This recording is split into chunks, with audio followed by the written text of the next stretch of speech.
The following programs were originally aired live, long before the advent of high fidelity, and they were recorded using a variety of means, from direct recording onto early audio tape and glass records, to simply placing the microphone of a wire recorder in front of the speakers of a radio playing the program. I hope, however, that any variance in audio quality will not take away from your pleasure in listening to these, some of the all-time favorite shows.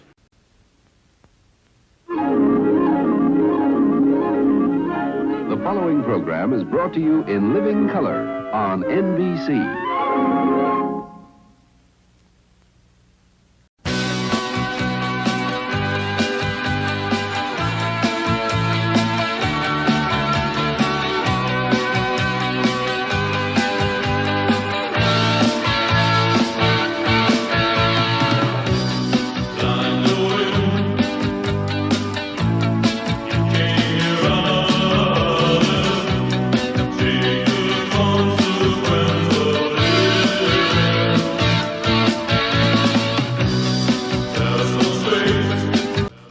Good evening, and welcome to this stream of nightly old-time radio shows, and I've got some real classics lined up for you, and it is January the 28th, 2025, and here is what happened on this day in history. In 1521 AD, Holy Roman Emperor Charles V opens the Diet of Worms in Worms, Germany, which lasts until May 25th. Produced the Edict of Worms, which denounced Martin Luther. In 1807, London's Pall Mall becomes the first street lit by gaslight. In 1813, Jane Austen's Pride and Prejudice is published by Thomas Egerton in the United Kingdom. In 1819, British colonial officer Stamford Raffles lands in Singapore. In 1933, the name Pakistan is coined by Qadri Rahmat Ali and gradually accepted by Muslims in the Indian subcontinent who use it to push for a separate Muslim homeland in South Asia. In 1986, Space Shuttle Challenger explodes 73 seconds after liftoff from Cape Canaveral, killing all 7 crew members, including Krista McLaughlin, who was to be the first teacher in space. In 1951, La Vie commence Domaine, the first X-rated movie depicting artificial insemination, opens in London. In 1985, charity single We Are the World, recorded by supergroup USA for Africa, Michael Jackson, Lionel Richie, Quincy Jones, Bruce Springsteen, Stevie Wonder, and other pop stars. In 2017, Australia Open women's tennis, Serena Williams defeats older sister Vanessa Williams 6-4 and 6-4 for her 7th Australian title and record 23rd Grand Slam event single victory. Born on this day, Thomas Anquins, Henry VII, Robert McClure, Alexander Mackenzie, Henry Morton Stanley, Jackson Pollock, Charlotte, Alan Alda, MASH, I love that show, Elijah Wood, Nick Price. Dying on this day, Charlemagne, Henry VIII, Francis Drake, Carl Gustav Emil Mannerheim, Klaus Fuchs, and Red Grange. And that was This Day in History, and now let's get on with the show. Calling all cars, be on the lookout for excitement with our next show.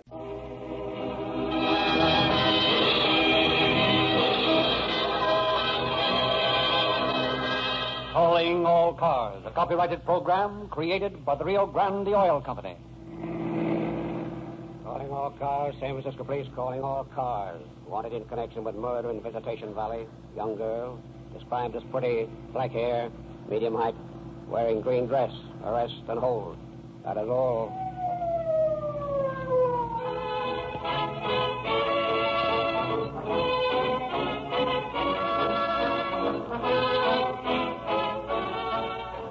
Every listener to this program knows that it is sponsored by Rio Grande Cracked Gasoline. You also know that many, many cities and counties specify Rio Grande Cracked, that it powers more police and emergency cars than any other brand everywhere it is sold. But do you know what a difference this same gasoline makes in the feel of your own car? You've heard us talk about police car performance. But do you realize that this is not just an advertising phrase? What can we do to induce you to use the same gasoline that police and emergency cars use? Let us remind you that Rio Grande Cracked costs no more than other quality gasolines. And city operating records prove conclusively that it delivers more miles to the gallon than lower quality gasolines. You get greater speed from your car. You will feel the thrill of greater power under the hood. Your motor will be cooler, more efficient, and you'll feel less vibration. Will you give us an opportunity to prove all this to you? Drive into any Rio Grande station, fill up with cracked gasoline, and you'll agree there's a world of difference. Thank you.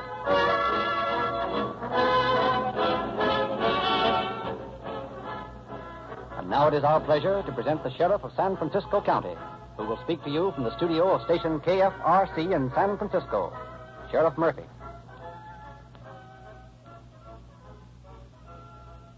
Good evening. If ever a criminal case proves that crime does not pay, the one you are about to hear does. The guilty ones are still serving lifetime sentences behind the thick gray walls of San Quentin Prison. I particularly remember this crime because I was acquainted with one of the relatives of the victim who was an old man living by himself, injuring no one, engaged in the peaceful pursuit of raising goats and selling the milk for a bare livelihood. The criminals did not obtain a single cent from him, for he had no money. But listen to how it happened.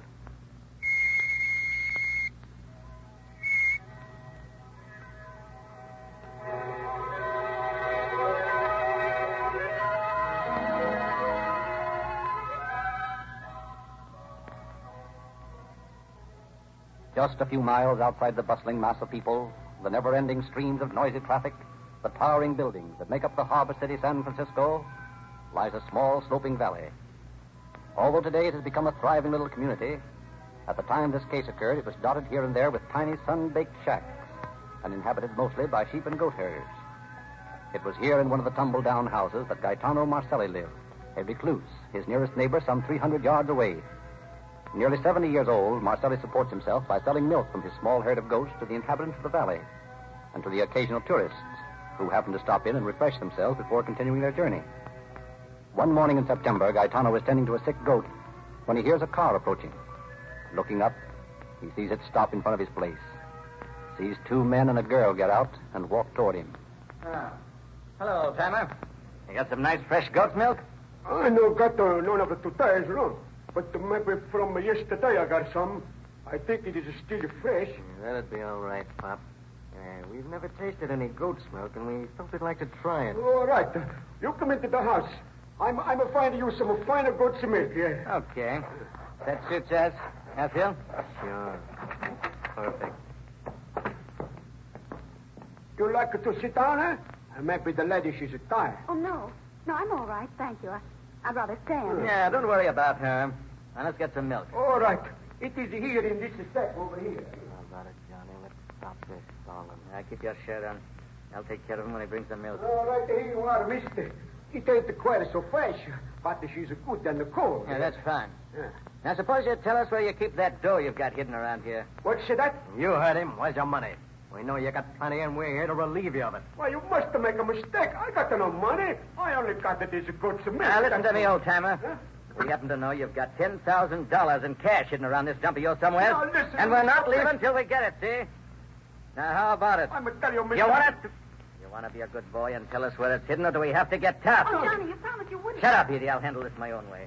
Oh, my Sally, kick in and make it fast. I'm a sweat to you. I got no money. I got nothing but a good Samaritan. Oh, Johnny. Shut up. I'll make this old buzzer talk if I have to break every bone in his mangy body. Please, miss, I tell you the truth. Please, please, don't hit me no more. I'm an old man. All right. Please. Stop crying and tell us where you got that dough. No, please, I can't give you no money. I ain't got no money, I tell you. This old bird wants to sing. I'll show you what he'll do. Hand me that crap. Johnny, you promised you wouldn't hurt the old man. You gave me your word. I said I wouldn't hurt him if he talked. No. You won't talk, No, please, no. What are you going to do with that club? You tell me where the money is? I ain't got no money. On the good man. Shut him up, buddy. I'll put the whole hillside in there.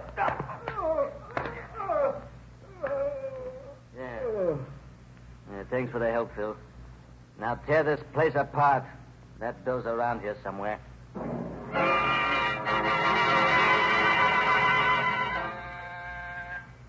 San Francisco Police Department. I want to report a murder. One moment, please. I'll connect you with homicide.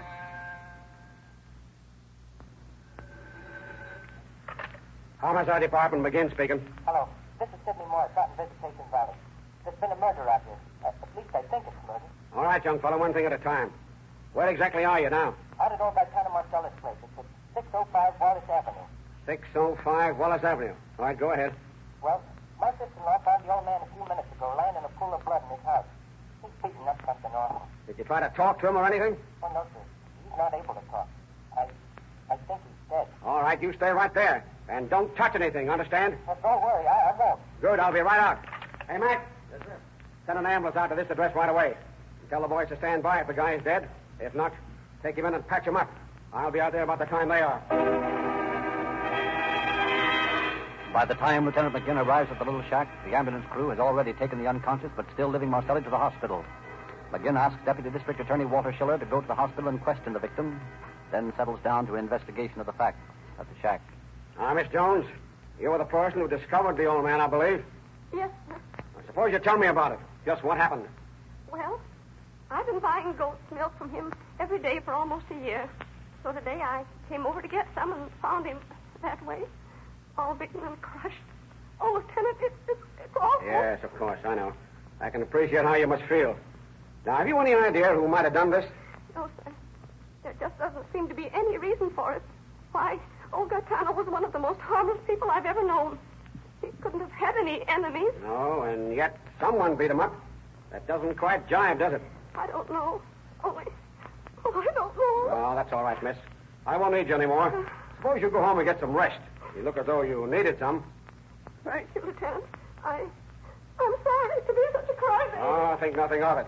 You just run along now, and thanks for the help. Beg pardon, Lieutenant, but there's a woman here says she knows something about this. You want to talk to her? Well, certainly, Sergeant. Yes, sir. This is Lieutenant McGinn, ma'am. He's in charge here. You just tell him what you know. Well, I don't know that it has anything to do with all this, really, but yesterday in the late afternoon sometime, I seen a car come up and pass Gaetano's house real slow. And then a few minutes later, it come back by again and stopped. Just down the road there where I could see it plain as day. Mm-hmm. Go on. Well, there was a couple of young men in it and a girl. A pretty girl she was, too. Well, what makes you think they had anything to do with this? Oh, they was acting funny-like, peering over at Gaetano's place and talking among themselves. They looked suspicious to me. Can you give me any sort of a description of them? Well, best as I could see, the girl had on a bright green dress. And she had black hair, very black hair. You notice anything about the car? I ain't much at knowing one from another. It had white tires, though. I remember that. White tires? Pardon me a moment, ma'am. Hey, Sergeant. Hey, yes, sir. Go find the nearest phone and call headquarters. Tell them to get out a general search for a car with white wall tires. Also a girl with black hair wearing a bright green dress. And make it fast. Yes, sir. Also have every car rental place in town checked. Every garage. Yes, sir. Eddie. Yes, Lieutenant. You stick around here. Question everybody who knows anything and report to me. I'm going over to the hospital and see the old man, if he's still with us.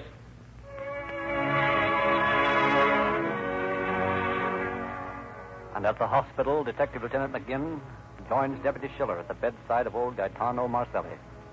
It is obvious that the old man has only a few hours of life left. Gaetano, can you hear me? Yeah, I hear that. I hear, but I got no money. No, only got the milk. He's delirious. If only he could get to tell me. Tell me who it was. Gaetano, now listen to me. Who did this, Gaetano? Who hit you? No money. Only Gunsmoke. Oh, please, Mr. Don't hit me no more, please. No use, Alan. You can't get anything out of him. I'm afraid you're right, Walter. If only he could remember. It might clear the whole thing up. Oh, I've tried to talk to him ever since I got out here. So far, he doesn't do anything but mumble about money and goat's milk. Yeah, I heard. They want my money. They beat me. Real bad. Real bad. He's talking. Who beat you, Gaetano? Try to think. We want to help you. They beat me. The man and the girl, she was kind of pretty, but they beat me. Oh, beat me with clubs. Bad. Beat me. You get that, Walter? Yeah. He says there was a girl. And the people I talked to out there gave me a description of a pretty girl and two men who were around the place today. Come on. Okay. I'm going out to look for a car with white tires driven by two men and a girl in a green dress. All that day, Lieutenant McGinn and Deputy Schiller make the rounds of garages, huge drive rental agencies. Keep an alert eye out for the wanted car and occupants, but no trace of it can be found. The following morning, Gaetano Marcelli dies, having given no further clue as to the identity of his assailants. And McGinn turns with more determination than ever to the task of locating the car. At last, 2 days after the murder, he approaches his 15th rental place for the day, addresses the manager. How do you do? You're the manager of this place? Yeah, that's me. What can I do for you? Rent you a nice car? Well, not exactly. I'm looking for a car, though. A car with white tires on it. White tires? You mean you want white tires? Sure, I have just the thing. You have one with white tires? Sure, why not? Ah, this is too good to be true. What's that? Oh, I was just thinking out loud. I'd like to introduce myself.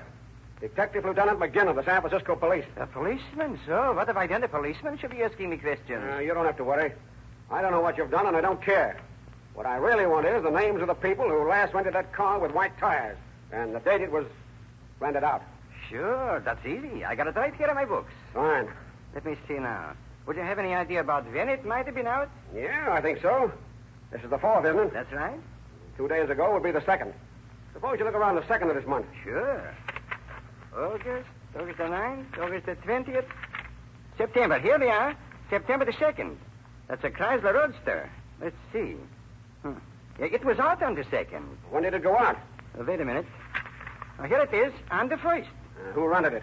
The names here are Philip Mangarine and John Cusack. Oh, yeah, I remember them now. They was the fellows I had a little trouble about money with. What was that? Well, they said they'd bring me some money when they came back, but they didn't. I had a terrible time getting them to pay.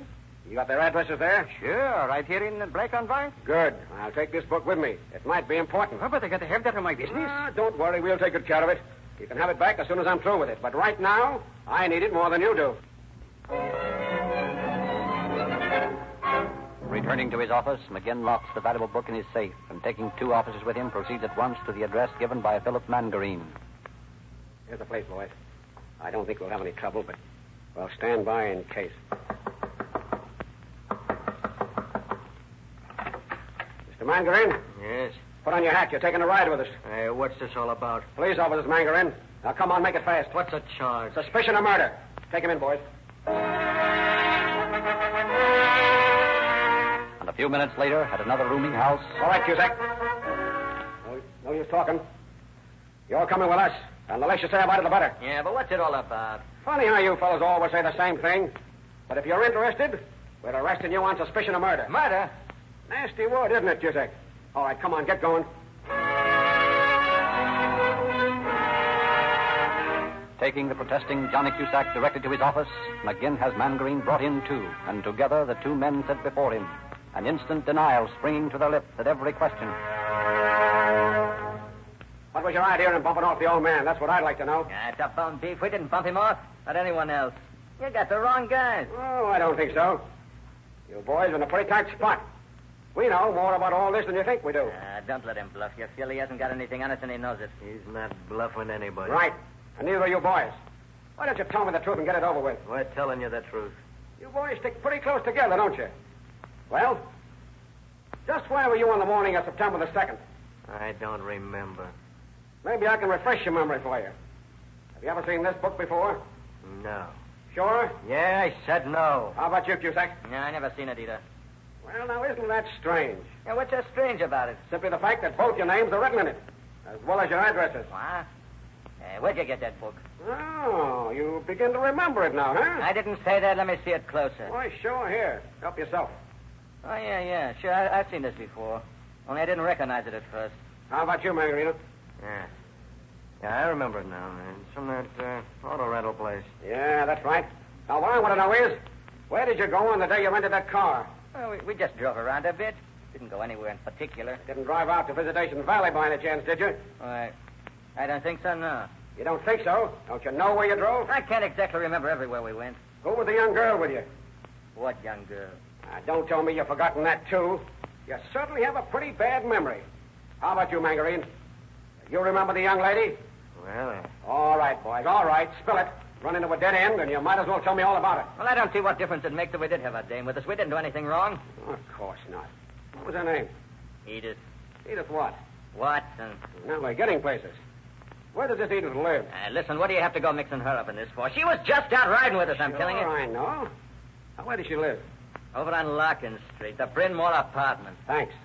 Well, I guess you boys can go back to yourselves until I talk to your girlfriend. And while you're there, think it over. Maybe that by the time I'm back, you'll have remembered a little more all about this. But upon arriving at the Bryn Mawr, McGinn is met by an elderly woman who says she is the girl's mother. I've come to have a little talk with your daughter, ma'am. Is she in? Why, no. Edith isn't living here anymore. That is, not at the present time. Well, could you tell me where I might find her? Well, I'm afraid I can't. You see, Edith told me she wanted to visit a friend of hers who lives in Los Angeles. And the other day, that is, 2 days ago, she packed up and left. I don't know exactly where she's staying down there. Didn't she give you any idea where you could reach her? Any forwarding address? Well, she mentioned the Whitehall apartment, but I couldn't say for sure whether that's where she is or not. What is it you wanted? Oh, nothing important, ma'am. Just wanted to talk to her, that's all. But if she's in Los Angeles, well, I guess I'll just have to wait till she comes back here. Well, thanks for the information anyhow. Well, you're quite welcome. Only I'd like to know why you wanted to talk to her. Oh, it was nothing important, really. Don't give it another thought. If she writes you or anything, why, just jot down her address, and maybe I'll come back to see her later. Good day, ma'am.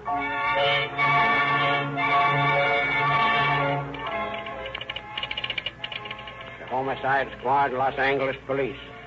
Please send someone to Whitehall Apartments, your city, to pick up girl. Named Edith Watson. Black hair, wearing green dress. This girl wanted in connection with murder.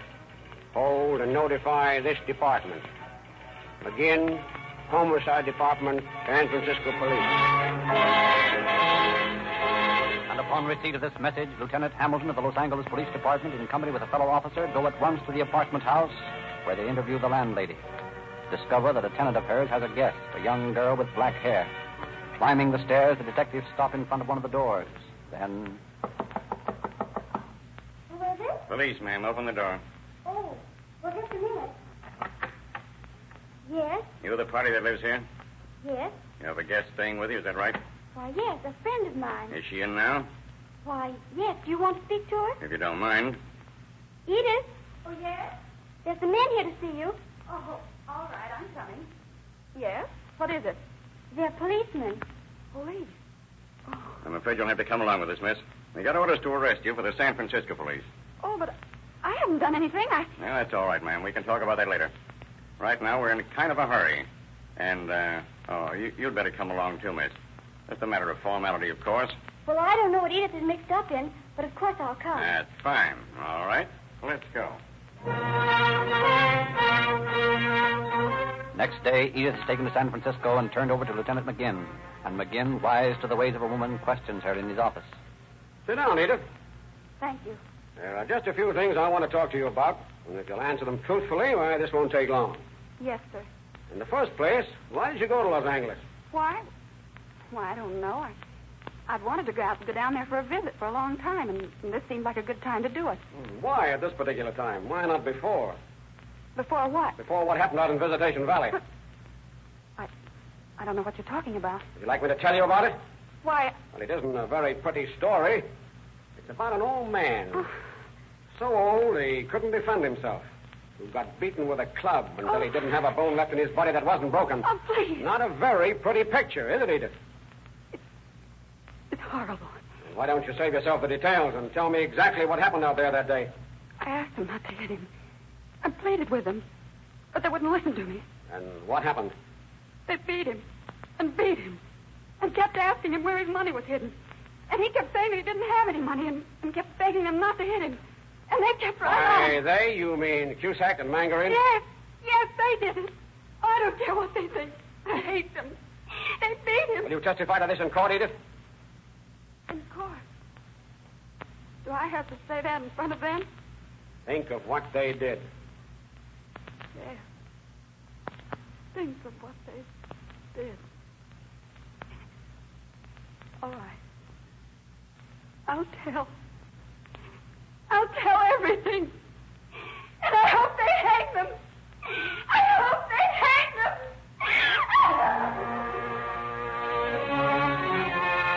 Armed with this confession and a promise that Edith will testify in court, McGinn closets himself with prosecuting attorney Peter Mullins. And the two of them spend hours preparing a foolproof case against Mangarin and Cusack. I don't see how we can slip up on this, Alan. It's perfect. Yeah, I know it's perfect. But I don't want to take any chances. I've had too many perfect cases suddenly blow up in my face when some slippery mouthpiece pulled a lot of strings. I know. I've had the same thing happen to me. The main idea is to let those two think they have us bluffed. That's why I don't want to tell them about the girl's confession. They might be able to think up some story between now and the time we go to trial. You mean you want her for a nation in the hole, eh? Exactly. We'll introduce as much evidence against them as we can from various witnesses and such, and then for the grand finale. I get it. You've got a conviction practically in your hands, Alan. Well, it all depends on you when we get into court. You're the one who does the talking there. I'm just a detective. Well, don't worry. With a case like this, I can't lose.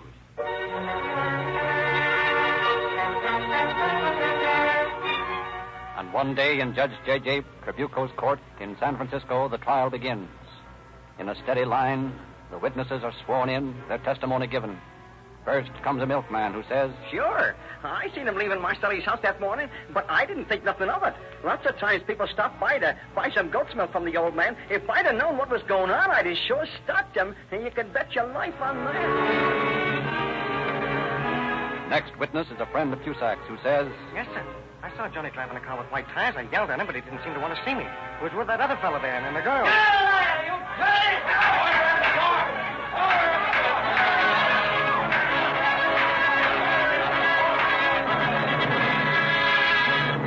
One after another, witnesses are produced, and each one tightens the noose around the prisoner's necks. And then, late one afternoon, after 3 days of the trial, prosecuting Mullins plays his final card. I should like to call Miss Edith Watson to the stand, please. Miss Edith Watson. Do you solemnly swear to tell the truth, the whole truth, and nothing but the truth to help you God? I do. Take the witness chair, please. What's the idea of putting her on the stand? What's that dame up to? I don't know, but I don't like it. Miss Watson, Listen. I want you to tell the jury, in your own words, exactly what happened in Gaetano Marcella's house the morning in question. Well, Johnny Cusack and Phil Mangarin and I drove out to the old man's house. We were going to rob him, but I didn't know there was going to be any violence. I thought they were just going to rob him. But when the old man said he didn't have any money, before he started to beat him, I begged him to stop. Johnny's trying to pick it up. I'll fit that little crap. I'll fit you so you can't talk.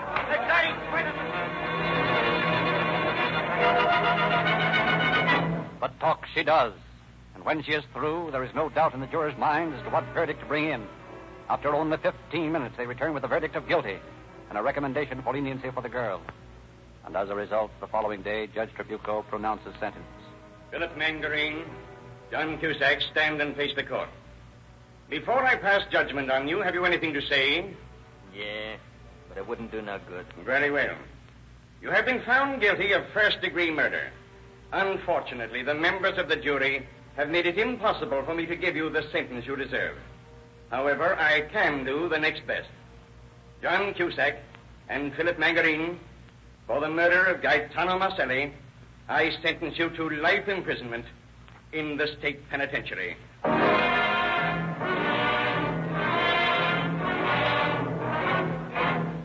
few days later, Edith Watson is given a sentence of 10 years, suspended, and put on probation. Judge Trabucco explaining his actions by saying, In turning state's evidence, this girl's testimony was instrumental in convicting the actual killers. Also, it has never been shown that she was in any way connected with the murder, although she was a party to the attempted robbery. Therefore, I feel that a long-term probation would serve a much better purpose than a jail sentence.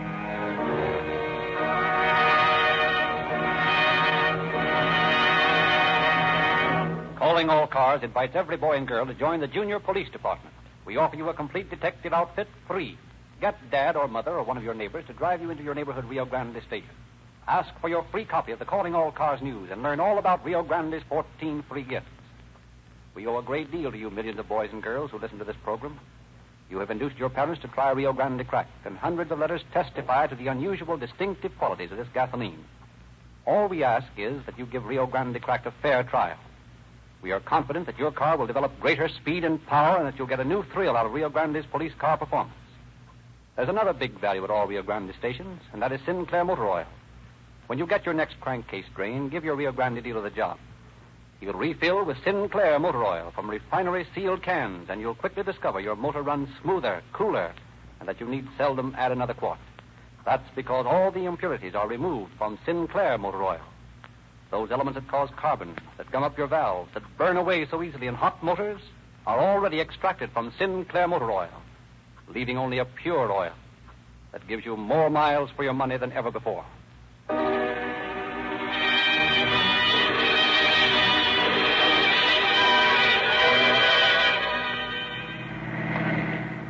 Calling all cars, San Francisco Police calling all cars. Cancellation broadcast 137. Suspect in this case now in custody. That is all.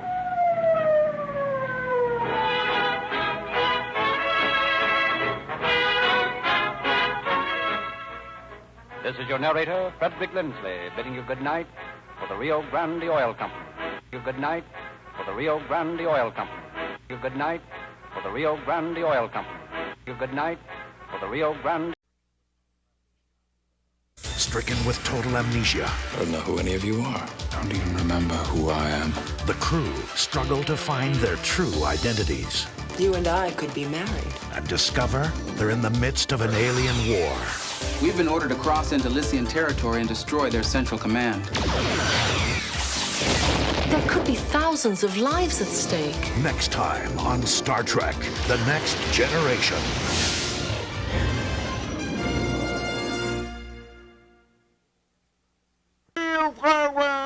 From the sound of music.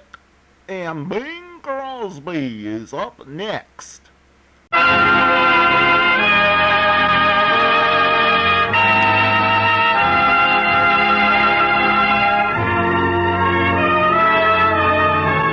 Someone waits for me.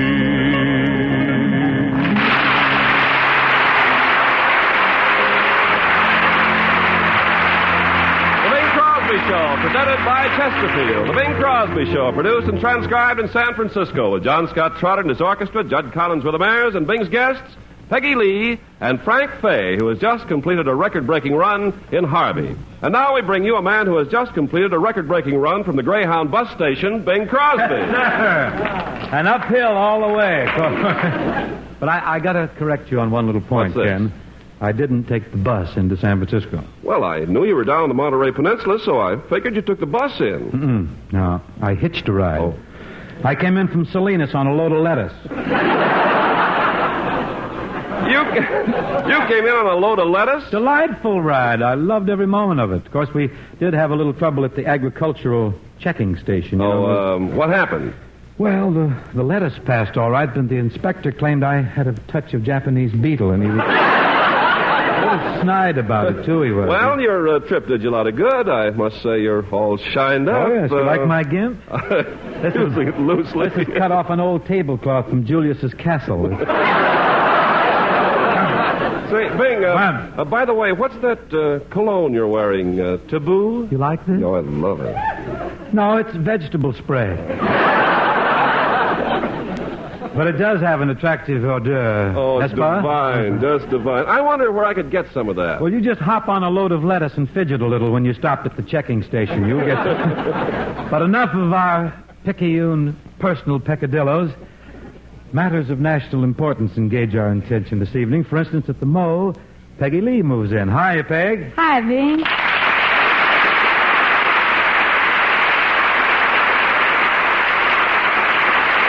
Peggy, isn't it nice being up in San Francisco again? Oh, it sure is a great town. Great I love town. it. Favorite you know, town. Bing, I have the very same room at the St. Francis Hotel that I had way back last winter. How do you like the same room, huh? In a great big hotel like that. You got the same room you had months and months ago. How could a thing like that happen? I forgot to check out. Oh, baby, you're going to have a hotel bill. It'll be a pip. Yeah, I bet it'll cost me a lot of cabbage. Well, if the St. Francis will take lettuce, I may be able to help you. Say, Peg, what do you say we hit a little music? Okay. Folks, here's a song called It's More Fun Than a Picnic. It's a live little tune from Mike Todd's Broadway show, As the Girls Go.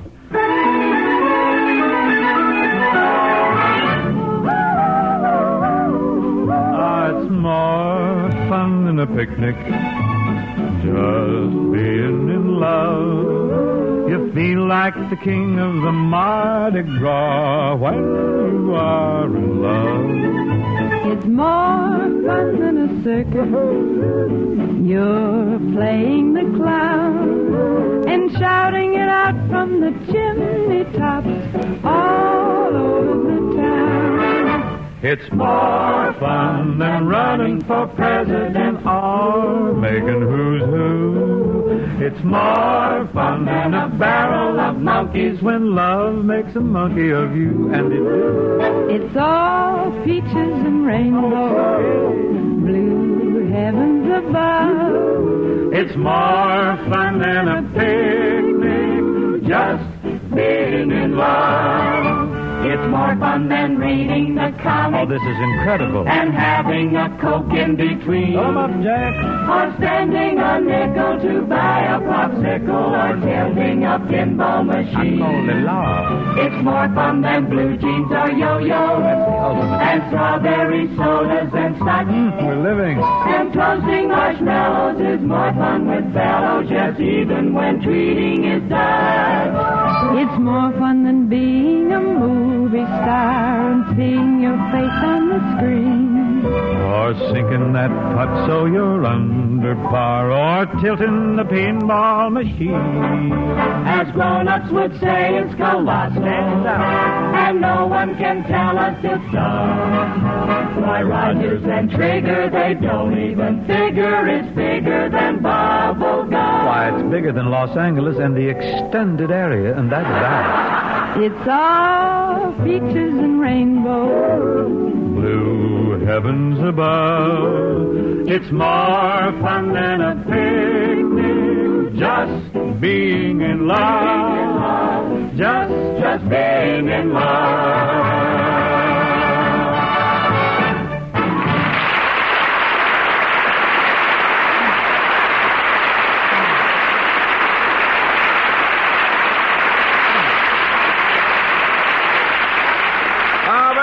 Peggy, Bing, and boys and girls, I want to tell you that was more fun than a picnic. Oh, you're so adroit, Ken. What a clever way of putting it.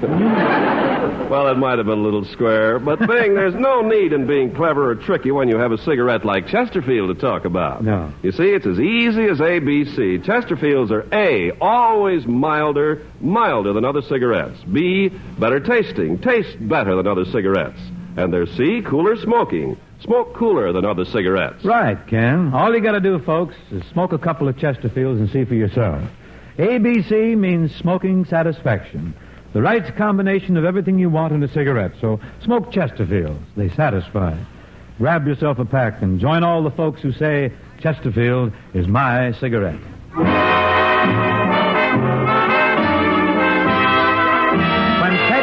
Sings the blues, pundits and such matters rise and face New Orleans reverently. Make me look good, Peg. I've got a right to sing the blues. I got a right to feel low down.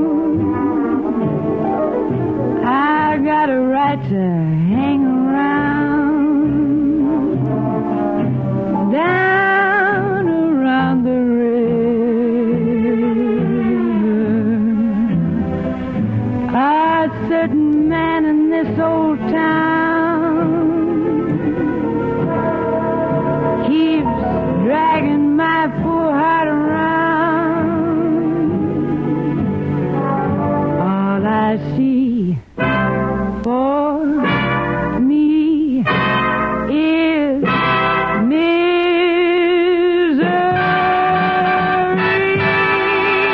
I've got a right to sing the blues. I've got a right to moan and sigh. I've got a right to sit and cry down around the river. I know the deep blue sea will soon be calling me.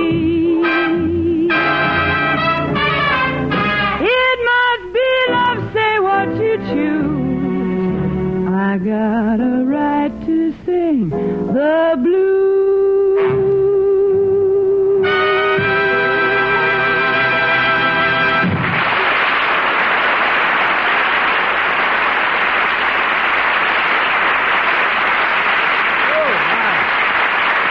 Real grabby. Thank you, Peggy. That was wonderful. And now, ladies and gentlemen, I'd like to present our guest of honor, a man who has long been among the nation's top wits, a man whose success on the stage is legendary. His most recent characterization of Elwood P. Dowd in the smash hit Harvey for the past 5 years has definitely established him as one of our great personalities. Here, then, is the great personality, Frank Fay.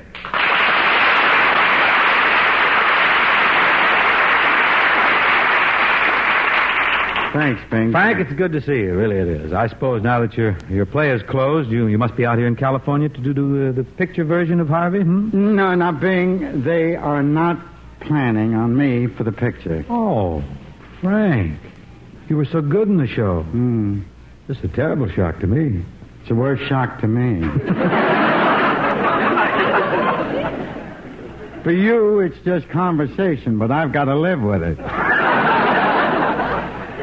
Well, I can't understand this, Frank. Who is going to play your part? So far, it's a toss-up between Buster Crabbe and Turhan Bay.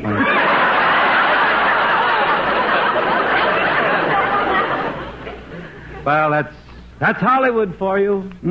Hollywood's for you. Not for me, but I'll say one thing for them. With all the changes they're making in Harvey, they had the good taste, the showmanship, and brilliance to keep the one big point authentic. What's that? The rabbit you didn't see in the stage show will be the same rabbit you won't see in the picture. Oh, shuckers, and that's the part I wanted to play. A rabbit? Yeah. Well,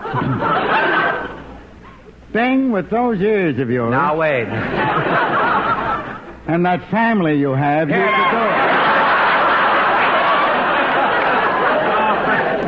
No, Frank, I can see how this whole thing, it must be a tremendous disappointment to you, huh? Let's just say I'm happy for Turhan Bay. Well, that's a quality that I really must admire in you, Frank. You're a real trooper. That's why it's such a pleasure to have you here as a guest. Now, Bing, about that word guest, even though you refer to me as a guest, you are going to pay me, aren't you? Oh, of course. But, of course, we never make a big issue of money when you appear on this show. It's just like dropping in on friends and taking potluck, you know. Well, drop something in the pot, boy.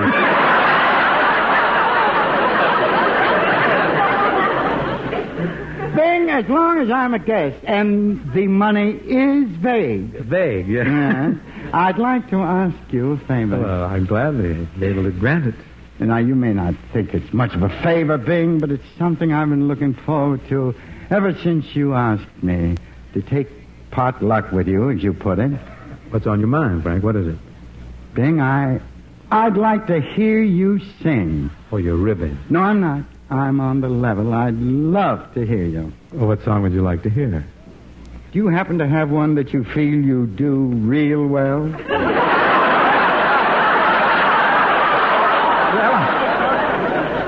I may have such a number, yes.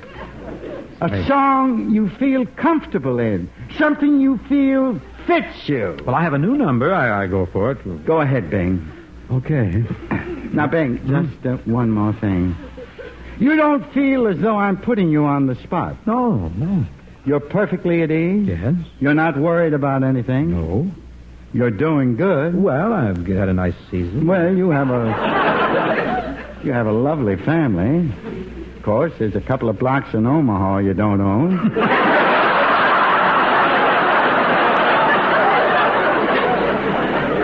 But that shouldn't depress you too much. You're absolutely happy, right? Yes. Then go ahead and sing your song. Okay. John, let's go. Just What's the one matter? more thing. Pardon me just a second. Who is this fellow, John? That's John Scott Trotter, our orchestra conductor. That's him there. Yeah, I see him. Mm-hmm. Hard to miss. Now, Bing, this fellow, John, he's a good leader, isn't he? The best. He himself, John, personally, has no worries or anything? No. This isn't the John with the other wife. No, this is the John with the other stomach.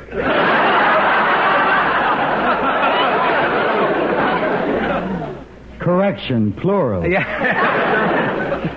Well, then I guess you're all set to sing. You're going to do a song that you like, a song that you picked yourself. You have nothing on your mind, no problems. The orchestra leader has no problems. No, but why all this? What? Well, my point is this. If in your singing of this song you should hit a clinker, it is your own fault.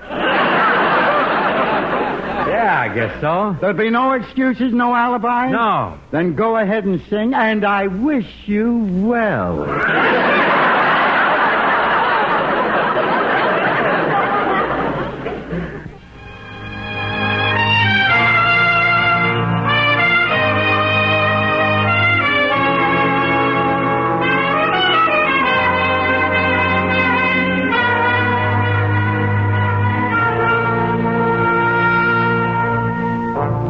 In the morning, out on the job, work like the devil for my pay. But that lucky old sun has nothing to do but roll around heaven all day. Fuss with my woman, toil for my kids, sweat till I'm wrinkled and I'm gray, while that lucky old sun has nothing to do but roll around heaven all day. Good Lord above, can't you know I'm pining? Tears all in my eyes. Send down that cloud with a silver lining. Lift me to paradise.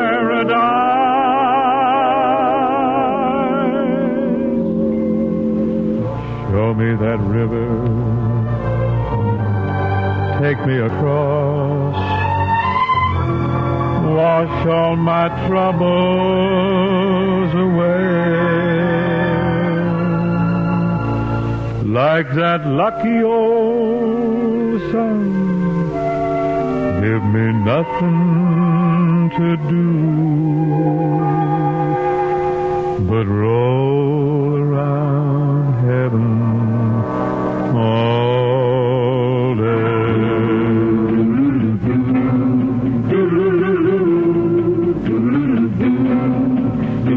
I'm up in the morning, out on a job, work like the devil for my pay. But that lucky old sun has nothing to do but roll around heaven all day. I fuss with my woman, toil for my kids, sweat till I'm wrinkled and gray, while that lucky old sun has nothing to do but roll around heaven all day. Good Lord above, can't you know I'm pining? Tears all in my eyes. Send down that cloud with a silver lining. Lift me to paradise.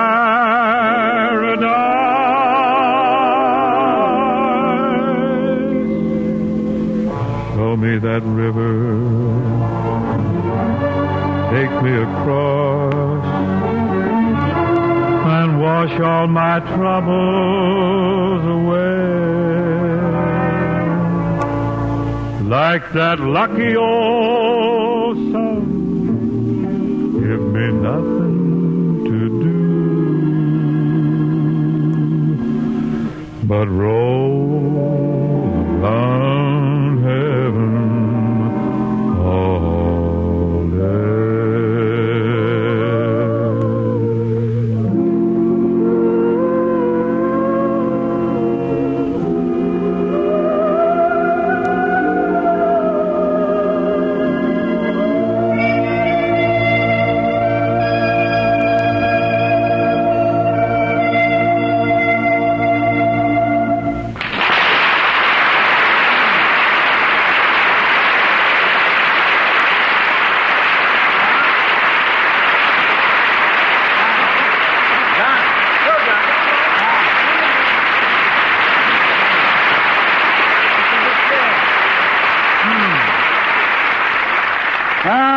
Bing, that was wonderful. You're sweet. Really? Sincerely, if I had known you were that good, I'd have done my stuff first. What stuff is this? Surely you've heard. What? I sing.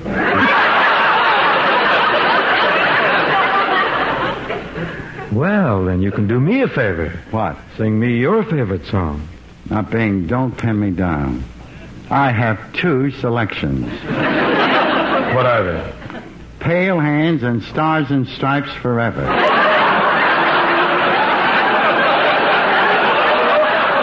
Nice selection there. You cover there. You run the gamut. Yeah. Now, which one do you want? Aren't you up on any modern songs? Anything new? Modern songs only annoy me. Where do they get those lyrics, those words?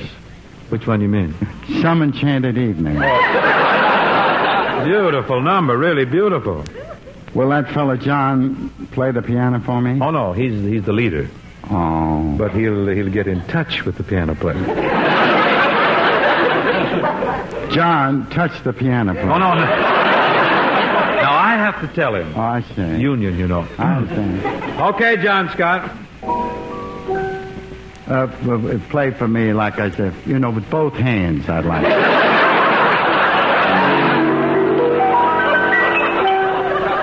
Some enchanted evening, you may meet a stranger. Some enchanted evening, you may meet a stranger. How do you like that? Now, here's a guy who says he's enchanted. Now, when you're enchanted, everybody knows you're intoxicated. I know. I can remember when I was enchanted. Because that was a long time ago. But one time there in particular, I was enchanted for, 5 or 6 weeks.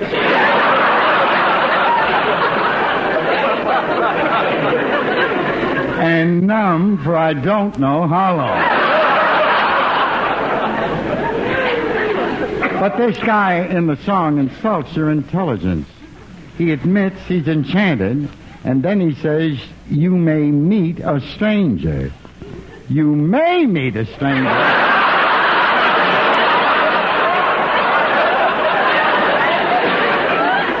You're bound to. I think you've missed the intent. What? You've missed the intent of the composers. Bing, if you want to tell me about real estate or golf, that's all right. But don't tell me about Enchanted. That's all right, but I just can't let you insult the men who wrote that song. You really shouldn't insult men of that stature. They're geniuses, you know. Don't be smart, Benji. I could have exposed you years ago, and I didn't. For which I'm eternally grateful. You should be. Do you know when they were raving about you at the beginning, when you were singing that song? When the blue of the night meets the gold of today, someone waits for me. Now that to me is the most egotistical and ungentlemanly thing I've ever heard. What way? When the blue of the night meets the gold of the day. That's from night to dawn, ain't it? Yeah. Now just who do you think you are to keep a girl waiting?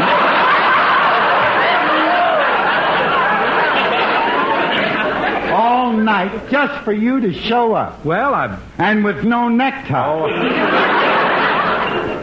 If I could only see her. If you could only see her. I get it. You're enchanted. Don't be absurd. You got the wrong boy. No, I haven't. I got a pretty good memory, Bing. I can place you. I remember on several occasions where you were enchanted plus. Well, I might have been a little ethereal, Frank, but never. No enchanted. Well, if that's how you want it, it's your program. But I can remember distinctly carrying ethereal from a taxicab into the Edison Hotel. I thought we took the cab with us. Oh, don't you remember? They stopped us. Well, anyway, Frank, we were just having a little fun. Besides, it was New Year's Eve. And... you're close. It was the 4th of July. What's the difference? Those were the days. Boy, you remember how we used to harmonize? Yes, Bing, I certainly do. Well, what are we waiting for? Good. And if you're going to sing, too, I guess we'll probably get the whole orchestra. Irate. It figures. Dear old girl, the robins sing above you. Dear old girl, they sing of how I love you. The blinding tears are falling when I think of my lost pearl. Mind if I take this Not next at all, little and thing you'll be good, too, because I know. And my broken heart is calling. Will you join me? Love to. Calling for you. Dear old girl.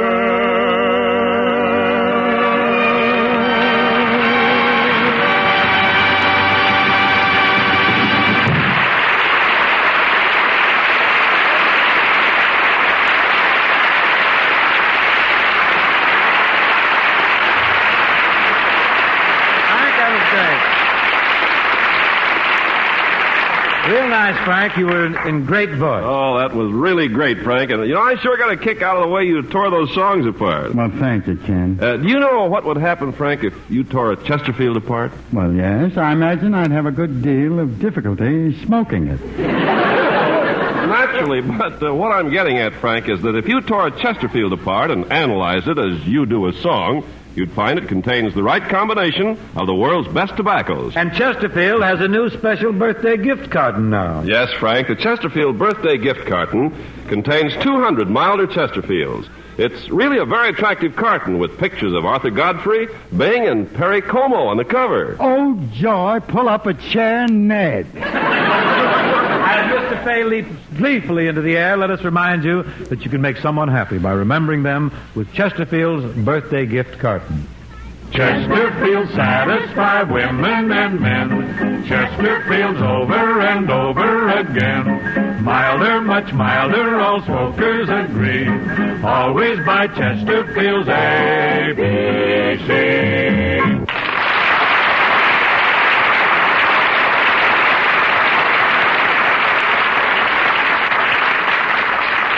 Thanks, Peggy Lee, and Frank Fay, thank you for being aboard. It was wonderful, Bing, and I got a particular kick out of being on your program up here. I was born right here in San Francisco. Well.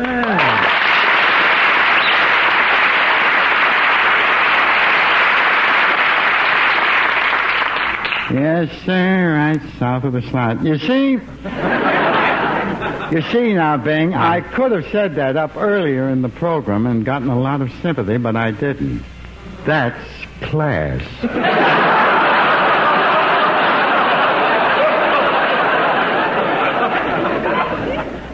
Good night, Bing. Oh, good night, nothing. Let's go over to the Lido Club and catch Joe Frisco. Now? Yes, hope to see you next Wednesday, folks, when our guest will be Lum and Abner. Meanwhile, remember Chesterfield, the best cigarette for you to smoke.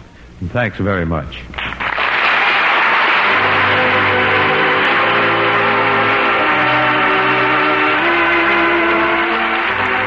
The Show was produced and transcribed in San Francisco by Bill Morrow and Murdo McKenzie. Tune into the Bing Crosby Chesterfield Show next week and hear Bing and his guests, Lum and Abner. The George Burns and Gracie Allen Show follows immediately.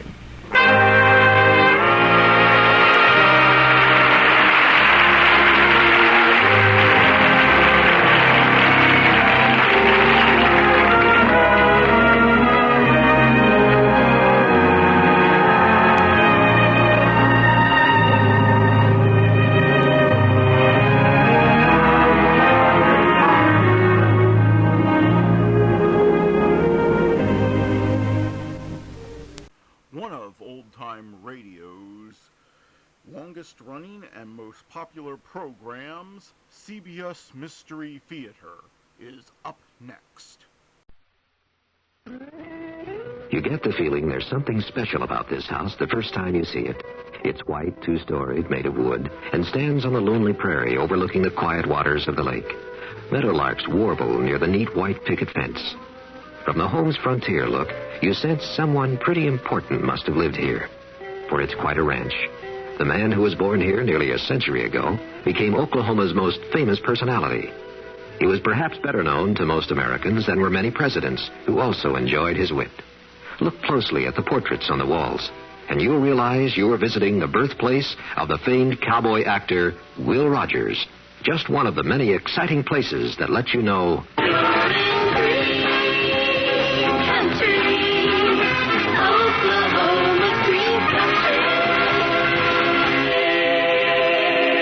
Stay close this year. Visit Green Country for free tour guide. Write Green Country, Box P, Bartlesville, Oklahoma. The CBS Radio Mystery Theater presents...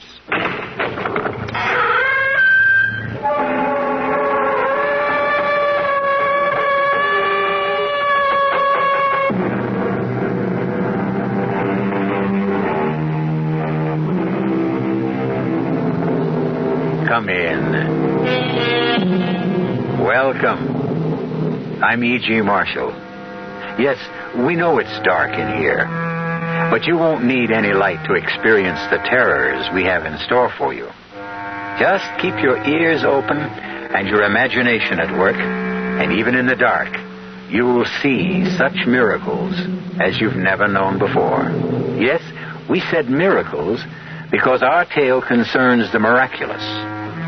When you meet Mr. Ross, he may seem like a most unlikely person to be a miracle worker, but the gods make strange choices sometimes. And in the case of Salvador Ross, they gave him the ability to make choices of a most unusual nature. I want to make a deal, Mr. Halpert. Only it's going to sound crazy, so don't throw me out right away. You know how old I am? What the heck are you talking about, kid? I'm 26. How old are you?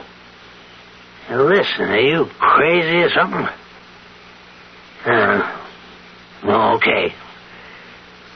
I'm 79. If the price is right, I'll trade you my 26 for what you are. I can do it, Mr. Halpert. Just say the word.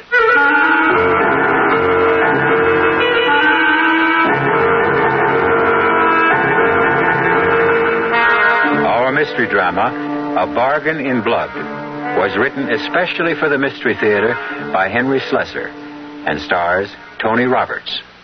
It is sponsored in part by the Kellogg Company, makers of Kellogg's Special K cereal and new sugar-free Diet 7-Up. I'll be back shortly with Act 1. Hi, I'm Goldilocks, Ms. Goldilocks, if you please, and I'm a professional taste tester. Here at my taste test laboratory, that's TTL for short, I taste test everything from porridge to diet drinks. Actually, there's not that much taste testing in porridge these days. There used to be. Once upon a time. I mean, that's how this Ms. got into the biz. But lately it's been diet drinks. I mean, with so many diet drinks going sugar-free, I've been really busy conducting taste tests. A rather unbearable assignment, to be sure. But then I discovered sugar-free Diet 7-Up. Fresh, natural, delicious. My only problem is that sugar-free Diet 7-Up tastes so good that it broke my Goldilocks diet drink taste-o-meter. Well, sugar-free Diet 7-Up certainly has my seal of approval. This one's just right.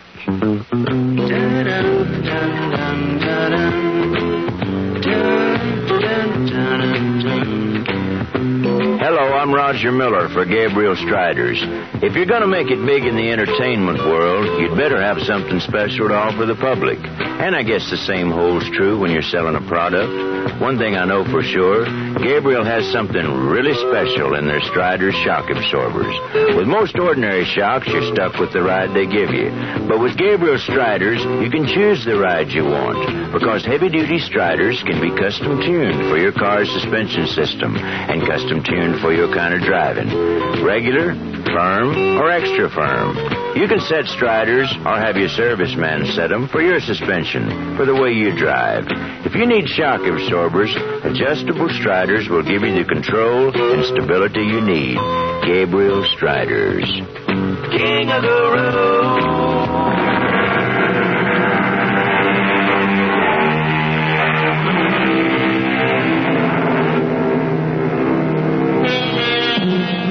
We promised you a story about miracles. This one begins with one of the oldest miracles in nature, the miracle of love. In a not-so-quiet booth at the Neptune Seafood Restaurant, we see a young couple. The boy is Salvador Ross. The girl is named Ruthie Maitland. And Sal is looking into her lovely brown eyes, searching for an answer to the most important question he has ever asked anyone. Please, Sal, let's not talk about it here. This is no place to talk about it. Why not? I mean, what's the difference where we talk? You always say the same thing anyway. Well, I'm just not sure how I feel. That's all it is. You mean you are sure? You still think I'm a no-good bum who won't amount to anything? I never said anything like that. Yeah, but your old man has said it to you, hasn't he? Oh, please. Let's leave him out of it. He's the real reason you won't marry me. I mean, he thinks I'm not good enough for you. Sal, people can hear us. Look, Ruthie, maybe he's right. You know, maybe I'm not good enough for you. At least that's the way he sees things. I don't have your education. I never read all the books you read. You just don't understand about my father. He's been a teacher all his life. Books and music and art, they're the most important things in the world to him. But that doesn't mean they are to me. Yeah, but he's important to you, isn't he? Yes. I love my father. I love him very much. And now that he's sick, I have to spend a lot of time with him. Sure, yeah. Time for him to tell you what a rotten boyfriend you picked for yourself. Oh, Sam. Factory bum who can't earn more than $100 take home a week. Don't you think money's important, Sal? When people get married, money means something. Yeah, what if I had money, huh? I mean, would that make the difference? I mean, would you say yes then? Sal, please. Let's just finish our meal in peace. Look, I'm not touching another bite until I get some kind of answer from you, Ruthie. All right. If you insist on an answer, maybe I'd better give you one. I'm sorry, but it's no. I won't marry you.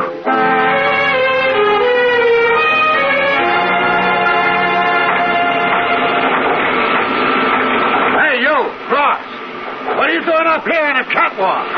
Me? Nothing.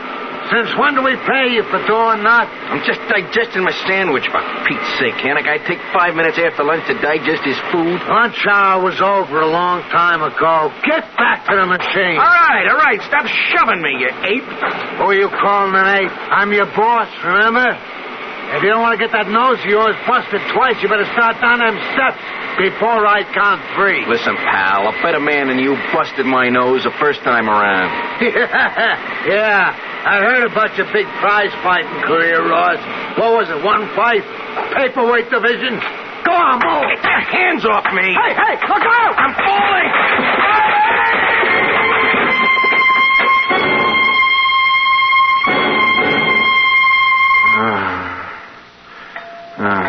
Hey, kid, you gonna sleep all day or what? Huh? What'd you say? Ever since you came into the hospital, all you do is sleep. You could talk to your roommate once in a while. I got nothing to talk about. How's the busted leg? It's busted, that's all. Well, that's nothing to cry about. Not at your age. You take a chest like mine, that's something to cry about. You got a cold, big deal. What cold? I got pneumonia. Double, triple, who knows? I'm lucky I lived to see another day. You'll live, Pop. Listen, I'll trade you that broken leg anytime. You just ask me. All right, I'll make you a deal. You give me that little cold of yours, you can have my broken leg. Eh? You see how you like it, Pop. You think I'm kidding? I'd do it in a minute. Okay, it's a trade. My broken leg for your pneumonia. It's a deal.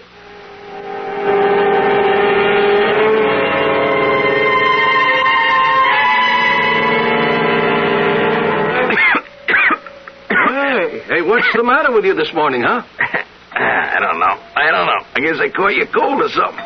What are you talking about? I never came near you. Well, I got it just the same. Hey, Doc, come in here a minute, huh? Calling me Mr. Levin. Yeah. Come in and have a look at my buddy here.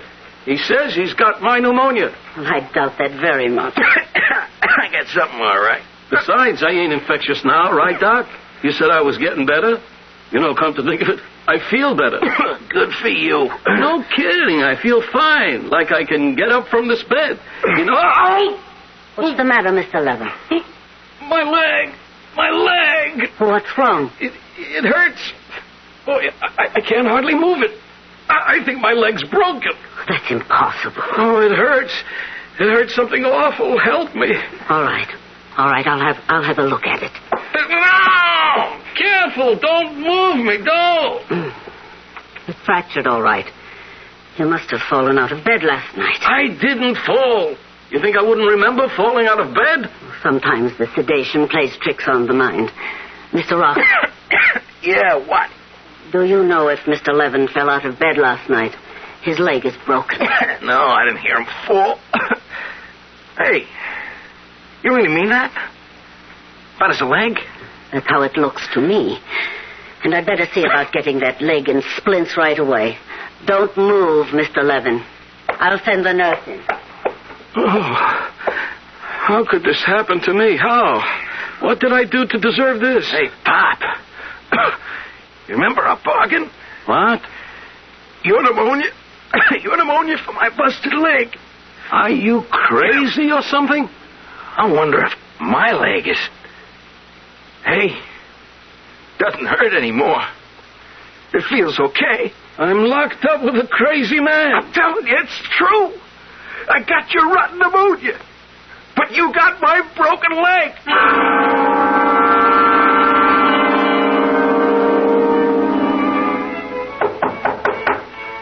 Who's there? Salvador Ross, Mr. Maitland. What do you want? I came to see Ruthie. Ruthie isn't home. Could you tell me where she is? Wait a minute.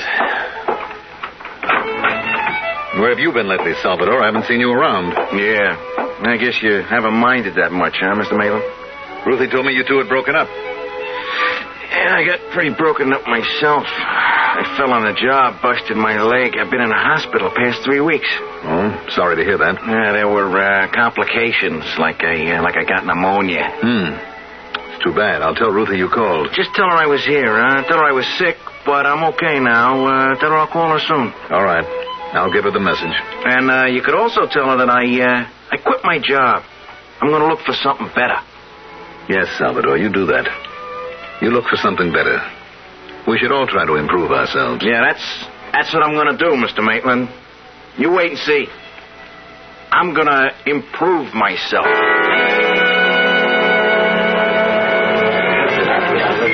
You sure you want another drink, Sal? I'm sure, Phil. Just put it right in front of me. Watch it disappear. Well, you don't usually have 3 of those. That's because usually I can't afford it. Oh, now you can, huh? That's right. Well, how come? I mean, if you quit your job, like you said. I got compensation from the plant, for getting hurt on the job. Oh, no kidding. So now you're rich, huh? Rich? I got about $10 left. All the rest went for expenses while I wasn't working. But at least I get something for my $10. Well, here's what you get, Sal. $2 change. Boy, I wish I had what's in that register, Phil. Listen, kid, be thankful for what you got. Yeah? Like what? Well, you got hair. That's more than I got. You want the hair? Take it. Yeah, listen, I wish I could, Sal. I really wish I could. I mean, when I was your age, I had me a head of hair could knock your eyes out. Would you really like my hair? You know what they say, grass don't grow on a busy street. But just the same, I sure wish I had some. Yeah, maybe you can. I mean, there are all kinds of ways, Oh, you mean like, a transplant? Yeah, in a way. I'll transplant my hair to your head. How's that, huh? Not for free, of course. Okay, what's the joke? Oh, you know what happened to me in the hospital? I traded an old guy for his pneumonia. How's that? It's true. He got my broken leg. I got his pneumonia. What do you think of that? Give me all the money you got in the register. You can have all my hair. Sure, Sal, anything you say. Only not tonight, huh? I'm busy. Look, you won't have anything to lose. You don't even have to pay me until afterwards. Oh, I get it now. You get yourself a haircut and then hand me the stuff in a cigar box. No, that's not how it works. Phil, look, I'm not sure how it works, but let's wait and see, huh? Will you shake on it? Okay, Sal. Shake.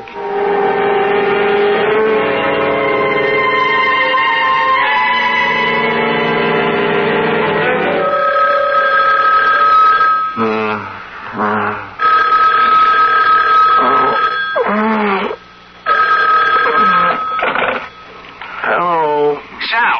Hey, Sal, is that you? Who is this? It's Phil. Phil from the Four-Leaf Clover. Sal, it's a miracle. I swear it, genuine miracle. What are you talking about? Look, Phil, I got a head that weighs about 2,000 pounds, thanks to you, no? Oh, listen, from now on, the drinks are on the house. You come in anytime, I'll set them up for you. Wait a minute. We made a deal last night, didn't we? Well, I thought you were kidding. How could I believe in something like that? I got hair, Sal. I got hair all over my head. I can comb it, brush it, cut it. I can run my fingers through it. That's what Evelyn's been doing all morning, my wife. She can't take her hands off me. Hair? You've got hair. It's just like yours, Sal. Exactly like yours. Black and bushy. Wait a minute. A mirror. I gotta see a mirror. It's true. Oh, my God. It's really happened. I'm bald. Hello, Sal? Hey, Sal, where are you? What did I do? I don't have my hair anymore. I'm as bald as a cue ball. Hey, Sal, when are you coming in for your money? I owe you about $110, Sal. Come in for your money.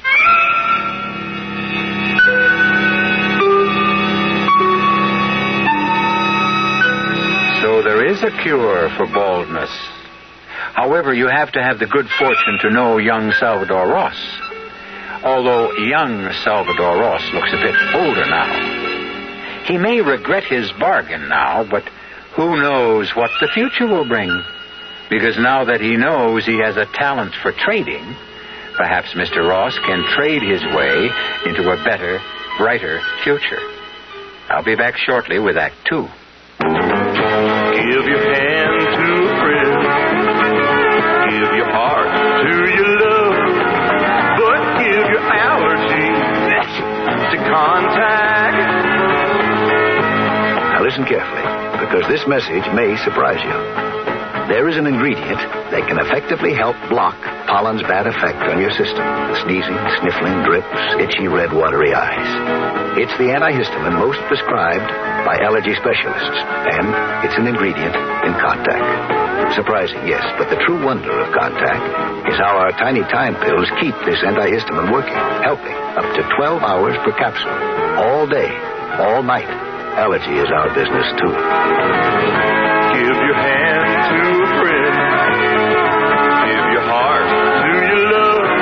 But give your allergy to Contact. Take Contact only when needed, only as directed.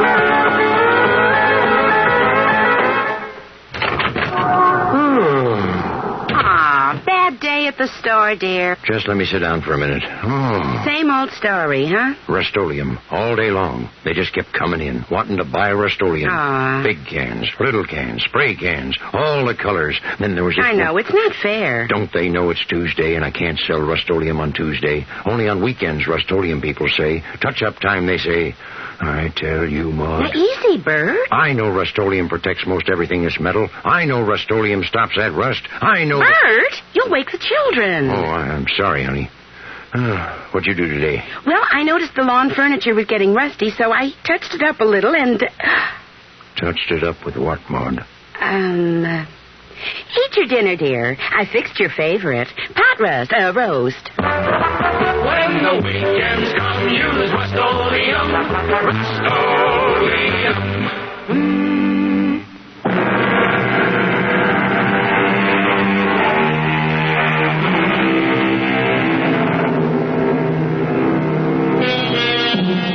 Our story resumes in still another friendly neighborhood tavern.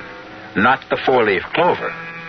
Salvador Ross hasn't chosen to return to the Four-Leaf Clover, not since the night when he made the incredible transaction with Phil, the bartender.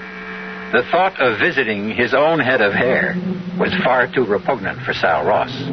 Or perhaps it was because he realized how cheaply he had sold part of himself, $110.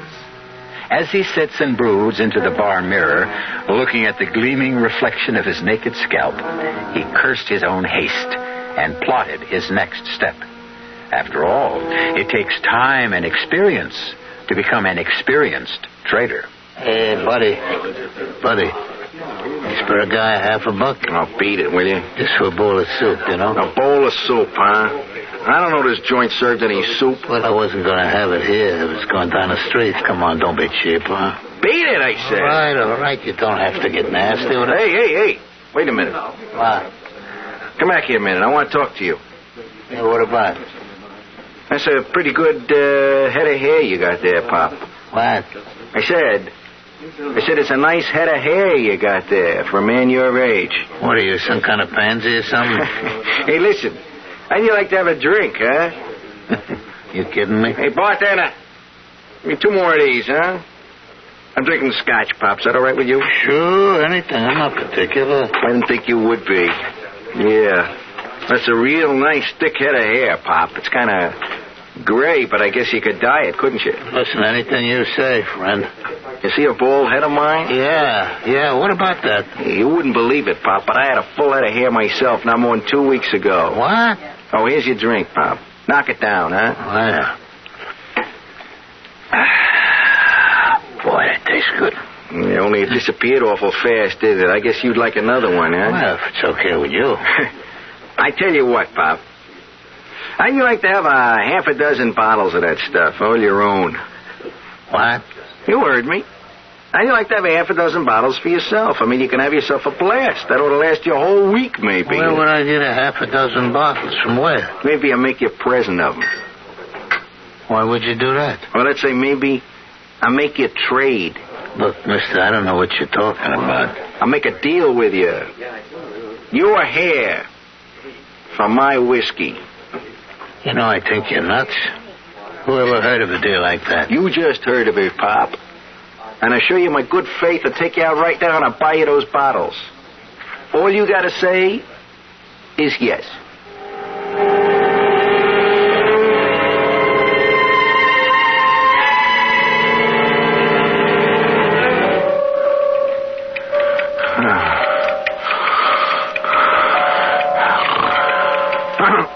What is it? Geez, I must have been dreaming. What time is it anyway? 3:30. I was going to stay awake and see what happens to... Oh, my God.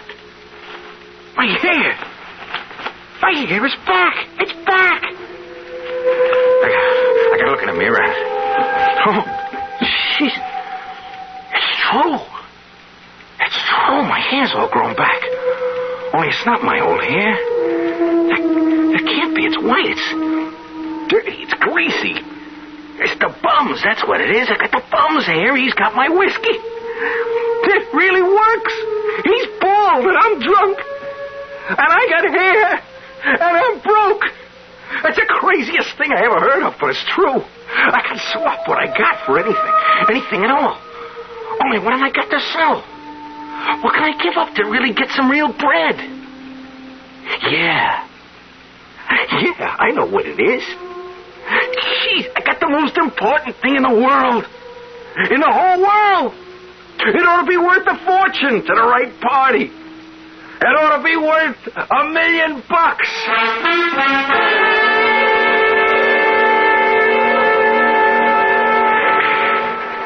Yeah, that's right, Sal. I'm still looking for the old guy. Come on, you want a game, or don't you? Not yet, Joey, not yet. Tell me more about the job. Nothing much to tell. I drive Mr. Halpert's car. Sometimes I clean his apartment. Sometimes I tend bar for him when he gives parties. Only, lately he ain't been giving too many parties. He's getting too old for that kind of stuff. How old is he, Joey? I don't know. He don't tell me stuff like that. But he's old. I gotta help him in and out of the limousine all the time. He's rich, ain't he? Sure he's rich. He's plenty rich. Joey, look, would you introduce me to your boss? I want to meet Mr. Halpert. Could you arrange that? What for? He ain't hiring nobody else. Hey, what are you after, my job? Forget it. Come on, let's shoot some pool. You don't really want to play pool with me, Joey. You know I'm 10 times better than you are. I'd cream you. Yeah, I know you're the shark of all time. But come on and play just the same. I want to meet Mr. Halpert, Joey. I got a proposition for him, see? Something that'll interest him a whole lot. Forget it, Sal. He don't see people. He hardly ever leaves the apartment nowadays. It's important. It's very important. Come on, Sal. He's not going to talk business with somebody like you. Big bankers and people like that are trying to see him all the time. He won't even talk to them. Listen, Joey, look, you get me in to see Mr. Halpert, I'll give you something for your trouble. Like what? I got no money, but I'll give you something else. You can have my game, Joey. You what? I'll swap you my pool game for a meeting with your boss. I mean it. You say the word, you can play as good as me. You mean like you'll coach me? I don't have to. You don't... Look, you'll play as good as me, that's all. I can do things like that. I can't explain how, but I can. Just say yes, Joey. That's all you gotta say. And if you start shooting real good, look, will you get me in to see Mr. Halpert?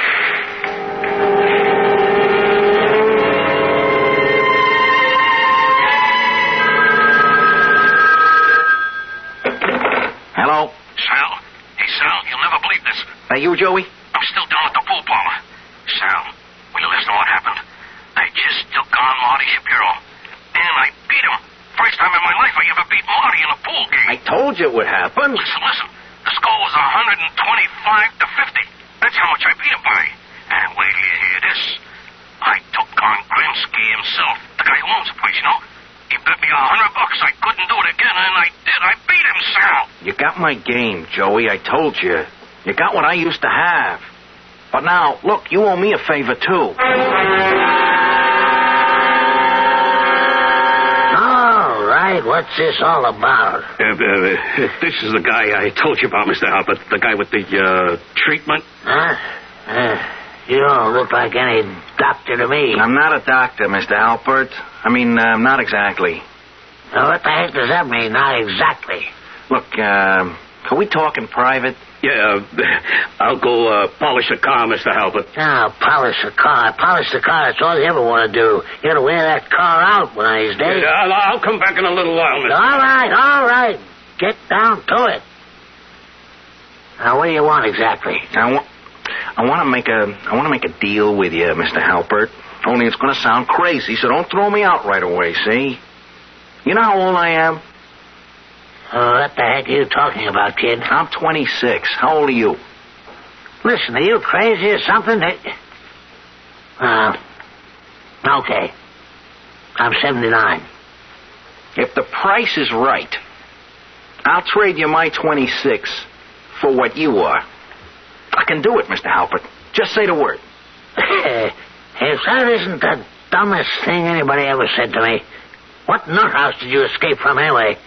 Nobody can trade how old they are. I can. I can trade anything I want. You see this head of hair?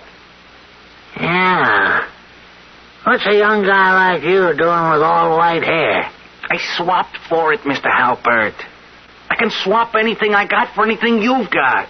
And what you got is plenty of money. And years, kid. Too many years. I'll take them off your back. You just say yes. That's all you have to do. Okay. That's enough. Beat it. Look, you gotta believe me, Mr. Halpert. Give me a chance to prove it. You don't have to pay me off until it works. I mean, what would you give to be 26 years old again?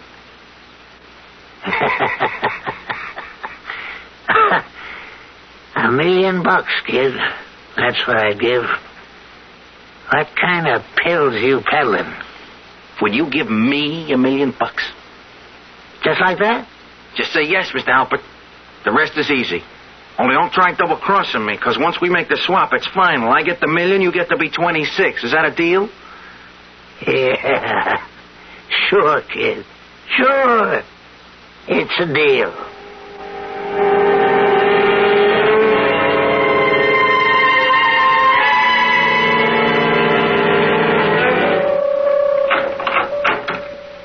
Hey, Mr. Ross, best suite in the hotel. Wait a minute while I turn on the lights. And this here's your air conditioning unit, Mr. Ross. You can adjust it for any temperature you want. Mr. Ross, you okay? Yes. Yes, I'm all right. I'm just a little bit tired. Well, you just sit right down here, Mr. Ross. I'll put your bags away. Wait a minute. There's something I want you to do for me first. Oh, yes, sir? I want you to read me this story in tonight's paper. I can't see the small print. What's it say there about this man, Halpert? Well, let's see now. It says here, Wayne Halpert disappearance sends company stock tumbling. The mysterious disappearance of retired multimillionaire Wayne Halpert, 79, has caused investors to shed large amounts of the shares in W. Halpert Enterprises. I was smart to take mine in cash. Yeah, I got it all in cash. What was that, Mr. Ross? I know where he is, you know. He's on that yacht of his, sailing down the Mediterranean with all those pretty girls aboard. Look, Mr. Ross, maybe you better get to bed. Yeah, I'm very tired. You're a kind young man. What'd you say your name was? Albert, sir. Yes, Albert.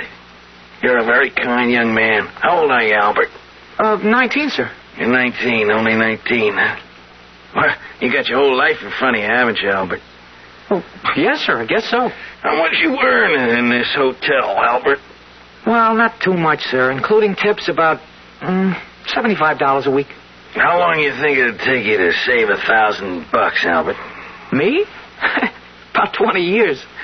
What would you give to have $1,000 in your pocket right now, Albert? Are you kidding? You're only 19 years old. What if you were 20, huh? That bother you a lot? Of course not. 19, 20? What's the difference? It was just 1 year. That's all, Albert. 1 year. Would you make a deal like that? You swap 1 year for $1,000. Oh, boy, would I? It's good, Albert. That's good. Then I'm going to write you a check right now. Hey, you really mean it, Mr. Ross? That's right, Albert. Anytime you want to sell more years, you come see me, huh? You can tell your friends about it, too. I'm always good for ready cash.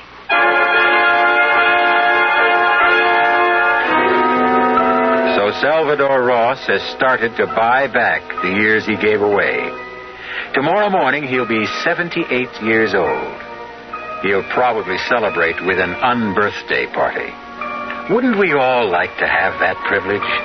To lose the weight of our years instead of adding them on? Or is it such a privilege? We'll find out when I return shortly with Act 3. It's safe to assume that some of you are listening to my voice from the inside of the wrong car. Not the wrong make, the wrong size. It's especially important these days that the cars we drive fit the way we use them. Now look around. If you've got more room than you've got passengers, maybe a smaller car would be better. If you've got wall-to-wall people, maybe the car is not big enough for the way you use it. And if you've taken the big car and left the small one for your wife to use for her carpools and shopping and Cub Scouts and whatever, well, we've got a message for you. If she hasn't given it to you already, make sure your car fits your lifestyle. Sometimes small is right. Sometimes big is right. Buick makes both right. From Opel to Electra 225, Buick has a car for the way you drive. If you're a busy part-time farmer, you should be aware of the sincere interest the Federal Land Bank has in providing a loan for your type operation. That's right. The Land Bank is interested in helping part-time farmers by providing the kind of loan service this special group requires. Part-time farmers come to the Land Bank for a loan to buy that first piece of land and to buy additional land. They come to the Land Bank for a loan to make major improvements on farm property. A land bank loan helps the part-time farmer become more efficient. A land bank loan is available for such things as building a new home. In fact, a land bank loan is available for just about any purpose that requires long-term financing. So if you're serious about part-time farming, come to the Land Bank for a long-term loan at reasonable cost. Write to the Federal Land Bank of Houston, Post Office Box 2649, or see your local Federal Land Bank Association.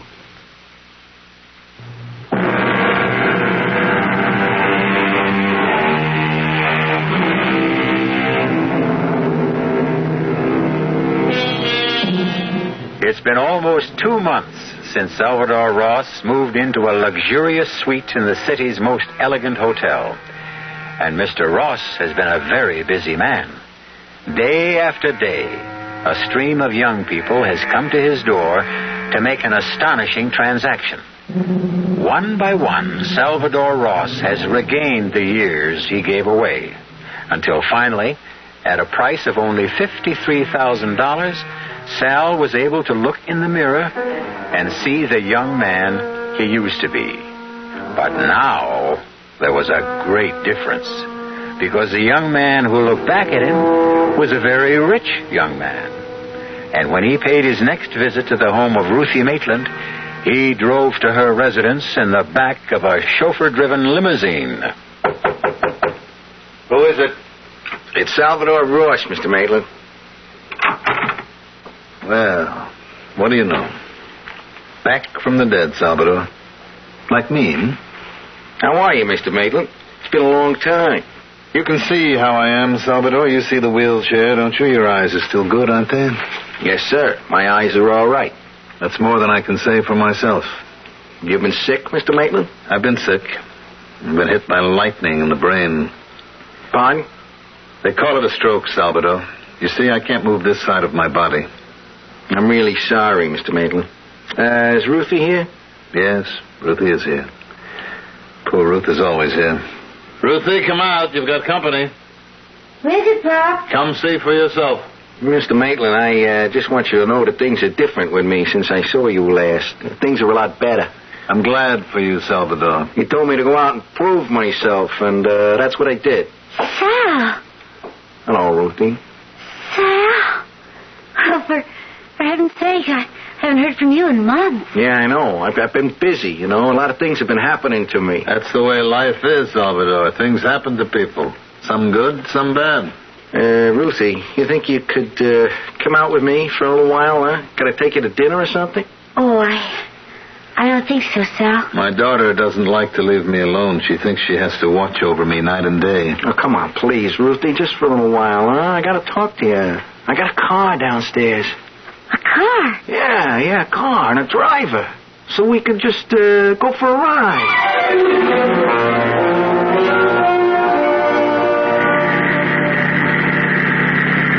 I just don't understand how it could have happened, Sal. I mean, you had nothing just a few months ago. Now everything's so different. I just hit it big, Ruthie. I got lucky. You're not doing anything dishonest. No, I swear I'm not. I just, I come into some big money, that's all. An old man. He left me a lot of money. Someone I did a favor for. But it's all so incredible. And you look so different. Even your face looks different. It's your nose, Ruthie. That old broken nose of mine is gone. I swapped it for, had it fixed. I don't know what to say. I'm just overwhelmed. Well, say you see me again, Ruthie. That's all I want to hear. I mean, I know you turned me down when I asked you to marry me, but at least see me again, huh? Well, yeah, of course. Only it can't be too often. You saw my poor father. Yeah. It's too bad about what happened to him. He's so terribly ill, Sal. He needs me. Yeah, I need you too, Ruthie.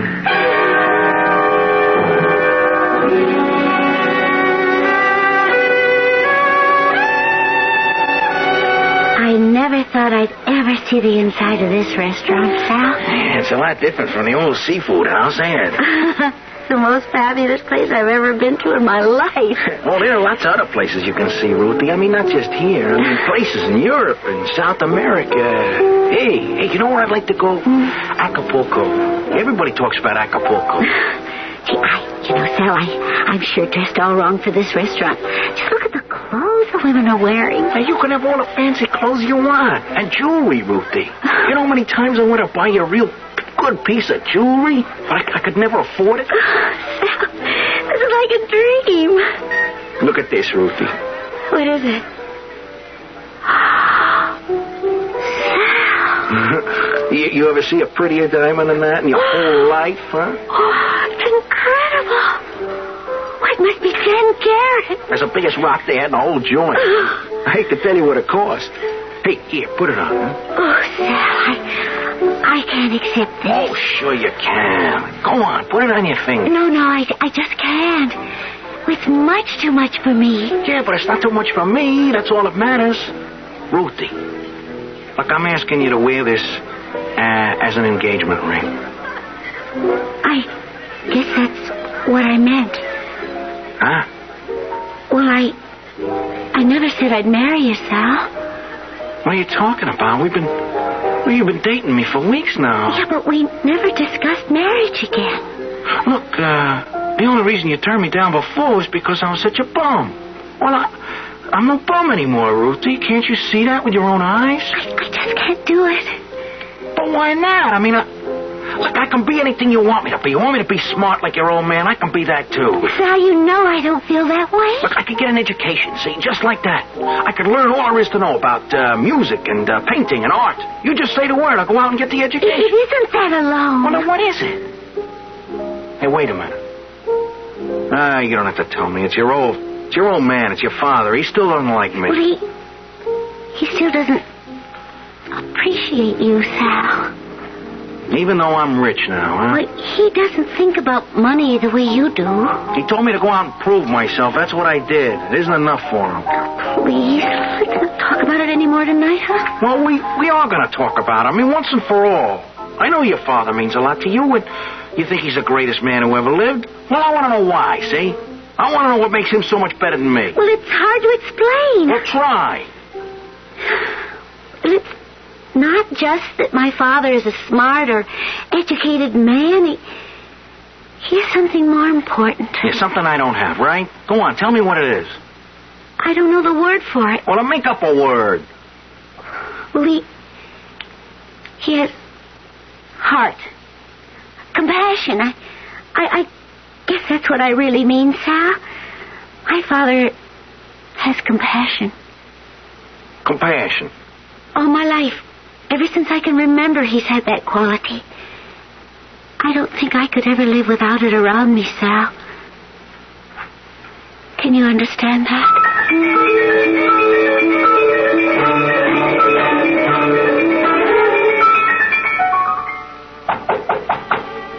Yes, who is it? Sal Ross, Mr. Maitland. Can I come in? Ruthie's not home. I know, Mr. Maitland. I want to see you. Why me, Salvador? I want to talk to you about something. All right, come in. I don't have very much to say to you, Salvador. You found that out a long time ago. Yeah, I know that. And in case you came here to argue with me about Ruthie, don't waste your time. My daughter makes up her own mind. And she told you I proposed to her, huh? She tells me things, yes. You tell her a few things, too, don't you? Salvador, I'm a sick man. I don't have long on this earth. A few months, maybe only a few weeks. I wouldn't want to leave my Ruthie in the hands of the wrong person. You meaning me, huh? Leave us in peace, Salvador. I didn't come here to talk about Ruthie, Mr. Maitland. Then why did you come? It's you I came about. I came to talk to you. Look, I know what you think of me, and I didn't come here to change your mind. I come here to talk business. Business? I want to make a deal with you. I want to buy something you got. Look at me. I have nothing. Even this wheelchair is rented. You still got something I want. I'm willing to pay for it, any price you name. You could use money, I know that. Not for yourself, not. Money for Ruthie. Money to take care of her when she's alone. I have nothing to sell, don't you understand? Yes, you do. You got something I need real bad. I don't know what you call it exactly. Ruthie says it's like, compassion. What kind of crazy talk is this? Do you even know what you're talking about? A lot of people thought I was crazy when I offered them this kind of a deal, but I've done all right. I take my word for it. I've done great. You think you can buy a thing like that? And pay for it like eggs? I know I can. All you do is say yes. I'll give you any amount of money you want. I think maybe you don't feel well, Salvador. Look, $100,000, huh? How does that strike you? Would you make a deal for $100,000? You're really serious? I'll bring you the check tomorrow morning. It's enough money to take care of you for the rest of your life. And Ruthie, too. You know, you're a crazy man, Salvador. Crazy. But all right. If that's your insanity, all right.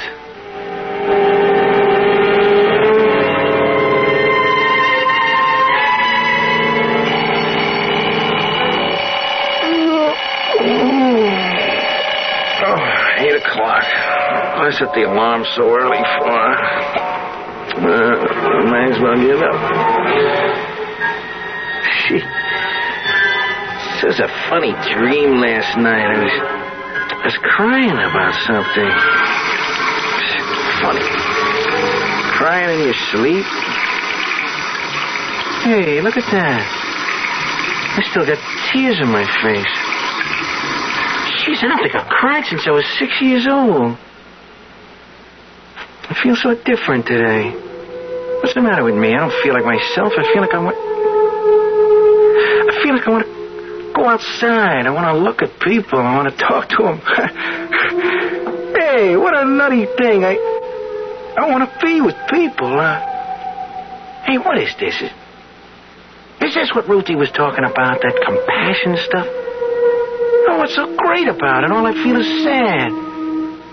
I feel like crying. I feel like the whole world is on my shoulders. What's so great about feeling like that, huh? Ruthie. I gotta see Ruthie. I gotta tell her what happened to me. I gotta hold her in my arms. My sweet little Ruthie.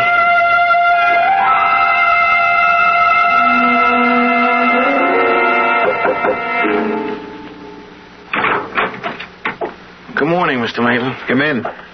Did you bring the check? Yes, sir. I brought it. All right, let's get it over with. Is it certified? Yeah, it's a bank check, Mr. Maitland. It's good as cash. Put it on the table. Yes, sir. Is Ruthie up yet? She's up, but she's not here. Oh, where is she? I sent her on an errand.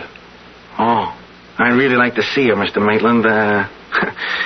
I guess what I really mean is I'd like her to see me, you know, and I'd like her to realize that I've changed. Mm-hmm. You've changed, have you? Yeah, she'll be able to tell, too, you know. It may take her a little while, but she's going to know. I see.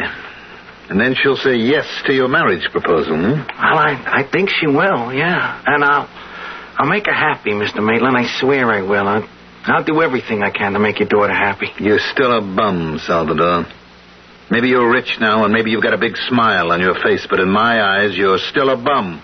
I know why you feel that way about me, Mr. Maitland. I know, but everything about me is different now. I swear that. And I want us to be friends. You gave me $100,000, Salvador. Do you need my friendship, too? Well, it's what I want more than the money.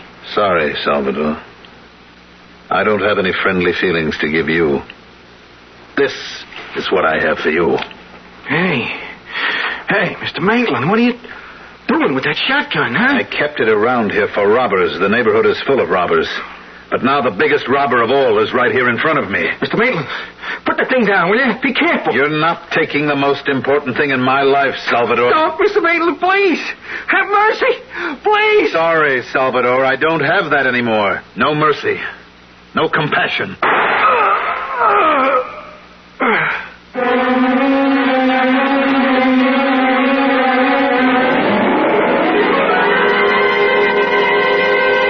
You have just heard the incredible rise and fall of Salvador Ross, a man who pulled himself up by his own bootstraps and who finally fell before the merciless blast of a loaded shotgun.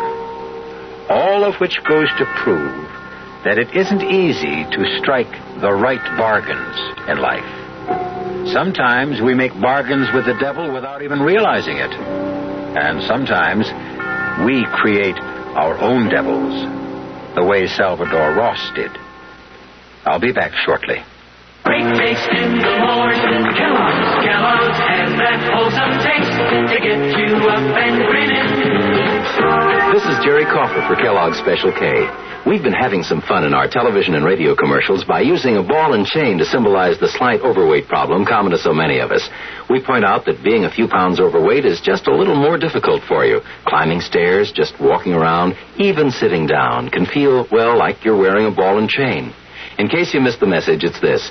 If you really want to get rid of that extra weight, you really have to work at it by exercising and with sensible meals like the Special K breakfast.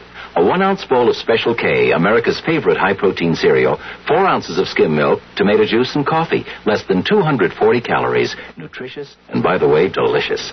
So why not begin each day with a Special K breakfast and then keep up the good work?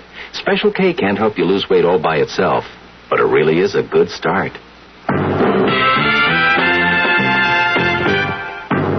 Some research experts say you can't taste the difference between beers. Well, if they're right, then Anheuser-Busch wastes a barrel of time Beechwood aging Budweiser. Only they don't think so. Brewing beer right does make a difference. And they're betting a bundle that you can taste the difference in Bud. When it comes to brewing Budweiser, the Anheuser-Busch choice is to go all the way because they still care about quality.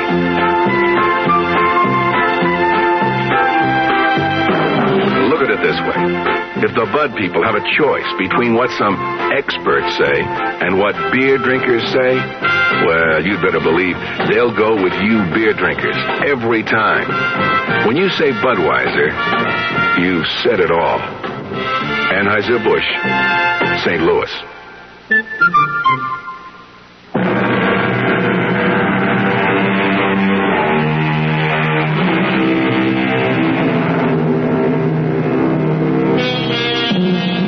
What would you have given up if you were Salvador Ross?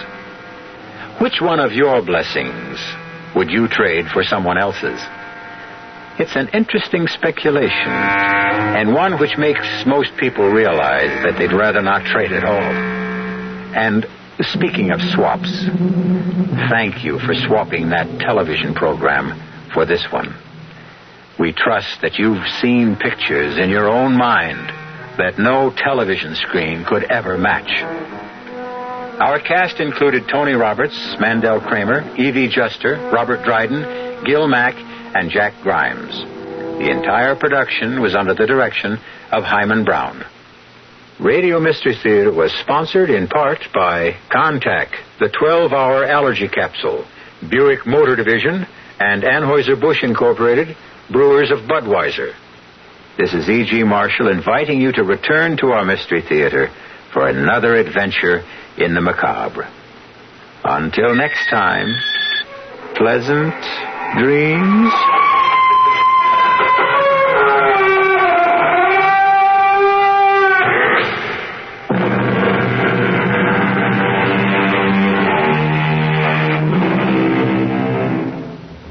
There's a beautiful little red Fiat idling its 1600cc engine on the Ewing Buick showroom floor right this minute. Hear it? It's calling your name. It's saying, I'm sporty. I'm superbly engineered. I'm economical to operate. Don't keep your little Fiat waiting too long. Italians can get very impatient, you know. See the large selection of Fiats, Opals, and Buicks at Ewing Buick today on Cedar Springs at Pearl. KRLD, Dallas. Up next in our prolific parade of programming, it is Eddie Cantor.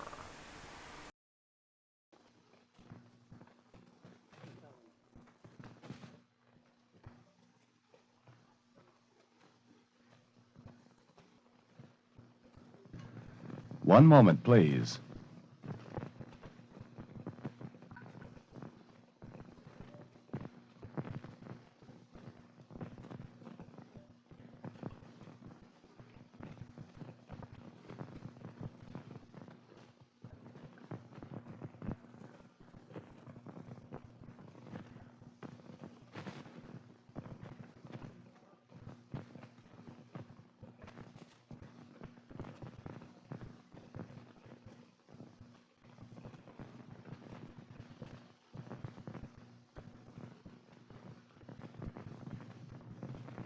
Stand by for just a moment, please.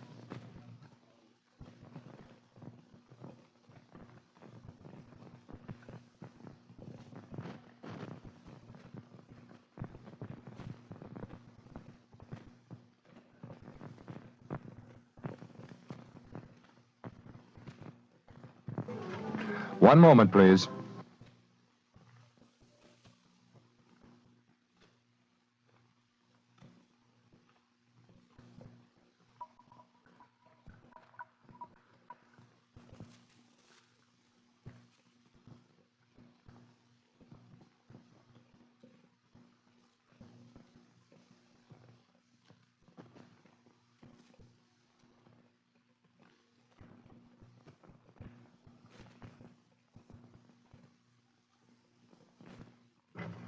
Ladies and gentlemen, unfortunately, we are able to bring you the scheduled program at this time.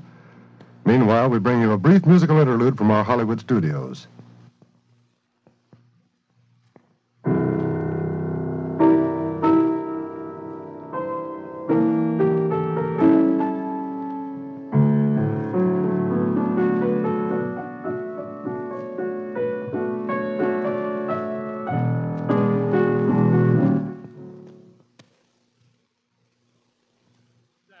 How could they ever get 4 million of these flyers into this auditorium? Why not?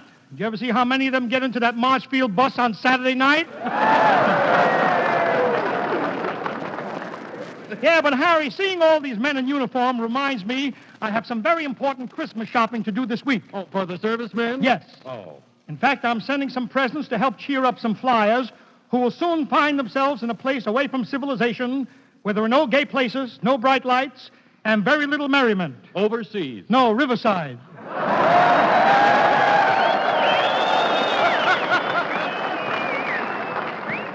course, I'm only kidding, Harry. I've had a lot of fun in Riverside. The only thing is, at 12 o'clock, all the excitement stops and everything gets quiet. Yeah, well, after all, Eddie, a lot of towns get quiet at 12 o'clock. 12 o'clock noon?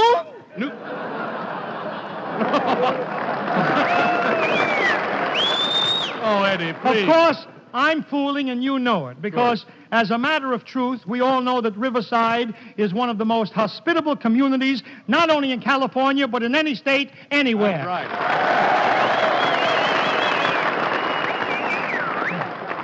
Why have the Chamber of Commerce? I'll tell you, look, Harry, hometowns are great, aren't they, Harry? They certainly are, Eddie. Of course, it'll be nice when all the boys get back to their own hometowns again, and we hope that day may not be far off.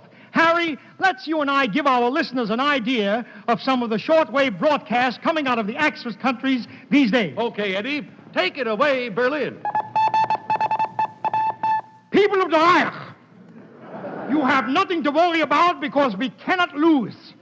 The Nazis are fighting an all-out war.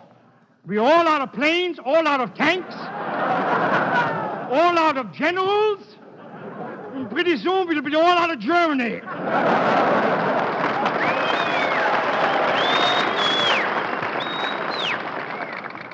Flush. We have good news. At the coming Berlin Festival to celebrate the defeat of the British, Russians, and Americans, there will be 10 million men dancing in the streets of Berlin. Mostly British, Russians, and Americans. Reports that the Fuhrer plans to flee the country are false. The Fuhrer will positively not leave Berchtesgaden. Berchtesgaden just left the Fuhrer.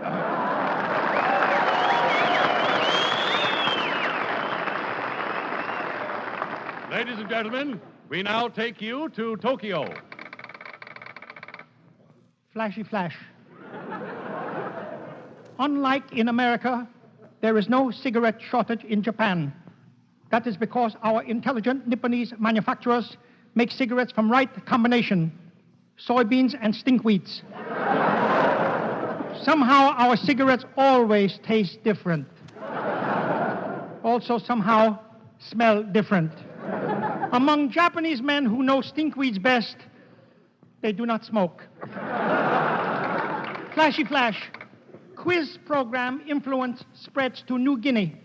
Every time Yankee Marine meets a Jap soldier, Marine raises his rifle and asks himself one question. Is this nip necessary?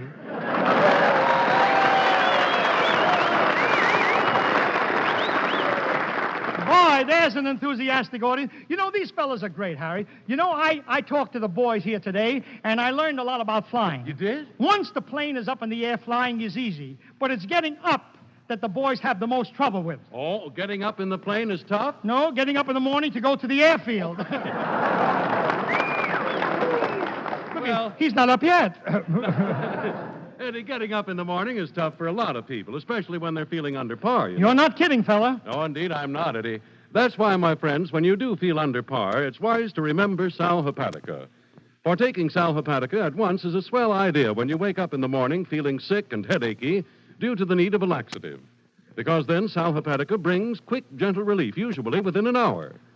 And taking Sal Hepatica right then and there when you need it means you don't have to risk feeling miserable all day. You don't have to wait until night to take the laxative you need right away. Then, too, sparkling Sal Hepatica has this additional advantage. This famous saline helps sweeten an upset stomach by helping to reduce excess gastric acidity. So get a bottle of Sal Hepatica from your druggist. Remembering this caution, use only as directed. Then, whenever you need a laxative, morning, noon, or night, see how much faster you feel better thanks to gentle, speedy Sal Hepatica.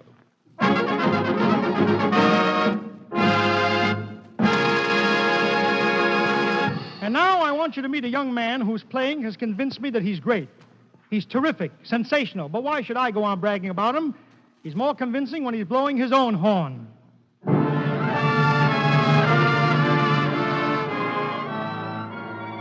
Here he is, our young trumpet-playing band leader, Leonard Seuss, and Blue Prelude.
it, Suze? That was really blowing, huh? Say, Eddie. Yeah, what is it, Harry? There's a young lady outside to see you. Is she pretty?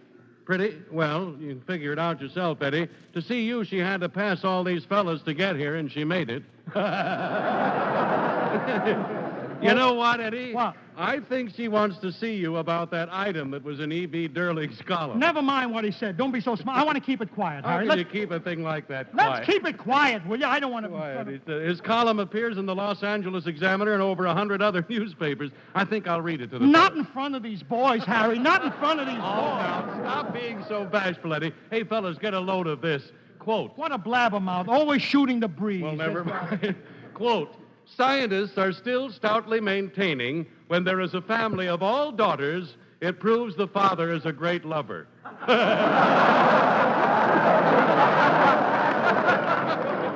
What are you laughing at? What are you laughing at? So I'm a great lover. So is that... It's believable. It's believable.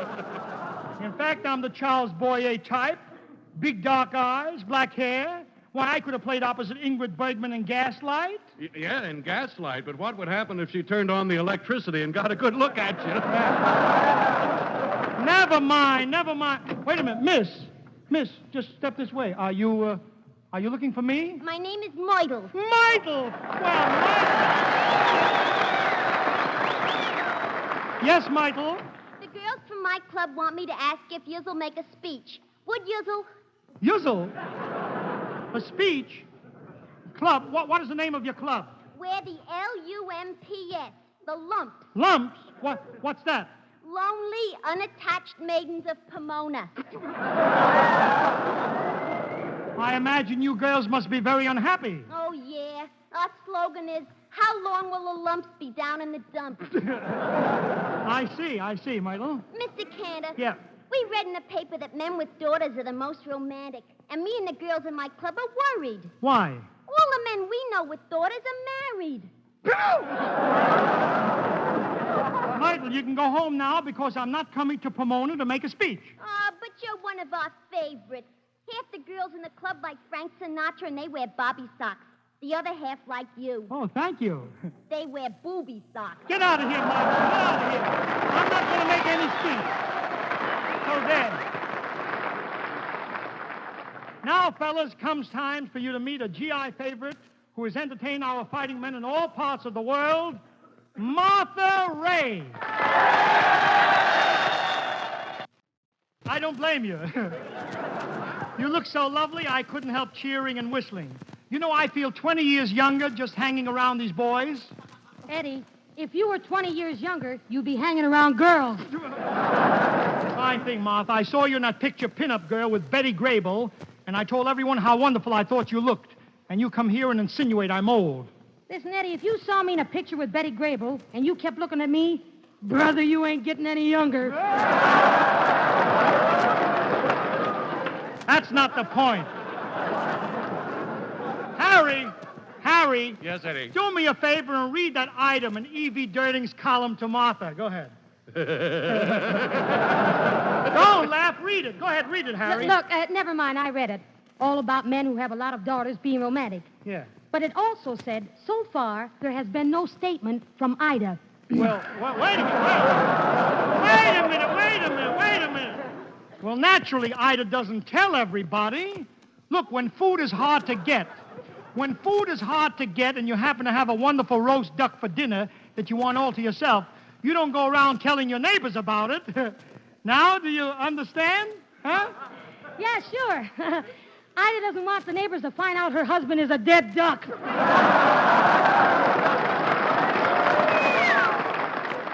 All right, Martha, you can rib me, but no kidding. The men in the Cantor family have been great romancers for generations. If you knew about my family tree, you'd really be impressed. Your family tree? That's a tree they wouldn't even let grow in Brooklyn. Get out of here. Never mind. Tonight I'm going to show everyone what great lovers the Cantors have been in the past. Harry, yes? Let's turn back the pages of history. Yes. E.V. Durling said in his... No, history. Oh. Not arithmetic. Go ahead. Wrong book.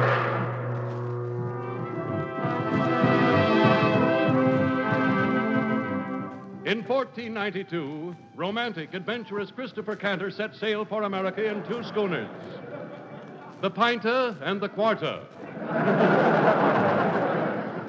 His ration board allowed him 2 galleons for the trip. Upon arriving in America, Chris heard of a beautiful Indian princess. And as the scene opens, we find him asking the Indian chief for his daughter's hand. Big Chief, me, Chris Cantor. Ugh. I want to marry your daughter. Ugh. What does she look like? Ugly. Chief, what is her name? Minnie, ha-ha. Minnie hoo-hoo? Ha-ha. Ha-ha. Ha-ha.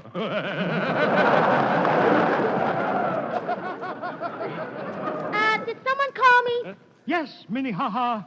I came to ask for your hand, but I can see I am too late.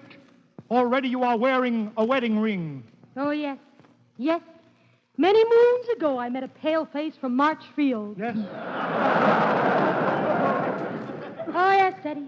We were married for 2 years, and then he went away. By now, I don't know, I have forgotten my Marchfield pale face. Yeah, but wait a minute. What about that papoose on your back? Papoose?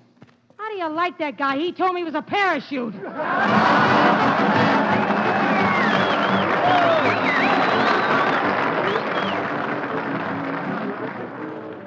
One of the most famous Casanovas of the Cantor clan lived in the pioneer days of the Old West, Buffalo Ben Cantor. Everywhere, people would stare at this powerful cowboy with his 6 feet. Well, if you had 6 feet, they'd stare at you, too. We now look in at this Tyrone of the Tumbleweeds as he rides up to the home of his sweetie, Gopher Gertie. He knocks on the door. Come in.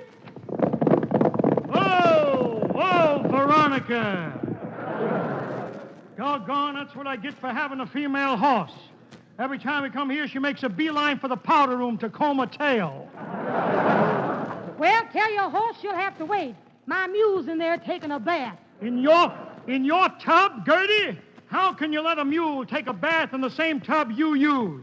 Well, it's a tight squeeze, but we make it. Tell me what's on your mind, Buffalo Ben. Well, quiet, you. Well, Gertie, darling, there's something I want to tell you. You're beautiful.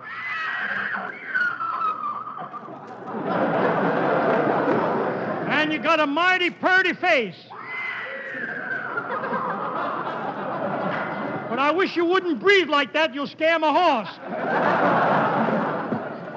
Oh, I'm a sore, Buffalo Ben. I reckon I sound like that because I caught a cold last night. Fell asleep in a beer barrel and left the darn bunghole open. Well,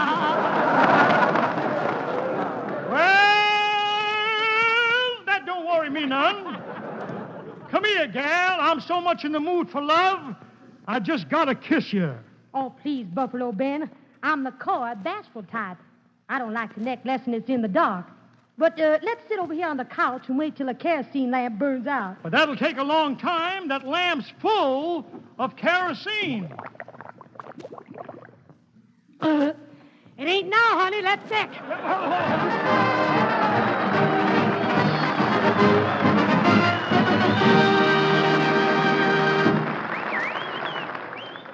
One of the greatest heroes of World War I was that dashing romantic flyer, Orville Cantor. Orville was known in flying circles for his famous 3 crash landings. The year is 1917, and we find him having a last rendezvous with his sweetheart before going overseas. Well, darling, I sure got a kick out of those graduation ceremonies today. How do I look with this bar on my shoulder? Not so good. I'll lift up your shoulder and we'll go to a different bar. Oh, Orville, you and your drinking. Honey, I'm going overseas. Am I not entitled to a few drinks? Yes, but you overdo it. You're the only pilot in the Air Corps who can't walk home from a bar without his navigator. Oh, sweetheart. Darling, before you go overseas, there's something I must know. Are you sure you don't want to leave me? My dearest one, you know I'd love to stay here with you forever. Why, any minute I just know I'll break down and cry when I hear for the last time, those three little words, that one little phrase. The bar's closed. That's it, that's it,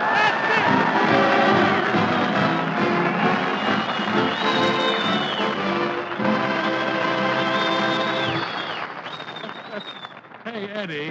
What is it, Harry? I just wanted to compliment you and Martha on those thrilling love scenes. Well, thank you, Harry. You know, I was a great lover once. Yeah? Yeah? Well, I was. Yeah? And once even a girl offered me her hand in marriage, but we couldn't make a deal. Why not? Well, she wanted me to take both hands or nothing. Well, Harry, what's wrong with that? Her right hand I didn't want. It was all rough from bowling. Because one of her hands was not nice, you let that interfere with your romance? Well, her left hand was all rough from dishwashing. Oh. And it got very embarrassing in public, where I'd take her to a nice place for dinner, and the minute she'd reach out to pick up the check, everyone would stare at me. Oh, the girl should never have embarrassed you like that. Couldn't you do anything about her hands? Oh, yeah, I did. I told her to use Truchet. Trushay. Truchet, the beforehand lotion. I told her to smooth on a little Truchet before she put her hands in hot soapy water, and it worked wonders. And she did, and she got you for a husband. No. No? No, she got Truchet's beforehand protection. You see, smoothing a little Truchet on your hands before you put them in hot soapy water actually guards your hands from roughness and dryness. Helps keep them soft and lovely. Yes, Truchet is an ideal beauty help. Honestly, Eddie, with the help of Truchet, her hands got lovely, soft and smooth. And so you married her. No. But she used Truchet. It helped make her hands soft and lovely. Why didn't you marry her? I couldn't. I was married already.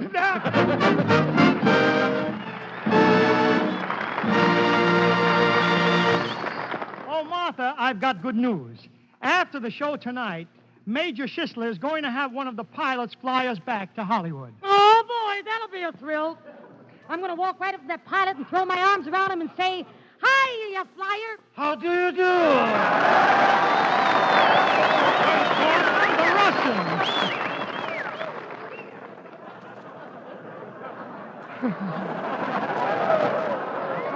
The Russian? Yes? Russian, you're a flyer? Most of course. Yeah. And I'm so happy because today I got my wings. You're happy because you got your wings? Sure. Lucky to get any cigarettes these days.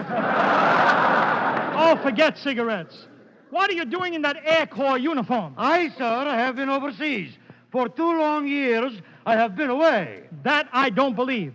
But here's someone who has been overseas, Russian. An outstanding personality who has traveled to many of our fighting fronts abroad. Mr. Churchill, where's your cigar? This is Martha Ray. Oh, Martha, darling. To me, you look beautiful. Gorgeous. To you, she looks gorgeous? Now, do you believe I've been away for 2 years? I think I'll slug him, Eddie. Russian, were you born or did you accumulate? I will never forget the day I was born. My parents looked down at me and said, "Is you is or is you ain't my baby?"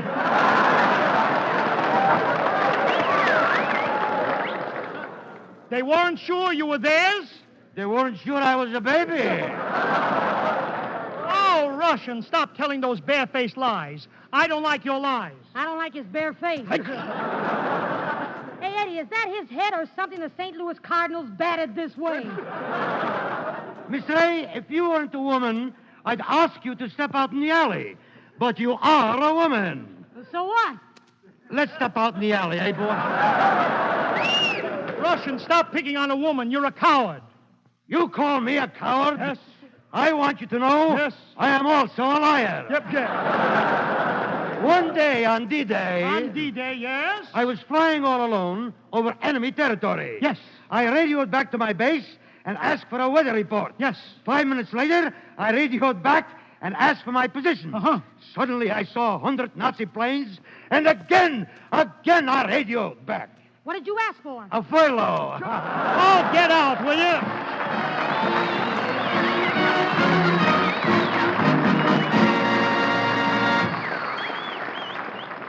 Fellas, here she is, Nora Martin.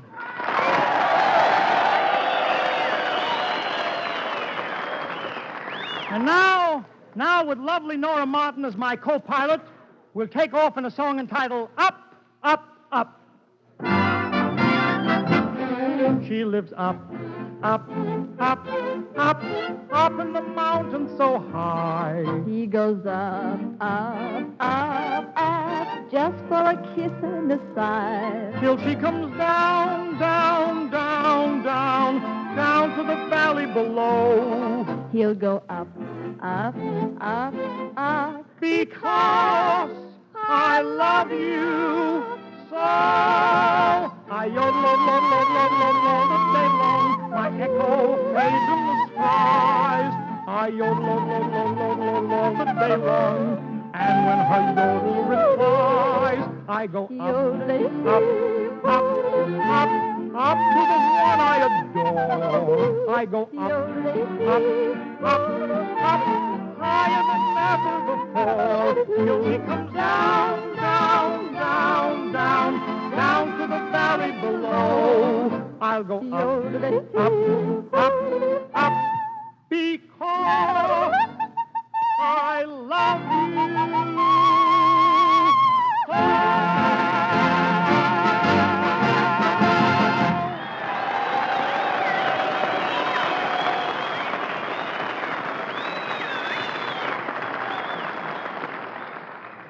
The world's largest Christmas party for hospitalized servicemen has swung into action.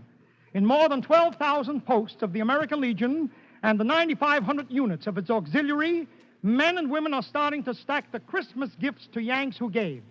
National Commander Edward N. Schiebling, endorsing our Christmas project, said, "This appears to be our opportunity to make possible added happiness to every disabled, wounded, or sick serviceman and woman on Christmas Day this year.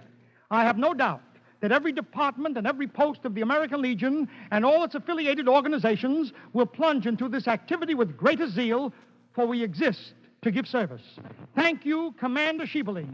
I, too, have no doubt that the people of America will match the zeal of the American Legion and will deliver to its posts and auxiliaries the Christmas packages which will brighten the hospital wards where our sick and wounded servicemen lie. Reports on the great patriotic cooperation extended by the department stores are coming in thick and fast. They are doing a wonderful job with special window displays featuring holiday items for our men and women on the Purple Heart Circuit.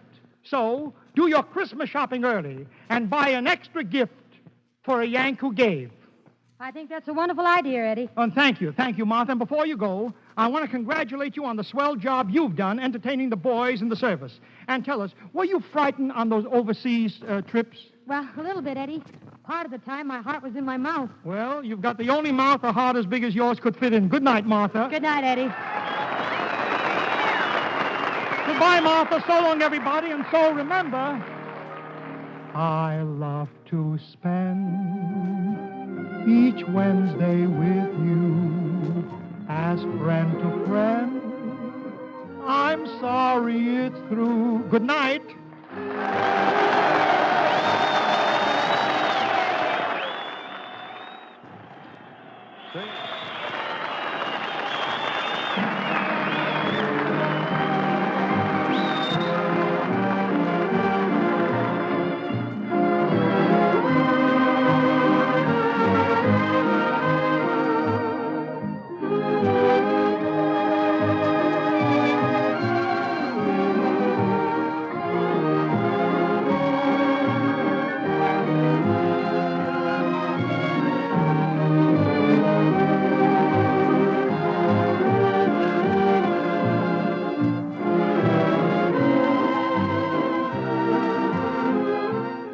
This is the National Broadcasting Company.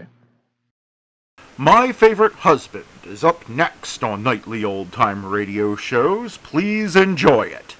Husband, starring Lucille Ball with Richard Denning. Oh, Mrs. Cougat. Pardon me, Mrs. Cougat. What'd you say? Wait a minute, Katie, till I get this cotton out of my ears. Why, Mrs. Cougat, after all these years, haven't you gotten used to Mr. Cougat singing? No, and I guess I never will. But the neighbors seem to be getting used to it. They haven't sent the police over in a long time. Remember the time they sent the police? They thought he was scalding to death. Yes, and remember the time he was scolding to death and we wondered why we couldn't recognize the tune? Well, I guess he's been in there long enough. Turn the cold water on in the kitchen. All right. You know, since you've discovered that turning on the cold water in the kitchen made the water in the shower turn hot, everything works like clockwork. It does? Absolutely. I just put the eggs on the stove, turn on the cold water, and it gets down here just in time for 2 4-minute eggs. If he ever finds out, he'll murder us. Oh, and speaking of murder, tonight's the night for the Matron's League play. If he discovers I'm playing the lead, you'll be housekeeper for the widower Cougat. Don't worry, Mrs. Cougat. I have your costume hidden in my closet, and if he happens to see it, I'll say it's mine. Do you think he might wonder why you would dress up in a medieval costume as Lady Alice? Oh, I can explain that, all right. But I hope he doesn't ask me why I need that bustle. Oh, don't be silly, Katie. You have a very nice figure. We all have a little flesh here and there. Yes, but on me, here runs right into there without stopping. Oh, that's nonsense. I'll get it. Hello? Hello, Mrs. Cougat? Yes? This is Mrs. Worthinggill, the director of the Young Matron's League play. Oh. I never could have guessed who it was. I trust that you have been practicing your enunciation and your articulation. Oh, definitely. I have been practicing diligently and regularly. Good. I am happy to hear that you are speaking with a more natural quality. Thank you. The purpose of my call is to tell you about your costume fitting. Mm-hmm. Adrian will be at your house at 10 o'clock sharp this morning. Adrian? Yes, Adrian La Jolla. Oh. Our costumer. Oh, well, 10 o'clock should be fine. My husband will have left for the bank long before that. Splendid. I'll see you tonight. Oh, goodbye. Goodbye. I mean, goodbye. Good morning, honey. Oh, good morning, George. Why, George Cougar, look at your clothes. You have on a T-shirt and slacks. Are you going to the bank that way? Oh, didn't I tell you, dear? Mr. Atterbury closed the bank today in memory of one of our depositors. Oh, did he die? Yes, poor fellow. Some stupid employee put fresh points in the pen holders and he dropped dead from the shock. George Cougar, you're kidding me. The bank is closed and I'm going to stay home all day with you. Oh, no. What do you mean, oh, no? I mean, it sounds too good to be true. Oh, but I wouldn't think of depriving you of your holiday, George. You run along and enjoy yourself. Maybe I better stay home and help you. I don't want you to. Are you sick, Liz? Sick? Yes. Yes, that's it. You make me sick. Huh? What? I mean, I don't feel well. Look at my tongue. Bleh. Oh. There's a coat I.J. Fox would be proud of. I'll call a doctor. No, just leave now. I'll be all right. Liz, it's 20 to 10. If you're not better by 10 o'clock, I'm going to call the doctor. If you're still here at 10 o'clock, I'll need a doctor. Liz, what's going on around here? Well, George, I'm expecting... Expecting? Liz, why didn't you tell me? Oh, no, it isn't what you think, George. It's not going to be a baby. It's not? No, not just forget everything I said. I'll get over it. Well, how can you get over it? Penicillin. They do wonders with it. Oh, that settles it. I'm going to stay home and take care of you. George, baby, I'll only be more nervous if you stay around. Now go out and enjoy yourself. Play golf. It'll make me feel better. Well, I'll go on one condition. That you promise me you'll call the doctor. I promise. It's just a case of nerves, dear. Well, all right. Goodbye. Don't forget your clubs. They're in the hall closet. No, they're not. They're Well, I put them out the front door when I came down this morning. Oh. Goodbye, dear. Goodbye.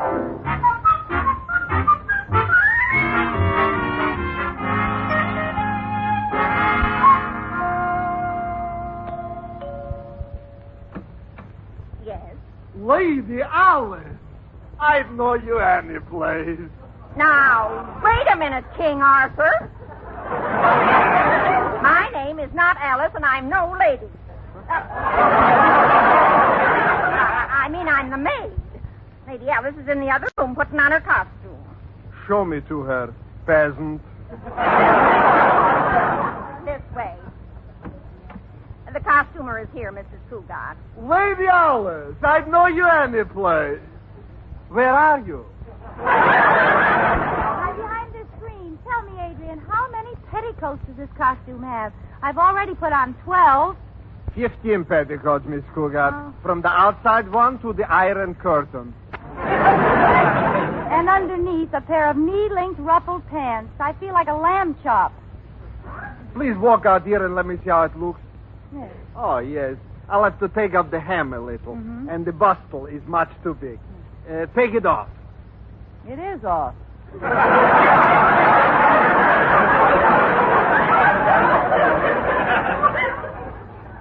Oh, well, put it on. And we'll take a look how the whole costume fits, huh? Not too bad. Oh, dear. Oh. What's the matter, Miss Cougar? My husband, he's just pulling into the driveway. Quick, give me my bathrobe. I'll cover up this costume and try to get rid of him. Now, you wait. Hello, Liz. How are you? George, I thought you were playing golf. Oh, how can I play golf when you're sick? Oh, I'm feeling fine now. Liz, look at you. You're sicker than you think. What do you mean? You're all swollen from the waist down. No. Yes. Turn around. Oh, you're in awful shape. Oh, Dad, I forgot to take it off. What? Oh, and whose taxi was that waiting out in front? Is the doctor here? Well, I guess so. Oh, what are you trying to keep from me? Tell me, dear. I can take it. Nothing. Then I'll get it from the doctor. He'll tell me. George, don't go in there. Mr. Cougar. Yes, tell me. What's wrong with my wife? Oh, nothing. It's not as bad as it looks. Oh, that's good.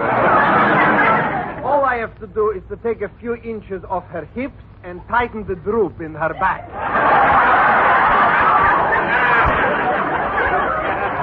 Poor little wife. Yes, you see, her peplum is dragging. No. Oh, now, don't worry, George. He knows what he's doing. Well, where are you going to take her? Oh, no place.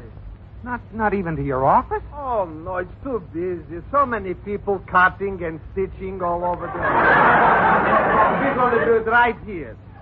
Tell me, Mr. Cougat, have you got any old razor blades? No, you can't do it. Now, it's all right, George. He'll just pin it up here. Pin it up? Yes, then later he'll put it on the machine. It makes a much stronger stitch. It does? Oh, I should say so. Sew it up by hand, and the minute she sits down, the whole thing will split wide open.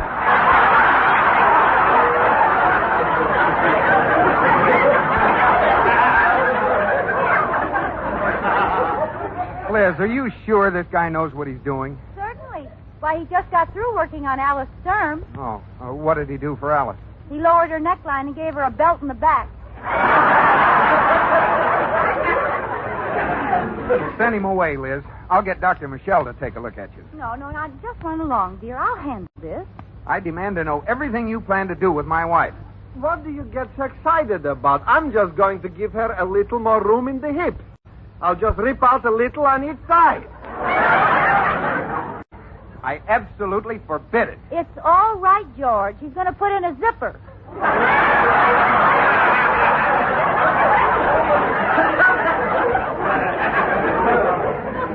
I forbid you to lay a hand on my wife.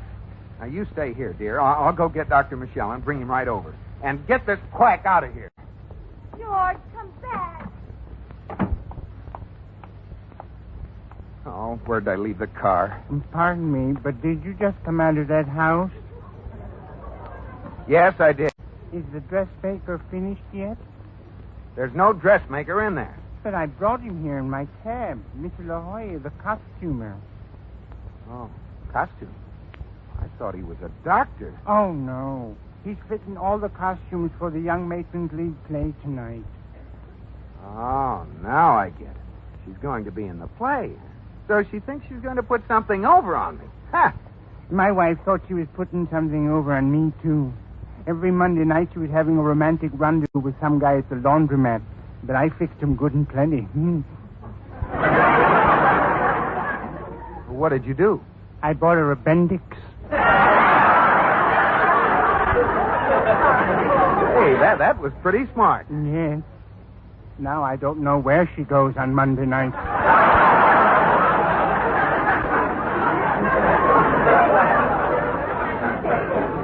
You know, this isn't Liz's fault as much as it is that Mrs. Worthingill's. It isn't? No, and I'm going to go down and give her a piece of my mind.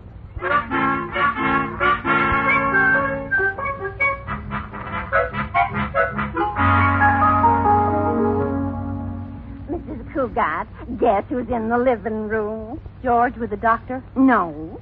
George with a revolver? No. I'll give you a hint. He's got blonde hair, he wears a bow tie, and when I walk by him, he chubbied my cheek. Corey Cartwright, and is he slipping? I'll go in and see him. Hi, Corey. Hello, Liz, dear. Corey, I'm glad you're here. I have a problem of my own. George found out about the play? No, but I had to pretend I was sick to get him out of the house while I was getting my costume fitted, and now he's going to get Dr. Michelle. Well, a good checkup won't hurt you. Corey, will you find George and head him off? Tell him I'm feeling all right again. All right. Tell me about your costume, Liz. Is it real scanty with very little there and practically nothing here? My costume has 15 petticoats and knee-length pantaloons. Oh. I'm saving you a seat in the front row. What for? See you later, Liz.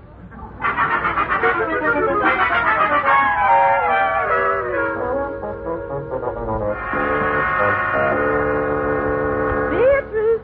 Yes, Miss Worthington? Oh, the most dreadful thing has happened. Rodney Rogers just called and says he can't be in the play. Laryngitis. But that wasn't a very large part. He only had one scene in the first act. Oh, yes, but it was so important. Oh, where can we find another man? Oh, there you are. I want to tell you a thing or two. My wife is not going to be in this play tonight, and I told you that. Stop! Don't stand there in the door. Come in, Mr. Barrymore. Barrymore? My name isn't Barrymore. Oh, of course. How silly of me. I was carried away. That profile, that noble carriage, that resonant voice. Oh, really? Don't move. Let me drink this in. That wavy blonde hair, those white teeth, those flaring nostrils. Oh, you're gorgeous.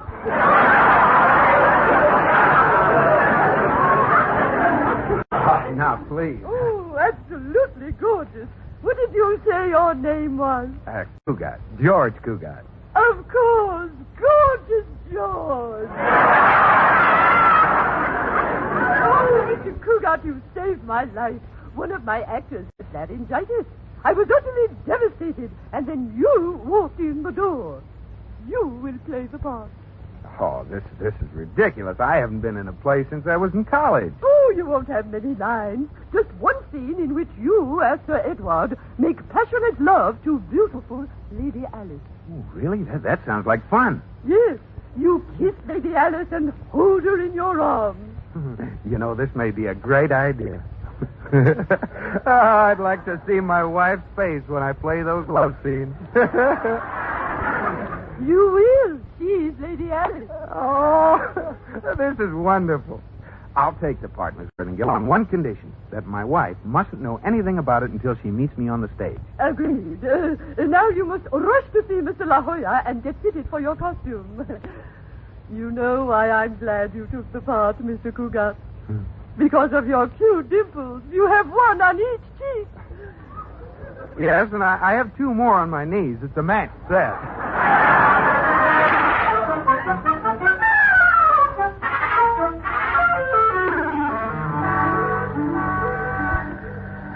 George! Oh, George! Where have you been, George? I looked everywhere for you. I wanted to tell you Liz is feeling better. Skip it. I found out about the play. You did? Yes, and I'm going to get even with her. Listen, she doesn't know it, but I'm going to play a part in the play. You? Yeah. Who are you trying to get even with, Liz or the audience? Very funny. Say, here's the costumer shop. Come on in with me, will you? Okay. Good afternoon, gentlemen. Oh, Mr. Cougar, Miss Bordingill told me about you being in the play. Here is your costume. This? This is the underwear. Now, where's the costume? This is the costume, a pair of tights. Tights? They're just long underwear without the escape hatch in the back. That's pretty corny even from you. I can't wear these. George is allergic to tights. He was doing a quick change on the stage in college once, and when he called for his tights, they thought he said light.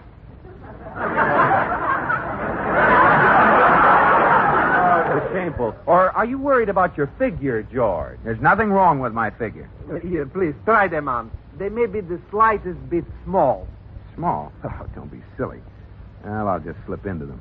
There, they fit perfectly. Yes, but wait till you get them up past your knees. Oh, these are pretty snug. Well, I have a 32 waist. What size are these? 40, medium stout.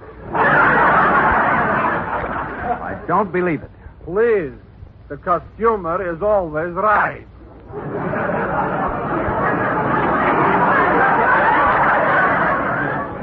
Ridiculous. I have the same figure I had in college. You forgot your stomach, George. What stomach? You look like a mantle on Christmas morning. 2 lumpy stockings with a basketball on top. No, wait. Would you like to wear a suit of armor? Now you're talking. Where is it? Well, it's not all here. My son has the legs on his car. On his car? Yes, he wanted to have the fanciest twin pipes in town. I tell you what, if I can get the legs back, I'll bring the armor to the play tonight. Meanwhile, you'd better take along the tights.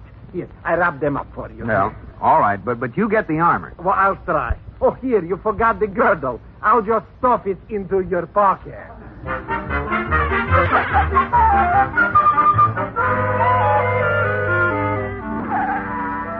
Oh, that was a delicious dinner. I'll tell Katie you like it. Well, have you any plans for tonight? Plans? Mm-hmm. No, I don't have any plans. Oh, I thought maybe you'd like to go to that play the Young Matrons League is giving. Oh, whatever made you think that? Oh, I just thought you might. Well, how about a movie tonight? The paper's in my coat pocket. I'll get it. No, dear, let me get it. You just sit still. She's gone. I'd better duck out for the theater while I have a chance. Here's your coat, George. Where's the... George? George! Did you call Mrs. Cougar? I was looking for George. Where'd he go? Well, I heard someone go out the front door. Well, that's funny. Well, now's my chance to get to the theater. Here, Katie, put this coat back, will you? Wait a minute. What's this he's got stuffed in his pocket? Well! What's the matter, Mrs. Cougar? George seems to be buying a new paper, the Evening Girdle. My goodness, look at the size of that thing. Yes. Apparently, the Evening Girdle has a very large Sunday supplement. What am I laughing at? My goodness, look at the size of that thing. What's it doing in his pocket? My goodness, look at the size of that thing. Oh, stop saying that. No wonder he ducked out of the door. He knew I'd find this. Well, I'm going to wait right here till he comes back and demand an explanation. But you have to get to the theater. Well, you tell him not to go to bed, because when I come home, we're going to have this out. I put up with a lot, but this is the end. Oh, now I'm all upset. Katie, is my nose shiny? Katie, my nose. My goodness, look at the size of that thing.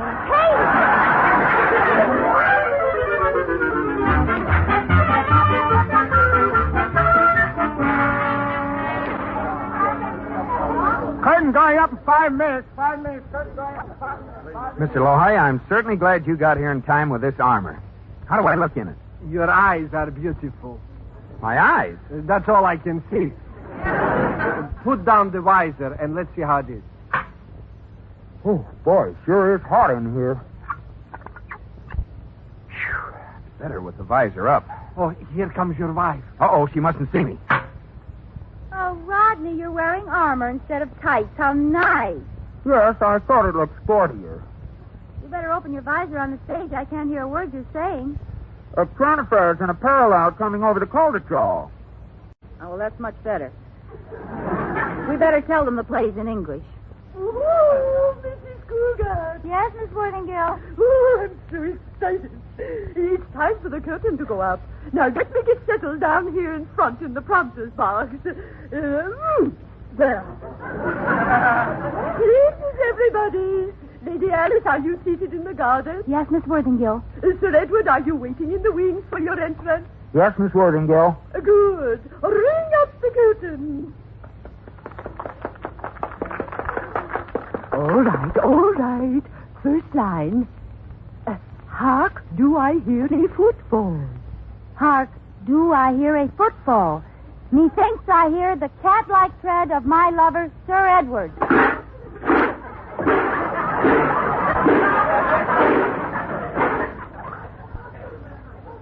Sir Edward needeth a grease job. Cougar. Sir Edward, turn thy face from out the shadows. Lift thy visor and let me look upon the face of my beloved.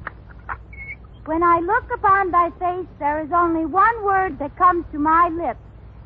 George!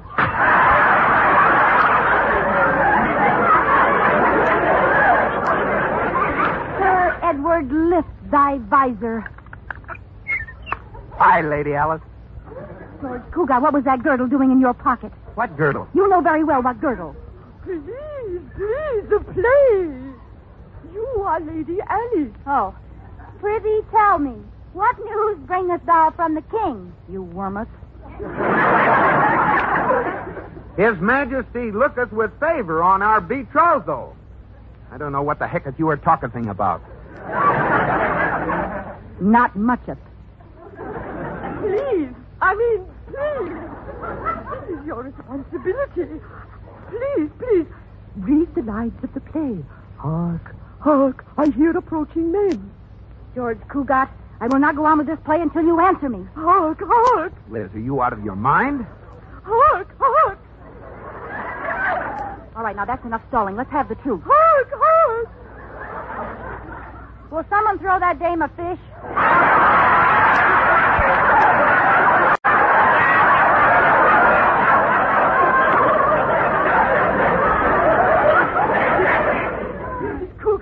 Mrs. Cougar, don't you dare light that cigarette. They weren't invented yet. I don't understand this, Liz, but if you insist on making a public fight out of it, the least you can do is give me a cigarette. All right, here. Well, give it to me. I did. I stuck it in your visor. You did not. I did, too. I can see the smoke curling out of the top of your helmet. You can't. Help! I'm on fire! Oh, my flame! Help! This armor's filling up with smoke. Here's a bottle of seltzer. Here, you armored smoke ham. Oh, Liz!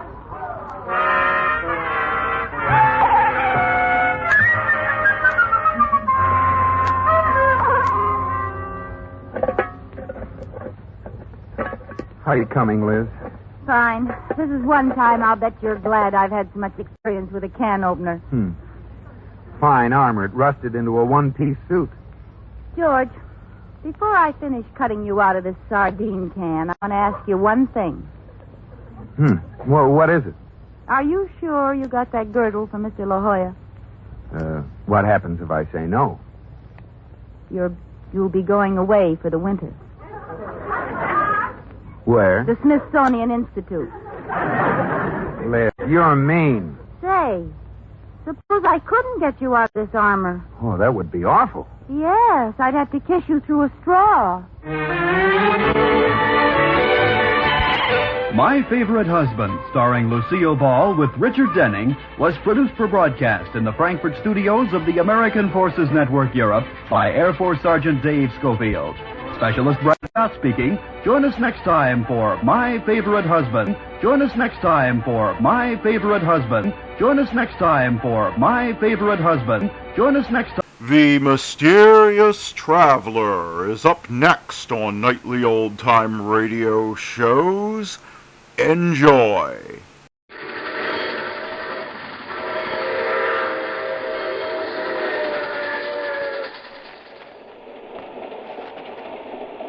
The Mysterious Traveler.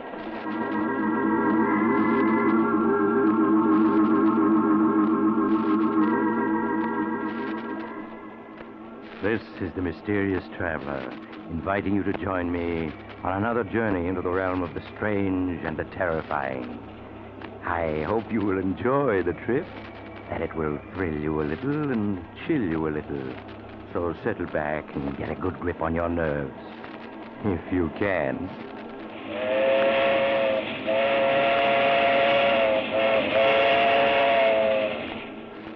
Where are we going? Why, we're going to pay a visit to the home of Albert and Louise Jordan. As nice a couple as you'd hope to meet. In a story I call Death is the Visitor.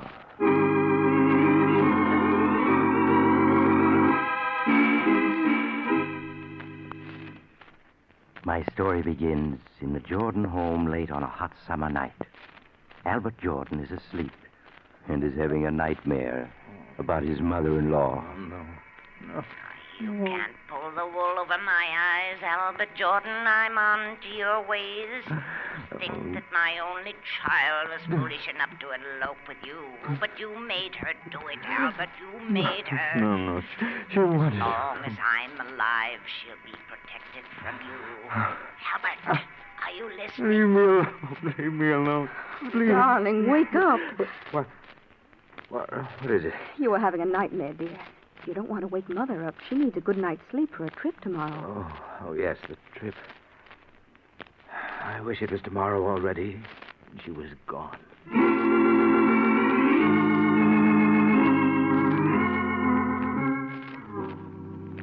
Are you sure you have everything, Mother? Yes, Louise. Everything I need for my trip home is in this handbag. Oh, now don't forget to ship my trunk. I've already notified the expressman, Mother. He'll be here to pick it up this morning. Thank you, dear. Well, it's almost 9 o'clock, Mother. You'll miss your train. I've never missed a train in my life. You needn't be so anxious to get rid of me, Albert. Not really, Mother. I didn't mean... Oh, Louise, darling, I do hate leaving you alone like this. But, Mother, I'm not alone. I have Albert. Well, I don't mind saying it right to his face. I don't trust him, Louise, and I never will. I'm rarely wrong about people, you know that. Now, see here, Mother. I've had about enough. Louise and I get along perfectly well when you're not here. See, Louise, what a temper he has. Do you want me to stay, darling? Really, Mother, I'm very happy with Albert. Oh, well, very well, then I'll go. But you'd better be good to her, Albert. Yes, Mother. I will. Well, goodbye. And don't forget, Louise, Mother'll be back if you need her. Yes, Mother. Bye. Louise, if your mother pays us just one more visit, I'll leave this house for good. Albert, what are you saying? In the past year, she spent 8 months with us. She has her clothes here, a key to the house. Why, she's even listed in the phone book under our number. I tell you, I won't be responsible for what happens if she doesn't stay away. I'll write to her, Albert, and try to explain. Really, I will. Make her understand that we have our own lives to lead. You know, now that she's gone, I feel like a new man. I can breathe in my own house. Oh, Albert, you won't forget to put the tags on Mother's trunk, will you? The expressman will be here for it soon. No, dear. Shipping your mother's trunk to her will be one thing I certainly won't forget.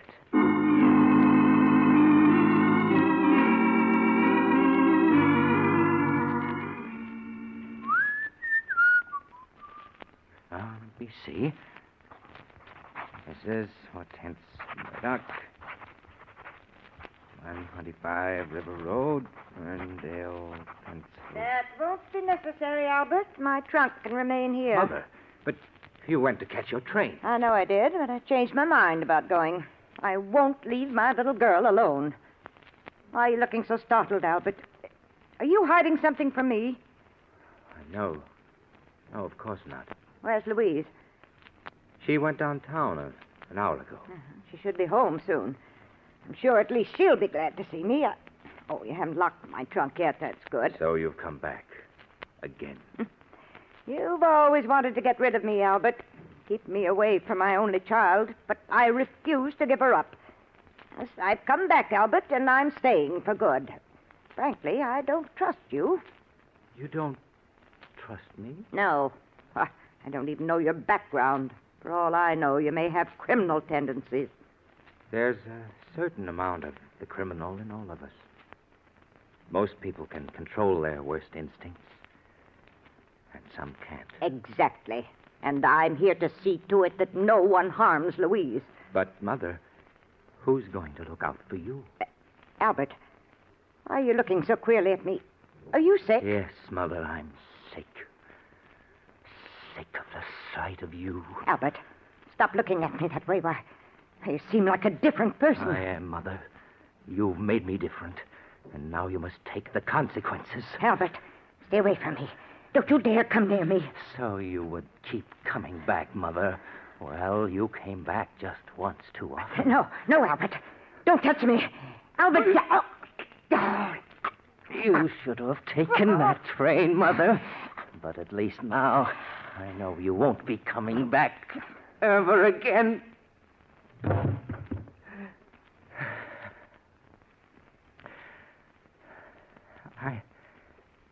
I didn't want to kill you, but you made me. Oh, but now I've got to get rid of you or they'll catch me. The trunk. Yes, it's large enough.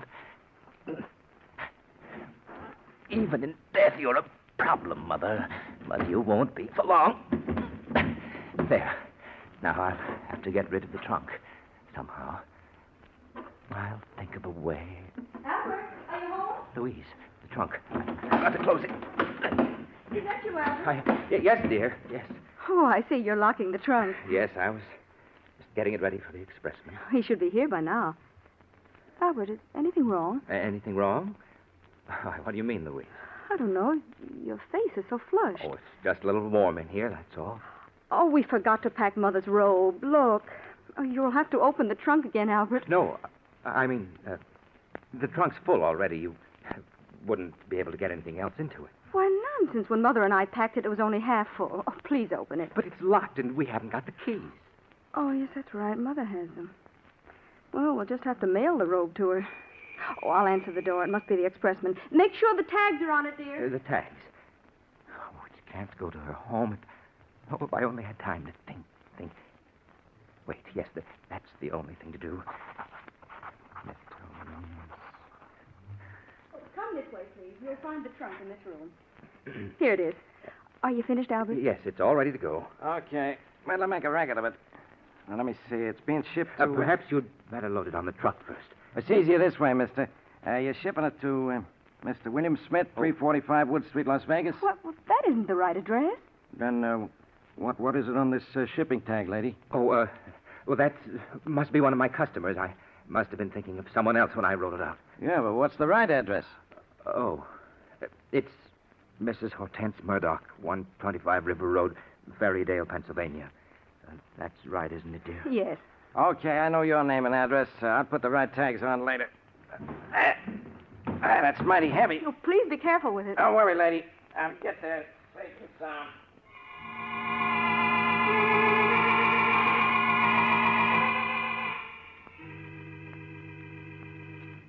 Albert, did you get the mail just now? Yes, dear. Is there a letter from Mother yet? No, just a few bills. Oh, I'm really worried. It's a week now and no word from her. But you mustn't worry, Louise. I'm sure she's all right. Why, Albert, you're even worried yourself about her. You look so upset. Oh, I'll answer. I'll come with you. Maybe it's a special delivery from Mother. Yes? Hey, good morning. I got a trunk here for you folks. What? It's Mother's trunk. Yes. You always wanted to get rid of me, Albert. But I've come back, Albert, and I'm staying for good. Bring it in, won't you, please? Okay, lady. There you are. But I don't understand. Why should Mother send her trunk back to us? Would you mind signing for it, Mr. Jordan? What? Oh, yes. Here you are. Thanks. Bye. Albert, I can't understand why Mother shipped her trunk back to us, and without even writing a word about it. Can you figure it out? What? Oh, no, I can't. Well, I'm going to put an end to this guessing. Louise, what are you going to do? I'm calling Mother. Hello, operator. I want to put through a call to Ferrydale, Pennsylvania. The number is 223. Why bother, Louise? I'm sure there's a letter on the way. Oh, I've waited long enough for one. I'm sure there's something wrong. Oh, hello? Oh, hello, Sarah. This is Louise calling. Is my mother there? What? Are you sure? Oh, and that's why you shipped the trunk back. No. Thank you, Sarah. Albert, Sarah says that Mother never arrived home. She sent a postcard saying not to expect her just yet. Was Sarah the one who shipped the trunk back? Yes. She thought that Mother had decided to stay with us longer and would need her clothes. What? Albert, where can she be? Oh, now, Louise, I'm sure she's all right. All right, she's been missing a week. How could she be? Well, perhaps she's staying with friends. You know Mother hasn't any friends. We've got to do something. Albert, I'm going to call the police.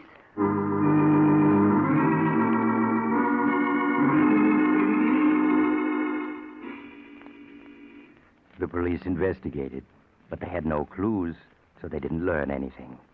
And George got rid of the embarrassing trunk just as fast as he could. Telling Louise he was going to put it into storage, he took it to a trucking company to ship it as far away as it could go. It was the only thing he could think of to do. All right, I got it straight, I guess, now. Mr. Richard Jones, 65 Ocean Avenue, Los Angeles. That right? Yes, that's right. He's my brother. Yeah, and your name is, Martin Jones. Yeah? 1635 Sherwood Road, Riverdale, New York. Jones, Sherwood Road, Riverdale.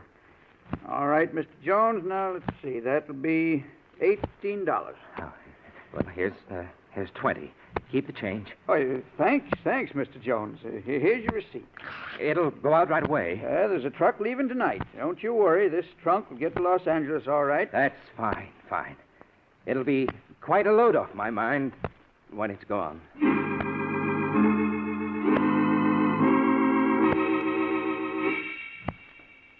A week passed, 2 weeks, 3, and poor Albert was breathing more easily again. Until one morning when something most unexpected happened. Louise, darling. Yes, Albert. Oh, darling, I have a present for you. Some flowers. Just saw them and thought you'd like them. Thank you, Albert. You're very thoughtful. Louise, your mother's been missing more than a month now. You can't go on like this. You'll have a breakdown. Oh, Albert, where can she be? Why can't the police find her? Well, darling, if she hasn't been found in 5 weeks... Oh, excuse me, dear. I'll answer it. Maybe it's news of Mother, Albert. Good evening. I got a trunk here. I think belongs to you. A trunk? Yeah, that's right. You always wanted to get rid of me, Albert. But I've come back, Albert. I've come back. Do you recognize it? It's yours, isn't it? Oh, no. Huh? Well, ain't you the fella that shipped this trunk about a month ago? Didn't you give me a $2 tip? I'm afraid you have me confused with someone else. Don't you know where the trunk goes? Well, no. You see, it's come all the way back from California. It seems there wasn't no such address where this was shipped to. Surely it had a return address. Yeah, but the trunk got wet. The return address kind of washed off, so it came back to the office where it was shipped from. Oh. But what makes you think it belongs here? Well, you see, I kind of did a little detective work. The initials stamped on the trunk are HGM. Well, I looked it up in the phone book, and the only person in town with those initials lives here. Well, I'm sorry, but it certainly isn't my trunk. Oh, well, I'm sorry to trouble you. I'd have sworn you was the guy that gave me that $2 tip. Where will you take the trunk now? Oh, it'll be put to the unclaimed baggage, and then in a few months it'll be auctioned off. Auctioned off? Yeah. You'd be surprised what you sometimes find in them, just like a grab bag game. Well, sorry to trouble you. Oh, wait a minute. Huh? What did you say those initials were? HGM. HGM. What? They're my mother-in-law's initials. Her name is Hortense G. Murdoch. Well, sure. That was the only name in the book with those initials. That's why I came here. Well, that was a very clever piece of detective work. Yes, of course it's her trunk. I don't know why I didn't recognize it. Well, you know, trunks, they kind of look alike. Yes, that's right. Well, bring it in.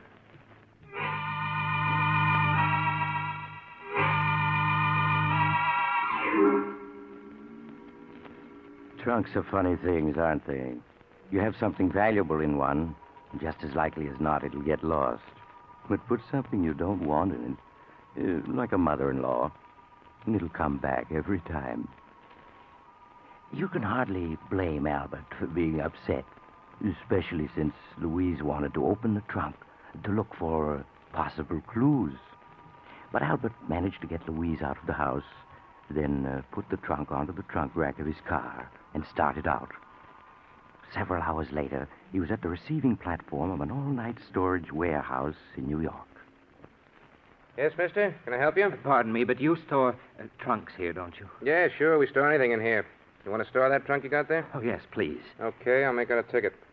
Now, what's your name? Williams, John Williams. The address? 313 Maple Street. Yeah, but what city, mister? What city? Baltimore, Maryland. Baltimore. Okay. Charge is $3 a month. How long you want to pay for? Quite a while. I'll be leaving the country and... Well, what is it? Anything wrong, mister? Oh, dear. I only seem to have $6 with me. Well, that'll pay for 2 months. Then we'll send you a bill. No, that won't be necessary. I'll send you a money order in a few days. I may be out of the country for several years. Okay. Leave the trunk there. I'll take care of it. And here's your receipt. Just put the number of it in your letter when you send the money. I will. I won't forget. Good night. Good night. Hey, Mr. Williams. Mr. He's gone. There's a receipt on the platform where he dropped it. The nervous type. Oh, well, I suppose they can forward it to him from Baltimore.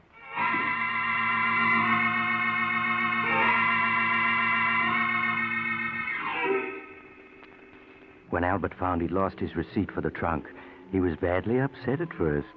That meant he couldn't send any money for future storage charges. But after all, there was no identification inside it, and he'd rubbed Mother's initials off the outside this time. So how could anyone trace it back to him? Especially since they'd be looking for him in Baltimore. So in a few weeks, Albert was himself again. Except for a nightmare once in a while. After all, what do I know about you, Albert? You may have criminal tendencies, and I'm going to protect my daughter from you. Yes, I've come back, and you're not going to get rid of me. Do you hear me, Albert? I've come back to stay. No, leave me alone. Leave me alone. I tell you. Albert, No. Albert, wake up. What is it, Louise? You were moaning in your sleep, dear. You must have been having a nightmare. Oh, yes, I was. But it's not important. It's just that midnight snack I had. Go back to sleep, darling.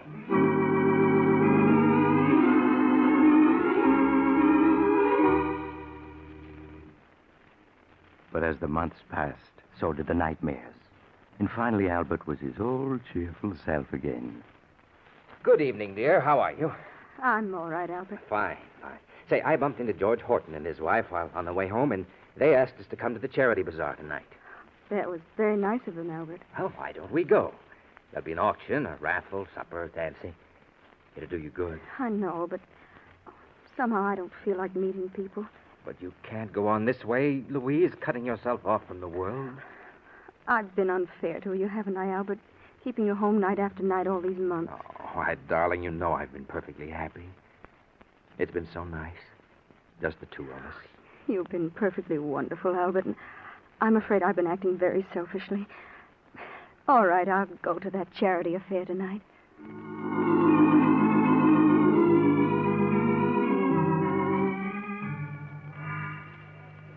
Now, what am I bid for this beautiful antique lamp? Do I hear $1? Do I hear $1? I'll bid $1. Ah, there we have a lady with a real sense of beauty. Now, do I hear $2? Do I hear $2? Well, good evening, George. Well, hello, Albert. Hello, Louise. Hello, George. Say, I'm sure glad you two came. Missed you both a lot these past months. Well, I hope you'll be seeing more of us. Hey, we've got quite a crowd here tonight. Oh, yeah. We hope to raise quite a bit of money. Say, that auctioneer's a genius. Come on, let's get a little closer. All right. Now, that gentleman over there, the one with the superb eye for beauty, bids $5 for this lamp. Do I hear $5.50? Your last chance, ladies and gentlemen, going at $5 once, going twice, sold to the gentleman in the tweed suit, and very fortunate he is. That lamp couldn't have cost more than $3 when it was new. Well, now we come to the raffle. The raffle? Yeah, the raffle for a mystery prize donated by yours truly, George Horton. Oh. Better let me sell you a few tickets, Albert. They're only 50 cents each. No, thanks, George. We just came to be sociable. Better take a chance. No telling what you might win. Now, next, ladies and gentlemen, we come to the feature of the evening. A raffle for a mystery prize, which I have hidden here beneath this canvas cover. Now, I'm going to lift this cover and show you a locked trunk. Now take a good look at it. The trunk. Oh, no. It can't be. She's come back again. Yes, Albert, I've come back. And I'm going to stay for good this time. Oh, no. Now, this is no ordinary trunk, ladies and gentlemen. It was donated by a gentleman who bought it for storage charges. Now, who knows what it contains? Perhaps the crown jewels of old Russia. Or better still, a case of scotch. Now, take a good look at it and try to guess. Albert, you're so pale. Is there anything wrong? No, of course not. George, where did you get this trunk? Oh, that big storage place in New York. You know, on the east side. Somebody did keep up the storage charges on it, and all the notifications they mailed came back, Yes, I see. And now that you've seen all the prizes, and particularly seen this prize, ladies and gentlemen, I know you're going to want to buy not one, not two, but half a dozen chances each. What can be in it? Guessing is half the fun. Well, now we're all going to adjourn for supper, and immediately after supper, the big drawing will be held. So buy your chances now and win yourself a trunk full of surprise and pleasure. Well, Albert, changed your mind about buying a chance or two? Yes, George. Yes, I have. Now take all you've got.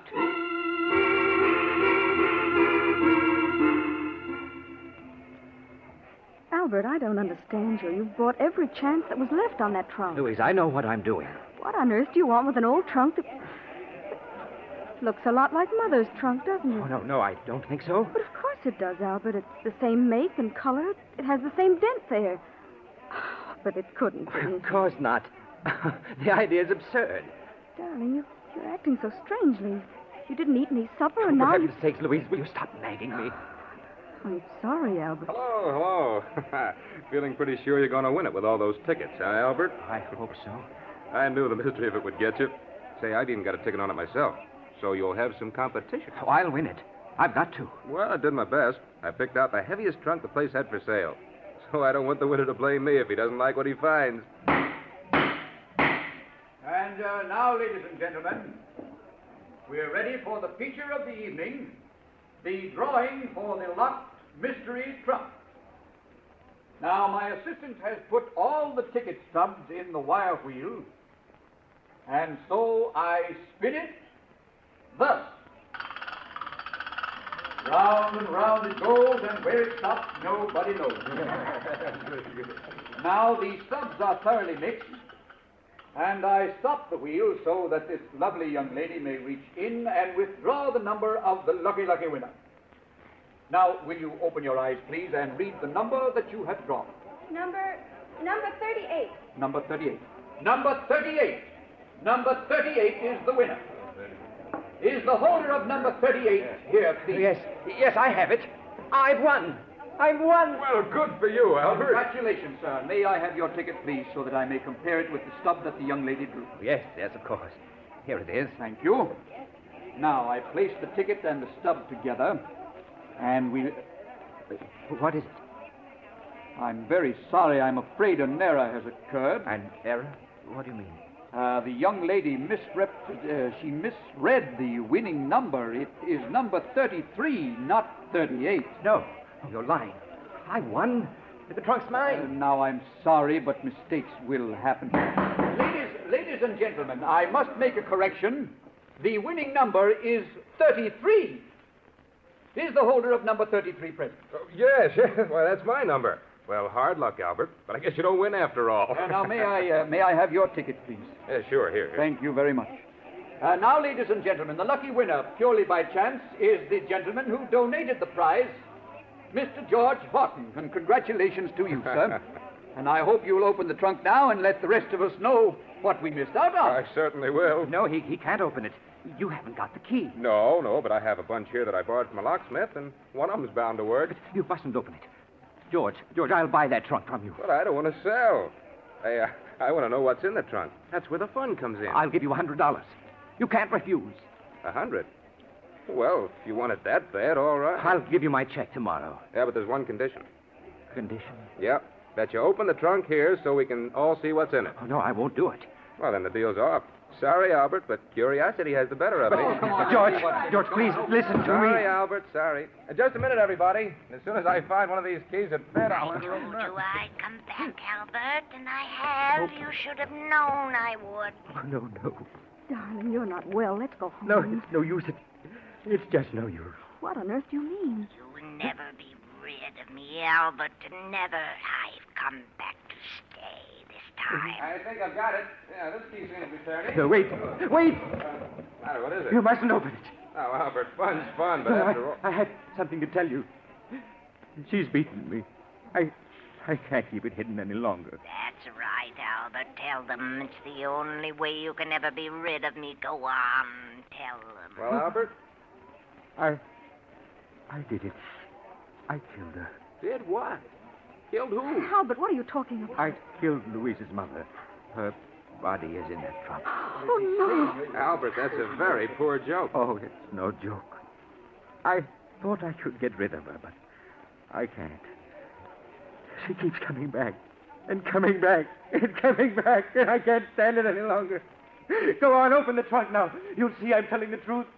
Go on, open it. All right, we will. Please stand back, everybody. Come on, stand back, all of you. Yes, back. Auctioneer, help me, will you? Yes, sure, Mr. Horton. I'll undo this catch now.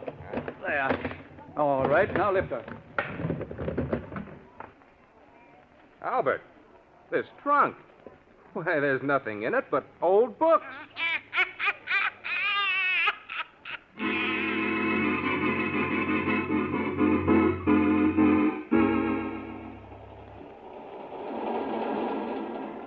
This is the mysterious traveler again.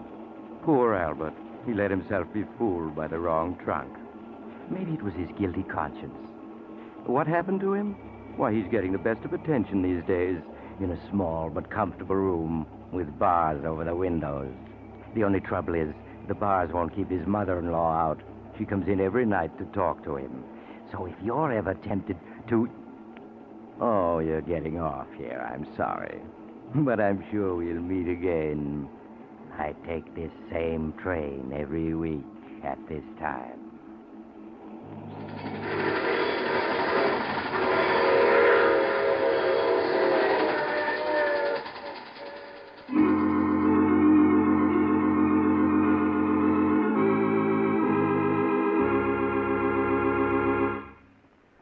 You have just heard The Mysterious Traveler, a series of dramas of the strange and terrifying.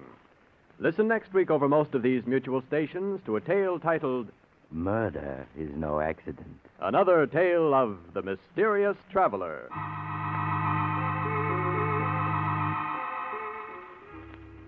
The Mysterious Traveler is presented by the Mutual Network from our New York studios. Russ Dunbar speaking. Stay tuned to this station for another exciting crime drama. True Detective Mysteries, which immediately follows station identification. This is the Mutual Broadcasting System.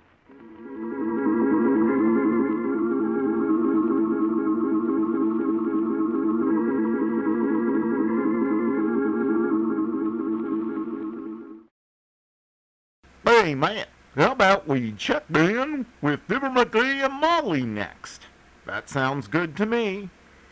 The Pet Milk Program with Fibber, Magee, and Molly.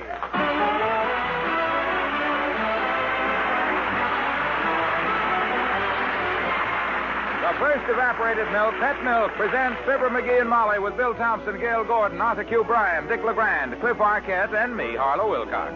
The show is written by Phil Leslie and directed by Max Hutto, with music by the King's Men and Billy Mills Orchestra.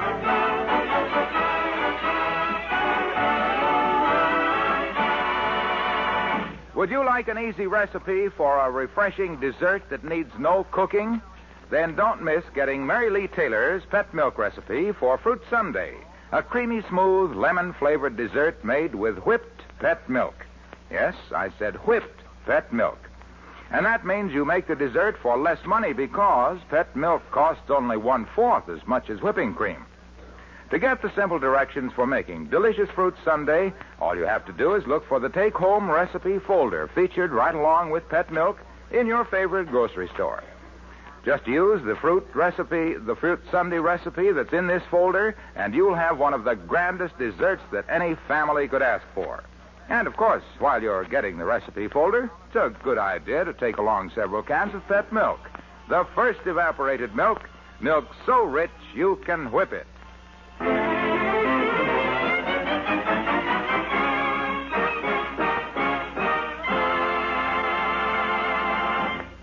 A new musical group makes its bow tonight in Wistful Vista, the Businessmen's Symphony Orchestra. And if you think symphony lovers aren't going to get the business, look who's writing special music for it. As we join Fibber, Magee, and Molly.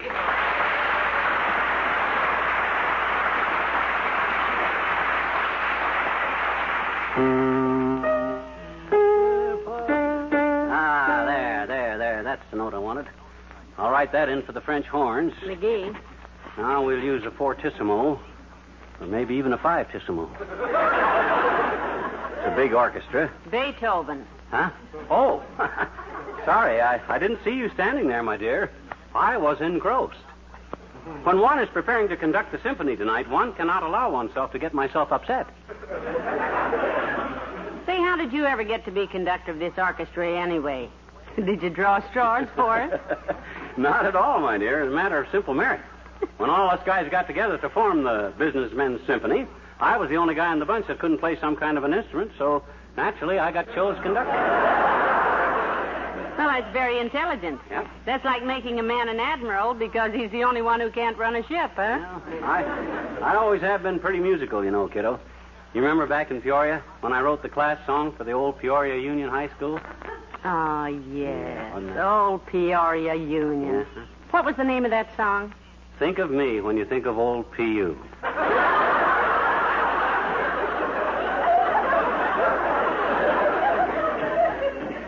Well, I have work to do, my dear. Let's see. Now, if anyone calls, tell them the maestro is composing. Yeah. Tell them that. I'll get it, maestro. You compose. Okay. Hello, Molly. How are you? Fine, Dr. Gamble. But let's talk softly, please. Somebody sick? I'll call a doctor and we'll... No, doctor. But the maestro is composing. Oh. Call a doctor anyhow. I think I'm going to be sick. Oh, I didn't hear you come in, Doctor. Wrapped up in my work, you know. Yes. I'm sorry to have disturbed you, Ratro. What did you call him, Dr. Ratro? That's a large maestro, Molly.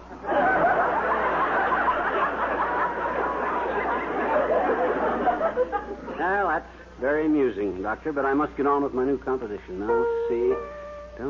For my debut as conductor of the Businessmen's Symphony, I'm composing the Tennessee Waltz. I see. Well, this may come as a shock to you, Middletones, but somebody has already composed the Tennessee Waltz, and good, too. Well, I'm decomposing. I'm breaking it down for a 40-piece orchestra. I'll write in a part for you if you just say the Say, word. I didn't know you were musical, Doctor. What instrument do you play? Well, I play several instruments, Molly, equally well. The cymbals, the triangles, chimes, and I play a very hot surgical saw. He started out playing the tuba originally, Molly. Oh, he did? Oh, you should have saw him. What a ham. So scared people wouldn't know he was a musician, which he ain't. He used to put on his tuba before he left home and wear it all evening. That, I realize now, was a mistake. Well, what happened, Doctor? People keep throwing lighted firecrackers into it? No, but I ate too many hamburgers on the way home one night and got stuck in it.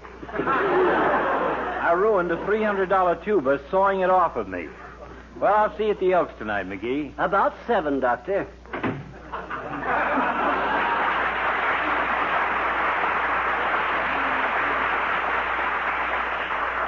Say, how many musicians will you have in this orchestra tonight, McGee? Are you writing enough parts there for everybody? Well, I hope so, kiddo, but you never can tell with the Businessmen's Symphony.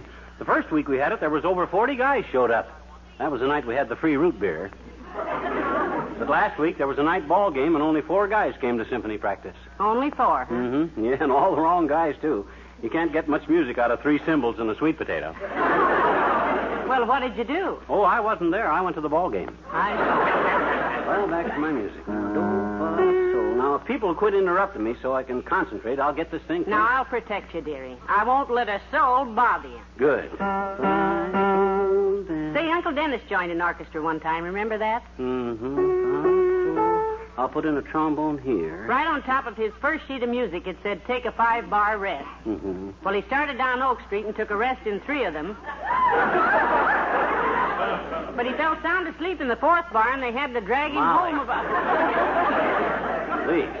I gotta finish this music, and I can't... Hey, Johnny, I'm collecting funds. Oh, hi, old-timer. Care to donate $1 to a girl scamp? No, I know. Or would you rather have me tell everybody you're too stingy? Huh? I'll spread it around that you're the tightest. Oh, all right. Anything to get a little quiet around here. I'm trying to write some music. Here's $1. Thank you, son. You're one of nature's noblemen. Skip it. Where is this girl's camp, Mr. Oldtimer? In the mountains? No, she's waiting outside, daughter. Going to buy her a soda. Huh? Who? Bessie, my little girl scamp. She's the scamp that thought this up, Johnny. Well, so long, nobleman. Rat, lock that door, will you, Molly, before somebody else busts in here and starts interrupting me. You say you're writing some music, Johnny? Yes, Mr. Oldtimer, for the concert tonight at the Elks. Well, write me a part, Johnny. I'll be there. I do bugle calls, you know. Oh, you ain't a member of the Businessmen's Symphony, and you know it. Do you have a bugle, Mr. Oldtimer? A bugle? Shucks, daughter, anybody can do bugle calls with a bugle. I do it the hard way.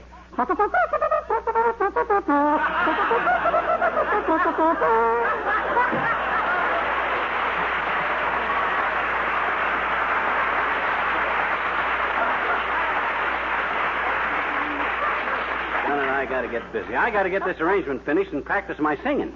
You're singing? Oh, didn't I tell you? I'm closing the concert with a vocal arrangement I wrote myself. The King's Men are helping me sing it. Helping you? That's a little like Rembrandt helping you paint the fence, isn't it? I almost got this now, kiddo. Let's see, I'll get a couple. This is the part here where I throw a derby hat over the cornet, cut out the fiddles, and bring in the tin section. You mean the brass section, don't you? Government restrictions, kiddo. Ain't allowed to use brass. Anyhow, with the derby hat over the cornet, we mute the flute, see? Yes. Because a soft toot with a muted flute is a beaut of a toot. And the mute on the flute is cute to boot if you give a hoot for flute mutes. But the mute has to suit the flute to mute the toot that suits the flute. McGee? Yeah? Throw a derby over that one, too, will you? And come on, let's get dressed.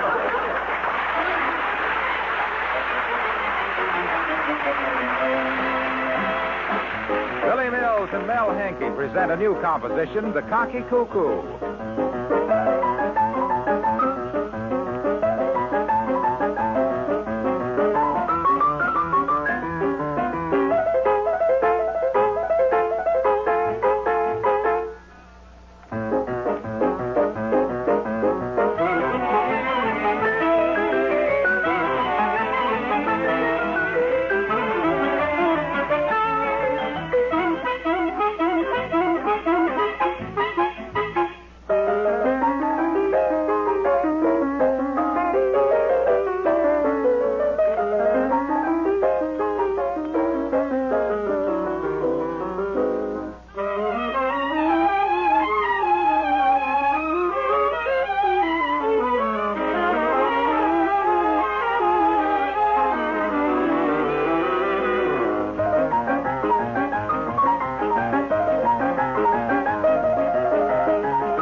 Set them potted clowns out in front, will you? Hey, Ole, get some more chairs on the stage here, boy. You know, dearie, I just love being backstage. And you'll love it even more when you see your husband out there taking bows tonight, Tootsie. Maestro Magee rocks the music world with his sensational conduction of his own arrangement. Hey, Magee, you give me the wrong music. I play piccolo. This sheet says kettle drum. Oh, I meant to tell you, Bert. The guy that plays the kettles couldn't make it tonight, but 2 guys turned up with piccolos. I know. So just scratch out kettle drum on there and write in piccolo. Okay, any other questions? Oh, I don't know. I'll try it. Heavenly days. You make everything so simple, dear. Well, there's nothing complicated when you understand. What's the matter, Latrivia? Did you get your music? Yes, I think this is it, Magee, but I'm a little... Don't you understand it, Mr. Mayor? Well, no, not exactly. Oh? Here, Magee. Uh-huh. On top of the page here, it says SEX. What does that mean? Well, that's an odd question. SEX? Well, that's saxophone, Latrivia. I had to abbreviate. That's what you play, ain't it, saxophone? Yes. I didn't think of that. Any more questions? Yes. Oh. This. Here, in the middle of these notes, it says pick. What does that mean? Why, pizzicato, naturally. Gosh, don't you know anything about music, Latrivia? Pizzicato is where you pick it.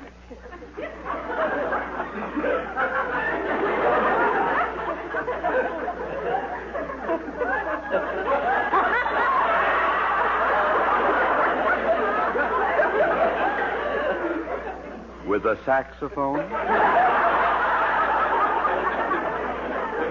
McGee, that's something you do with a violin, isn't it? Well, let him borrow on. My gosh, I can't do everything for these guys. I only write the music, Homer. Playing it is your problem.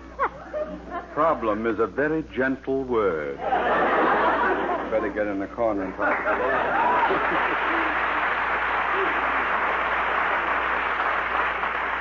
Oh, excuse me, sir. Are you Mr. Magee? That's me, Bud, the maestro. Why? I, sir, am your piccolo player. Oh? My brother-in-law couldn't make it tonight, so he sent me along to play for him. Well, isn't that thoughtful, McGee? Yeah, good. Well, here's your music, Bud. Oh, you got your piccolo, I see. Yeah. Any questions?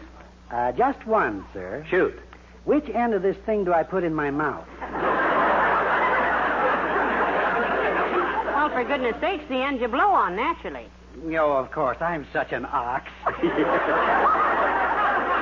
glad you said. Oh, hi, George. Grab your music off of the piano there. What does he play? Cymbals. Boy, this... Hey, Ole, I told you to get some more chairs up here for the orchestra. Come on, boy, snap into it, Ole. Look, Mugglewood, could I make a small suggestion? I'd like to suggest something you could do. Okay. What is the suggestion, Ole? I didn't see you standing there, Master. You skip it, McGee. I don't use language like that in front of ladies.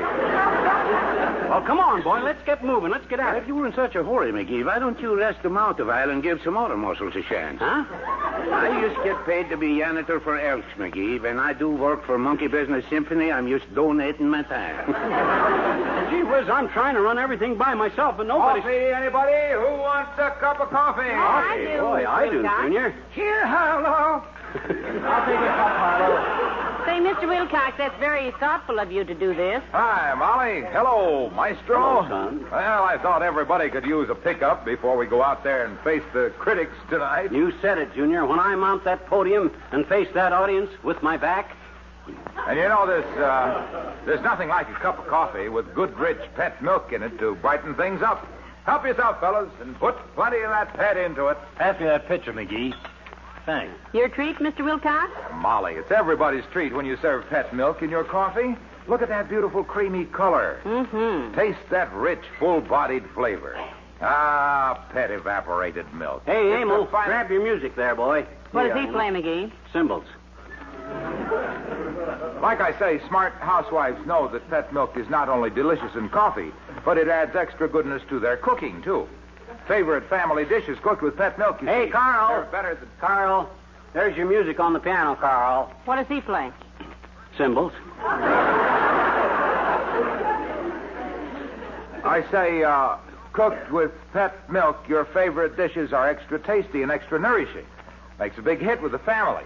And, Pet, it's easy on the budget, too, because... Hey, Doc, you been practicing? Yep. You know your part okay? Perfectly, McGee. I memorized What it. are you playing tonight, Doctor?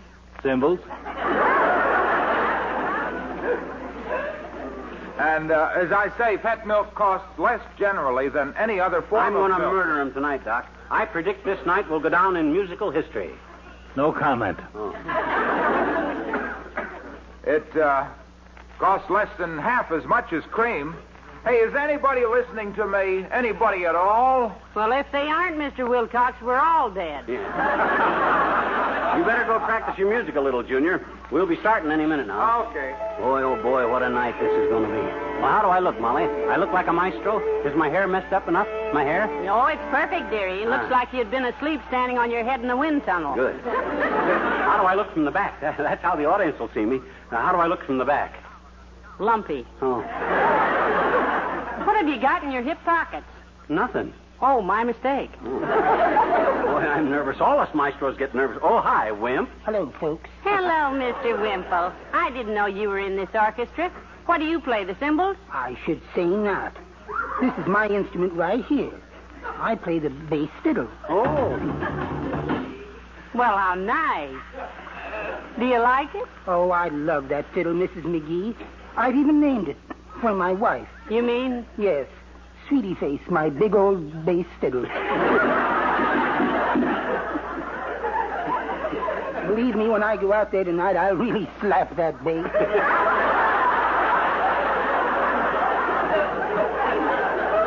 Well, grab your music off the piano there, Wimp, and let's get... Could I please play just a little bitty solo, Mr. McGee? Right in the middle of the number. I've been practicing No. The music's already wrote, Wimp, and we can't... Please, Mr. McGee. No. Please, Maestro. No. I've worked so hard. No. Hiding in the attic with my bass fiddle when Sweetie Face was out. Working and slaving just one little bitty Oh, solo. Mr. Wimple, get up off your knees. You're bagging your slacks. No, I'm begging Mr. McGee to let me play.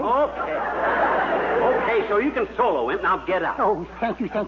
Take your music and write solo across it. Oh, thank you, sir. That rat, stop kissing my hand. Go practice. Heavenly days, your musicians take it big, don't they?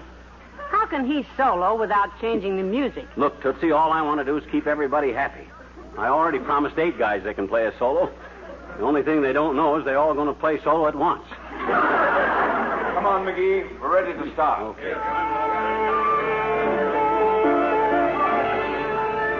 Well, good luck, dearie. Now, keep your fingers crossed, kiddo. Now, this is it. All right, men. Quiet, please. Now, before the curtain opens, a few last words from your maestro. Last words is a nice choice, McGee. You men have a great privilege tonight. You're about to play under one of the great undiscovered personalities of the musical world.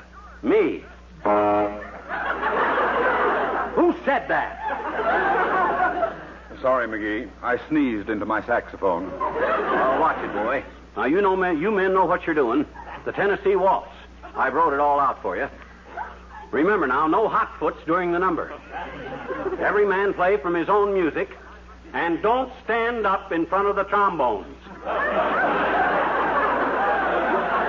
All right? Curtain.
but I shall return. Boy, oh boy, oh boy, listen to that mob, Molly. They love me. I'm not so sure. Here, sit down over here. I got no time to sit down now, kiddo. I got to get ready for my solo with the King's Men. Well, how was it, Latrivia? How was that Tennessee waltz? Sensational, huh? If that was the Tennessee waltz, Magee, we must have taken the wrong turn at Nashville. Yes, if he's a conductor, we need a brakeman. That open switch we hit back here. Help me get ready, everybody. Get me out of this shirt, Doc. Hand me a dry shirt, Molly. Oh, thanks. Heavenly days, you're wringing wet, Magee. It's a very emotional experience, my dear. Very accelerating. I really gave my all. And you had so little to start with.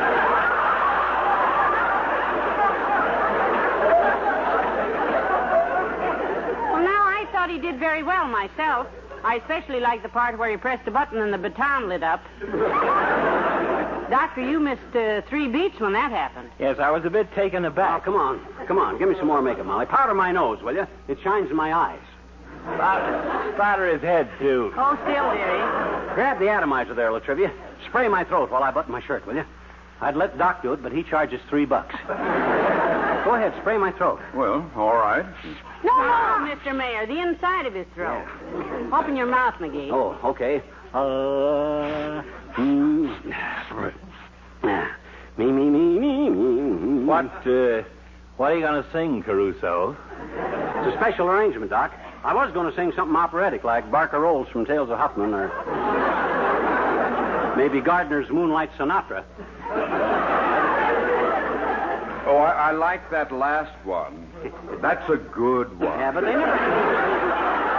they never finished them songs. They didn't write any words to them. Hand me my necktie, Doc. Thanks. Boy, if they think that orchestra was good, wait till They think it is good, he says. I got a little present for you, Magee. Huh? Look what I took away from 3 fellas in the balcony. Oh, my gosh, they even brought me gifts, Molly. Look, fresh vegetables. Tomatoes.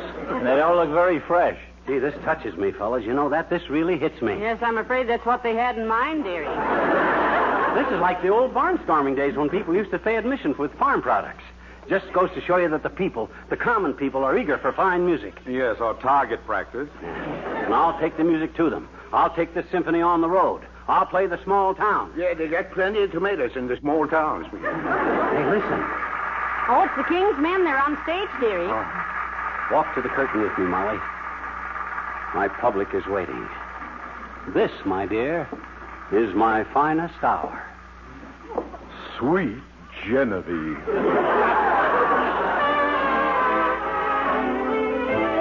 Hail, hail, the gang's all here at Wistful Vista tonight. Wistful Vista tonight. Gonna have some good old harmony.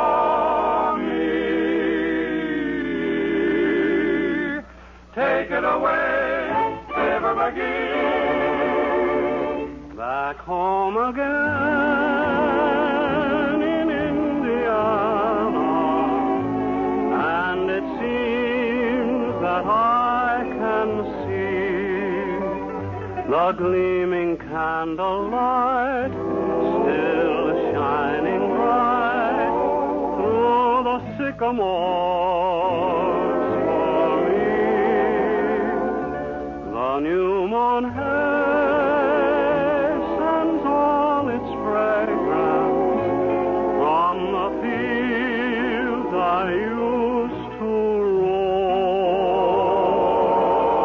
The moonlight's fair tonight along the Wabash.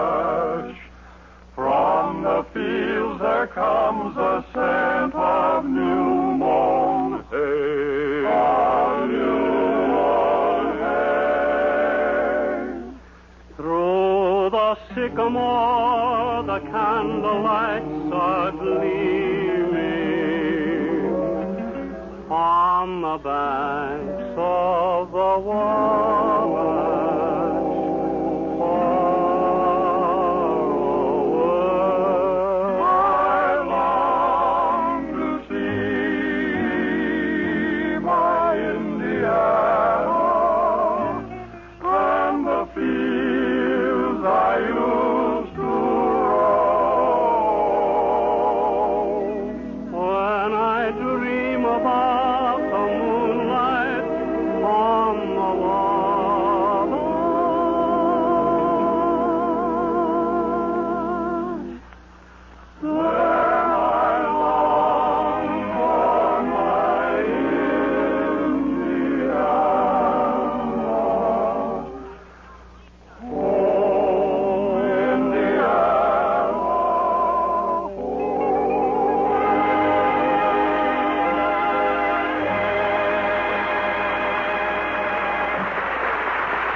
and Molly return in a moment. Ever so often, the Department of Agriculture reminds vacationers that milk must be pasteurized to be safe for drinking. And that's important to remember.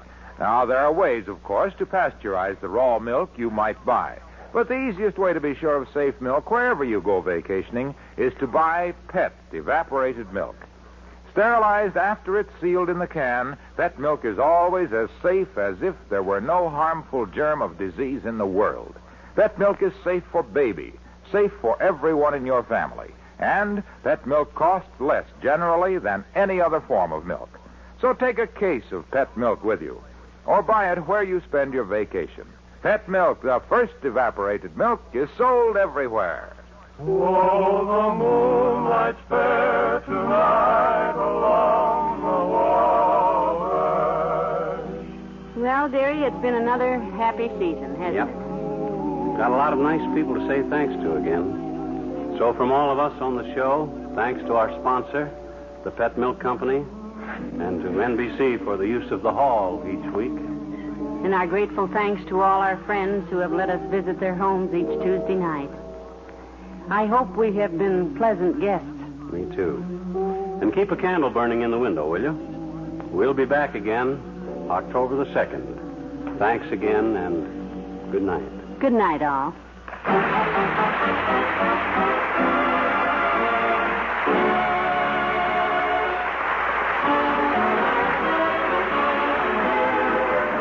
The first evaporated milk, PET Milk, has brought you Fibber, Magee, and Molly each week at this time. Listen next week and every week during the summer to a new variety program starring Jack Pearl. And watch for Fibber, Magee, and Molly's return October 2nd. Good night.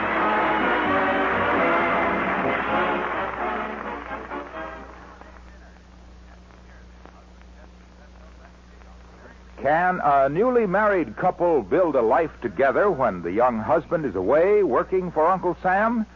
Well, many a young wife is facing this problem, and it's one Sally Carter tries to help her younger sister solve in the story of the week on Pet Milk's Mary Lee Taylor program next Saturday morning. Besides this story about modern marriage, you'll hear Mary Lee Taylor's husband-tested recipe for a wonderful Pet Milk dessert, an easy-to-fix icebox cream pie that takes little cooking and no baking. For this double feature program, tune in sure next Saturday morning over NBC for Pet Milk's Mary Lee Taylor.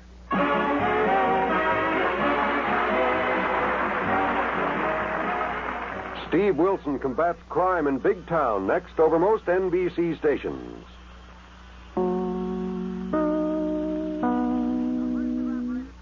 Are you brave enough to spend the night in the mystery house?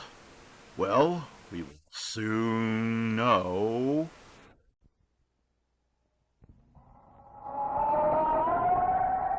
Mystery House.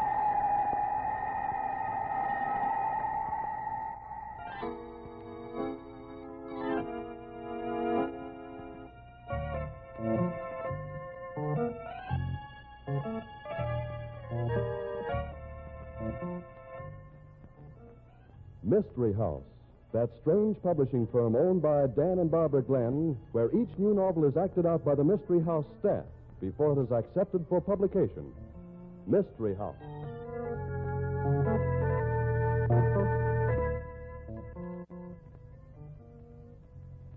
Well, Barbie, I understand we all get into a cowboy mood tonight, huh, partner? That's right, partner. We're going to act out a story about the wild and woolly West, where men are men and murders are plumb mysterious. Well, you know, I always had a hankering to be a cowboy. Then rest easy in your saddle, mister, because you're going to satisfy that craven pronto. Oh, you mean we're all ready to start firing? We sure are, partner. But just a minute. Here comes a mysterious stranger wandering in off the range. Well, sure enough. What do you got to say for yourself, stranger?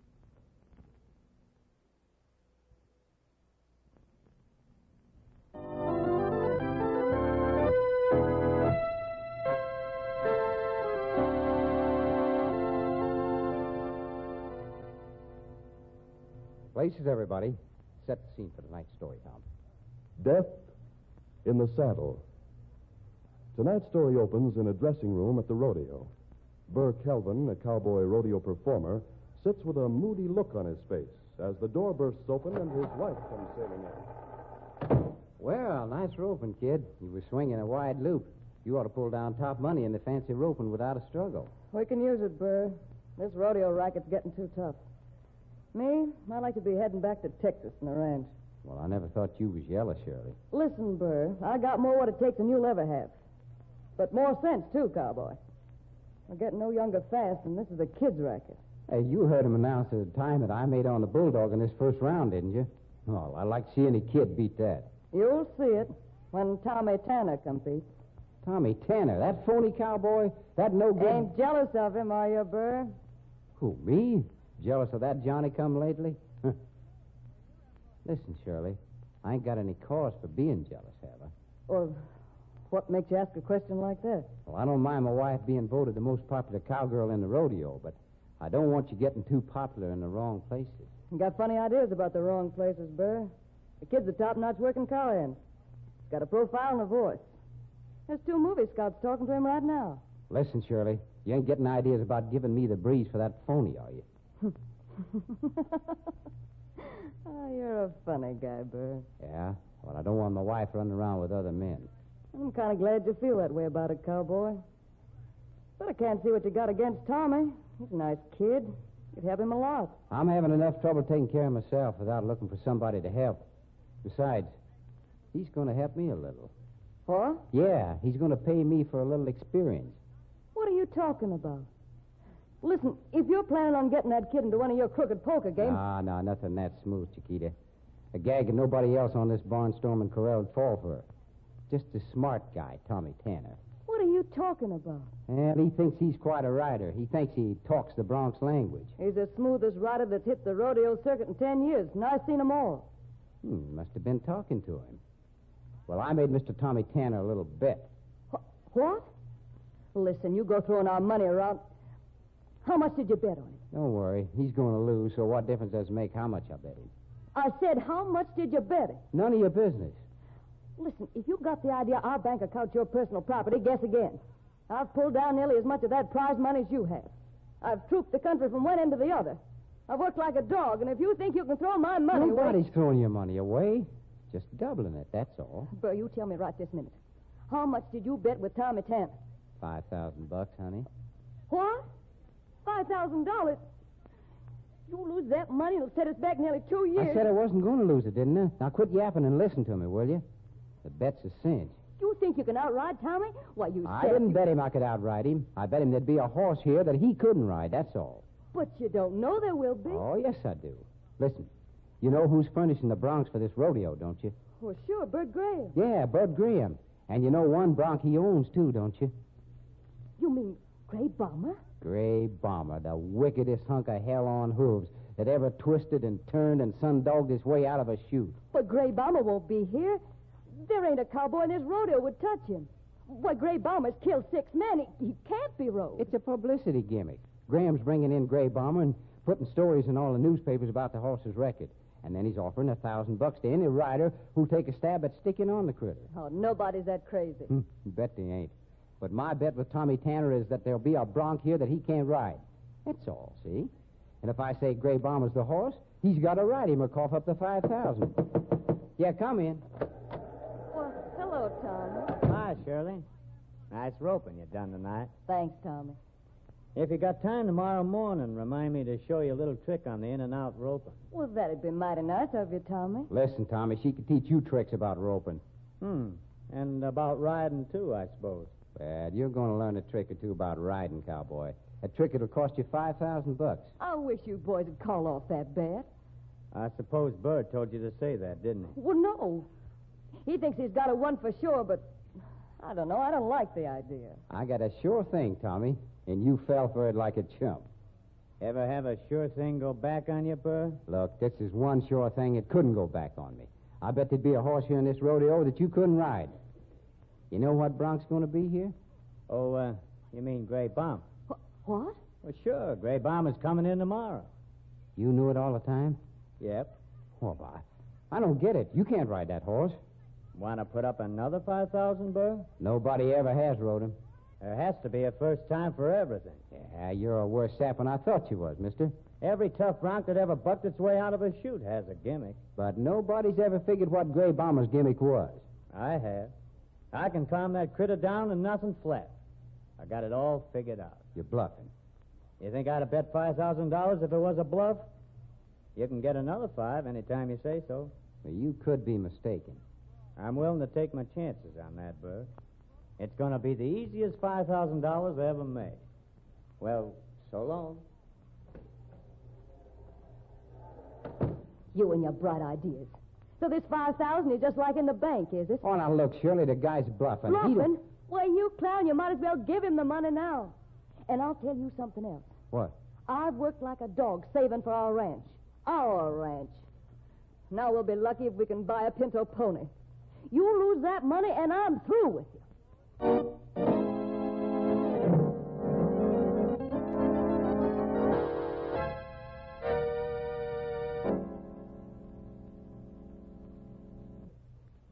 Just a minute, Tommy. Huh? What's the matter, Lottie? You been having a nice visit with Shirley? Now, listen, Lottie, don't go getting in I'll there. get any way I please. And I'll tell you something else. Her husband's watching you like a hawk over a chicken farm. I ain't afraid of him. Well, you better be afraid of me. Who got you your breaks, huh? Who started you out in this rodeo business? Who grub-staked you while you was getting the feel of things? You need money, Lottie? Money. Don't you insult me, Tommy. We got an understanding that we're going to get married, and you just try backing out of it. Sure, we're going to get married. You're working under too light a rein, Tommy. Let's get married tonight.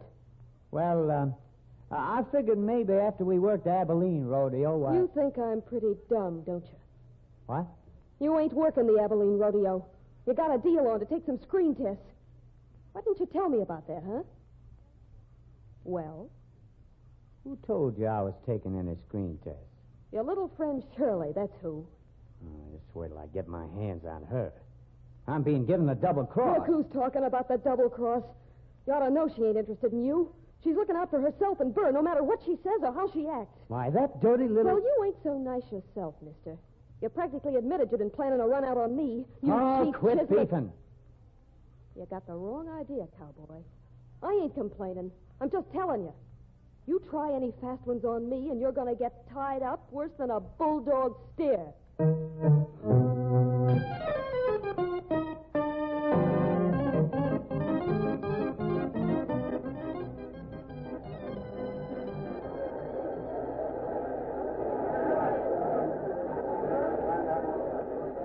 And now, the feature event of the evening.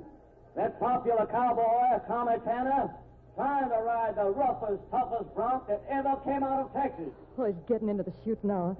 I don't want to look. I'm looking, and I'm enjoying it. Gray Bomber, a bronco that's never been ridden. Hold of a record full of death and destruction. Hold your breath, ladies and gentlemen. Are they opening the chute yet? Watch it, honey, watch it. It's going to be good. Here, found a gimmick for that horse, did he? Well, we'll see how much of a gimmick he's got. They're opening the chute now, Shirley. Look. No, boy. Hey, now what's going on here anyway? Why, that dirty louse, he's tricked me. What's wrong? Well, Gray Bomber ain't even bucking. He's walking out of the chute. There's something funny going on. You and your crooked ideas for making money. Gonna practically steal $5,000 from him, was you? He didn't have any gimmick, huh? What happened? I don't know. The bronc didn't even buck. Tommy just kind of toppled off right into the dirt. Oh, he's hurt. What's it to you if he is hurt? The bronc didn't hurt him, that's a cinch. Wasn't the bronc. If ever I saw a tame horse, Gray Bomber's it. What have you done to him? Me? What have I done to him? You saw it, didn't you? He just fell off with the horse not even bucking. Well, that wins me $5,000, Sugar, but I was plumb lucky. Lucky? Listen, when you win any money, there's no luck connected with it. I'd keep my mouth shut if I thought anything like that, Shirley. Wouldn't sound good to folks. I don't care how it sounds. Oh, look, they're carrying him off. He's unconscious. Serves a smart aleck right. Wait a minute. Bud Graham's coming over this way. Oh, hi, Graham. Well, Tommy had a tough break, huh? That's one way of looking at it, I guess, Bud. Well, I mean, he's fallen off of a tame horse. I guess most anybody'd have trouble staying on a horse in Tommy's condition, Bud. Huh? What? What's wrong with him?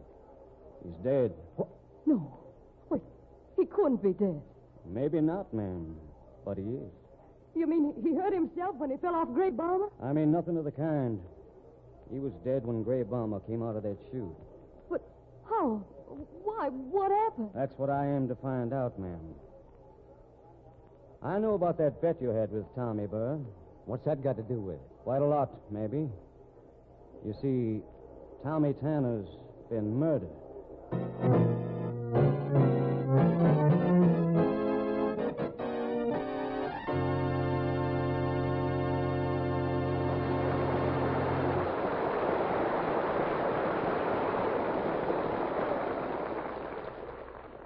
So Tommy Tanner was murdered.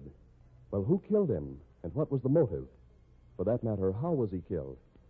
We'll find out in the second act of Death in the Saddle. Meanwhile, here's a brief message from our sponsor.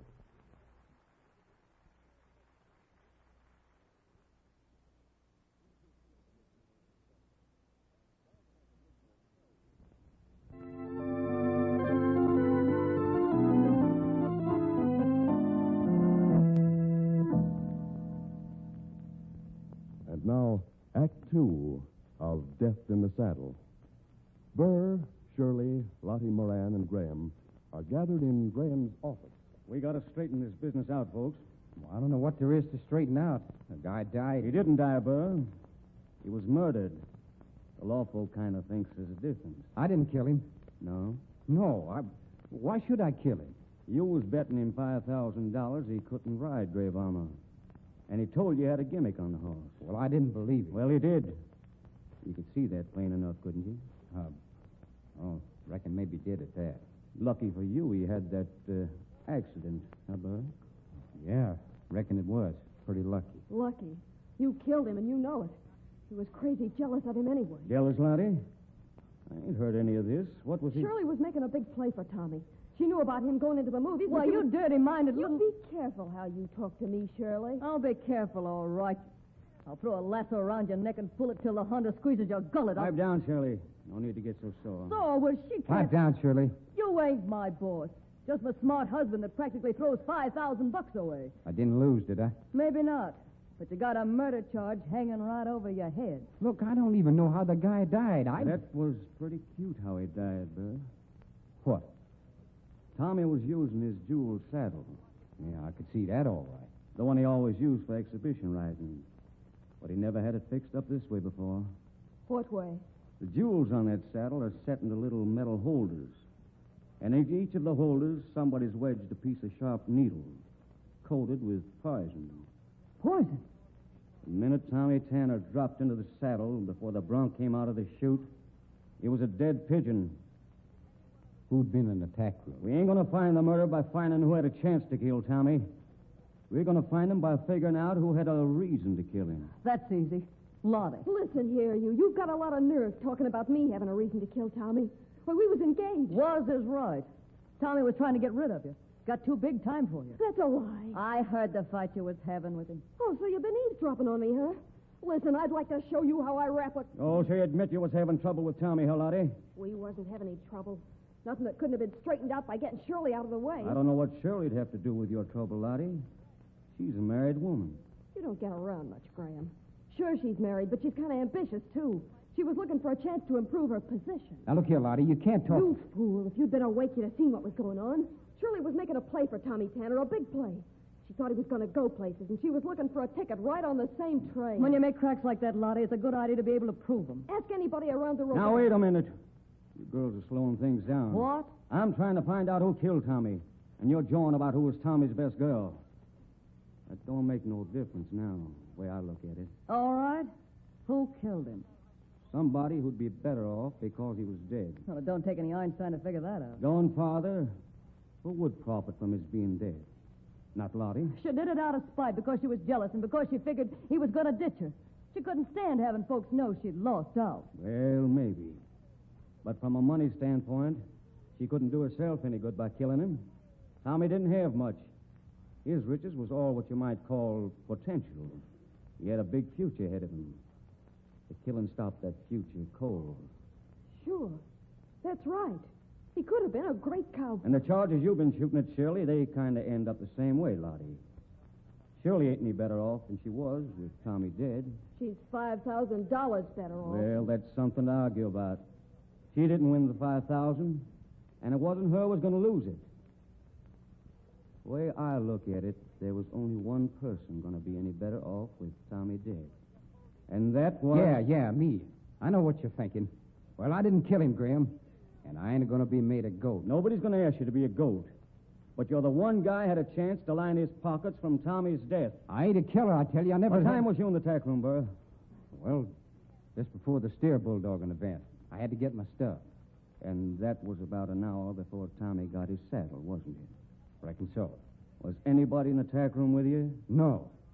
I ain't in the habit of taking along a valet or nothing when I get my stuff. I think maybe we better turn you over to the police, Burr. Think again, then, Graham. Oh, Burr, you fool. Put that gun back in your holster. I ain't getting sent to no jail for something I didn't do. Put that gun away. Oh, so you want me to get arrested, huh? You've been trying to get rid of me for quite a spell. Sure. I ain't good enough for you anymore. Say, you're all wet about Burr being the only person who could profit Graham. Why? If Shirley could kill Tommy and fix it so Burr'd be the fall guy, she'd get Tommy's $5,000 and Burr's too. Why, she could make more money out of this than anybody. You're just kind of hoping, Lottie. Nope. I'll stick to Burr for my man. I'm going to call the police, Burr. Get away from that phone, Graham. I ain't scared of you, Burr. Now, I'm warning you, Graham. Next time I shoot, I don't aim at no telephone. Well, what are you going to do? I'm going to have a little talk with Shirley. There's some sense to the remarks that Lottie's made about her trying to frame me. Oh, Burr. No. No, get away from me. Oh, you can't. Help. Oh, Graham. You won't let him. No.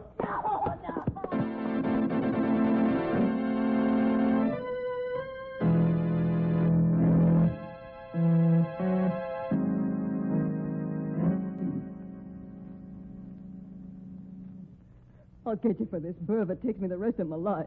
You ain't going to get nobody, now that you've confessed. Confess? Why wouldn't I confess?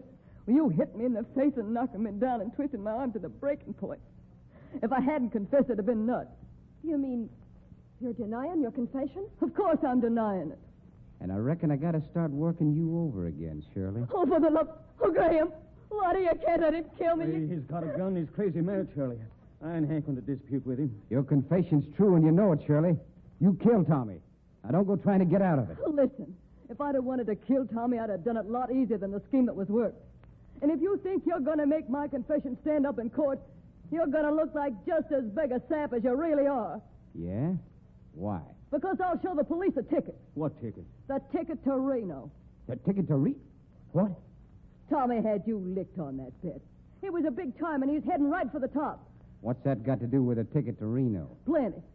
Tommy was giving me the money to go out to Reno. I was going to skip after tonight's show. I was going to get a divorce from you and marry him. That's a lie. Oh, no, it ain't, and you know it. I got plenty of proof. Ask the lawyer that was advising Tommy on his movie test business and see what he says. Tommy'd been getting more than movie advice from him. You're a sweet little woman, you are. What do you expect? We're throwing away most of the money we'd been able to save. I wasn't doing no such thing. You saw for yourself. Even when he was dying, Tommy was able to put a gimmick on Gray Bomber. He had the bronc stop cold. You saw it. He even told Graham what the gimmick was, and Graham admitted it might work. What? So, he told Graham, huh? No, he never said nothing to me about it. That's a lie. He told me he'd talk to you. Oh, what difference does it make whether he talked to Graham or not? He had a gimmick on the horse, all right. That was easy enough to see. The important thing is that Burr knew about the gimmick. I wouldn't be too sure about that, Lottie. But why A not? good bucking bronc that can't be rode. A horse like that's worth as much as a winning racehorse in the rodeo business. More, maybe. I've turned down some big offers for Gray Bomber. Oh, that's beside the point. Oh, sure it is. You do a little less talking and more listening, Graham.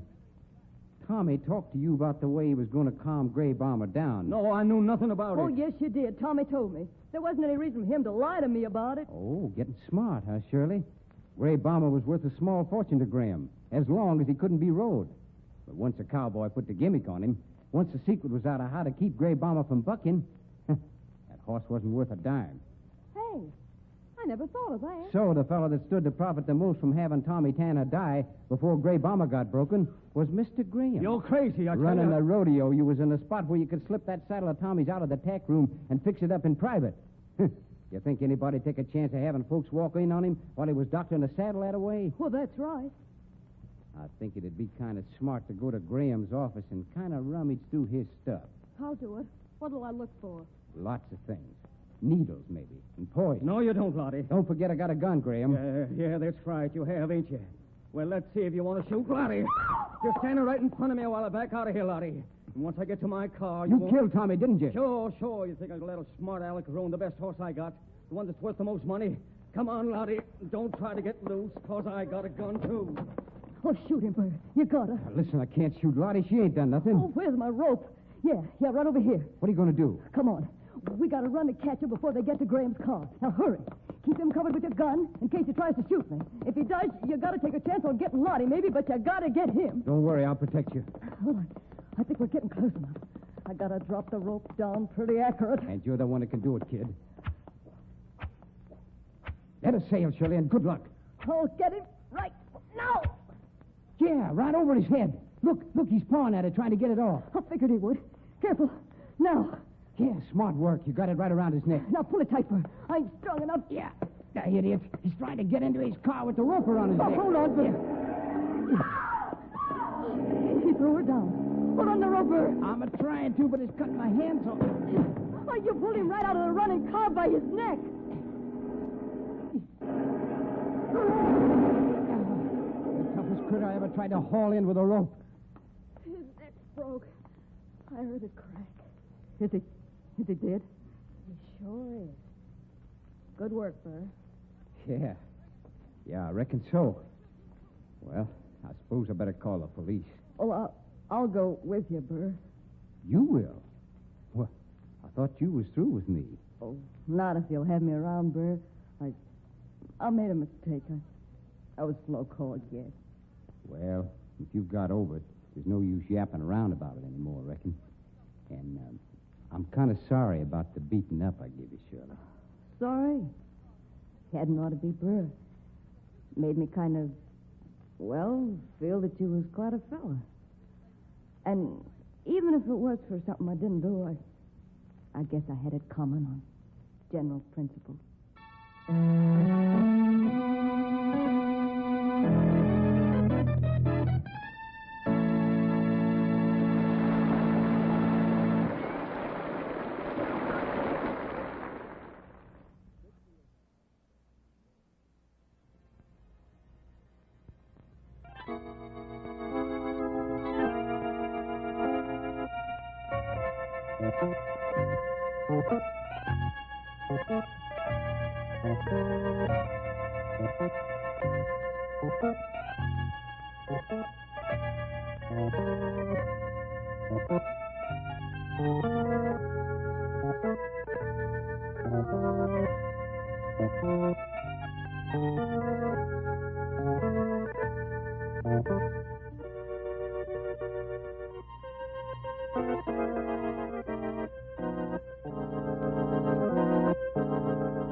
Now it is time to go back to Dodge City with Gunsmoke.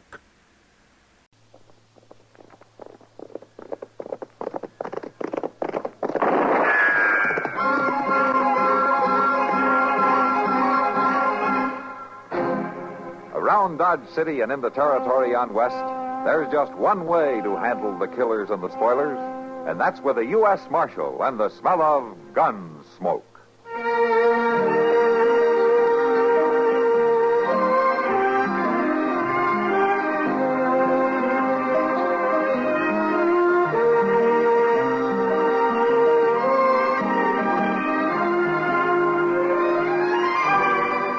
Gunsmoke, starring William Conrad, the story of the violence that moved west with young America, and the story of a man who moved with it.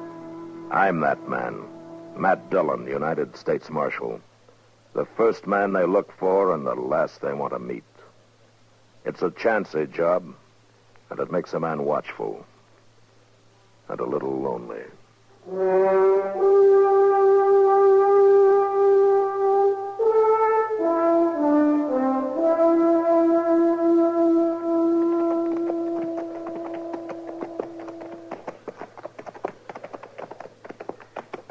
Seems to me this fella could have picked a better place to get himself caught in. Yeah, it's pretty dry, all right. And we still got a 3-day ride. Seems to me that sheriff could have brung him in without sending for us all the way to Dodge. The sheriff probably didn't fancy the trip either, Chester. This trip too tough for you boys? Too much for you to handle? Well, now, we can handle it all right, Hob. Don't you worry none about that. Never did like to see a man bite off more than he could chew. All right, now, just a minute. Don't you go thinking you're more than we Seeing can a man chew. take on, so Hey, what do you makes mean? me feel bad. Real bad. All right, that's enough, Cannon. Marshal, I was just saying I'm sorry for the fix you're in. There's only one thing about it that worries me. What's that? You're not worth it. He sure ain't. It's a pure waste caring for a murderer like him across these plains. Just ought to leave him here for the coyotes. Buzzards. Buzzard bait, that's all he... Hey, look yonder, Mr. Dillon. Some riders coming up over that rise there. Yeah, I see him. What they're doing way off here. Troopers. Train over this way, looks like. Now, let's hold up here.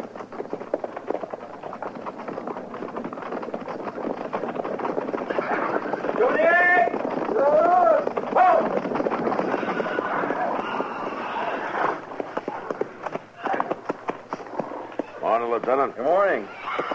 Matt Dillon, U.S. Marshal, out of Dodge City. Lieutenant Elridge, 6th Cavalry.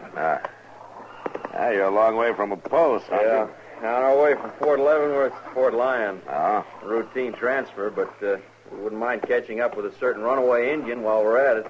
Did he break out of the stockade at the fort? No, the word is he escaped from a reservation down south. He's heading back home to Nebraska. Oh, what'd he do? Do? Did he kill somebody or rob the stores? No, but if it became known that a sub-chief made a successful escape, it'd be hard to keep any of them on the reservations. I see. I'd appreciate it if you'd keep an eye out for him, Marshal. His name's Blue Horse. Blue Horse, huh? Yeah, all right, Lieutenant. I'll keep an eye out. Thank you. Oh, Marshal.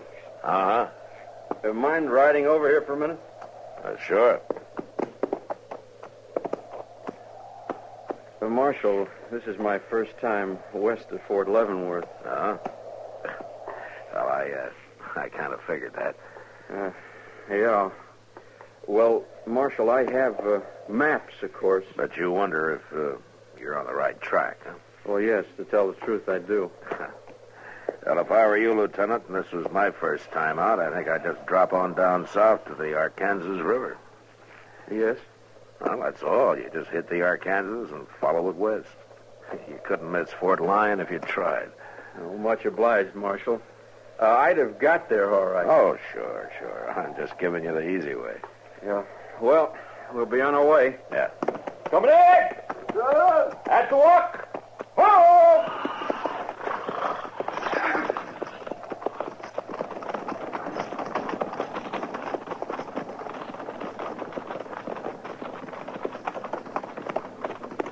Gracious, Mr. Dillon, he sure is a young one, ain't he? Yeah. Well, there's one thing for sure. Yes, sir. There's only one way for him to grow, and that's older. Come on. Let's get going.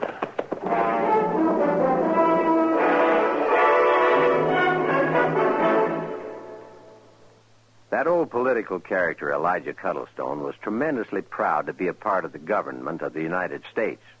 That pride shows through in this excerpt of one of his speeches. And it is my sincere belief, I believe that the United States of America is without doubt, indisputably, the most successful experiment in democracy, that is, in democratic rule, that the world has ever known. Well, democracy, of course, means rule of the people. It's from the Greek demos, people, and kratos, meaning rule, strength, or power. Most forms of government owe their names to the Greek. For instance, anarchy is from the Greek word anarchia, composed of an, meaning no, and archos, ruler. An anarchist wants no king, emperor, or president above him. An oligarchy is a form of government where a restricted few have supreme power. Oligarchy comes from the Greek oligos, meaning few, and archo, which means rule by a few.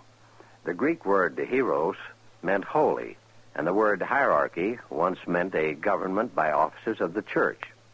Hierarchy now represents a system of graded authority, and the strange word ochlocracy means mob rule. In Greek, oklos means crowd or mob. Words like these literally make politics Greek to most of us.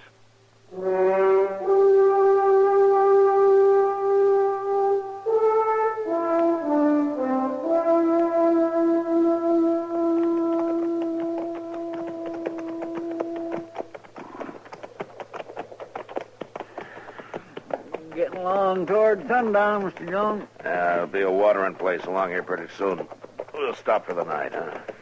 You mean you tough lawmen are going to stop and sleep like ordinary folks? Never you mind, Cannon. You'll be lucky if we don't just leave you tied on your horse all night. He'd be better company. All right, now you listen Chester. here. Yes, sir, Mr. Jones. Look, why don't we head for that bunch of trees over there, huh? Come on. Sure. Hey.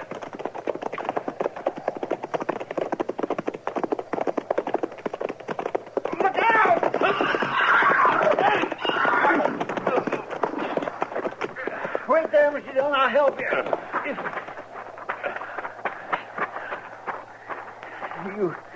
You hurt bad? I don't know, Chester. Where's Cannon? He's right over there. I'll get him off his horse. Yes, sir. All right, you, Cannon, climb down off that horse. Don't you try nothing now. That'd be just plumb mean, wouldn't it? Marshal hurt and all? I'm not hurt too bad to use a gun, Cannon. You remember that. Chester, see if you can get me on my feet, huh? Sure I will. Now, be careful. Take it. No, let me down. Let me down. What? Oh.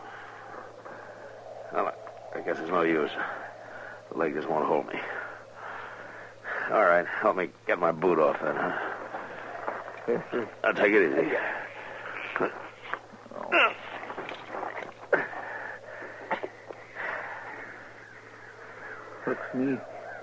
Looks me like it's broke, Mr. Dillon. Broke bad. Yeah. Look at my horse. Yeah.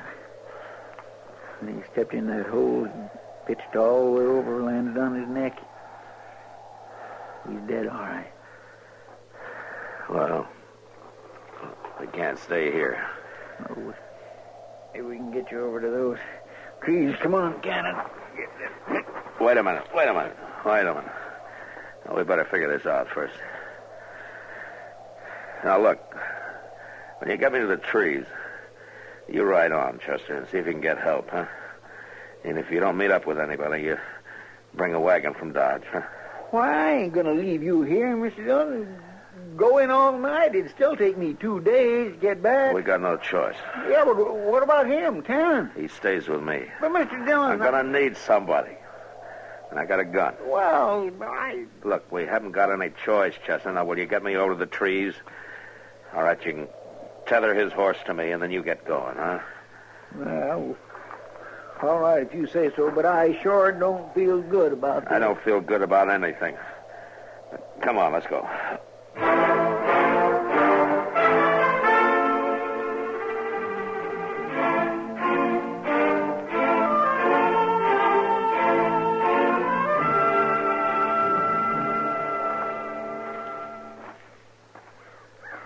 Next time you stay inside all the way, Cannon. Just filling your canteen at the creek, Marshal. You just stay inside, that's all. Marshal, a man with a leg like yours, with a fever coming up, he ought to be glad of water no matter how it comes. I just want to be sure it does come. And I'm still watching. Here, Marshal. Have it, sweet.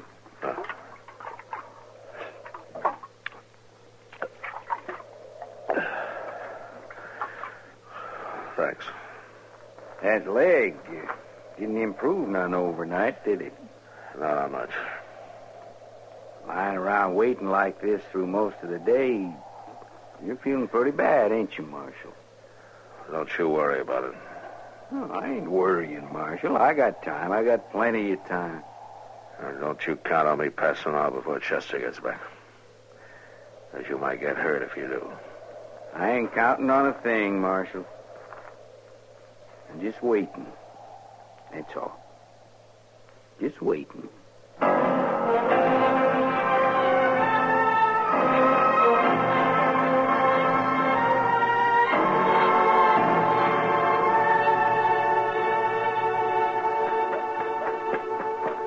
Miss Kitty! Miss Kitty! Why, Chester, I didn't think you would do back for a day or two. Miss Kitty, have you saw Doc anywhere? I've been up to his office and he ain't there. Oh, he just went into Delmonico's there to get his supper. What's the matter, Chester? I can't stop to talk, Miss Kitty. I got to get Doc. It's about Mr. Dillon. Well, what about him? Well, he's hurt bad and way off there. Way off where? Out on the ferry. 2 days ride out. Doc? Doc? Well, when did you get back? There's trouble, Doc. Terrible trouble. What is it, Chester? Where's Matt? He's out there on the plains, Doc, with a busted leg. Is he all alone? Nobody but that murdering Hob Cannon. He's with him. Well, we better get to him, man. Can you take me there? That's what I come for. Well, you don't look too good yourself. You right all night, Chester? Sure I did. Miss Kitty, come on, Doc. We ain't got no time to wait. Well, you're sure you can make it back there, Chester? It's rough sleeping in that rig of mine. I could take somebody else. Of course I can make it back there. Come on, Doc. Come on. All right, Chester, all right. Don't worry, Kitty. Matt's a strong man. I know, but you hurry just the same.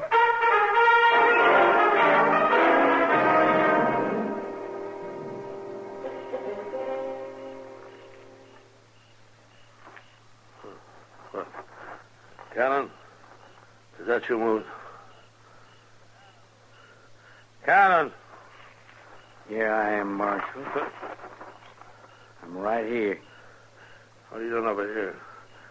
You get on back to the fire. Just thought I'd have a look at your leg, Marshal. Never mind my leg. All right. Mighty dark, though. I can't...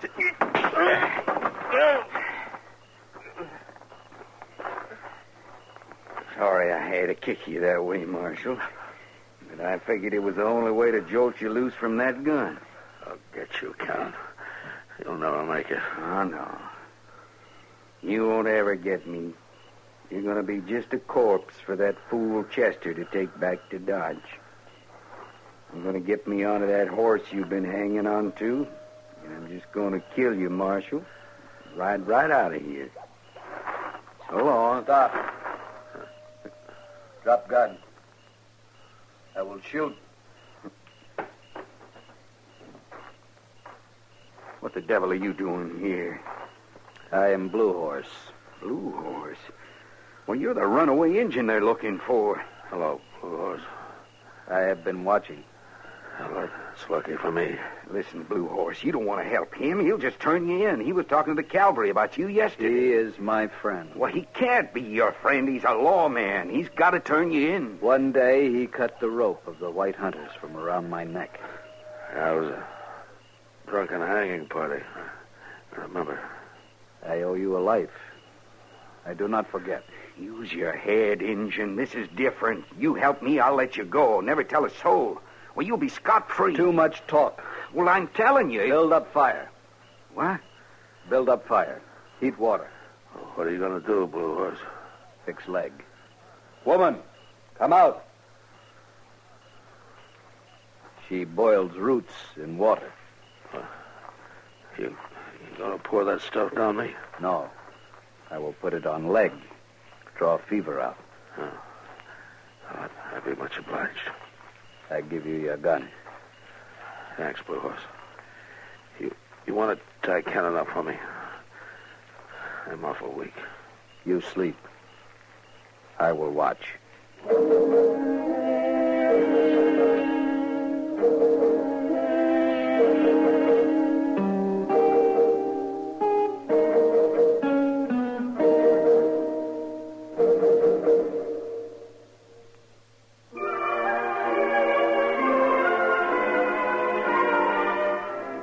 towns in America have a lot in common, and yet they're each one of a kind. Take, for example, Kansas City, Missouri. The pungent odor of the slaughterhouses is in the air, but that means fresh meat and the best steak town in the USA. They'll prove it to you at the Golden Bull restaurant, where the bull on top now looks up at Millionaire's Hill, and the millionaires look down on the Missouri River, the rooftops of Kansas City, and the country's closest in downtown airport. Cat's drugstores have that homey atmosphere, and the French fries are good there after school. If you're driving in Kansas City, you'll appreciate the good traffic control and straight streets. You can start at 4th or 5th downtown, cover Troost and Wyandotte Avenues, and reach the plaza up in the 60s where the bachelor guys and gals are and where the action is. And later wind up with a swank night in the terrace room at the Mule Bar. But if your hometown is Kansas City, you already know this. We only wanted to remind you. It's still there.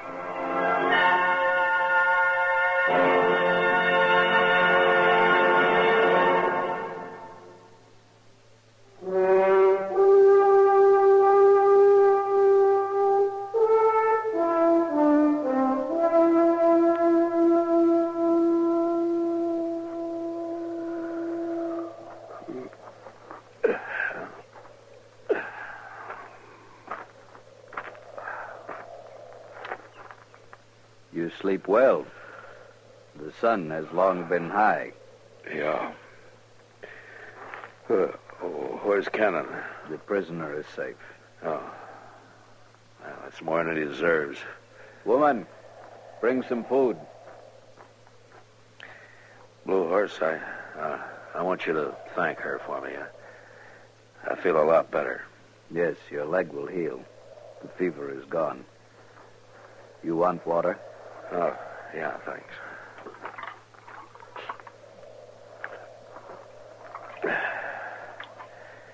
Yeah, thanks, Blue Horse.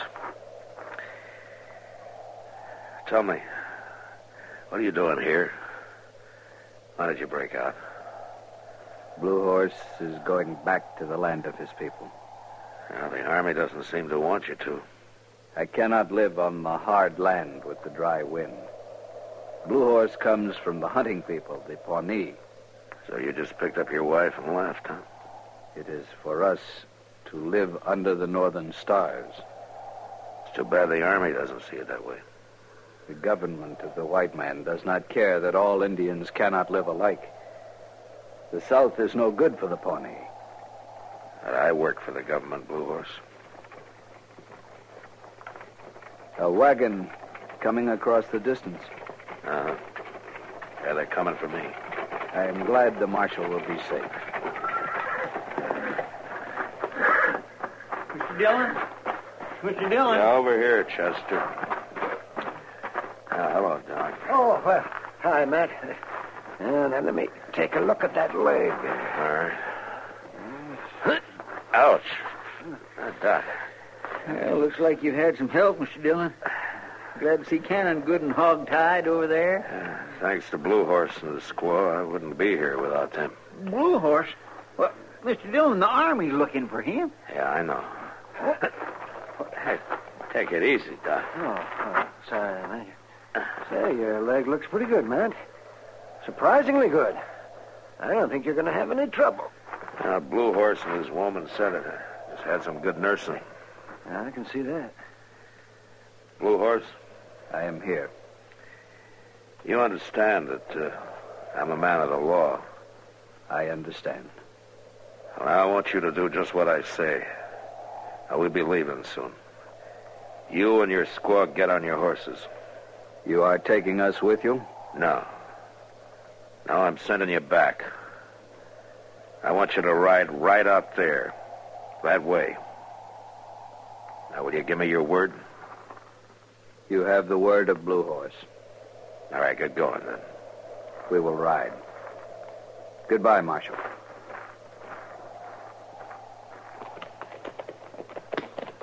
Well, I've heard of ungrateful people in my time, but this beats all. You let him save your life, and then you send him back to be cooped up on the reservation. I did what I had to do, Doc. Well, I could have done something else. You pointing the way and making that Indian promise to go there, and you know he'll keep his word. Yeah, I know he will. Hey, wait a minute, Doc. I just thought of it. Mr. Dillon pointed north. That reservation's not north, it's south. Huh? Well, by golly. Yeah, that's right. You made a mistake, Mr. Dillon. Yeah, I guess I did, Chester.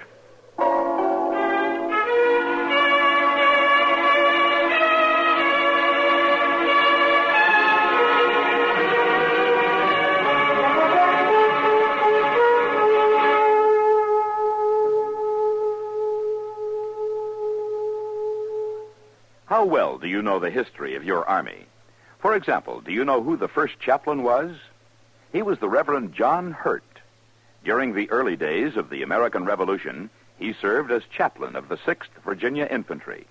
Later, he became brigade chaplain. And finally, in 1790, he was appointed first chaplain of the United States Army. Thus, another page was added to the history of your United States Army.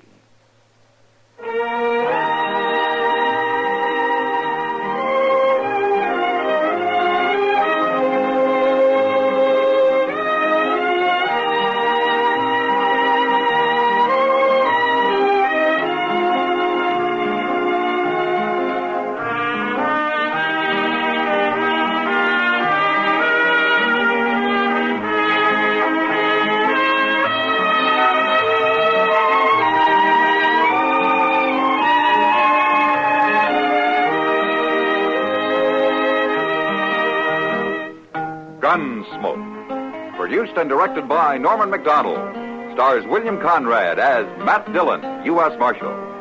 Featured in the cast were Parley Bear as Chester, Howard McNear as Doc, and Georgia Ellis as Kitty. George Walsh speaking.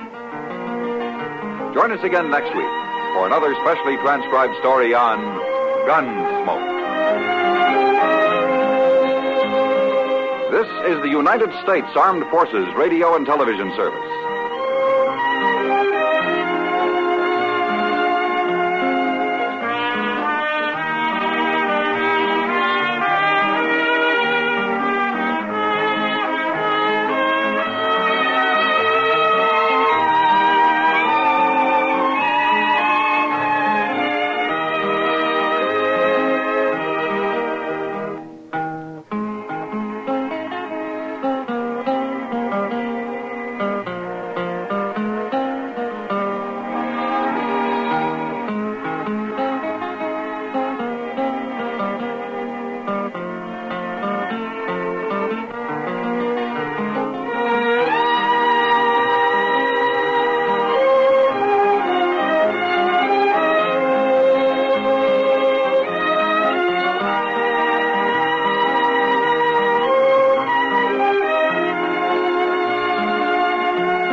Guest will give you the laughs, just don't ask him to lend you money.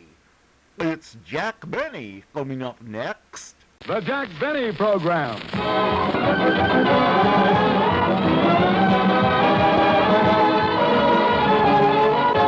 Ladies and gentlemen, on this momentous occasion, we're broadcasting from the magnificent Civic Auditorium in historic city of San Francisco.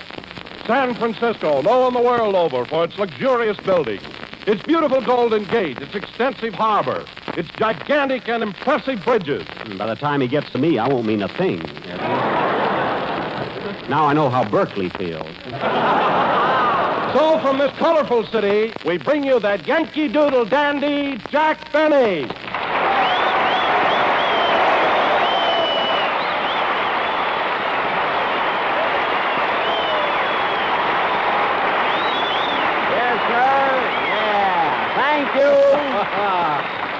Thank you. Hello again, this is Jack Benny talking, and Don, it certainly is thrilling to be here in San Francisco, a city that reminds me so much of Waukegan.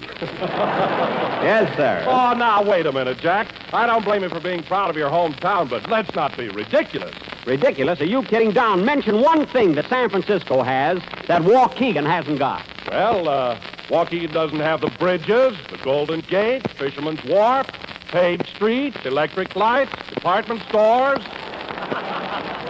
automobiles, bicycles, trees. I knew if I let you go, you'd hang yourself. We've got bicycles.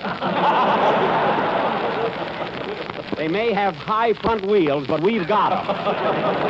Nevertheless, I do agree with you, Don. San Francisco is a beautiful city. Ah, you bet it is, Jack. But a funny thing happened to me this morning when I was walking down Nob Hill. Walking down Nob Hill? Yes. When I got halfway down, I stopped to rest, and a traffic cop came over and made me point my toes into the curb.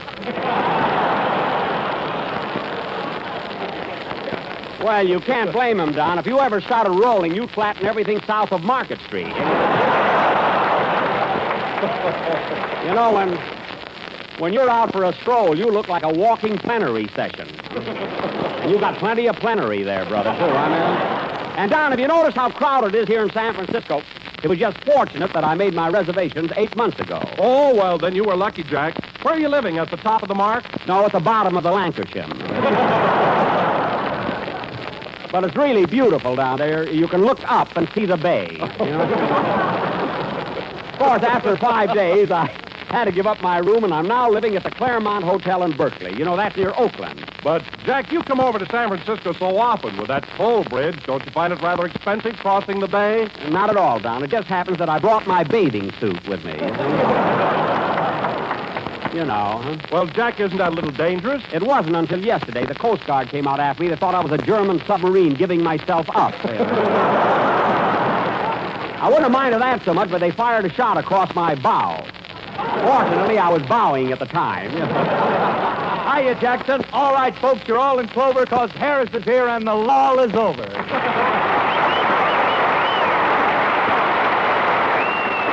Hey, Phil, how are you enjoying San Francisco? Oh, it's great, Dante. This is really a pretty village, especially at night. When you're looking down at the city from the top of a tall building and all the colored lights are flashing on and off, gosh, it's beautiful. Looks just like a pinball machine.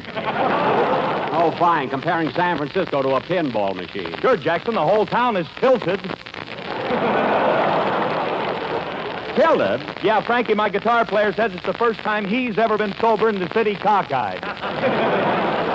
Well, I hope the change wasn't too much of a shock to him. By the way, Phil, where are you and Frankie living? Well, we couldn't find a room, Jackson, so we've been spending all our time up the top of the mark. Oh, that must be beautiful. Yeah, what a view. On a clear day, you can see the bar.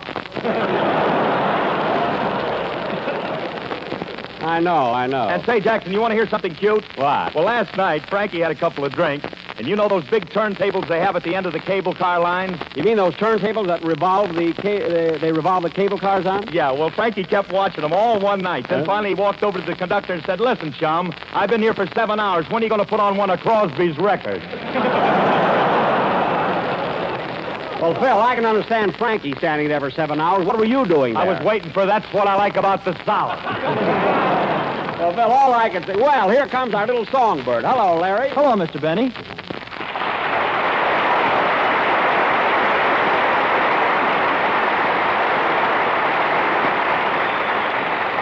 Larry, I was looking for you all week to find out what you're going to sing today. Where are you living? Oh, I'm at the Sir Francis Drake. I have a lovely room overlooking. A room overlooking what? I don't know. It hasn't got a window. Oh. Well, it's so crowded here, they probably stuck you in a broom closet. Go ahead, kid. Let's have your song. Come on, let's have it.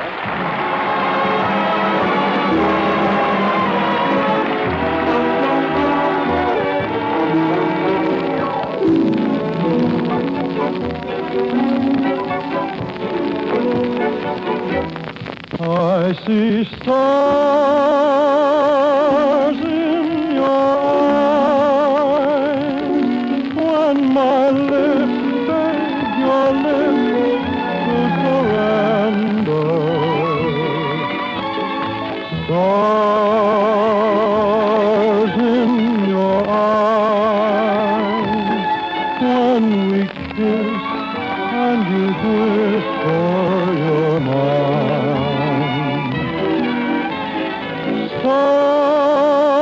stars lead the skies, but the night still is bright in their splendor.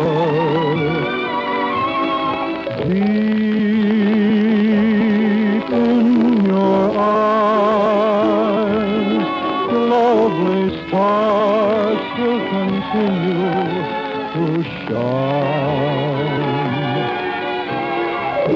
No matter what dawn may bring, no matter what you may say, there's always one little thing that always gives you away. Stars in your eyes make me thrill with a thrill oh so tender.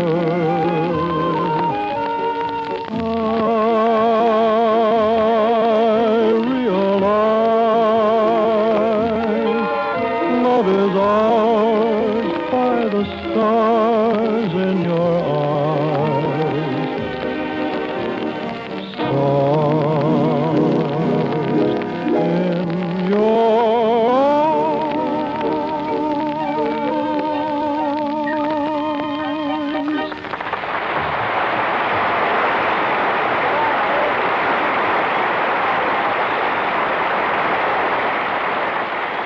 Phil, someday I'd like Hello, to... Jack. Hello, Mary.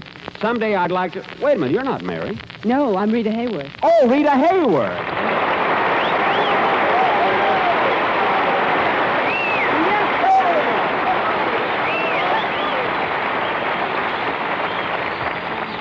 Well, Rita, this is certainly a surprise. What are you doing here? Well, Jack, I stopped in to visit Mary at her hotel, and she had a very bad cold. Oh, yes, I bet I know how she caught that cold. She crossed the bay with me and didn't bring a towel.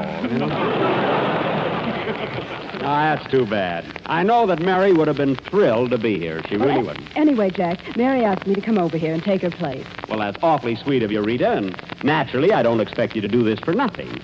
I suppose Mary told you that I'll pay you the same salary that I'm paying her. Yes, but I came anyway. Oh, Rita, you little vixen, you. But no kidding. I'm so glad you're here because, well, I wanted to tell you that I've often... In fact, No, I better not say it. What is it, Jack? You can tell me. No, you'll only think I'm a silly kid. No, I won't, I promise. Well, okay, I'll confess, Rita, that I, little Jack Benny, have often dreamed about you. Why, I think that's sweet. Oh, but Jack, when you dreamed about me, did you ever dream that I'd be on your program? No, I always kept business out of it.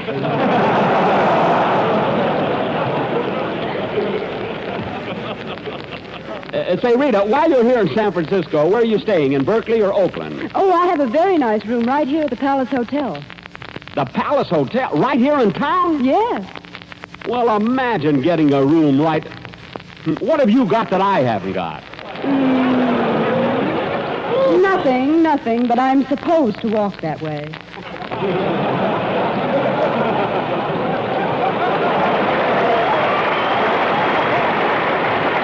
Got that over with a bang, kid.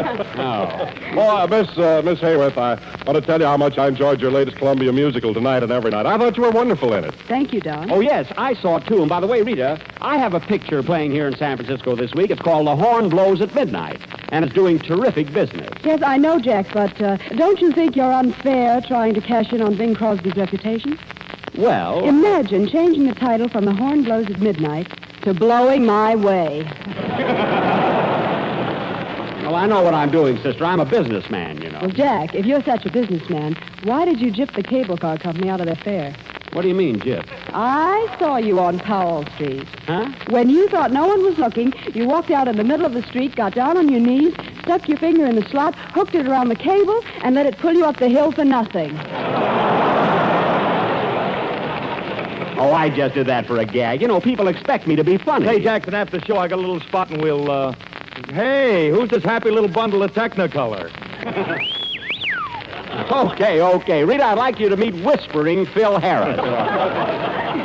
Hello, Phil. Oh, brother, all this in a salary, too. This is it. I bet if she ever walked into the conference, she'd be whistled at in 46 different languages. Well, you know, Rita, the minute I seen you, I knew you were my type. Slow down, Phil. She's married. She's married to Orson Welles. Who's he? Rita, you tell him. Well, my husband is an actor, a writer, a director, a producer, a columnist, and a commentator. Well, if he's that busy, what am I worried about?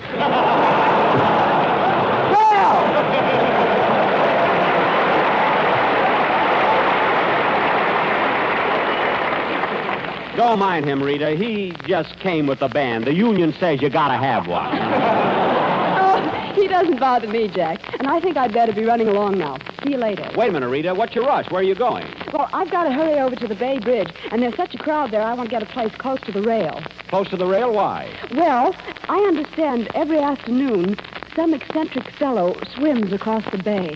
Oh, I see. Well, it takes all kinds of people to make a world. Anyway, Rita, thanks very much for coming over, and I'm sure Mary appreciates it, too. Goodbye. So long, Jack.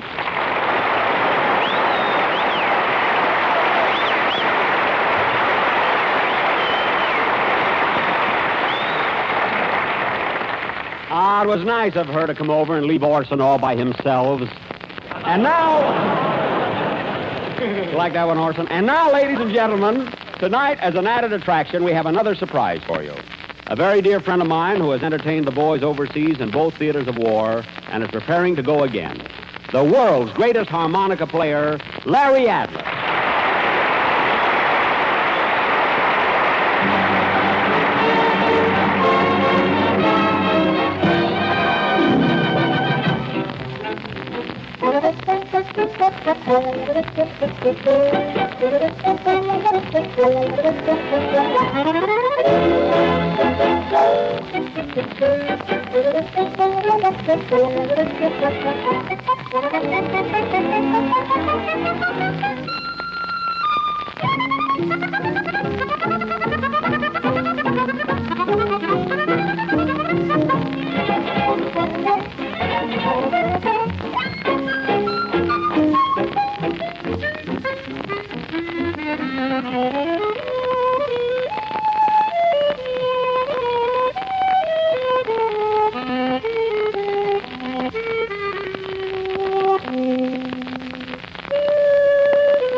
Rhapsody Americana, played by Larry Adler. Larry, that was wonderful. Thank you, Jack. You pronounced it so well, too. Jack, we certainly had a lot of fun on those overseas trips, didn't we? We sure did. And, Larry, when you played your harmonica, the boys really went for it. I know, Jack. And when you played your violin, the boys really went. I'd answer that, but I have another important introduction to make. Oh, who are you going to introduce now, Jack? The governor of California. You mean the governor's here? Yes. What have we done now? Nothing. And now, one of the honored guests here, Governor Earl Warren.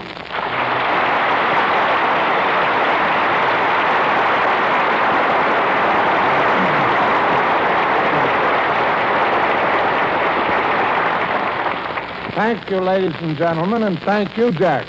Gosh, Governor, I'm so excited. You know, this is the first time I've ever had a governor on my program. I don't know how to act. I mean, I don't know what to do. Well, for one thing, stand up. You don't have to curtsy. Oh, I didn't know. Well, Jack, I just want to tell you how happy we are to have you here in San Francisco at this time. I did meet one very important person who really knows what it's all about. In fact, I had lunch with him twice. His name is Mr. Dias, Edward Dias. Edward J. Dias? Yes. Do you happen to know him? Well, I should. He's my chauffeur.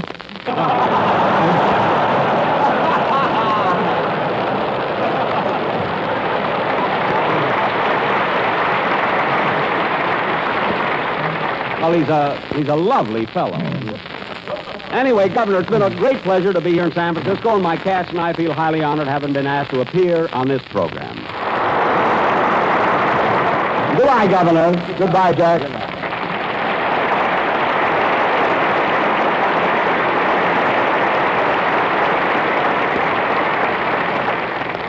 Oh, my goodness. What's the matter, Jack? I meant to ask the governor to come to the big reception I'm giving in my honor tonight. You know, Mayor Lapham is going to be there, too. Mayor Lapham? Yeah, he's the one who wears those zoot neckties, you know, those things. Well, I'll get in touch with the governor later, and I'm sure he'll... There's the phone. I'll get it. Hello? Hello, Mr. Benny. This is Rochester.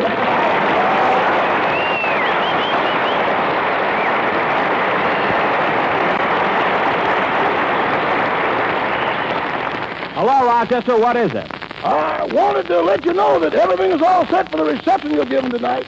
Well, I hope you explained it was absolutely free. Uh-huh. And I also explained that you would have a plate by the door in case they wanted to show their appreciation. Well, Rochester, that plate is there for calling cards. It never was before.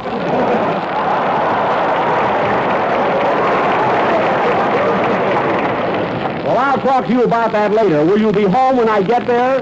Ah! All right. Goodbye.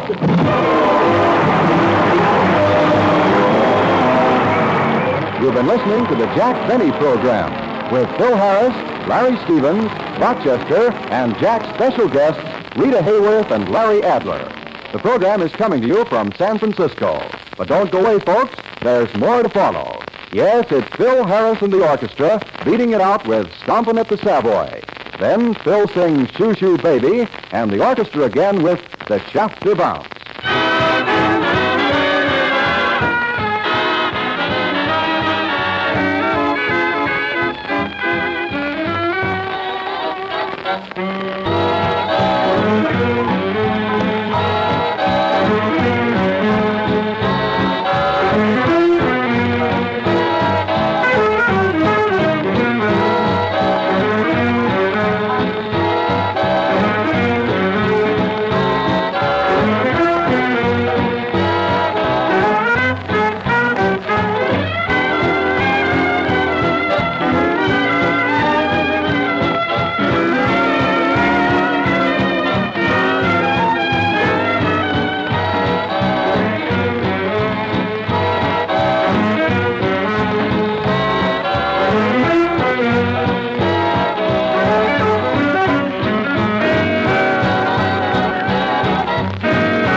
Shoo, baby.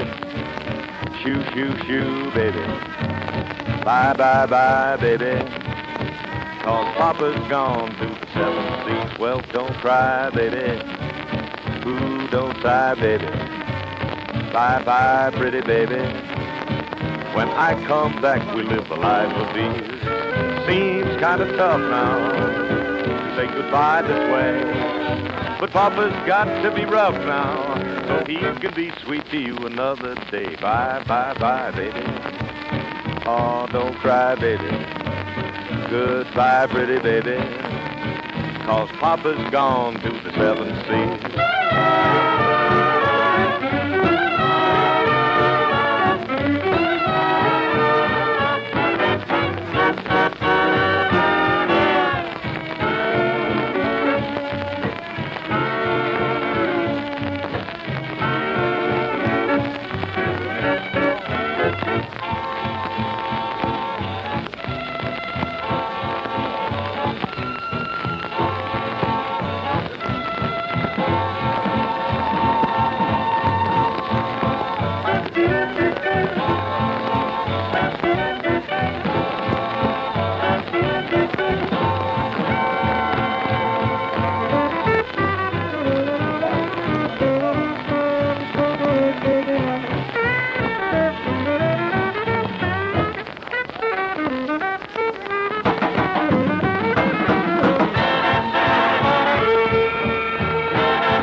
This has been music by Phil Harris and his orchestra.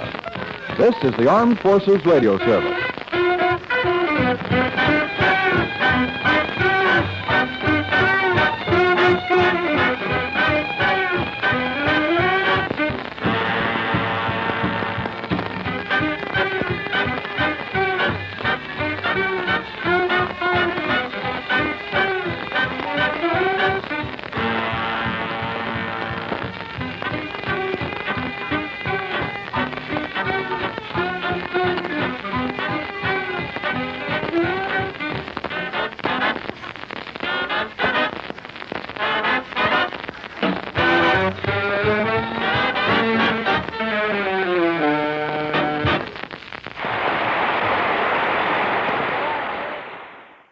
One of the all-time great directors, Cecil B. DeMille, hosts Lux Radio Theater.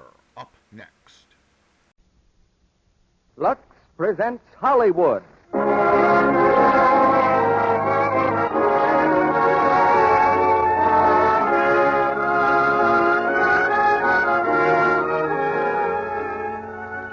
The Lux Radio Theater brings you Ida Lupino, Brian Ahern, and Conrad Veidt in A Woman's Face. Ladies and gentlemen, your producer, Mr. Cecil B. DeMille.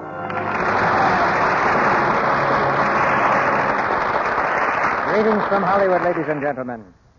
The power of a woman's face was best described by a man. It was the poet who called the lovely visage of Helen of Troy the face that launched 1,000 ships.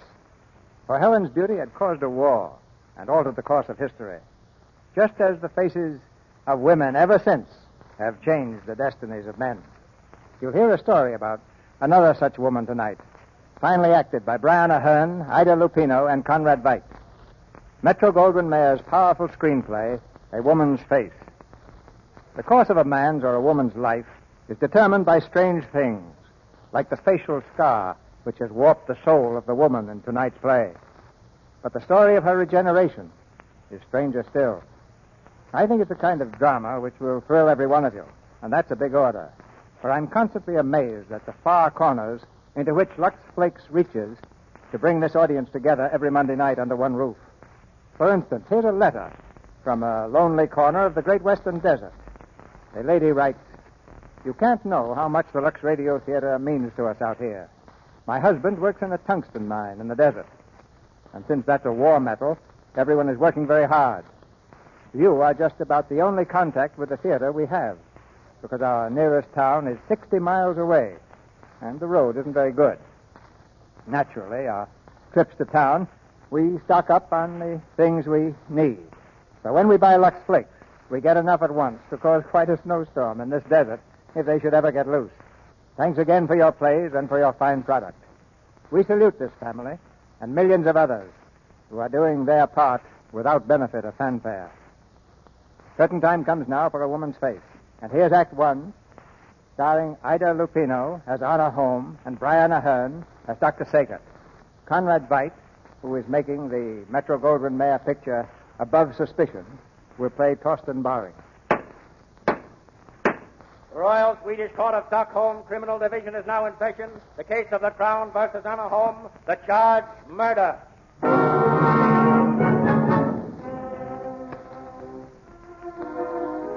Anna Home, alias Ingrid Paulson, is on trial for her life. With a prison matron at her side, she stands before the judge. She's dressed in deep black, her face hidden by a heavy veil. A man has been killed. And here once again is enacted the ancient ritual of trial by jury. Here once again the state will demand the ancient forfeit. An eye for an eye, a life for a life. The clerk will summon the witnesses. All witnesses, Bernard Dalvik, restaurateur, Christina Dalvik, masseuse, Emma Christian's daughter, housekeeper, Herman Rundvik, waiter, Vera Sagart, housewife, Gustav Sagart, doctor of medicine. You witnesses have been called to testify in this case, in which the charge is murder in the first degree. The Crown versus Anna Home, alias Ingrid Paulson. Alias Ingrid Paulson. You will now take the oath. Do you each and severally, solemnly promise and swear by God and His Holy Scriptures to tell the truth, withholding nothing and adding nothing, as God is your help in life and soul? First witness, please. Herman, run back. The other witnesses will retire until they are called. Your name? Herman Rundvik, Your Honor. You're acquainted with the prisoner? I was, Your Honor. Your occupation? I am a waiter. Well, Mr. Rundvik, your testimony, please. Well, I don't rightly remember what date it was, but I know it was night. It was in June, just a little after midnight. This place where I worked was called the Café Spadadam, and I was... Who was the owner of the cafe? That woman over there was the owner, Anna Holmes. Go on. Well, I was waiting for the last party to leave, Mr. Torsten Baring and some friends. I heard Mr. Baring talking to Mr. Dalvik, the manager. It seems there was a little trouble about the check. So you no longer wish to extend me credit? Mr. Baring, please. I have offered to sign a check. Isn't that enough? Mr. Baring, if it were I personally who could extend credit, I You would... own the place, don't you? No, unfortunately, I'm only the manager. Then tell your employer that I want to find out why the name of Baring shouldn't be good for credit at a miserable after-hours roadhouse. We're not operating this miserable roadhouse for the benefit of names. Even the name of Baring. Oh, are you the proprietor? In a way. You must excuse me. I didn't expect that a woman, especially such a young and charming woman... have you something in your eye? Why do you say that? Pardon me. I thought perhaps the way you are holding your hand over your face. Are you sure there isn't something? We were talking about your credit, Mr. Baring. So we were, and yet I wish you would let me help you. Here, my handkerchief is clean. Just take your hand away from your face a moment. I don't need your help. Oh, please. All right. There. Just hold still. There, it's out. Now, isn't that better? It's a trick I learned from a friend of mine. She had beautiful eyes, too. Did she? Herman, let me have the check. Yes, madam. I'll sign it for Mr. Baring. Enter it as a charge against me if he doesn't pay. Yes, madam. This is a most generous gesture. I never make generous gestures, as Mr. Dalvik will tell you. At any rate, thank you very much, Miss... Holmes. Anna Holmes. It's a name which might be of some assistance to you. Oh, really? In certain quarters where the name of Baring has perhaps lost its magic. Good night, Mr. Baring. Good night, Miss Holmes.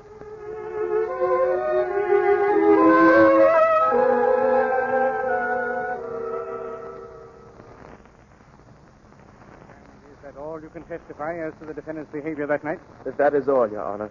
She signed the check for Mr. Baring, and he left. In your own opinion, why did Anna Holmes make this gesture? It was very obvious to us, Your Honor. For the first time in her life, a man had looked at her uncovered face without a shudder. He pretended not even to notice it. Explain that, please. Just what was wrong with Anna Holmes' face? It was on the left side, Your Honor, from the outer edge of the eye to the upper lip.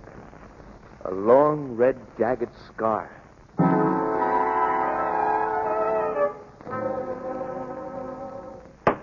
Next witness, Bernard Dalvik. Mr. Dalvik, you were the manager of the cafe owned by Anna Holmes. That is so, Your Honor. You were friendly with the defendant? We all were, Your Honor. Whom do you mean by all? The employees of the cafe? Yes, Your Honor. Your Honor, the prosecutor for the Crown can very easily explain that. Well? The Crown will prove, Your Honor, that the cafe was really just a blind for their activities. Bernard Dalvik, Christina Dalvik, Anna Holmes, and the waiter Rundvik were engaged as a unit in the very profitable occupation of blackmail. The Crown will have the opportunity of proving that later. Mr. Dalvik, what was the relationship of the prisoner and the man Torsten Baring? Well, sir, we might refer to the relationship as romantic. Anna had never known love before. She became almost gay. She bought new clothes. One afternoon, shortly after, she came to our office in the city. She'd been outside. Good afternoon, Anna. We've been waiting for you. I've been shopping. Oh, my dear, what have you coming ahead? Beautiful Anna, a whip of spring. I know you dear, sweet people are lying. But even the moths were fed up with my other hat. Oh, my dear, you never look prettier, never. That's enough, Christina. What's on for this afternoon? Mrs. Dr. Saget is coming. The woman who wants her letters back? Same. You see her, Dalvik, and get a good price. Don't I always? If you need me, I'll be in my office, but I imagine you can... What's the matter, Anna? Who put this here? Who put a mirror on my wall? Why, Anna, we... How dare you? Haven't I forbidden the mirror ever to be hung in this place? Haven't I? Anna, we you were only... dirty, foul, loathsome swine! Anna! Now get out! Get out, both of you! Dalvik, Anna, not so much noise. She's here. She's just outside. Who is? Mrs. Dr. Saget. She's very pretty. Beautiful. Dalvik, go and talk to her. Of course, Anna, but I... Did you hear me? Yes, Anna. Good afternoon, Mrs. Saget. How do you do? My masseuse directed me here. She implied you might understand my particular problem. Yes? I don't quite know how to begin. Possibly I may assist you. Are you married? I'm very happily married. My husband is a saint. Oh, to be sure. But you see, some letters of mine were stolen. Some letter to your husband? No. Oh, he's so stupid. Your husband, Mrs. Sager? No, my friend. The one I wrote the letters to. He lost them. Now some stranger keeps telephoning me about them. Why should he do that? He wants 5,000 krona. Why, that's out-and-out blackmail. But what shall I do? I haven't 5,000 krona. My poor dear woman, perhaps I can help you. I have an acquaintance who might contact this blackmailer and perhaps in view of the circumstances ask for a reduction. Oh, thank you. Excuse me, my secretary wishes to see me. I'll be back directly. Well, Anna? I've been listening to you. Reduction, you fool. Now, Anna, a little milk of human kindness. Shut up. I want 10,000 krona from that woman. 10? You said 5. I want 10. What's the extra 5 for, Anna? Because she's pretty? The extra 5's for me. You mean you won't divide? I mean just that. I take 7,000 krona for myself, and I want it tonight. Make an appointment for me to see her at her home. Anna, what's happened to you? She's in love with Torsten Barling. She wants evening gowns and furs and perfume. Listen, Anna, love is a beautiful thing, but You'll do as I say, or I'll do it alone. 10,000 krona. Tonight.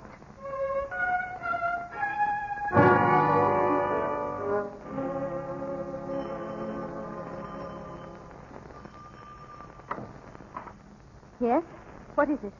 I have an appointment with you, Mrs. Sager. Come in, please. We can talk in this room over here. Is there anyone else in the house? No, the servants are out and my husband's lecturing at medical school. You may sit down if you wish. Why do you stare at me like that? You're very pretty. Oh, thank you. I believe that you have something to sell me. Yes, I have something to sell you. I hope I can afford it. Oh, I'm sure you can. The price is 10,000 krona. 10,000? But you can't. This afternoon he said 5. This afternoon he was mistaken. You have jewelry worth much more. You wouldn't take my jewelry? It's from my husband, and I love him more than anything in the world. That isn't the way you described him in these letters to Eric. Give me those letters. Get back. Give them to me. Do I have to shoot you to make you understand?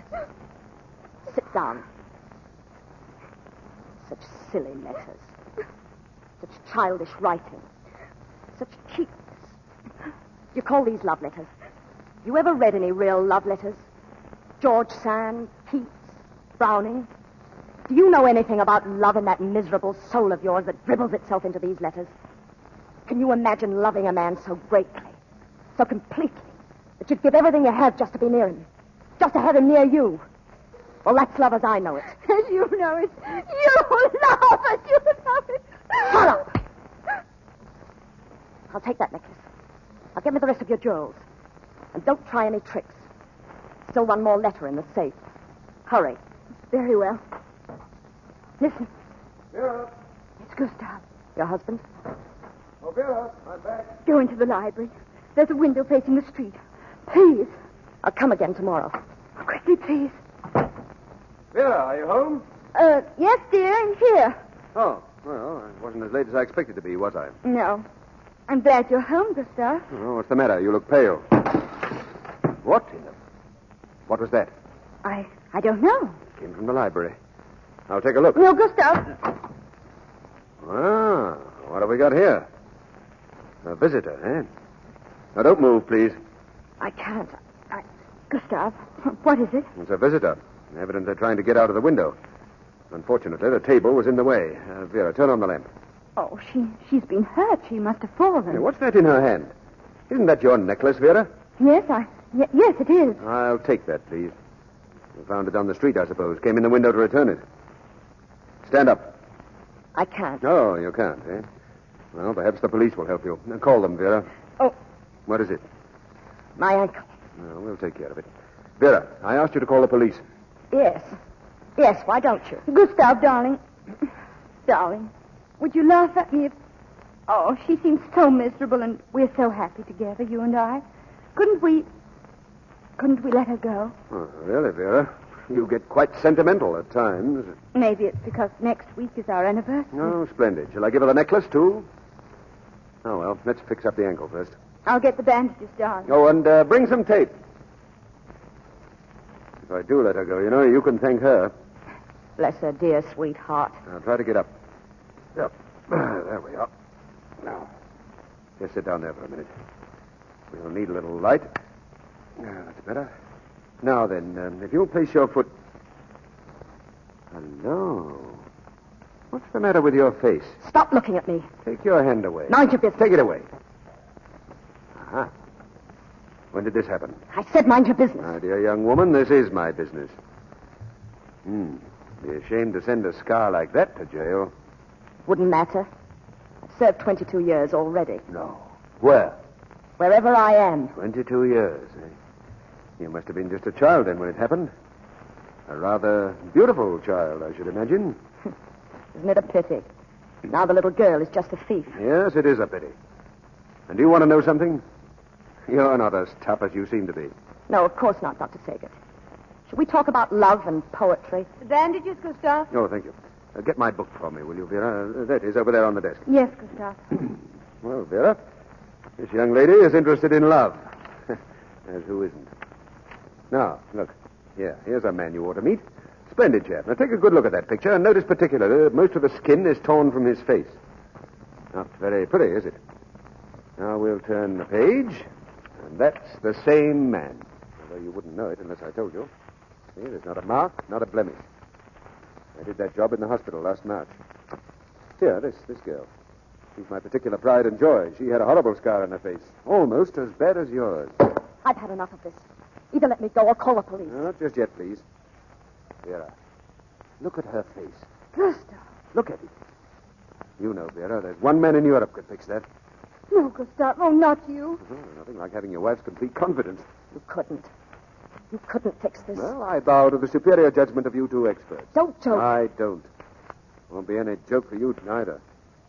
I warn you now, it'll mean pain, agony, weeks, months of it, and perhaps a failure.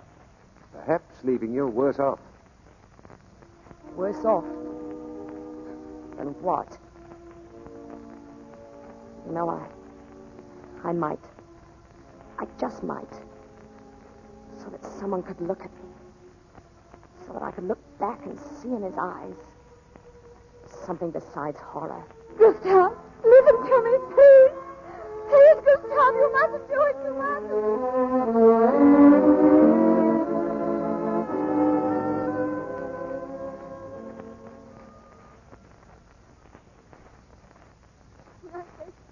I begged my husband not to operate on that woman. I told him no good would come of it. I begged him. You may stand down, Mrs. Saget. Thank you. Thank you, Your Honor. Does the Crown wish to place any other witnesses on the stand? Not at the present time, Your Honor. Will the prisoners step forward, please? Take the stand. Your name is Anna Holm? Yes. Do you, Anna Holm, solemnly promise and swear by God and His holy scriptures to tell the truth, withholding nothing and adding nothing, as God is your help in life and soul? I swear. In your examination before the police, you were unusually frank. I trust you will speak with similar honesty here. Tell your story, if you please. I was born in the North. We were very poor. My father was a brilliant man, but he drank constantly. One night when I was 5, he was too drunk to know he'd set fire to the carpet in my room. And he came to. He saved me, but not himself. 22 years after that, I cursed him for saving me. No one could look at me without loathing. There was no place I could work. And then I met Torsten Barring. For the first time, a man had... Well, you've heard about that, didn't you? The very next day, I received a note from him. An invitation to come to his apartment. That was before Mrs. Saget came to your offices in the city? That was before anything except my first meeting with Torsten Barring at the Roadhouse. He met me at the door. He raised my hand to his lips. Come and sit down. No one saw me come here. That's a pity. It would have added to my reputation. Well, reputation is what, Mr. Barring? As a most fortunate man, please, your coat. No, I'll keep it on if you don't mind. But I do mind. Last night you were the proprietor. Tonight you are a guest. Thank you. When I came to your door, I heard someone playing the piano. Mm-hmm. You are interested in music? Yes. Piano? Oh, piano, among other things. Chopin? Yes, the early Chopin. before he was made soft and sentimental by George Sand. That's very interesting. Have you read the love letters of Chopin and George Sand? I've read every love letter ever published. I find they're all very much the same. Why did you send for me? I wanted to speak to you, Anna. Did you? What sort of dirty work do you want me to do? But, my dear Miss Horn, we were talking about music. I was invited here for one purpose. See no reason for pretending any other. Might we not argue about that perhaps over a glass of wine? No, I don't drink. It's dangerous in my vocation. Restaurant keeper? No. Blackmail. I like you, Anna Holmes. We are very much alike, you and I. We are both proud, both wretched. What sort of trouble are you in? I don't think I'm in any trouble now, Anna Holmes. You might just be some kindly deity's answer to my prayer. Maybe the devil's answer. Very well. The devil's answer.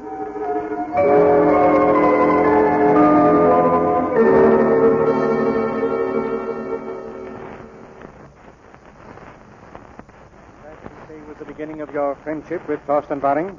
Yes. Your Honor, I protest at attaching the sacred name of friendship to this relationship. You were madly, insanely infatuated with this man, weren't you? I loved him. Love. He owned you, body and soul. No.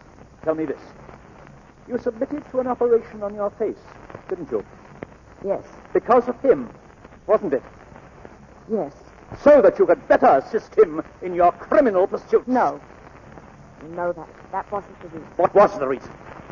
Well, I wanted... Your Honor, please. Oh.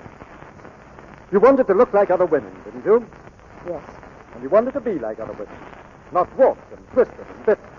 Yes. There's no proof of that. Did Thorsten Baring take you to the hospital? No, I went alone. Did Thorsten Baring know you were at the hospital? I was alone. Nobody knew. Anna Holmes, tell the court, please, how many operations did you submit to? Answer, please. How many operations did you submit to in the hope that the scar which you bore from childhood might be erased? There were 12 operations. One every month. For a year.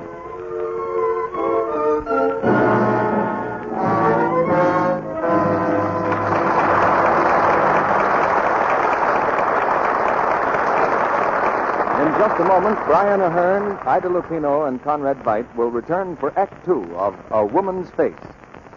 Now, I want to give the men in our audience a warning. Here's the kind of thing that may happen to you any day now when your wife comes home from shopping. Look, darling, look at the lovely housecoat I bought. It's made of rayon and milk. Very pretty. It's made of rayon and what? Milk. But you can't wear milk.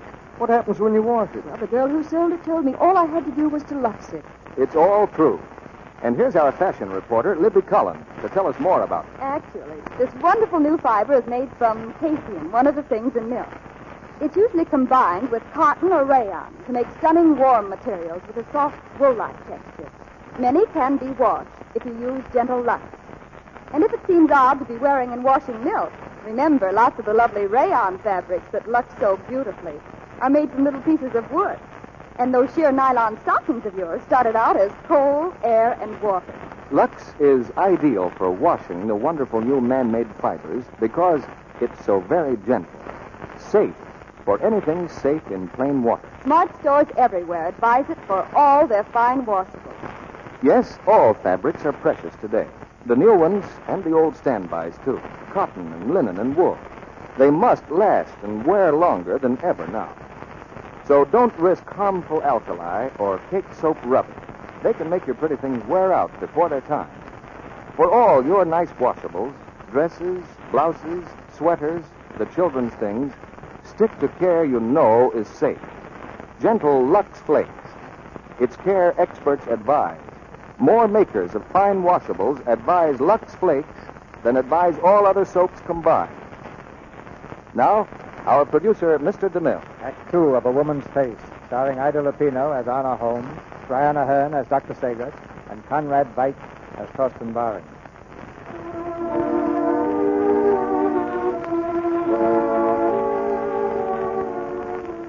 Anna Holmes, alias Ingrid Paulson, continues her story. On the witness stand, her face still heavily veiled, she tells the court of the pain and suffering she endured. 12 operations in 12 months, hoping to be rid of the jagged scar which has tortured her soul since childhood. Since I entered the hospital, I've never seen my face in the mirror. There were always bandages across my cheeks and my eyes. And then one day, I knew the time had come. The day that was to mean failure or success. The day the bandages were to be removed. For the last time. Good morning, Holmes. Good morning. Well, how do you feel? It is today, isn't it? Yes. Nurse, stand by, will you? I'm going to remove the dressing. Yes, Doctor. Wait. If it isn't a success, I want you to know that I... Don't spoil it. Don't spoil what? Holmes, since the first day I met you presented to me a perfect picture of the most ruthless, cold-blooded creature I've ever met. It's been a picture which has fascinated me, but now, unless I miss my guess, you were about to say something sentimental. Something about gratitude and so forth. Well, don't. All right. No, as I was about to say, I unveil my Galatea. Or my Frankenstein. Let's get it over with, please. I tell you frankly, Miss Holmes, I'm a bit worried. Worried? Why? Well, if this operation's a success, I've created a monster. A beautiful face and no heart. A distinction, I suppose. To all other women with beautiful faces. Well, we'll remove the bandages now. Don't move.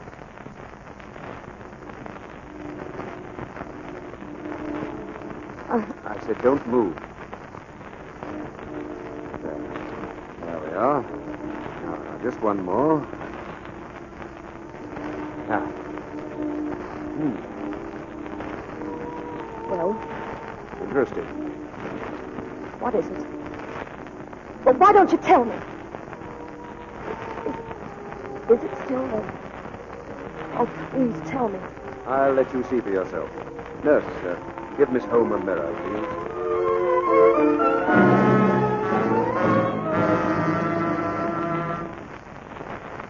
The nurse handed me a mirror. And for the first time in a year, I looked at my face. Miss Holmes, will you remove your hat, please? And the veil? Yes, Your Honor. Now face the court, please.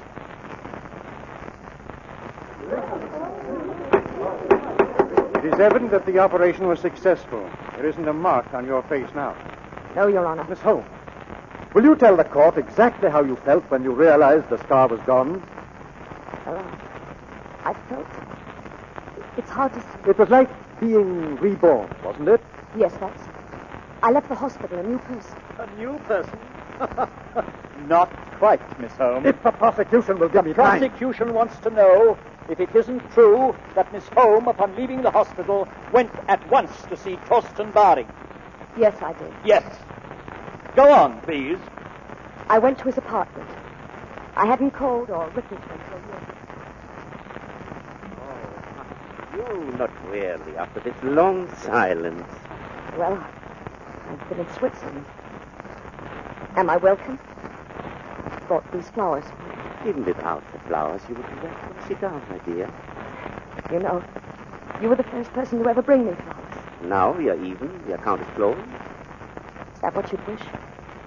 I wouldn't blame you. Well, I hadn't expected that my partner would be quite such a silent one, but there must have been some very good reason for your not writing. Yes. As a matter of fact, there was. Will you take my hat, please? Mm-hmm. It seemed a little unfair to... Well, what's the matter? Why do you look at me like that?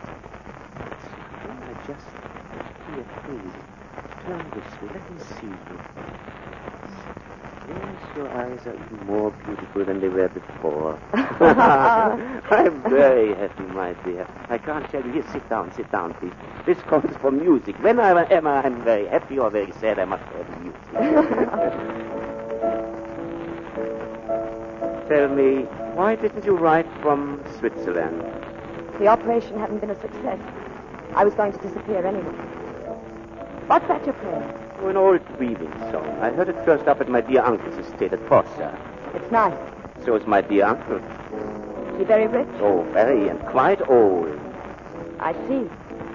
Who gets it when he dies? Oh, there, my dear, you present an extremely interesting problem. My uncle has a grandson, aged 5, a charming little brat, rather frail. If that child lives, he inherits everything. And if he doesn't live? If he doesn't live...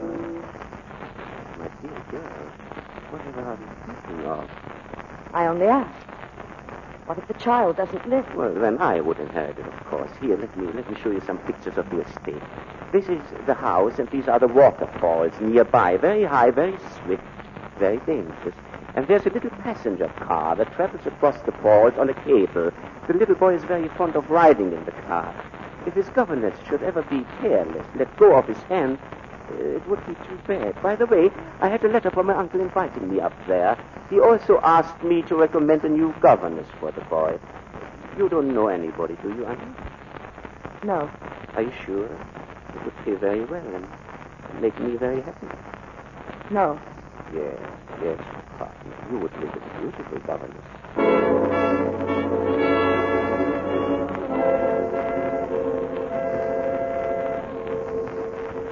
You took the job as governess, Miss Holmes? Yes. You went there to kill that child. She doesn't have to answer that. The prisoner will answer.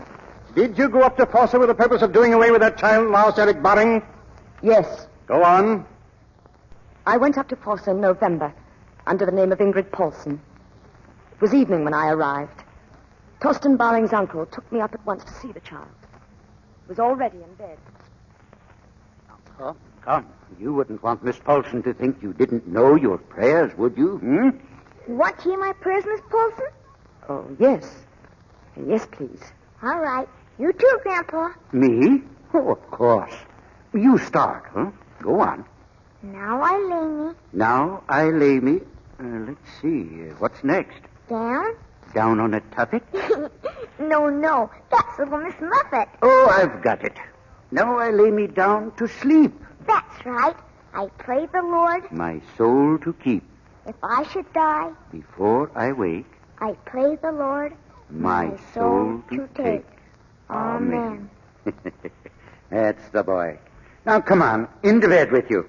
And tomorrow, Miss Paulson will take you to the falls. Sleep well, my boy. Good night, Miss Paulson. Good night, Consul Baring. Good night, Lars Eric. Miss Paulson, wait. Yes? You didn't kiss me. Oh, I'm sorry. Is that better? We're going to have fun, aren't we? Good night, Lars Eric. Good night, Miss Paulson. Pleasant dreams. Pleasant dreams.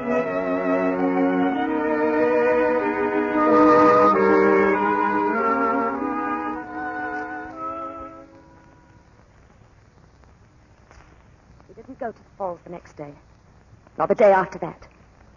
The child had grown very fond of me, and I... And you had grown very fond of him also. Is that what you mean?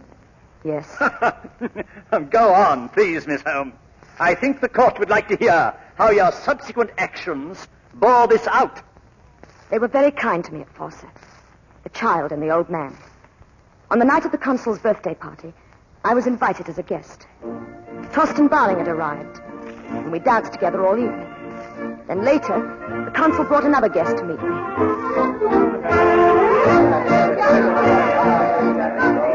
Here he is, a modern miracle. Dr. Gustav Saget, away from his office. Dr. Saget. Good evening, Miss Paulson. Good evening, Doctor. And my nephew, Torsten Baring, Dr. Saget. How do you do, Dr. Saget? I think I've had the honor of meeting your wife. Is she with you? No, my wife is traveling. I've just been admiring your dance, Miss Paulson. You'd think she'd been born right in this district, wouldn't you? Indeed, yes. But Consul Baring tells me that you've been in Switzerland for the past year. Oh, Geneva mostly. Do you know Switzerland? No. I've never been there, unfortunately. Consul Baring. Yes, Emma? If you can interest yourself in the other guests, they're almost ready for the Grand March. Yes, I'll be right there. You must help me, Torsten. Yes, certainly. Thank you for the dance, Miss Paulson. I leave you in good hands, Doctor. Come in the other room. I want to speak to you. Well.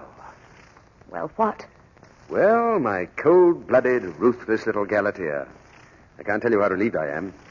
Here, come over here in the light. I want to see your face. Good. Very good.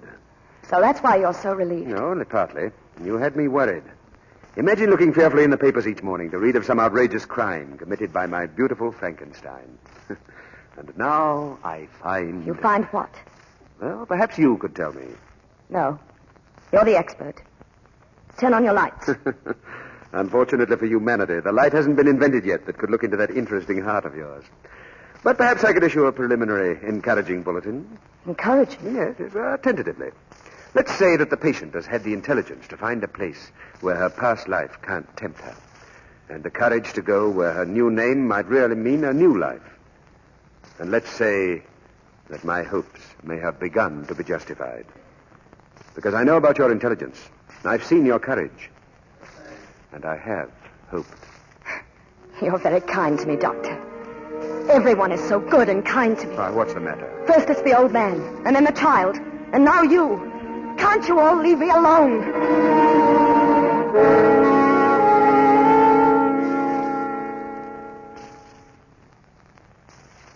The next day, the child was burned. It wasn't my fault. I was treating him under the ultraviolet ray, and I left the light on too long. I called Dr. Saget at once. How long has he been under this lamp? 4 minutes over. It's hot, Miss Paulson. My face is hot. Is this his first treatment? No, third. What happened to you?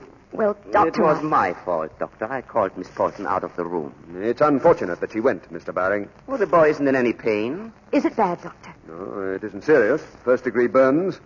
But another 4 or 5 minutes. Who directed you to give the boy these ultraviolet treatments?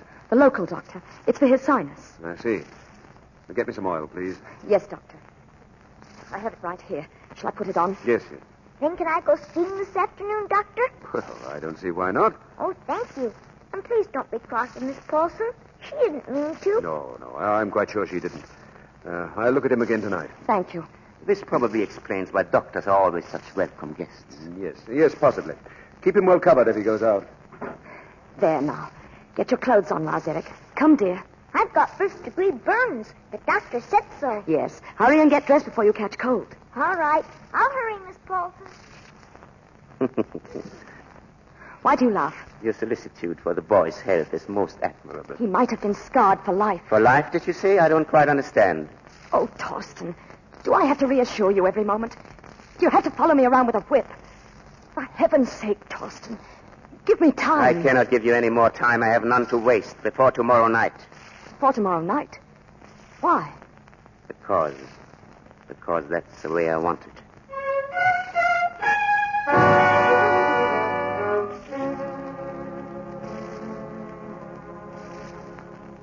Miss Holmes, what did Torsten Baring mean? He wanted me to. He wanted you to kill the child. He gave you until the next evening to do it, and you agreed. Yes. But I tried to argue with him. I couldn't. Why not?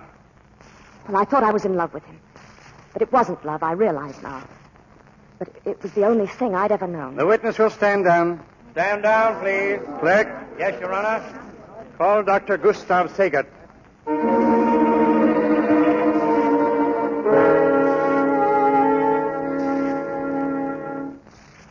Then you assume, Dr. Saget, that Baring rushed matters because he thought you were suspicious of his actions.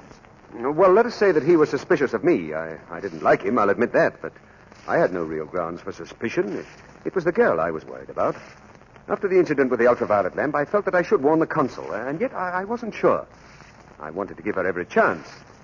But that afternoon, while I was skiing, I happened to come home by way of the fall. Were you alone? Yes, I was looking for Miss Holmes. Why? I wanted to talk the whole thing over with her. Did you see her that afternoon? Yes. I saw her in the passenger car that traveled across the falls. Go on. The child was with her. I could see them very plainly through my binoculars. She was sitting in the car, very still and very straight. The child was standing on the seat beside her, leaning over the edge and looking down at the falls. How high was this car? Oh, about 1,000 feet, I should say. They were moving very slowly, almost over the center of the falls.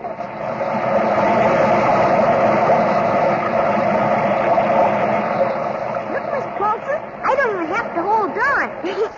I wouldn't fall, would I, Miss Paulson? The other governess I had never let me stand up on the seat like this. She always made me hold her hand. But I'm not afraid. Are you afraid, Miss Paulson? Look, Miss Paulson. I can lean way over the side, see? See, Miss Paulson? Look at me, look. No, give me your hand. Miss Paulson. Give me your hand, do you hear? Give me your hand. Now hold on to me. Hold on tight, Lars Eric. Hold on tight.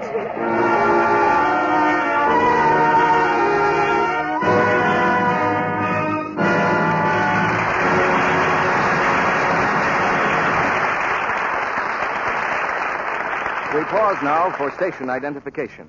This is the Columbia Broadcasting System.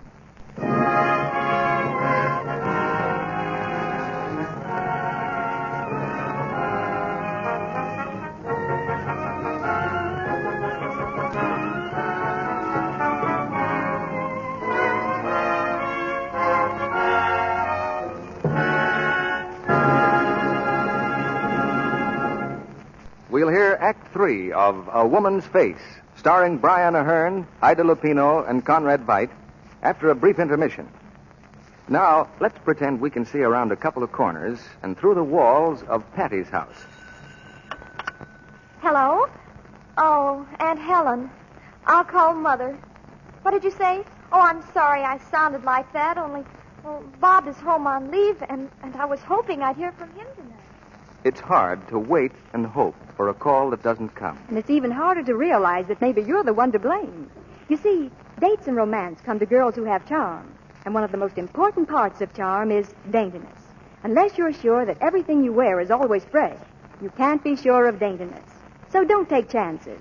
Lux underthings after every wearing. Dresses, blouses, and sweaters often. If some good friend would only give Patty a hint, chances are that when her phone rang... Hello? Oh, Jack. Why, I'd love to, only, well, Bob is home on leave, and I've promised... Oh, that would be lovely. See you next week, then. Goodbye. That's the way with Lux girls. They know the importance of daintiness. And that daily luxing for underthings not only protects charm, but helps to keep them lovely longer, too. Rich, lukewarm Lux suds take away soil and perspiration so very gently, with no harmful alkali, no cake soap rubbing to injure fabrics or colors. Precious fabrics last longer, wear better with this gentle Lux care. Now, Mr. DeMille returns to the microphone. After the final curtain falls on tonight's play, Brian Ahern has an interesting story to tell about flying. Don't miss it.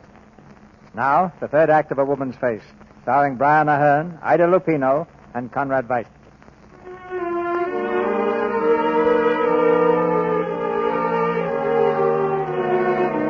Dr. Gustav Sagert is still on the witness stand. In a quiet voice, he gives his testimony.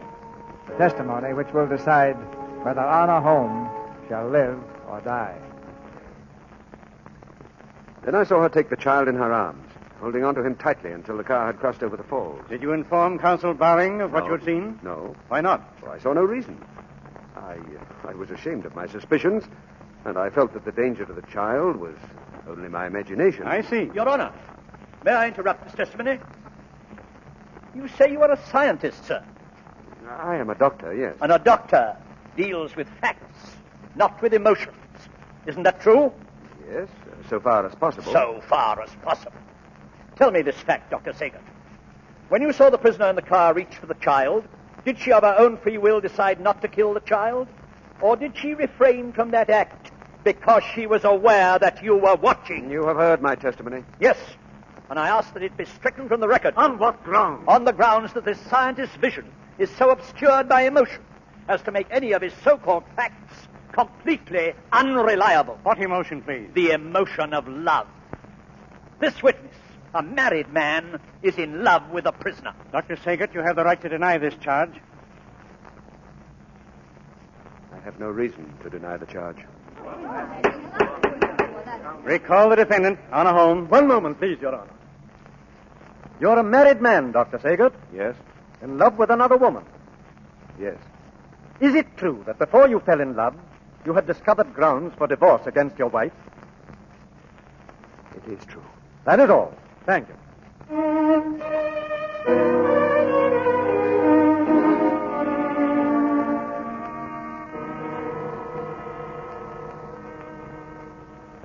Now, Miss Holm, will you tell the court what happened after the episode in the car? I returned to the house. All that evening, I avoided Toston Baring. But he was watching, waiting for a chance to speak to me alone. The next evening, we were all to ride in sleighs to a nearby tavern for dinner. I'd just finished dressing when Toston Baring came to my room. He was angry. Disappoint me, Anna. I thought you were something different, something strong, rare, something above a stupid, ugly, commonplace world. Oh, Toston, I'm a woman. You fool, you coward. Do you want to sink back into the mob, into a dull, safe mediocrity? Is that what you want, safety? Is that what happens when a scar is healed? That one gets fat and forgets? Yes, Anna, you are a woman, but you are something more. Or at least I had hoped you were before this heavenly transformation. I could kill that doctor. What? Before he had changed my partner into a dove, a tame, cooing dove, soft and weak and full of love for a fellow man. I once knew the real Anna, the hard, shining brightness of you. There have been women like you before. They became conquerors, queens, empresses. Oh, Toston, this is 1942. Oh, I apologize. I forgot. This is 1942, yes. The spirit of love has triumphed. No, Anna. The times are ripe. And I could be greater than any Baring has ever been or ever will be. You don't know me, Anna. No one knows me. I have played the charming fellow, the amiable fool, because I was waiting. I was waiting to find someone like you who had also been cheated. Yes, Anna, you were cheated when you were given that scar. And I was cheated when a boy was born to take away from me what was mine. Money, power. Power, Anna! Power, Anna! And I could use this power. What others have done in other countries, I can do here. Because the world belongs to the devil and I know how to serve him. If I can only get the power. The power. Let go of my arm. You're hurting me. Am I? Forgive me. I hope I won't have to hurt you again.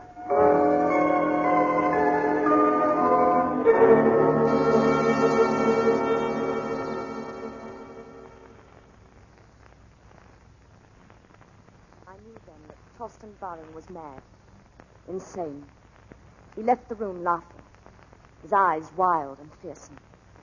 When I thought his sleigh had gone, I went downstairs, but I took a gun with me. I was to ride in the sleigh with Lars Eric, and I was afraid. Hurry, Envis. We're ready to leave. Where's Lars Eric? Lars Eric! Has the first sleigh gone yet? Lars Eric! Are you riding with me, Miss Paulson? I don't know, Doctor. I can't find the child. Lars Eric! Lars Eric, where are you? There's no use calling him. He's already gone. Gone? Can't. He was supposed Well, he's gone, just the same. He left in the first sleigh with Mr. Baring. Oh, no. What's the matter? Dr. Sager, we've got to find them. Follow him.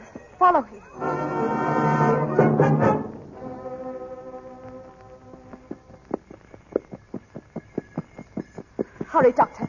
Faster, please, faster. Is the boy with him? Yes, I can see him. They're going towards the falls. He must be drunk to travel at this speed. He'll turn himself over. He isn't drunk, he's insane. I found out this afternoon. Insane? He's going to kill the child. That's why he's going to the falls. Oh, can't you go any faster? You're gaining on him. If he reaches the falls before we do... Hold on, don't stand up. He knows we're following him. He's looking back. Torsten! How far is it to the edge of the falls? I don't know. Less than a mile from the house. I think we're almost there now. I'll come up alongside him and turn him into the snowbank. You can't. He's at the edge of the road. You'll go over the cliff. Torsten! Stop! Stop, Torsten! We're almost up to him. If only I can get on the right side of him. There's one way to stop him. Pull up as close as you can. What are you going to do? As close as you can. Hurry. Don't lean out like that. What are you... What's that? Is that a gun you have? Yes. Torsten! Torsten, do you hear me? Stop the sleigh! Stop! Put that gun away, you little fool. Sit down. Torsten! I'm warning you. I'll kill you if you don't stop.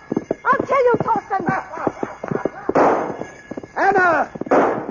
I told him I'd kill him. I told him. I warned him.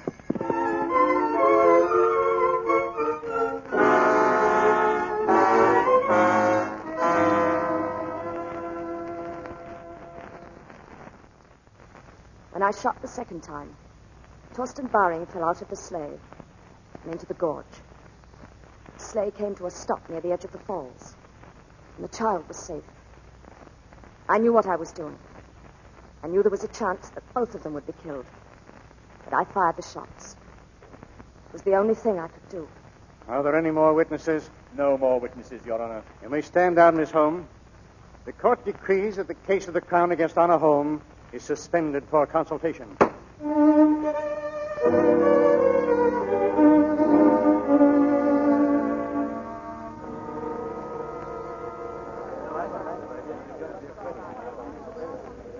Dr. Saget, will you come with me, please? Miss Holmes would like to speak to you. Thank you for coming. You wanted to see me? Yes, I wanted to ask you if you meant what you said. On the witness stand? I must have meant it. I was under oath, as God is my help in life and soul. As God is your help. You'll need it. Will I? Where's your mind, Doctor? Why don't you go now while you still have a chance? Go. Run, don't look back. Why must I go? You couldn't love me. You don't think for a moment I've changed from what I was. No, not changed. No, of course not. I'm ruthless. Cold-blooded. You told me what I was. That wasn't you, Anna. It never has been you. That's why I told the truth. I am in love with you. Well, there's nothing you can do about it. You could ask me to marry me. No. No, you mustn't. Do you hear? Why not? Because I want so much to be happy. I want to have a home and children. I want to belong to the human race. Oh, I want to belong. Judge will see you now. Let him give his verdict. Gustav, will you come with me? Will you stand beside me when he tells me? I'll be there, darling. Don't you worry. Judge is waiting, Miss Holmes. I'm ready.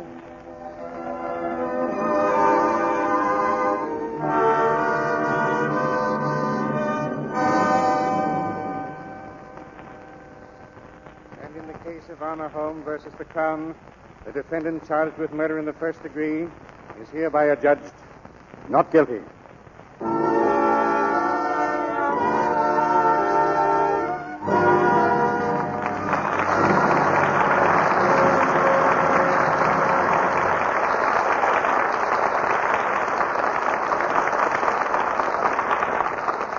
Before our stars return for a curtain call, here's an amusing thing I read the other day.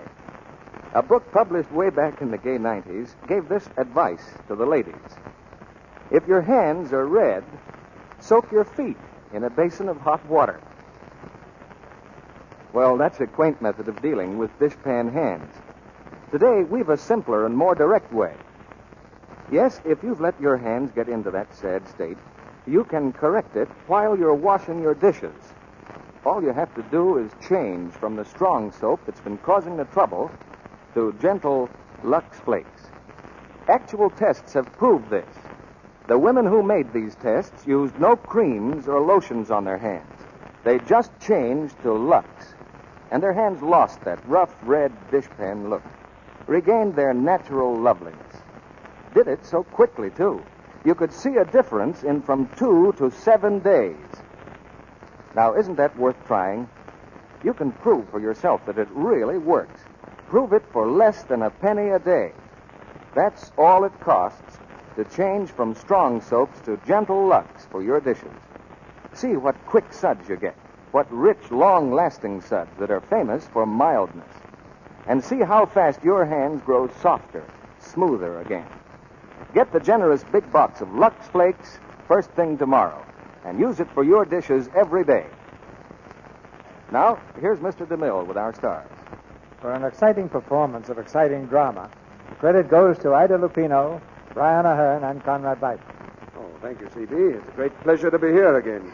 The way you fly in and out, you don't see much of you, Brian. Well, I'm kind of up in the air these days, Ida. He means that literally, too. How many hours a day are you flying, Brian? Well, I'm actually flying about 3 or 4 at present, Conrad, and doing ground courses of navigation and meteorology and things like that on the side. I'm taking what is called an instructor's refresher course over in Arizona. If all goes well, I hope to be a fully fledged instructor. Hey, why don't you come over and join us, C.B.? It's a perfect job for a director. All you have to do is tell the other people what to do. I think I'd have to start in as a student again, Brian. I haven't flown a plane in 8 years. Well, now, let's see. Most of the students are about 18 or 19 years old. Well, Brian, I guess he just misses. So? By a little over 40 years. Have you had any narrow escapes, Brian? Oh, no. The old daredevil kind of flying went out with barnstorming. This is strictly business.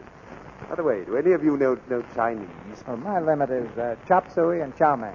Brian, what's Chinese got to do with aviation? Well, there are a great number of Chinese pilots being trained down there where I am, and the instructors are having a pretty interesting time. If he wants to talk about the wings, he has to flap his arms. If he's explaining a bank, he has to glide around the room like a bird. If he wants to talk about the wind, he just goes... Now, suppose the Chinese boys don't understand him. Well, he'll discover that when he gets one up in a plane. But the safety record of all flight training is amazing now. If you follow the rules, you keep out of trouble, even though it may seem like the hard way at the time. By the way, Ida, what are you doing these days? The hard way. Only in my case, it's the name of a picture of Warner Brothers. Well, have you picked a play for next week, Mr. DeMille? Yes, it's a story about motion pictures, Ida. The Paramount hit Sullivan's Travels. And our stars will be George Brent and Veronica Lake. George plays a picture director who decides to become a hobo to get a new slant on life. He gets more than he bargained for when he's joined by a girl, played by Veronica Lake, who turns the hobo trip into a melodramatic adventure. That was a very interesting picture, C.P. I'm looking forward to hearing it on the air. Good night. Good night. Good night. C.P., and thank you. Good night. A woman's face is our fortune tonight. Ladies and gentlemen, my business is motion pictures and radio. I'm not an economist. But it's a plain fact that this country is on a spending spree. There are fewer goods to buy, and more people have the money to buy them. They're bidding against each other in one gigantic, terrible auction. It's as simple as apple pie that if we don't put every possible dollar into war bonds and stamps, we're in for uncontrolled inflation. Take a look at your budget, as I'm doing myself, and see how many more bonds and stamps you can buy by cutting out luxuries. And for every $3 you put in a war bond, you'll get $4 back in 10 years. That's good business, and it's also good patriotism.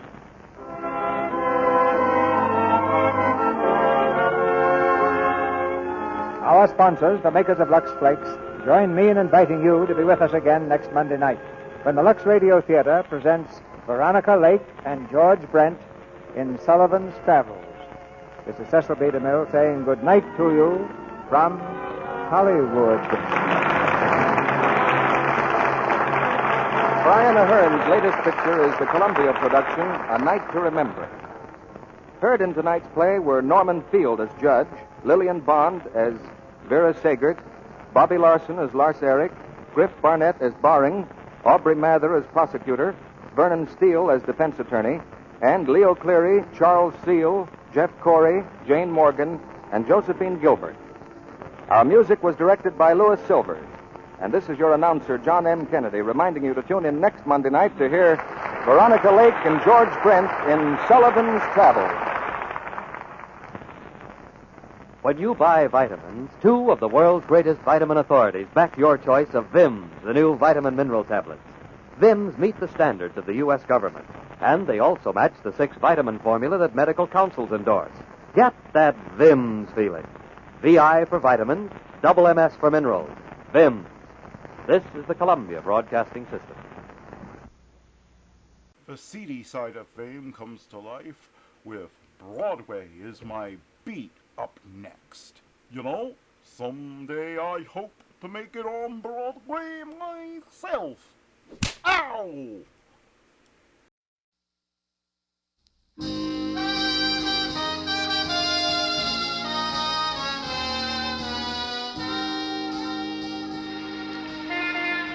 Broadway's My Beat, from Times Square to Columbus Circle, the gaudiest, the most violent, the lonesomest mile in the world. Broadway's My Beat, with Larry Thor as Detective Danny Clover.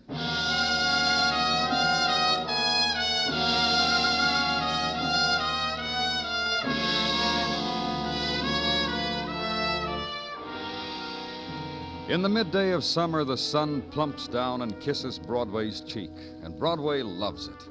The minutes are warm at the lunch counter, and the salami and cream soda never tasted so good.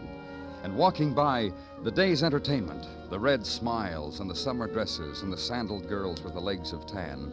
And winking at you, the man with a potato peeler, which also cuts glass. Also, if held just so, will scale a fish. Free to whoever buys a pack of marked cards to play tricks on your friends. Slice of Broadway at high noon. Good time.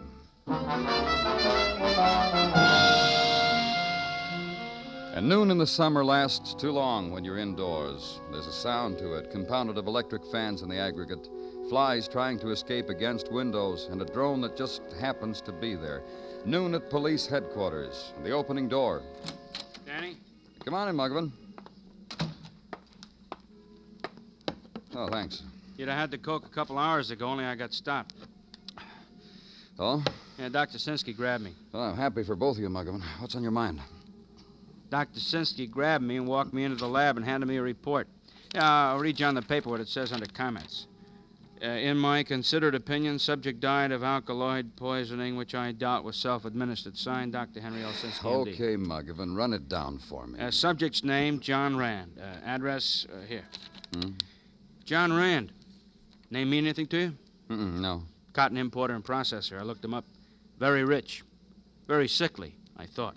Well, what do you mean, you thought? Well, I just talked to his physician, Dr. Montoya, who refused to sign his death certificate, which is why we performed an autopsy. Dr. Montoya said, wait a minute. Well, Just take it easy for a minute, will you? I want to make sure.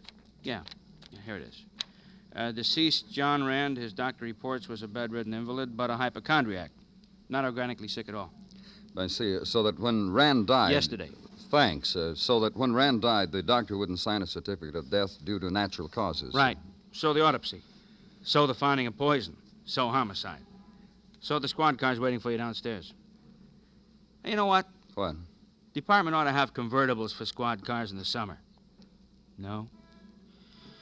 Well, forgive me. See you later, Danny. Ride Broadway now. Play the game with the jaywalker and match him jutted jaw for jutted jaw. And into Central Park, where sit the nursemaid and the powdered child, where stroll the couples, and further on where they get tired and the grass is very green. And right turn into Avenue again, where wealth is, quiet street, where siestas have been heard about and are being taken. Downstairs from which diamond bracelets still sparkle as brightly in small shop windows. And the single mannequins in Parisian style curve a wrist at each other from across the street. And the address you're looking for.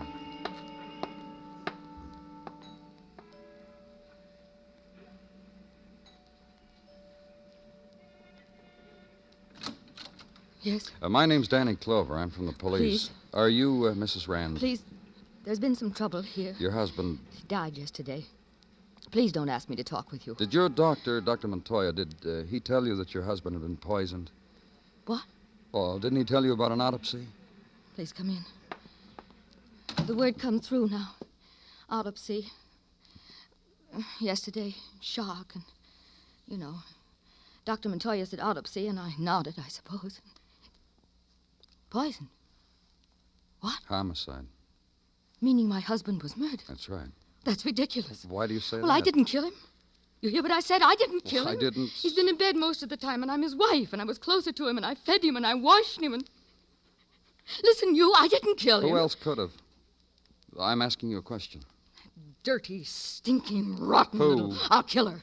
I'll kill her. Who are you talking about? I'm going to take a gun or a knife or whatever I can put my hands on, and I'm going to kill Just her. take it easy. Tell me who you... Ward. Ward? Bonnie Ward, his nurse. His fawning, sweet little nurse. Last month he changed his will to leave her a few $1,000. I'll kill her. Where do I find Bonnie Ward? She lives here. Did until yesterday. This was her home, you mean? Practically. She had a day off. Yes, there was a place. Apartments, something. Once or twice I picked her up there to bring her back after her day off. I'll want the address. Anything. Just so you let me get my hands on her. Anything you want.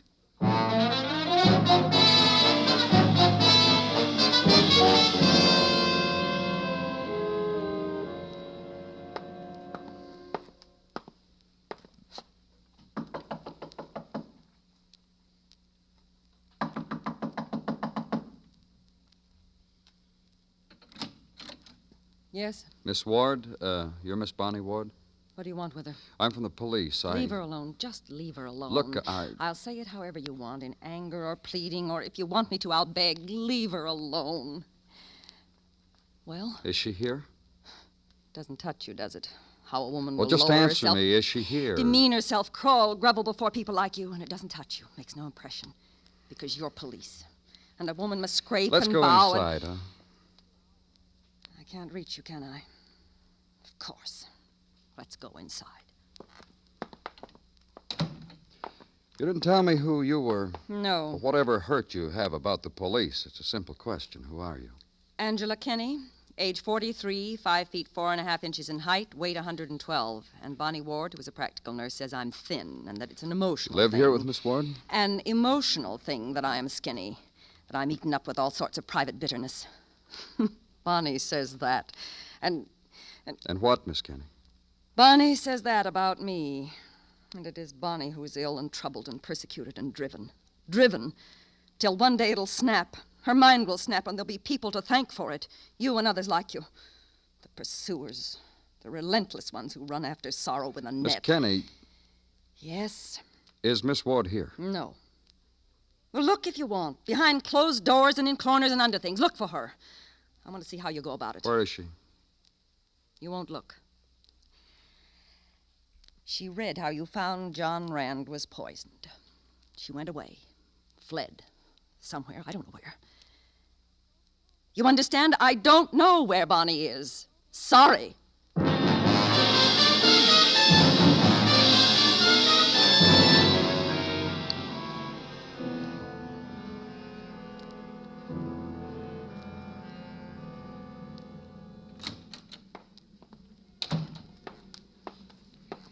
Danny? Yes, Gino? Hello, Danny. Gino? You are looking well? Thank you, Gino. And you, Yes, Danny. You're looking well, too. You mean it? You're not making it up? I mean it, Gino. I mean it. No sense getting in an uproar about it. No. You have something, Gino? One chap to tell another chap that the other chap is looking fit. This is common courtesy. As we had not passed our accustomed greetings to each other earlier today, you and I thought only... Well, why make a federal case out of it, Danny? I'm sorry, Gino. Now, may I... Of me to ask, may I? Danny. Concerning the All Points Bulletin on one Bonnie Ward, this is what you wished with your may I? Yes, Gino. I saw it coming. Concerning the All Points Bulletin on Bonnie Ward, she is still at large. A female answering her description was brought into the 12th precinct. However, said female averred not to be a practical...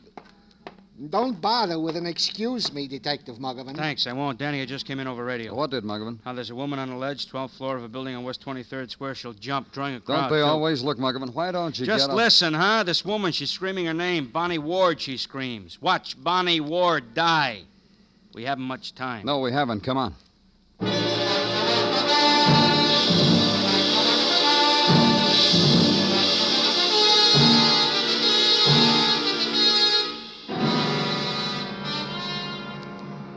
You listen to me, Bonnie Ward. You just listen. The police said I could talk to you. I don't know you, and you don't know me. But I'm a woman, and you're a woman. And I say you have no right to die. Not like that. Don't die. Don't die. Well, they're having fun, huh, Danny? Help me out this window. Uh-huh. Hey, 12 stories up, Danny. The ledge the size of a plank. Now, you'll take it easy, huh? If she jumps before you get to her. Bonnie. Listen to me, Bonnie. Get away from me. No, just listen to me. You think they'll enjoy it? If I jump, just fall. Fall. They don't want you to die, Bonnie. Look at them. Look at them. And that woman. She wants me to die. You want it, don't you? I talked to your friend, your roommate. I talked to Angela Kinney. She said she needs you. She says she's unhappy without you. Angela said she needs me. She's your friend. She loves you. She doesn't want you to die. Bonnie. You're lying. No one wants me. I'm hated. Hated. Even Angela. No. Bonnie.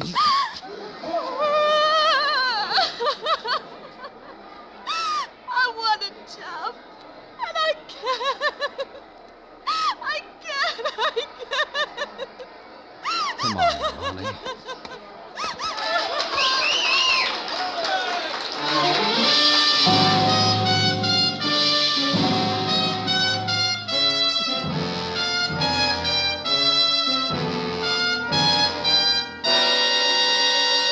You are listening to Broadway's My Beat, written by Morton Fine and David Friedkin, and starring Larry Thor as Detective Danny Clover.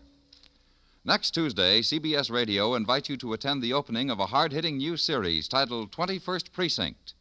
Meet Captain Kennelly and learn directly from him the operations of the largest police force in the world.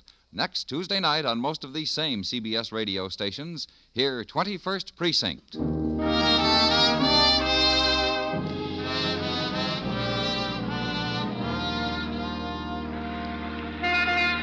The July winds, heavy with heat, begin their unraveling, and Broadway lolls against a doorway, submits to the drifting warmth of their touch, lifts a throat to them, bares a shoulder, cocks an ear to summer whisperings, and the word eases down the street. This summer, no regret. This summer, rockets that hang in night sky and burst and never fall. This summer, the saxophone song, a never ending. This summer, punk to sparkler and cascade of a million stars. Not like the last time. So dig deep for the currency that buys an ending to last year's dream. Walk with it to some upstairs place and make your bid. This could be it.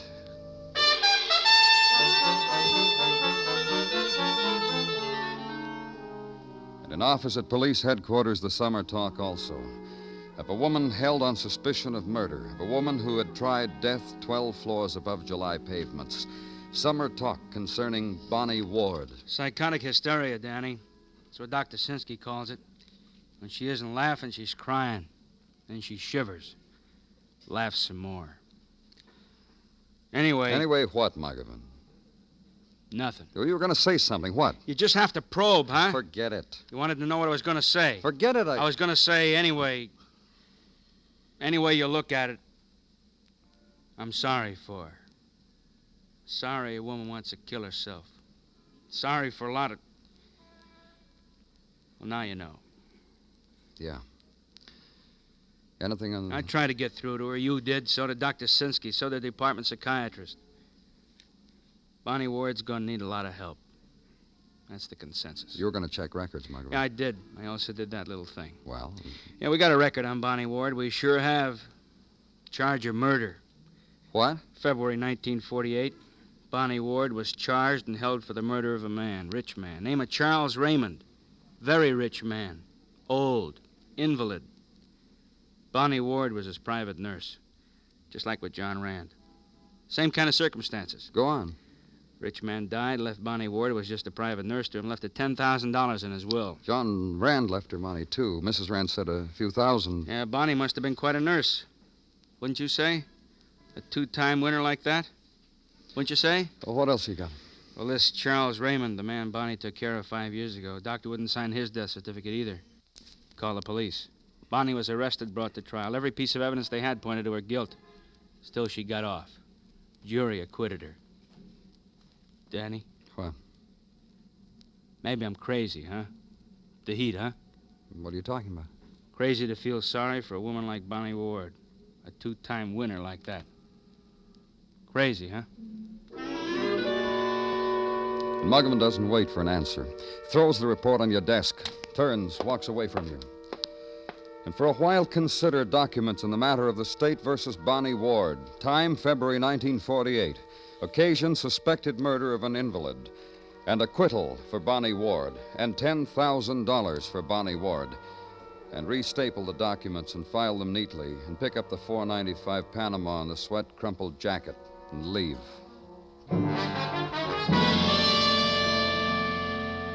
And the room where Bonnie Ward spent her time off with John Rand, murdered man. Room where she spent her time off with Angela Kenny is sodden with July heat. Here by the window, Mr. Clover. It's cooler.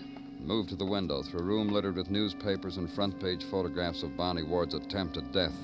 Closer now to Angela Kenny, who stands at the window with a pair of scissors and carefully snips, from a late edition, the 5-column photo of Bonnie Ward screaming from a building's ledge. There. It's the best of the lot, don't you think, Mr. Clover? I chose it because it was the best. Why? I don't understand. Well, I asked you why you're cutting out a news photograph of Bonnie Ward doing... I told you it was the best of the lot. Gonna enjoy it? Pin it to the wall where you can look at it any time To remind me.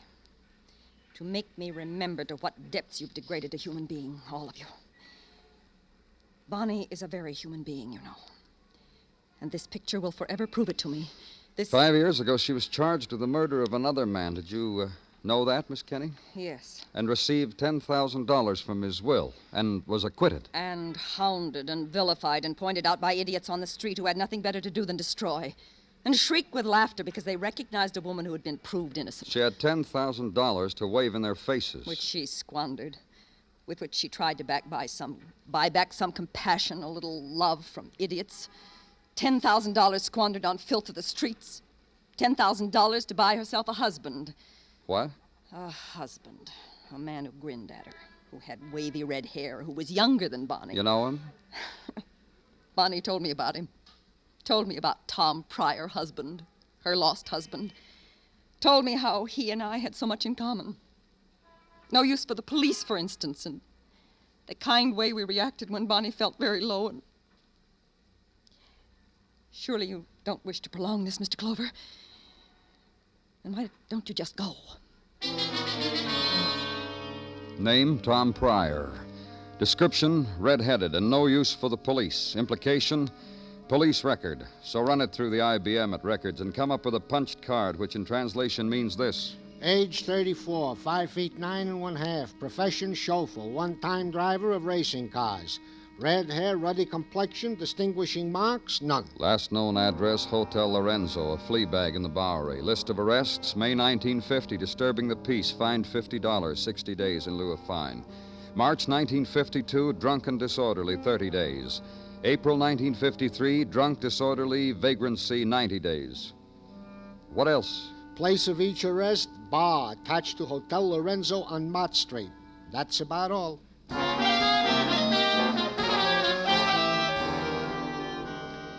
Downtown now and through crowd to Bowery. Those who stand upon the corners in January have not altered their stance in July. Neither the standers nor the sparlers on the pavement, nor the one who didn't quite make it out of the doorway onto the street. Only his legs did, and somehow his bottle. Lorenzo Hotel, a sign that said so, and that it was a family-style hotel. And to the left of the entrance, a bar. Go in. And pose a name and a badge to the man behind the bar, who exchanged his glasses for another pair, then points a finger to the back of the room and wipes the bar in front of you when you walk away. Tom? You, Tom Pryor? Cop? That's right. How do you do, sir? George, bring us a drink, George. My special. The Tom Pryor special. When's the last time you saw your wife, Tom? Now, there is a question which is harmless if I've ever heard one. It's a fella asking... George, old boy, here. Take a 5. No, take a 10. Bring change and nickels for the music box so my Just friend... bring him his change, George. Hey, nickels. Where did you get all that money, Tom? Where'd you get yours? Must be $100 there, or more. Never argue with a cop, especially you can't run fast like me. What do you do for a living? Chauffeur. Working? No. Why? I happen to be in a bar drinking, sir. I've been told time and time again, and with reason, sir, that alcohol and driving do not mix. Last time I heard it was from my employers. Another question, Tom. Did you kill... I did not kill anybody, sir. Thank you, George. Take a handful and play some music, huh? You ready to talk to me now, Tom? You don't touch your drink, I'll be Oh, sorry. You ready to talk to me now? You are my buddy, sir. Tell me about your wife. Gladly. To her, Me? I was a hero. I dragged her out of the Hudson River so she could start life anew. Romantic story of how we met. You met your wife was going to commit suicide and you saved her. Sure. Long time ago, long. 5 years ago? Sure. After she was acquitted of murder. You know how right Rain is? That's how right you are. Go on. Romance. She had 10 grand. We blew it in Las Vegas. How long ago was this? A couple of months after we married. 3, 4. Our love was so fine and so fine we didn't count an hour or anything. Why did you leave her? No dough. Besides, she was always talking about going back to the Hudson River and giving herself up or jumping off a big high tower or shooting or... Hey, you know what the doctor said? What? She gets a shock anymore, like that murder rap, like, well, you know, shock. She's gonna destroy herself, perhaps, the doctor said. Perhaps, he said. I happened to mention this information to my employer at the time. Who was that? Mrs. Rand. Mrs. Louise Rand, sir. John Rand's wife? My employer. You mean you worked for her? My employer. And now, if you'll excuse me, I believe I will have a small catnap. Good night, all.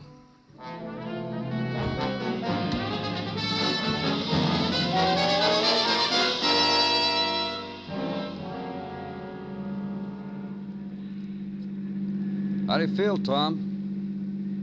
Better? Ask you something? What? Did you get any answers out of me when I was woozy? What kind of answers? You're not stupid. What are you trying to tell me, Tom? You're not stupid, that's all. And you're gonna turn right now, aren't you? Uh-huh. Figure. And stop right here. You don't have to hold on to me.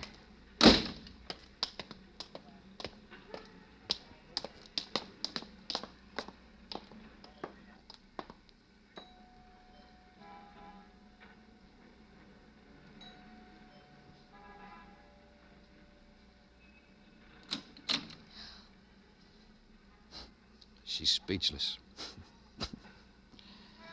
I warned you a long time ago, Mrs. Rand, this was liable to happen. Let's go inside. What are you doing here? Oh, my. About your husband. Of course about my husband, but him. Me? I haven't quite figured out about you, Tom. How about accessory before the fact? Hey, look what I am. What are you talking about? About a fact, about the murder of your husband. You have his murderer, that nurse. Oh, my. What's the matter with you? This is Mrs. Rand. Once she was my employer. You never did tell me, Tom. How long ago was that? Oh, about $3,000 ago. Mrs. Rand. What do you want? When did Bonnie come here to work for you? After he left. After Tom, then his wife came to nurse my husband. That's right, Mrs. Rand. But when he worked here, Tom told you about his wife. Here we get on thin ice, Mr. Clover. I just happened to mention to the lady here that once my wife was tried for murder. And wasn't it a coincidence that this lady here had a sick husband who needed care? And my wife was a nurse. And how the situation was the same. Did you convince your husband, Mrs. Rand, to leave Bonnie some money? I could kill you, Tom. I sure understand why you feel like that. So Tom told you all this, Mrs. Rand. You were a woman with a wealthy husband, a husband who was too much trouble. I just told the lady here how Bonnie, that's my wife, Bonnie, how she was mixed up in a situation. That's all. Did you suggest to her that if your wife was mixed up in another situation just like it, her whole history would be dug out again? And it seems to me that this here lady suggested that herself. This lady here said my wife would have a hard time getting off a second time. I really don't know what she was talking about. You're doing real well, Tom. Thank you. Now, tell the man what else you told me about your wife. How she would kill herself if she ever got into trouble again. Did you happen to mention that to him? I know about that. You've been drunk, haven't you, Tom? Yes, ma'am. And you told him everything, didn't you? Yes, ma'am. And you think you're going to blame it all on me? I'm sure gonna try to, ma'am. I've been paying him blackmail, Mr. Clover. Yeah. I've been supporting him, paying him just... You poisoned your husband, didn't you? You know what I could do to you, Tom? Yes, ma'am. No use trying, is it, Mr. Clover? We better go, Mrs. Rand. Hey, I'm going too, huh? That's right. You wouldn't let me drive, would you, just to drive her again? I think that'd be pretty. No, huh? This way, Mrs. Rand. Oh, I'll open the door for you, Mrs. Rand. You're quite welcome, Mrs. Rand.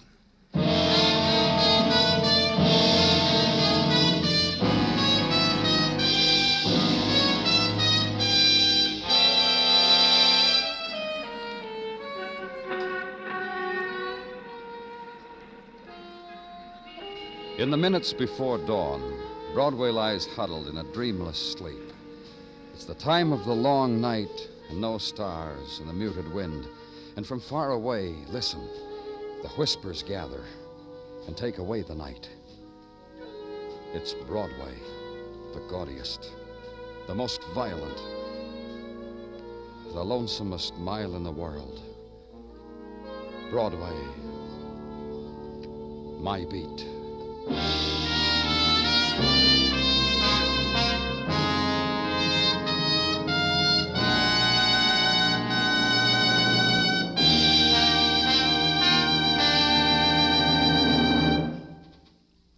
Broadway's My Beat stars Larry Thor as Detective Danny Clover, with Charles Calvert as Tartaglia and Jack Crucian as Muggavan.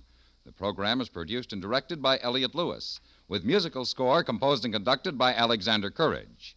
In tonight's story, Lorene Tuttle was heard as Louise Rand, Herb Ellis as Tom, Irene Tedrow as Angela, and Truda Marson as Bonnie. George Walsh speaking.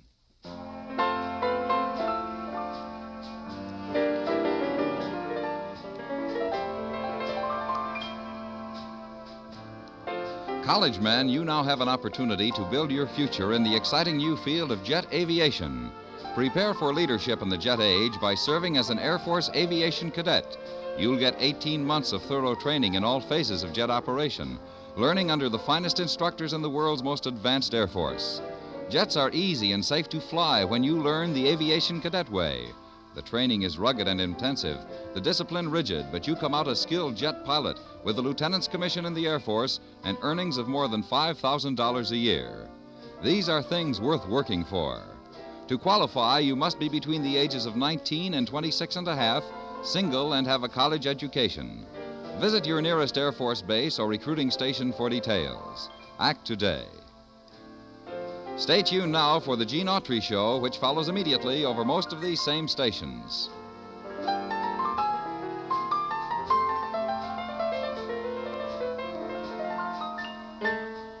And remember, John Lund, as yours truly, Johnny Dollar, brings you Colorful Mystery Friday nights on the CBS Radio Network.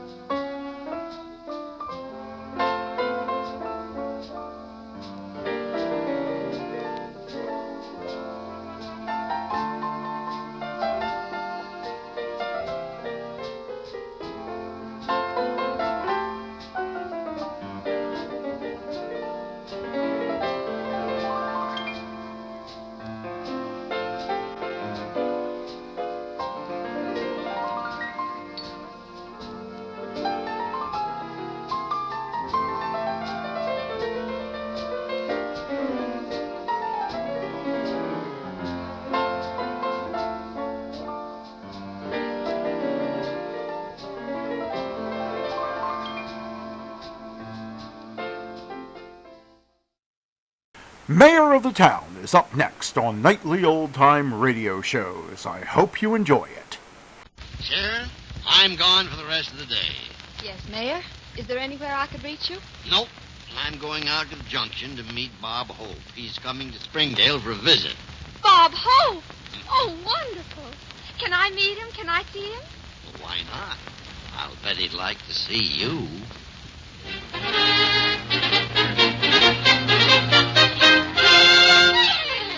Good evening, ladies and gentlemen. The makers of the new Rinso are proud to present The Mayor of the Town, starring Lionel Barrymore and his distinguished visitor, Bob Hope.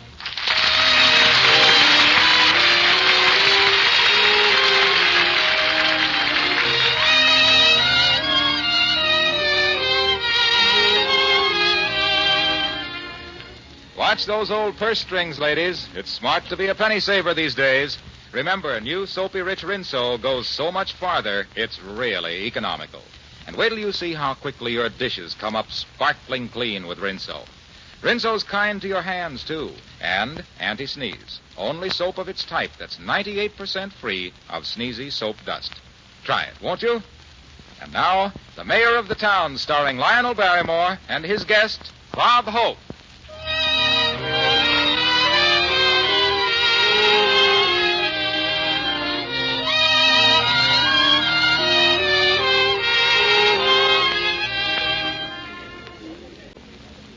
Hello, Mayor. What you doing out here at the junction? Expecting someone? Yes, I am, Zeke. How are you feeling? Oh, not so good. I'm getting tired of toting bags, I guess. It's here, son. Let me check this. Give me that bag. You want me to miss my train? I tell you, Mayor, I'm beginning to be a bundle of nerves. Say, who you expecting? Holly Ann and her mother coming in? No. I'm expecting a friend of mine. Name's Bob Hope. Hope, eh? Any relation to Cyrus Hope's over on Pine? No, not that I know of. Bob's been on a bond-selling drive and a tour of service camps. He's coming in for a nice, quiet weekend, a little rest. One of them actor fellows, huh? Don't you ever go to the movies, Zeke? I saw one once. Didn't like it. Don't like actors. I don't like actors. My wife's third cousin married an actor. Nothing good ever came of it. Well, I got to get over the baggage cars. I'll see you later, Mayor. Now it starts. Here, son, over here with that bag. The train's coming. Hurry.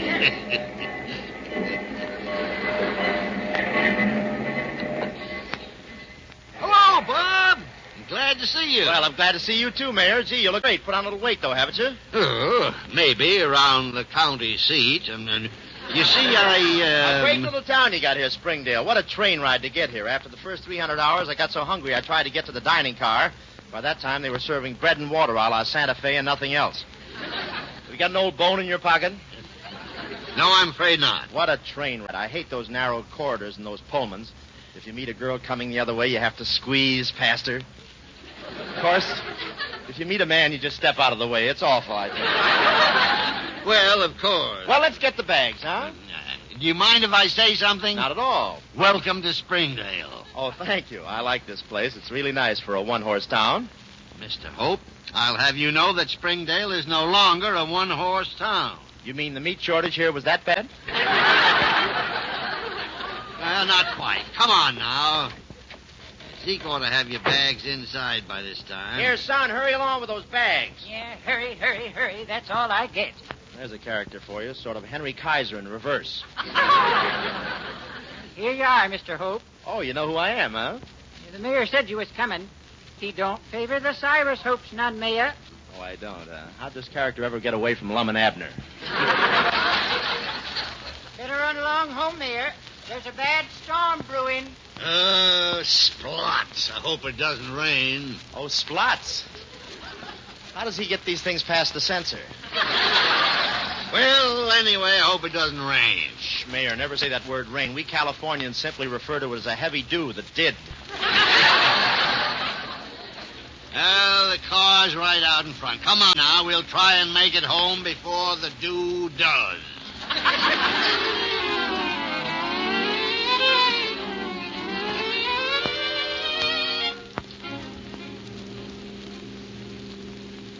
What a night. Ain't a fit night out for man, beast, or agent. And I know I'm included in there somewhere.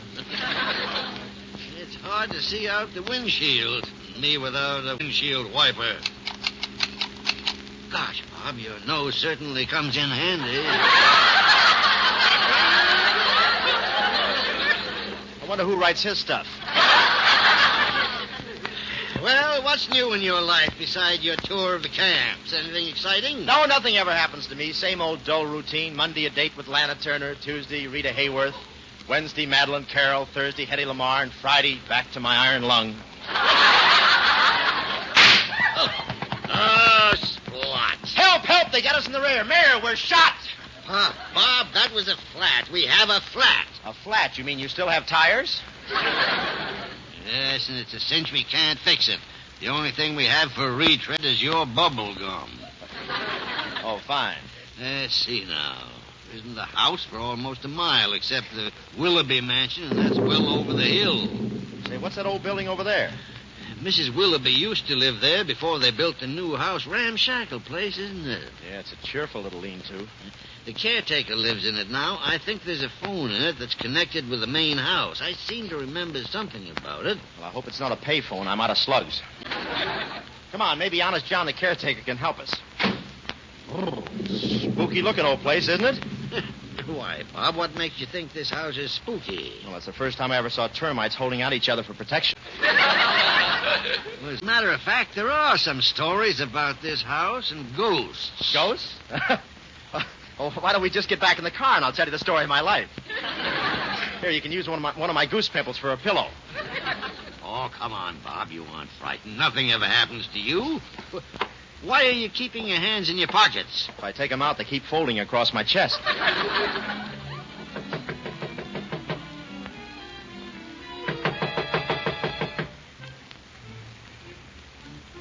Why don't we go? No one's coming to the door. What's that?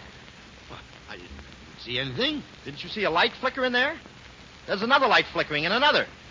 Say, if there's ghosts in there, they must be playing a pinball machine. We may have to break the door open. Boy, you really go hunting trouble, don't you? Here, put your shoulder against it. Well, why don't we try the door first? Nonsense. The place is obviously deserted.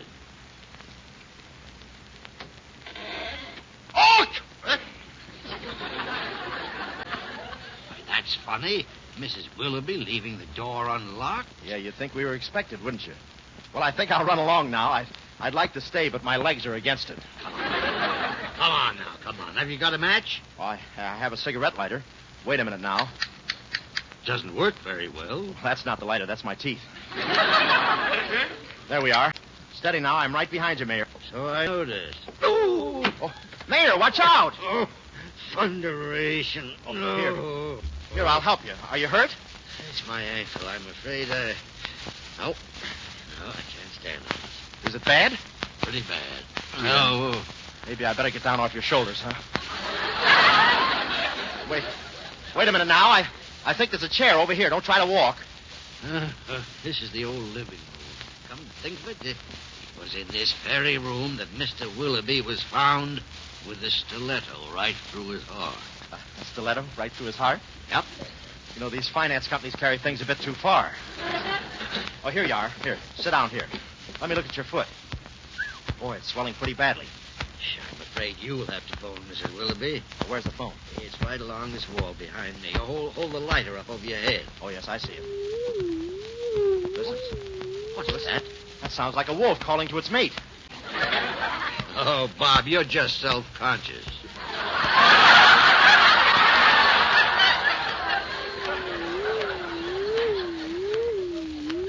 Brother, this isn't for me. I'm phoning that Willoughby dame so we can get out of here. Shall I ask her to get in your special garage? Yes, Barney Dean's.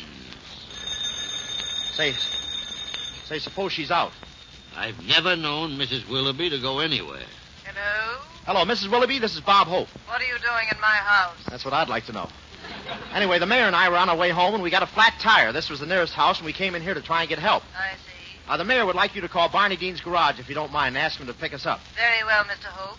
I trust the ghosts don't disturb you until someone comes. Oh, ghosts. Who believes in ghosts? What's that scratching sound I hear? Well, my hair is scraping on the ceiling. I wouldn't joke, Mr. Hope. Good night. I hope the next time she goes up on her broomstick, she runs into a P-38. Well, she's very old and a little eccentric. We'll soon be out of here now. How's the leg, Mayor? It's a little painful, but not too bad. That foot might be more comfortable if you could stretch your leg out. I'll see if I can find another chair. There, now, let me... Oh! Bob, what happened to you? I fell over something. Wait until I get my cigarette lighter going again. There. Oh, how do you do? Who are you talking to? There's a body. A body! Mayor, a dead body! Are you sure it's dead? It's either dead or that's the worst case of 4F I've ever seen. Come on, Bob. Help me over there. All right. Boy, I hope you know what you're doing. Why, it's old Tom, the caretaker. Is that a stiletto in his back? Or did he fall down on his Wilkie button? You're right the first time, Bob. That is a stiletto. I Wonder who put it there. I don't know, but I hope it's his last one. Let's get out of here. Wait, Bob. Someone's coming. I don't hear anything, I hope. Oh, now, don't turn around. Let me put my fingers over your eyes. Now, guess who? If it's rigor mortis, you can set right in. I'm sorry to disappoint you. Oh, I'm not disappointed at all. I know who it is. You can't fool me. All right, then, darling. You can turn around. Good. Silly time for an air raid, isn't it? I wonder who that girl is. I never saw her before. She never even noticed you, did she? Say, she's gone. Mayor, look. Isn't that a light in the other room? There's a staircase leading to the basement. Someone must be coming up those stairs. Put out the lighter. It's a face without any body. That OPA is rationing everything. Jones? Are you there, Jones? Mayor, I think I'm going to faint. I'm not used to heads that aren't attached to anything. Get that lighter going, will you? See if there's some candles over in the mantel there. Oh, I wish I was jumping in a parachute right now. I wish I was on the top floor of a burning building. I wish I was having a tooth pulled. I wish you were, too. Will you get those candles? All right, just don't rush me. I'm having a bad night. That wasn't a face without a body. That was a man carrying a candle. What was he doing here? And who was that girl? And who killed old Tom?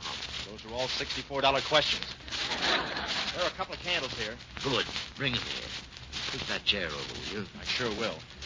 Oh, thanks. Oh, this darn thing hurts. That stiletto looks familiar. Yes, sir? Didn't you say that old man Willoughby was found with one in his back? Yes, I did. Mrs. Willoughby has a pair of them. She used them for paper knives. Yeah, do you suppose she got tired of cutting out paper dolls and went in for heavier stuff?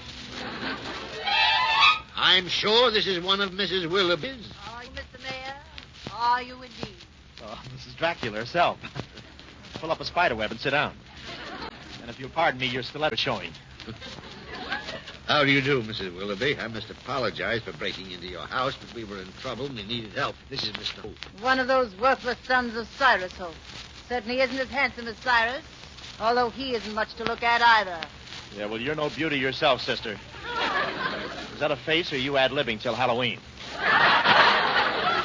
What have you two done to old Tom? What have we done? Well, we found him like this when we came in. Why did you kill him, Mr. Hope? I didn't kill him. I've never killed anybody, not even the 4 people I'm allowed. You're allowed to kill 4 people? Sure, I got a California driver's license. No one has been in this house for years except old Tom and myself. No one is allowed to come in here. They're afraid of ghosts. You hear? That's Lucy weeping in the cellar for her lost love. Lucy died in the cellar. She hung herself. What is that, swing music? Or is she coming back for an encore? Let's get out of here, Mayor. You go, Bob. I'm afraid I can't move. Send someone back. Oh, you've hurt yourself, haven't you, Mayor? That's too bad. This house has a way of striking against intruders. You'll find out more about that before the night is over. The garage men will be here any minute, Mayor. Sorry to disappoint you, Mr. Hope, but I didn't call the garage. I thought I'd see what was going on in my house. Why did you kill old Tom, Mr. Hope? I didn't kill him. I don't even know him. Come on, Mayor. I'll help you walk. We got to get out of here. I have another stiletto here. As the mayor says, there are a pair. You stole one to murder old Tom, and if you attempt to leave this room, you'll find that I can throw just as straight and true as you. What do you do tonight? Sit home and cuddle your B card? Why should you want to keep us here, Mrs. Willoughby? No intruder leaves this house alive. Good night, gentlemen. You won't mind if I lock the door as I go. I hope you don't object to the smell of gas. I'm told it's one of the easiest ways of dying. You can't asphyxiate us in here. That's fantastic. You can't do this, Mrs. Willoughby. You're too pretty a girl to do a thing like this. Oh, do you really think so? Look at my face, Mr. Hope. Do you really think it's pretty? Well, go ahead. Kill us. Don't come any closer, Mr. Hope. The windows are boarded up from the outside. The gas turns on and off from outside this room in the hall. Grandfather had it constructed that way so all the gas jets could be turned off at once.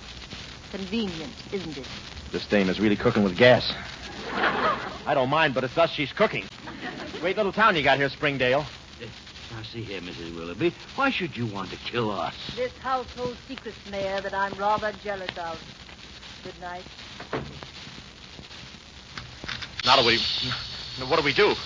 How can I get you out of here, Mayor? How long does gas take? Well, it's according to how you breathe it in.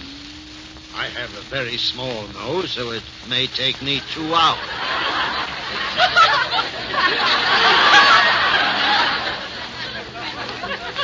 But I better say goodbye to you right now. Now, wait a minute. Put out those candles and we'll be blown to kingdom come. I can't blow them out. I haven't breath enough to siphon the gas out of an Austin. Give them to me. There. It's dark, isn't it? I wonder if Lucy's a blonde and if she has a date for later on.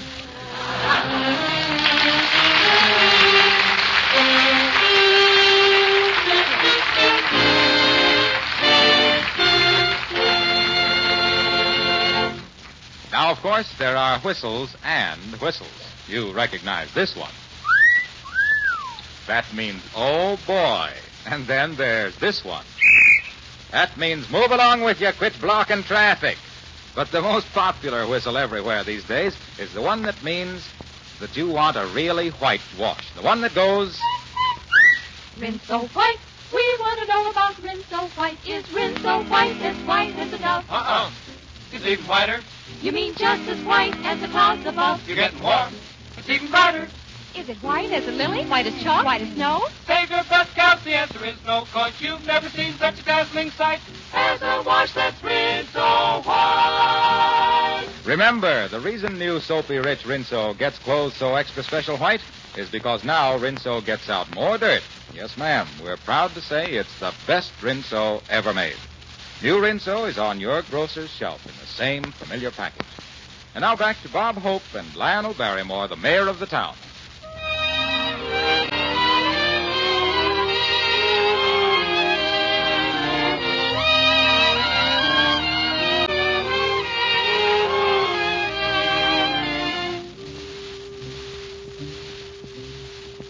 Now, let me see. I will my coffee, my half-pound of sugar, and my 2 cans of tomato juice to the government. I will my shoes to the Army, both pairs. And I will my Chinese kimono to Bing Crosby. He needs a new polo shirt anyway.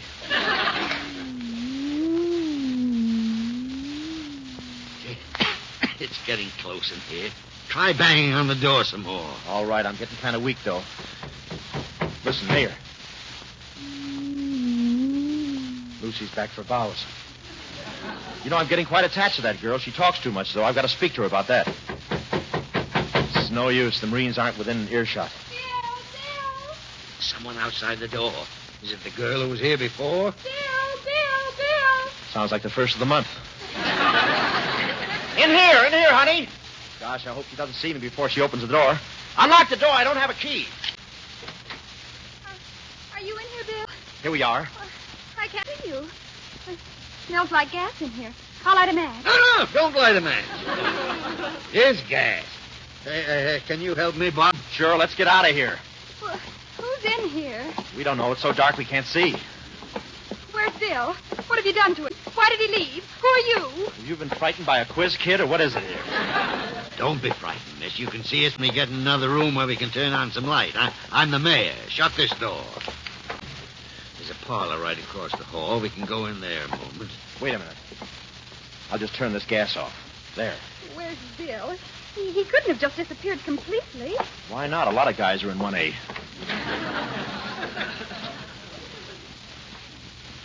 Now, Bob, let's light these candles. Sure thing. Now we can see each other. Say, Lucy's out of luck. This dish is for me. Well. Well, hello. Gee, you remind me of a stooge that works in those Bing Crosby pictures.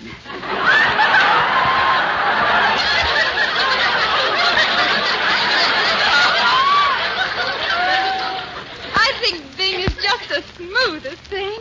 I gotta buy some horses. Is he really married? Is he married? Mm-hmm. Those aren't gremlins running around his house. But let's not talk about him. I'm double parked and my motor's running. Let's get to you, huh?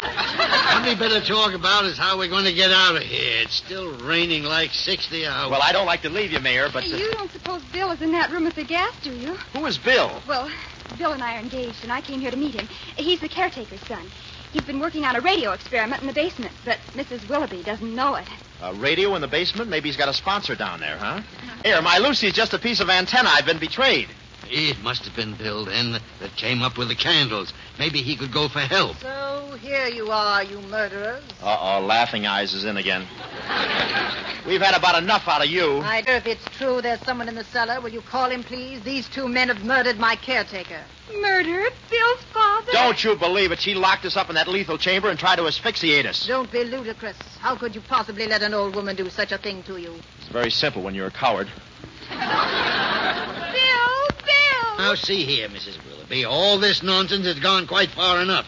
We didn't murder old Tom, and what's more, you know we didn't. That's right, like he said. Hey, what's this about my father? He's dead, Bill. What? Yes, these men have killed him. I came in and found them standing over his dead body.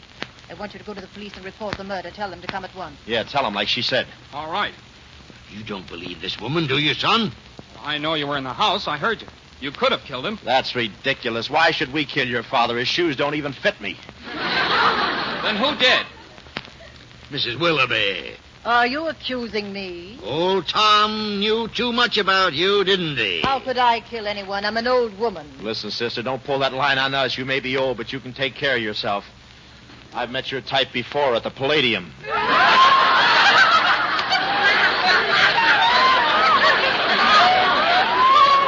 I don't have to listen to this kind of talk. Bill, if your father meant anything to you, you'll go for the police. You can't get out of this act by blaming it on us. What could old Tom possibly have known that I would care enough about to kill him? You live rather well, don't you, Mrs. Willoughby? And you have no bank account. You know a lot about me. It's my business to know about the people in Springdale, and I know even more than that. I know that you keep all your money in this house, and I know where you keep it. Don't let Morgenthau find out about it. I'll show you why old Tom is dead, what he knew. Mayor, watch out! Wow, that knife didn't miss you by an inch, Mayor. Somebody grab that Willoughby dame. She plays mumbly pegs for keeps. You're telling me? All right, Mrs. Willoughby. Sit down. Bring me that knife, Bob. Okay. Boy, she's a wonderful hostess. She lets her guests take home the silverware the hard way. Just as I thought. Exactly like the one that killed old Tom. I thought that'd be the way to trap you, Mrs. Willoughby. You killed old Tom because he knew where you'd hidden the money, and you would have killed me because you thought I found out, too. Greedy old biddy, isn't she? All right, Bill, you better go for the police. Mrs. Willoughby obviously has nothing further to say.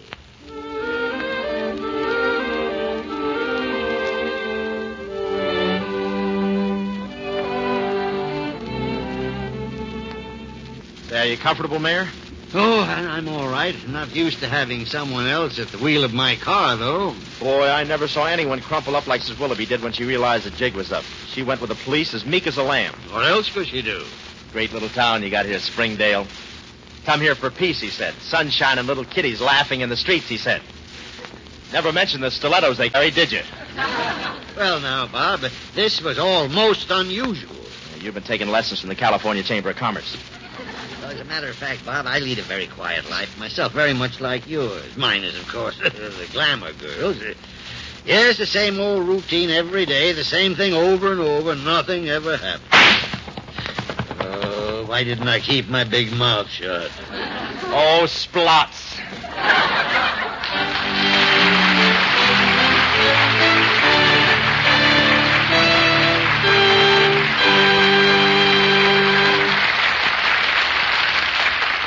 The mayor will be back in just a moment. But first, I'd say that any woman who has 9 children has quite a full-time job on her hands. And that's putting it mildly.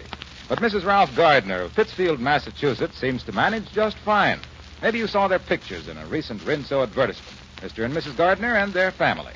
If you did, maybe you remember what Mrs. Gardner had to say. Those soapy-rich Rinso suds wash clothes whiter easily. Rinso certainly gets out more dirt and keeps clothes looking just like new. In my case, that's something to be thankful for, because with a little fixing, I can hand down the children's clothes from one to the other. Rinso's certainly swell. So all you housewives with big families, take a tip from Mrs. Gardner. Try new Rinso. It's the best Rinso ever made.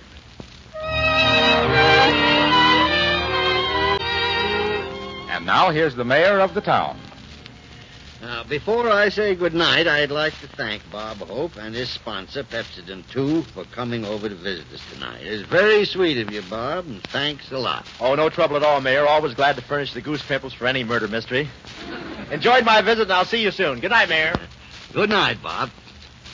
Now, ladies and gentlemen, here's something else. You know, I like your spirit because we Americans certainly are showing the world we can take privation and sacrifice in our stride as long as it helps to win the war.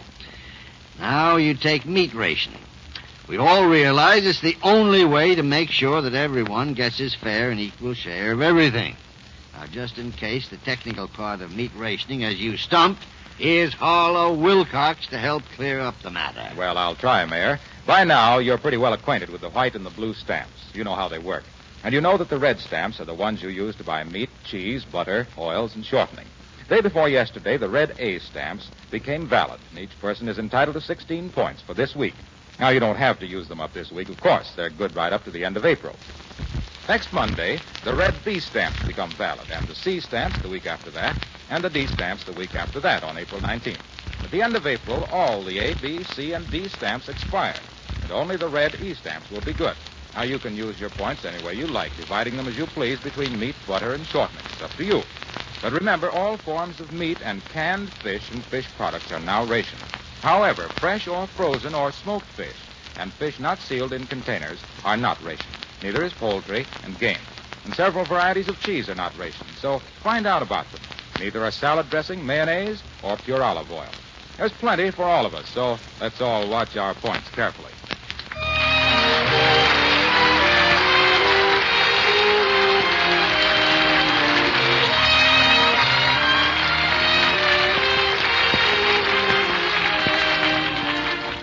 Mr. Barrymore appears as the mayor of the town through the courtesy of MGM Studios.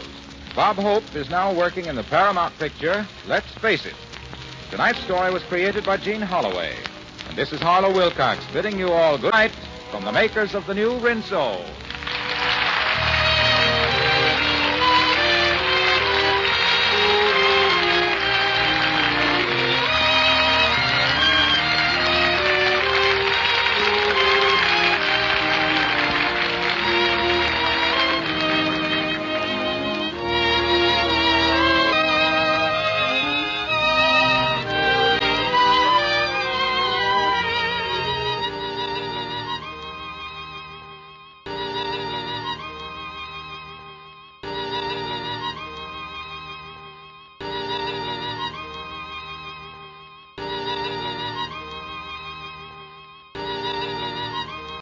Hunt the biggest of all game with the Green Hornet and Cato coming up next.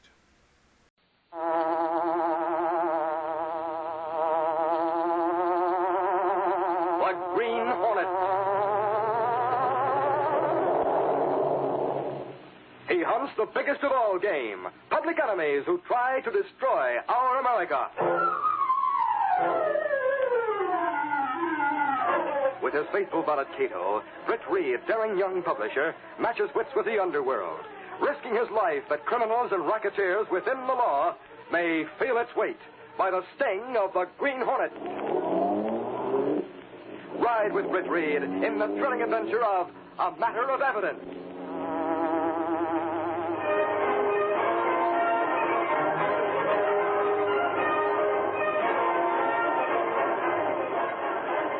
The Daily Sentinel was strongly opposed to Boss Cranshaw and the political machine he represented. Nevertheless, there were Sentinel reporters at the big political rally. Michael Axford and Lenore Case sat down in front near the reporters, columnists, and radio men. Looks like the meeting is going to get underway in a couple of minutes, Casey. Uh-huh. And I don't think I care for this kind of reporting. Me neither. I'm a man of action. I like it better when things are buzzing. Look at Boss Cranshaw up there. That smirk of his. Oh, I detest men like that. By Gary, Reed's many a time said he'd like to stick a pin in Cranshaw and see if hot air pushed out, like from a balloon. Michael, is it true that Cranshaw owns that big gambling house? The garden? Sure it is. But nothing can never be proved. I know Commissioner Higgins would like to get the goods on Crenshaw. Michael, look. Huh? Over there in the front row. Isn't that one of our men? Where? That fellow in the light suit. Yes, it is. It's that chap who works in the advertising department. Jim Donald, sure enough. Now, what do you suppose he's doing at a rally like this? It can't be he's back in the Crenshaw machine. Ladies and gentlemen, Well, here we go, Casey. Sharpen your pencil. as chairman of tonight's meeting, I give you that public-spirited individual, that man who is well known for his generosity, for his interest in public welfare, and the friend of the working man. Hogwash. I give you Big Bill Crenshaw. Crenshaw, you're a dirty crook. Michael, look at Donald. Because of you and your crooked gambling games, I lost everything I had. Hey, he's blowing his top. I swear I get you and I'll do it. Michael, he has a gun. No, don't shoot. Take it.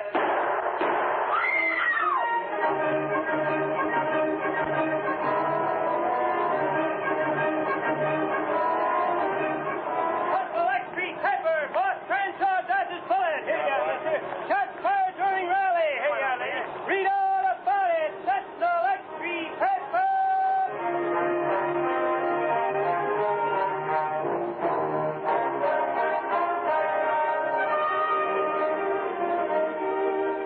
I'm a peace-loving man, but by golly, Reed, I'd sooner see Cranshaw's name in the obituaries than in the headline. Michael. I know what you mean, Axford. That guy Donald is a punk shot. He missed him by a mile. Men like Crenshaw lead a charmed life. It's too bad Jim Donald is connected with the Sentinel. Crenshaw hates us and all members of our staff. That he does. You'll see that Donald gets the limit. I spoke to your attorney, Mr. Reed, as you told me to, and he said he'd handle the situation. Good. As soon as young Donald is released on bail, I want you to talk to him, Miss Case. Me? But, Mr. Reed, maybe someone with more experience You would... wanted to be a reporter. Yes, but I... Talk to Donald and find out why he took a couple of shots at Crenshaw. Well, Reed, we told you he said the Cranshot broke him. That's just it, Axford. I want the details, and I think Miss Case can get them.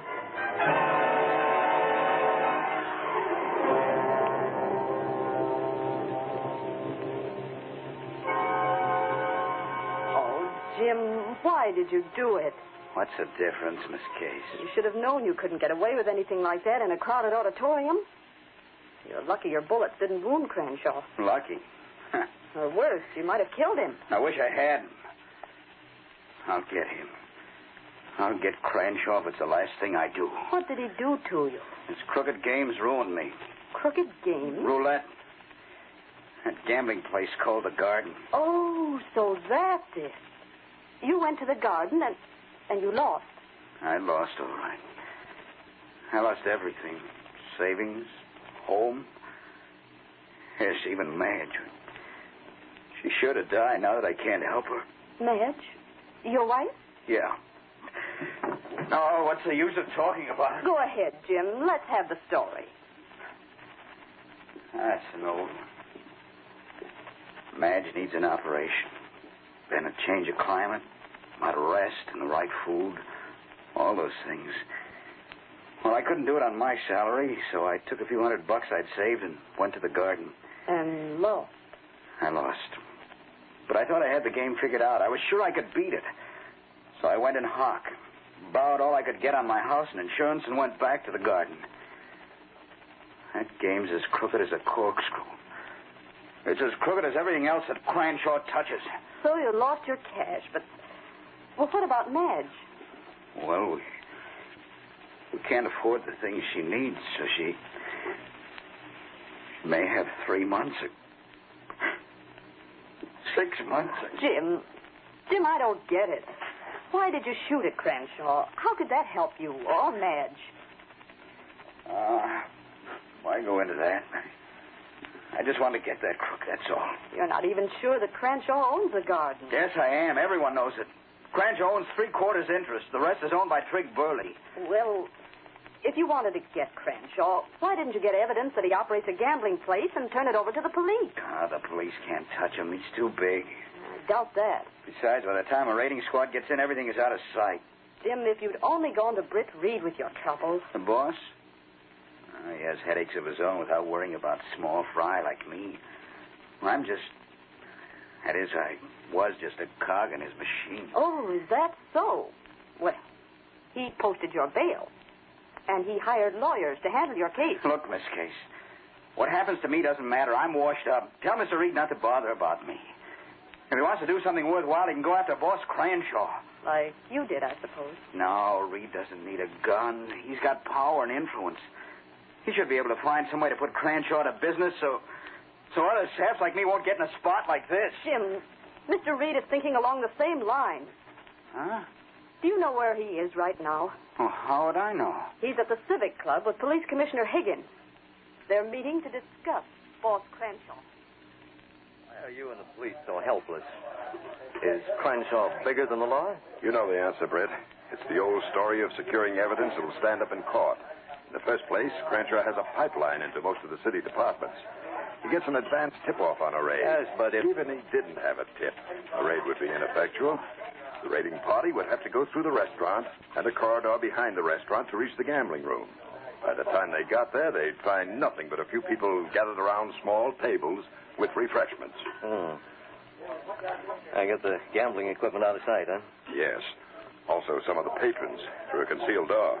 Suppose the police were to attack very suddenly through that door. Oh, we can't locate it. What is it, Joe? A message is left at the door for you, Commissioner Higgins. Oh, thanks, Joe. Excuse me, Brett. It may be urgent. Well, if it is, we can continue our discussion another time. There must be some way to get evidence against the garden and prove that Cranshaw's the owner. Well, this is interesting. Huh? Cranshaw has been at headquarters demanding protection. He has the audacity to make demands on the police? He has a threatening letter. He's very much concerned about it. I'm glad to know that he can be worried. Apparently, he's very worried. He has requested a 24-hour-a-day guard. How was this threatening letter? Was it signed? Oh, yes. Yes, Brett, it was signed. As if you didn't know. It was signed by the Green Hornet. So Cranshaw is afraid of the Green Hornet. Well... During the next few days, Boss Cranshaw had a police escort when he left his home, and a guard when he remained inside, and more threats from the Green Hornet. Another letter. Look at this, Burke. Another threat from the Green Hornet. Now, Mr. Cranshaw, you needn't get too excited about what he says in those letters. I tell you, Burke, I'll not tolerate these threats. Is that your front door bell? Wait, Burke. You stay here. There's another policeman on duty near the door. All right, Mr. Cranshaw. Take it easy. I'm not leaving you alone. The door. Who is it? Burke, there was a special delivery letter for Mr. Cranshaw. Tell him to slide it beneath the door. Slide it under the door. Right. I'll get it. More threats. Burke, you open it. By golly, Mr. Cranshaw. You sure are letting the hornet get under your skin. Go ahead, open that. See what it says. You seem to take it for granted it's another threat from the Green Hornet. Why? Is it? Yeah. Just like the last one. How much longer is this going to go on? What's the Hornet trying to do? What's his game? Oh, golly, Mr. Cranshaw. Don't argue with me. Go to that telephone and call Commissioner Higgins. Tell him I demand the immediate arrest of the Green Hornet.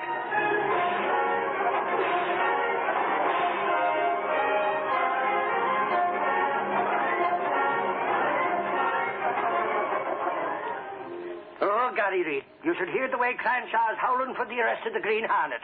Is that so, Axford? Yeah. It seems like every time Cranshaw turns around, there's another letter or phone call or something from the Green Hornet. 2 or 3 letters every day, and phone calls at all hours of the day and night. Oh, what's being done about it? Well, the cops have got the dragnet out looking for the Hornet. But golly, Reed, what good does that do? How do the cops expect to catch the spalpeen? Even I can't catch him. Cranshaw is worried? Worried? Oh, golly, according to Burke, he's plenty scared. I see. I wonder what the Green Hornet is going to do next. And I'm not the only one that's wondering. Burke is wondering, and so is Cranshaw, and so is Commissioner Higgins. Yeah, Axford. And I'm wondering, too.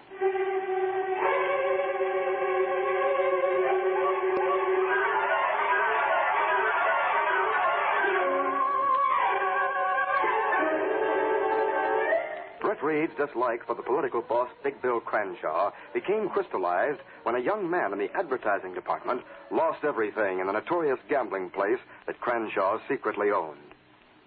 The young publisher was in his apartment with Cato, his faithful Filipino valet. I have it on good authority, Cato. Our campaign has been effective. The warning letters and phone calls have gotten under Crenshaw's skin. He's badly frightened. What does Commissioner Higgins think? Well, Commissioner Higgins admits that the police can do nothing about Crenshaw's gambling place. He's hoping the campaign of the Green Hornet will bear fruit. Well, how you work that? One of the Sentinel reporters told me about the back way out of that gambling room. I know where the door is. If you tell police, perhaps they break in that way. No, the door's too heavy, Cato. Take time to break it in. When the police did get in, there'd be no evidence of actual gambling. They have to be caught in the act. Oh. The door can be opened by someone who knows the trick. Now, we've got to make Crenshaw open that door so the police can get in fast. What we do? Let's talk to Axford. He's at Crenshaw's home. His friend Sergeant Burke and several other policemen are guarding the boss. And Axford is there? Axford and representatives of the other papers. You're all waiting for the Hornet to make a move. The last message from Green Hornet to Crenshaw was effective. Yes, it was, Cato. Crenshaw was made to understand that there'll be a showdown tonight. But how we do that with police guard near Crenshaw? We'll have to trust to luck in the Black Beauty. And did you check the car? We're ready for action. They haven't used the smoke screen in a long time. Is that smoke-throwing device in order? Oh, yes, sir. We'll probably need it tonight. How soon we go out as Green Hornet? Right away. As soon as I get this hand grenade. Mr. Britt, you have a hand grenade bomb in dresser drawer. I've been working with this one, Cato. It's special. Let's go. Stepping through a secret panel in the rear of a closet in the bedroom, Britt, Reed, and Cato went along a narrow passageway built within the walls of the apartment itself. This passage led to an adjoining building which fronted on a dark side street. Though supposedly abandoned, this building served as the hiding place for the sleek, super-powered Black Beauty, streamlined car of the Green Hornet. Britt Reed pressed a button. The great car roared into life. A section of the wall in front raised automatically, then closed as the gleaming Black Beauty sped into the darkness.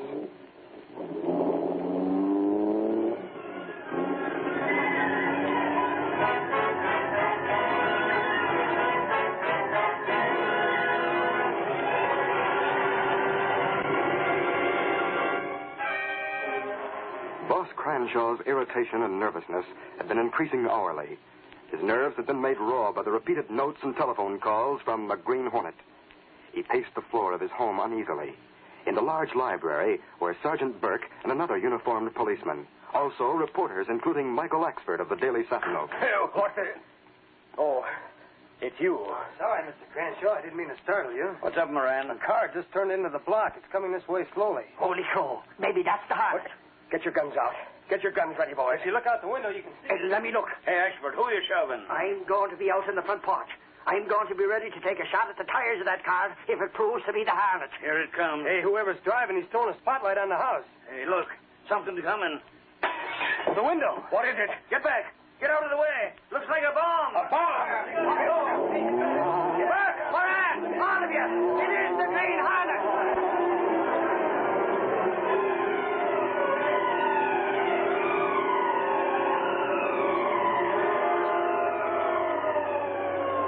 Sitting behind the wheel of the Black Beauty, Britt Reed, wearing the mask of the Green Hornet, led the police on a wild chase through the city streets. Are they gaining on us, Cato? No, Mr. Britt. We hold our own. How many cars took after it? I count 3 as we leave the vicinity of Crenshaw home. I wonder how Crenshaw behaved when he saw that hand grenade go through his window. Well, he's probably nervous, waiting for explosion. He'll wait a long time if he waits for that dud to explode. That's true. Now, Cato, we've got to get away from those police for a few minutes. Yes, sir.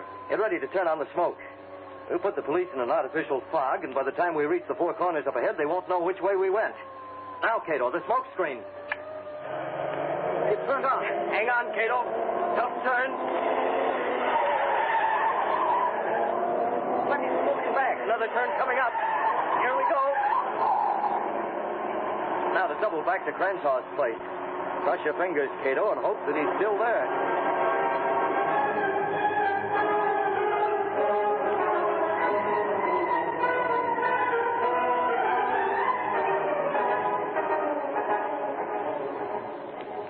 one guard had remained with Cranshaw when the other policeman and the newspaperman left in pursuit of the Green Hornet. Are you sure that bomb won't go off? Of course I'm sure.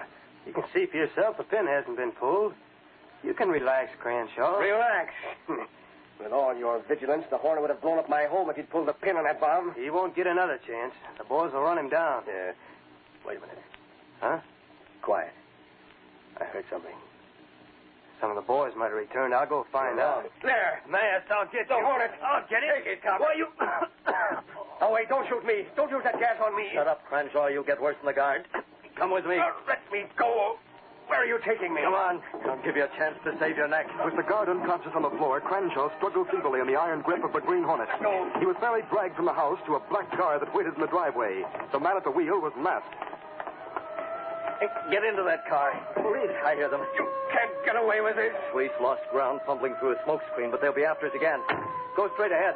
Drive through the fence at the rear and cut over that field to the next street.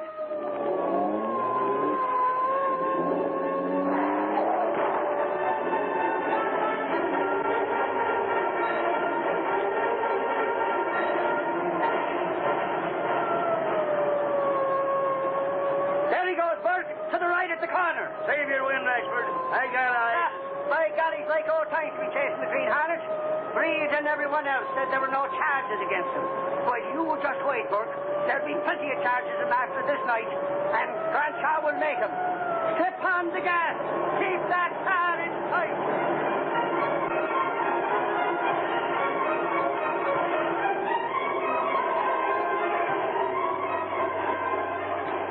We've got to shake the cops before I can talk to you. Just what do you want of me? I've done nothing to you. Why have you threatened me? Get this, Cranshaw. If the cops get too close, I'll have to rub you out. I don't want to do that. I want to talk to you. Get the facts I want and let you go. What facts? We can't talk with the police so close. What'd we stop for? The driver had instructions. Come on. Get out. You know this place. Police coming close. Turn on the smoke screen again, then get out of here. Get going. Where are we going? We're going someplace to talk without police interference. And you know where it is. The Green Hornet hurried Cranshaw through an alley between two old buildings. The smoke screen that concealed the Black Beauty had thinned slightly as the police cars stopped at the curb near the alley. The police are stopping. We've got to get away. Your life depends on it. The Hornet stopped at a shed built against the rear of an old building. There appeared to be a solid wall of wood, but the masked man knew otherwise. Hurry, Cranshaw. Where's that button that opens this thing? But wait. Make it fast if you value your life. I'm opening it. Concealed button here. The entire side of the wall swung up like a suspended garage door and revealed a passageway. Then a police spotlight pierced the alley and struck the Hornet and Cranshaw. The police. They've seen this door. Go on. Go ahead. Shaken by fear and confused by the Hornet's plotting demand for fast action, Cranshaw ran through the long corridor with the masked man at his heels. He was only vaguely aware of the other shouts from far behind. Keep going, Cranshaw. Right through the door into the gambling room. The room was filled with well-dressed people who were gathered around roulette tables. Cranshaw, what's this mean? Trig, the Hornet. You open the door, the cops are coming. But the Hornet, where did he go? But Green Hornet had gone on through the room without pausing and into the empty corridor between the gambling room and the restaurant. He paused just long enough to snatch off his mask and remove his coat. The coat was reversible. He put it on inside out, then entered the restaurant and sauntered through to the other door. The diners had no knowledge of the confusion in the gambling room. Get him up, all of you. It's the law speaking. Burke, this is the evidence you wanted. Quiet down, all of you. Take it easy. We just want the guys who run this place. Line up at that wall. Yeah, make it snappy now. Officer, the Green Hornet. Get the Green Hornet. Save it, Cranshaw. We got you and Trig Burley and a fine lot of evidence against you. But Why, you mealy-mouthed fathead. Why'd you leave the cops here? Why'd you do it, Cranshaw? Well, Is this your gambling place, Cranshaw? No, Oh, yes, it is. You needn't think you can throw me and the boys to the wolves and become a white knight by leading a raid on a garden. Listen, copper, he's the owner of this joint, and I can prove it.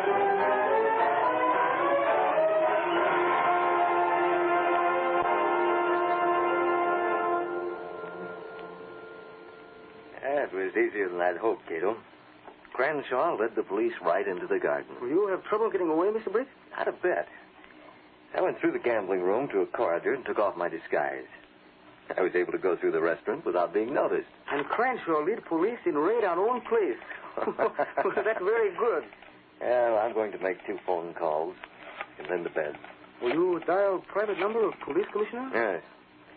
Then I'm going to call Jim Donald and tell him to watch for the next edition of the Daily Sentinel. You think he'll go to prison? Perhaps for a short time, but we'll hold his job for him and we'll see that his wife gets medical care. After all, Cato, it was a public service to put Boss Cranshaw out of business, and Jim Donald is the one who started it. Hello, Commissioner. Britt Reed calling. Oh, you've heard about it, eh? Then you won't need to wait for the headlines.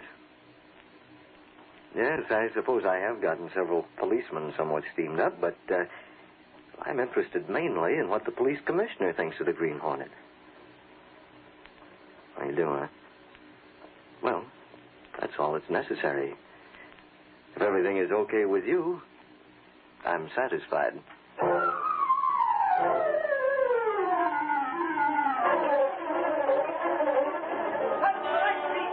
Green Hornet leads police in raid on gambling dive.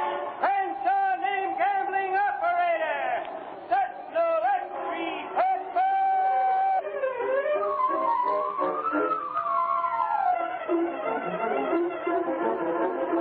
This copyrighted feature originates in Detroit, and all characters, places, and incidents used are fictitious.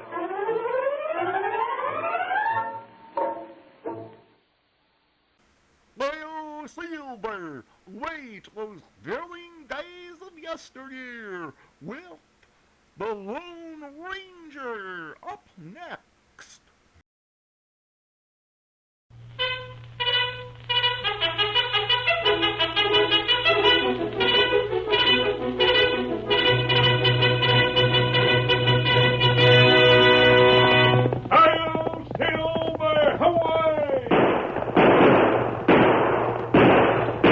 A fiery horse with the speed of light, a cloud of dust, and a hearty hi-yo Silver, the Lone Ranger.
Masked Rider of the Plains, with his faithful Indian companion Tonto, fought crime and criminals throughout the western United States.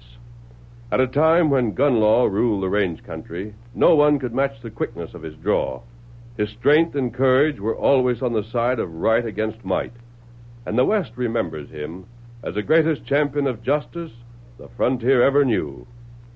Return with us now to those thrilling days of yesteryear. From out of the past come the thundering hoofbeats of the great horse Silver.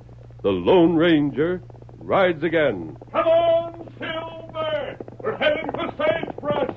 There's going to be trouble. Hello, Silver! Away!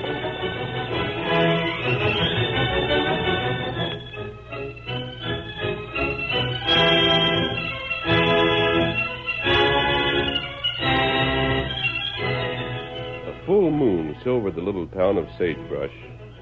The Lone Ranger and Tonto rode along the main street toward the crowded Last Chance gambling hall. Two shadowy figures, a man and a woman, were standing near the door. But the masked man and the Indian were more interested in the horses, tethered out in front. This place. It looks that way, Tonto. We were told to look for two horses who looked exactly alike. Them over there. And the men we want must be inside. Go, Silver. Oh, boy. Oh, Scout. Oh. Never mind the hitching post, Tonto. They'll stand. Men we look for inside? They must be. Come along. Rain up, stranger. Oh, I didn't see you in the shadows. We seen you. You want something in the Last Chance? Yes. I'm looking for two men named Spud and Brand. One of Spud's hands said they'd be in town. And where one goes, the other goes. I'm going inside. Yeah, Belle, go ahead. Garvey most likely wants you. Have you seen them? You still here, stranger? You haven't answered my question. And I ain't going to, savvy. Because you and your engine part ain't going inside. No? I says no.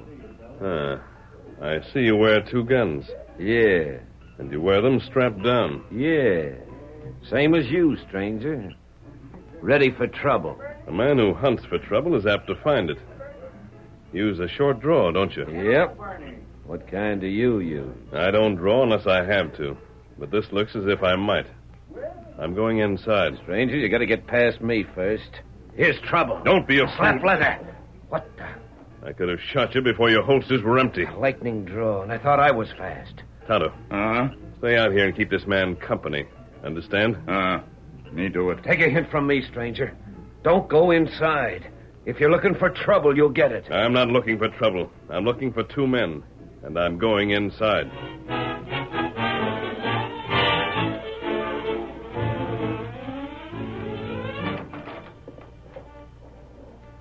Hello, Bill.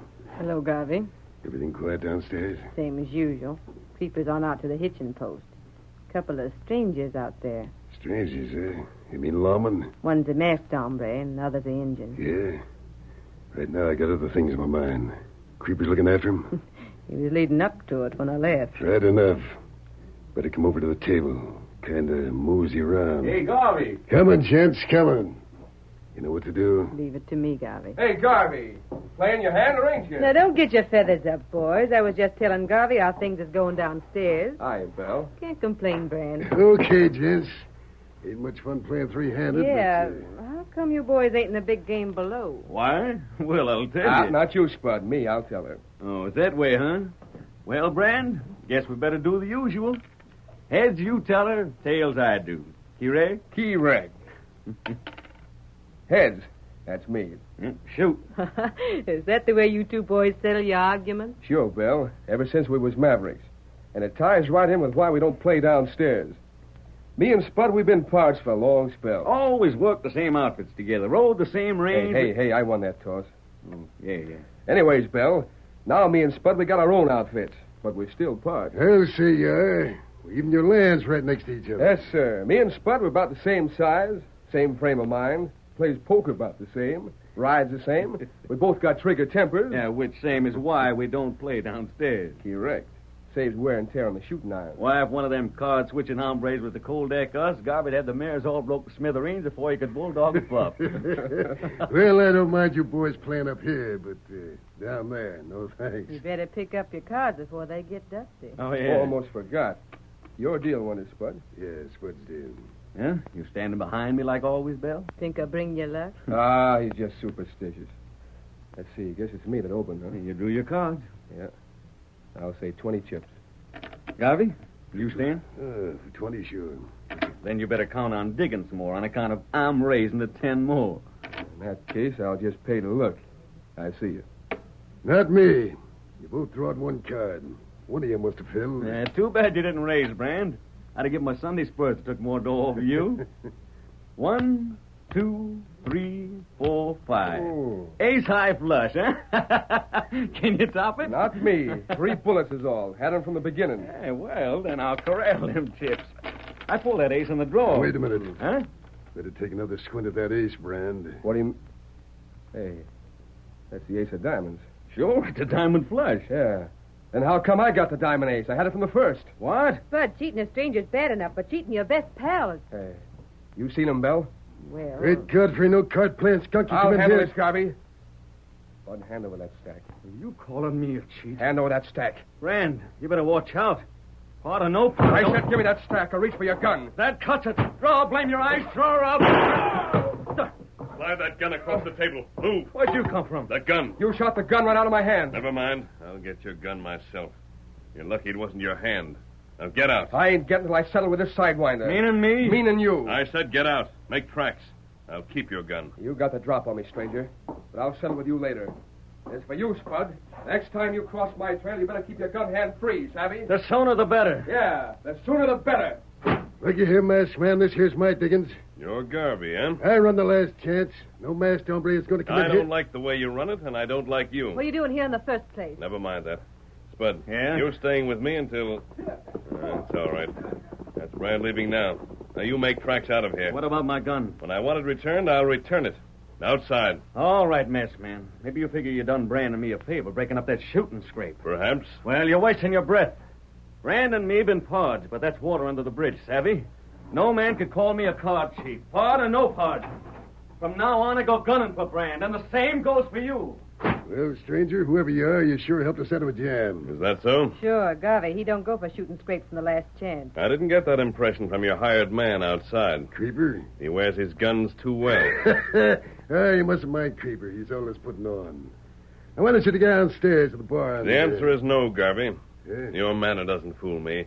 I can't prove it, but I'm positive you wanted those two to shoot it out. You're loco. You're calm on the surface, Garvey, but inside you're seething. You'd like nothing better than to drop me in the dust. Well, that tears it. A stranger giving me that candle lip, and a masked stranger at that. There's the door. You better take it. No thanks, Garvey. Right down them steps and outside. Whoever you are, I you said can't... no thanks. I'm taking no chances of getting a bullet in my back. I'll leave my own way. Here, Silver. Here, boy. And that's it, boy. Right under the window. You're plumb crazy, mister. You can't drop him To the back of my horse. Watch and you'll see. Tonto! Silver, him ready. We're riding, Tonto. I have a feeling you'll be seeing me again, Garvey. Yeah? Though I won't say goodbye. Instead, I'll make it adios. Come on, Silver. Come on, Scout. Well, did you hear what he called that horse? Who is he? I never figured you'd let an outlaw beat you A to the... horse named Silver and an Injun pard named Tonto. Outlaw nothing. That pair's a Lone Ranger. The Lone Ranger? Sure it is. Wait. Listen.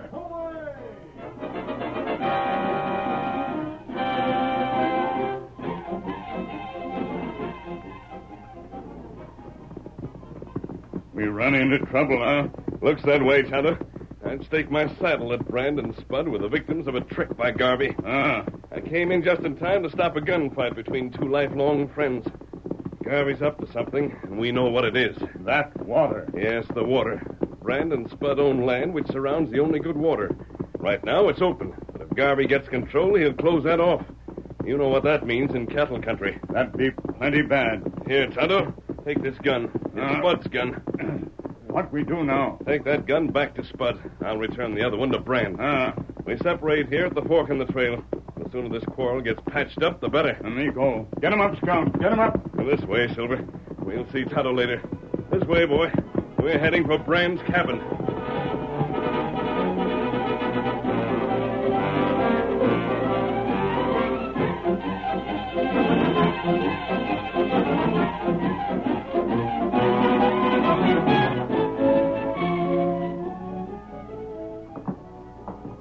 Ranger or no Ranger, I ain't giving up that water hole. You got your rifle, Creeper? Yeah. Stand still, you ornery cayuse. Sooner them two cowhands start the guns to smoking, the sooner I can step in. I'm to head for Brand's cabin first, huh, Garvey? Yeah. Fire one shot through the window. Then do likewise over to Spud's cabin. I got you, Garvey. Pretty smart. I ain't giving them a chance to cool off, Yeah. Savvy. Come on, horse. Hey, Creeper. Yeah? Each of them is going to figure the other tried to kill him, see? But get this. Maybe the Lone Ranger's in one of them cabins right now. If you get the chance, maybe one of them shots just might get the Lone Ranger. Understand? Sure, boss. You can count on it. Get up, boy. Get up there. Get up. Pretty smart. Not only do I get them two, but maybe it's a finish of the Lone Ranger as well. I don't care who you are, Lone Ranger or no. I don't like being cheated at cards. What makes you think Spud cheated you? Well, it's hard to believe a pard would pull a stunt like that. Doesn't your friendship for Spud make you believe otherwise? Huh? Would you do such a thing to him? Hey, look here, you calling me a card... Easy, Brand. There's that temper again. You should know Spud better than to imagine he cheated cards. Spud's pretty hard up. Brand, I came out here to keep you from doing something you'd regret. You say it was a frame by Garvey. I can't prove it, but yes, I do. Oh, maybe so. I'd like to believe, Spud. Then talk to him. Huh? You heard me, Brand. The longer you wait, the harder it's going to be. When two friends break up, it's got to be patched up fast. Understand? Well, if you put it that way... And I'll go with you. Someone's got to be around when two hotheads clash. You say so, Ranger. But he's got to apologize first, not me. Never mind that, Brand. The main thing is... There's a rider. A man on a horse up there in the ridge. Look out! Oh! Did you see that? Ranger. He got you. He got the Ranger. The Lone Ranger. It was Spud, that's who. Spud, that ornery sidewinder. Trying to get me, and he got the Ranger instead. Well, I was going over to see Spud. But this time, I'm going in shooting.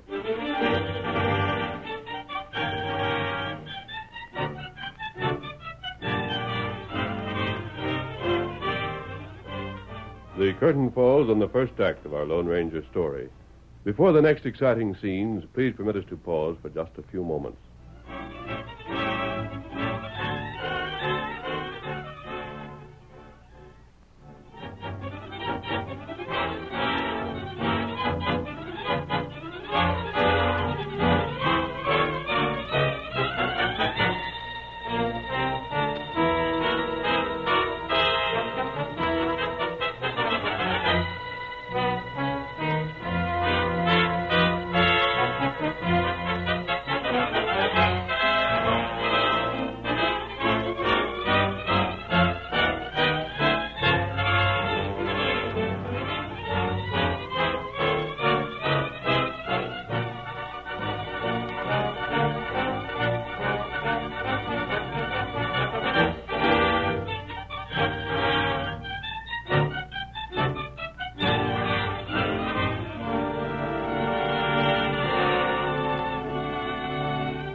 Now to continue our story.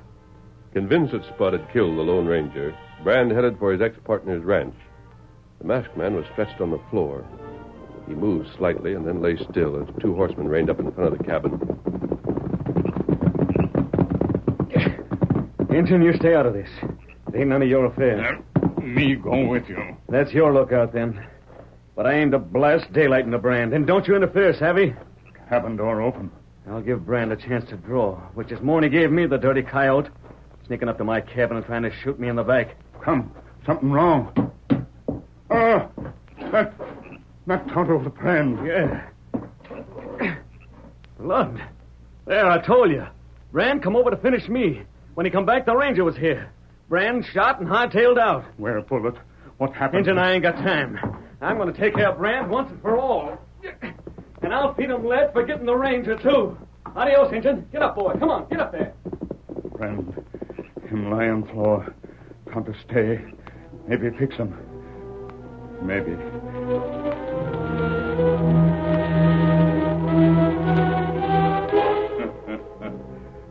That funny. That heap funny. But not so funny afore. Tonto him think. You thought I was dead, huh, Tonto? Me think Great Spirit get Lone Ranger. Not this time, old friend. That bullet did nothing but scratch my temple. We know that now, but not afore. You see this mark on the door? The bullet hit the door first. Then it glanced off and hit me. Luckily, the force was almost spent. I was merely knocked out. You all right now? Yes. But let's get this straight, Tonto. You were with Spud in his cabin? From what you say, it's obvious that the same man who fired into this cabin went to Spud's cabin first.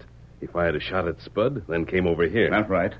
You say Spud came here and left at once? He's going after Brand? And since Brand wasn't here when you arrived, he must have gone out while I was unconscious. Gone out to look for Spud. Not bad. The moon's gone down, Tonto. It's a dark night. I don't think they'll run into each other in the dark, but just in case... We go? We'll go after Spud and make sure he doesn't run into Brand. You're sure you can follow Spud's tracks? Come on, then. Takes two to make a fight. Brand can't do any shooting if he doesn't see Spud.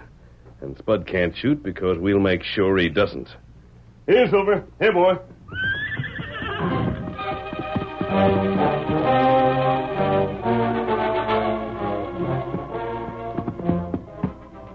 Keep Scout quiet, Tonto. You did a good job of trailing Spud, Tonto. If he stays on the trail he took, he'll pass right by us. Horse come now. Hold Scout's muzzle so he doesn't give us away. When I give the word, we'll close in. Make sure Spud doesn't go for his gun. We don't want to hurt him. Me do it. Get ready. Now, Tonto. Come on, Silver. What the... His arm. Watch gun. Oh, that's all, Spud. Who you think you're ambushing? Who are you? You're not tracking Brand. Not tonight. The Lone Ranger. I seen you on the floor of Brand's cabin. Never mind that. You're going back to your cabin. Rest till they go them reins. I said you're going back. I'm heading for Sagebrush, and I'm shooting me a polecat by the name of Brand. But you're wrong. I won't try to argue with you because you're so bullheaded you wouldn't listen to reason. But you're not gunning for anyone tonight. Turn your horse. Let go them reins. You'll do nothing. You're going back to your cabin, and you're staying there with Tonto to guard you until I say otherwise. Turn your horse.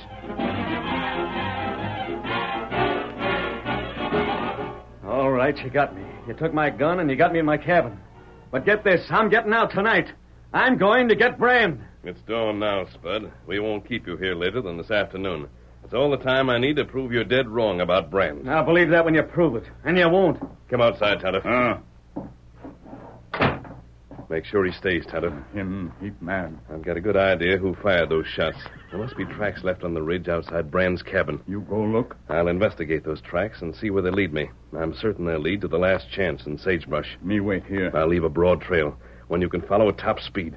If anything goes wrong, come after me. Not good. And keep a close watch on Spud. He's still boiling over with that temper. Garvey, him do this. Here, Silver. Yes, Garvey's engineered the whole thing, Tonto. No doubt about that. There's no more time to talk.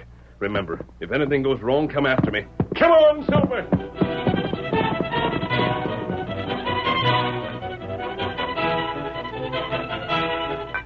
You had enough to drink, Creeper. Oh, God. I said you had enough. You think you got the Lone Ranger, huh? Well, I don't know.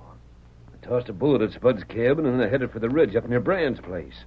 I seen the door open, and I squeezed the trigger, and the guy went down. You heard someone behind you when you lit out, huh? Well, that's what gets me. My horse is faster than his, so I got away. Now, if it had been the Lone Ranger after me, I'd have been caught in a hurry. So, well, it must have been the Ranger I shot. Yeah, looks that way. Harvey, I'm scared. Shut up. Well, if anybody ever figures out it was me shot the Lone Ranger, well, there wouldn't be a place in the West I could stick my face. You don't know for sure yet. Shut up. Garvey.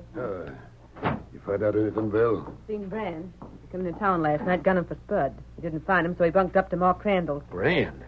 I told you it wasn't the Ranger after me. Brand says Spud shot the Lone Ranger. It was you, Creeper, wasn't it? We'll get to that later. Bill. Yeah, Garvey? Brand's still hot under the collar? Worse than before. He's staying in town.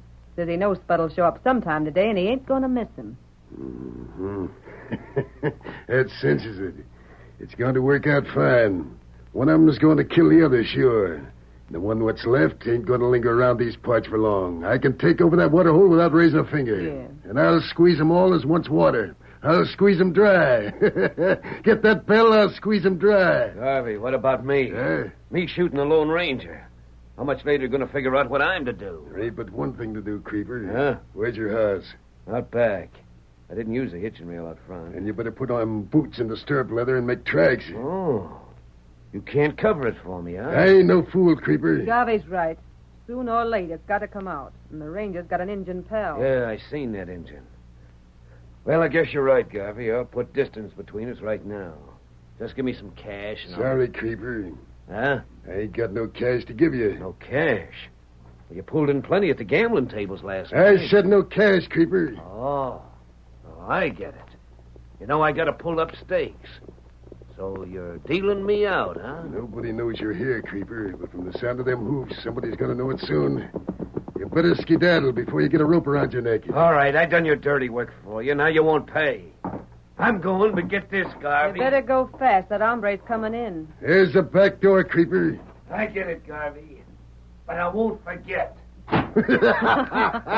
That's saving money, huh, Bill? There he goes. Yeah. Yeah, looking for somebody, cowboy? I'm looking for Creeper. Where is he? What for do you... You, Lone Ranger. Oh. You ain't dead.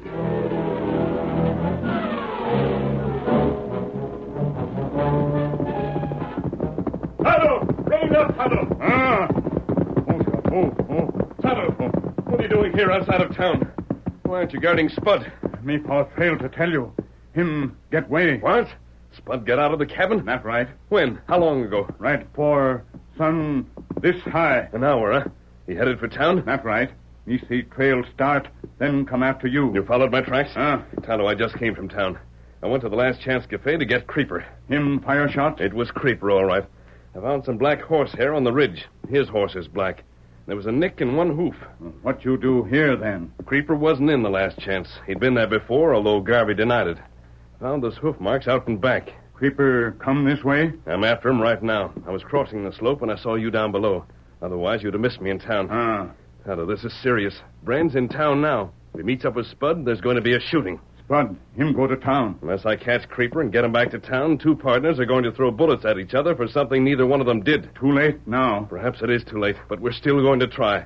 Tonto, head for town. Do all in your power to prevent a clash between Spud and Brand. I'm going after Creeper. I'll bring him back if I have to drag him, and pray it isn't too late. Get him up, Scout. Get him on. Come on, Silver. Harold Silver, away!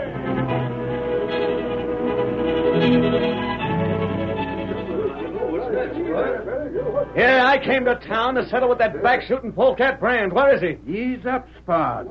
Ain't Brad your pard? What's come between you? He ain't no part of mine, not no more. Called me a card-cheating skunk right to my face. No. Yeah, and after that, he snuck up to my cabin and tried to drill me through the back. All I want is a gun. Who's got a gun? Sure you ain't making a mistake about this, Spud? My own business, Garvey. I can see that, Spud. Here's a gun for you. Oh, thanks. It's loaded. Wait a minute. Just a minute. Maybe you think I'm doing the wrong thing. But let me tell you this. Me and Bill was in that room when Brand started calling names. Ain't that so, Bill? Spud's doing the right thing. Brand didn't have no call to talk that way. Spud, down there, look. We're in the town. Yeah, that's him. Brand. He's out in the middle of the street. I'm getting back. There's going to be bullets flying. Yeah. Well, this looks like the showdown. You wait. Let go my arm. You fool. Get back, Injun. And try to stick your nose into something that ain't your affair. You do this, Garvey, you crook. You'll answer for that later, Redskin. Some of you grab this North County Injun and drag him out of the way. You wait. Get it. Let go. Get away. Let go. Better get out of the street, Garvey. You got the sun behind you, Spud? Yeah. Funny, it don't seem like I could ever bring myself to shoot Brand. Make sure you get the draw on him. I'm waiting for him to draw first. Yeah, your arm's shaking. Brand used to be my pard. He's fixing to shoot you. It's you or him? Yeah. Yeah, get back, Garvey. He'll be in shooting range in a couple of seconds. Going out to meet him halfway. You was a good pard, Brand. Now we ain't pards. We're going gunning for each other. Why'd you do it, Brand? Why'd you call me a cheat? That's the one thing I can't swallow. This is it. I'm calling you yellow-livered polecat. Draw, Brand. Draw and you get what's coming to you. Reach for your gun. All right, you rascal. Don't move, either of you. Did you see that? Shut the guns out of their hands. The Lone Ranger. Get out of this, masked man. It ain't your quarrel. You had no call to shoot the guns out of our hands. I'm making it my quarrel. Spud didn't cheat you, Brand. Garvey did it. Garvey and Bell. That's a dirty and what's lie. more, Spud didn't fire that shot into your cabin, Brand. What? He didn't. Any more than you fired into his cabin. The man who did it is right behind me. All right, Creeper, start talking. Garvey. Creeper? The Ranger brung you back. Yeah, Garvey, he brung me back. And I don't mind coming back. Now I know the Lone Ranger ain't dead. Get to the point, mister. You still trying to prove Brand I'm and me... trying to stop you from being hot-headed fools. Garvey wanted your land for the water. He not only fixed those cards, he sent Creeper out to make each of you mistrust the other. If I hadn't brought Creeper back, he'd have succeeded. The Lone Ranger's got it straight. I can back up every word. Now all I ask is that you give Garvey what he deserves. Let go of me, you lick your... Oh, you donkey double-crossing coyote. That's right, Brand. Hold on to him. I'm giving you a hand. We was partners before and we're partners again. For keeps.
story you have just heard is a copyrighted feature of the Lone Ranger Incorporated.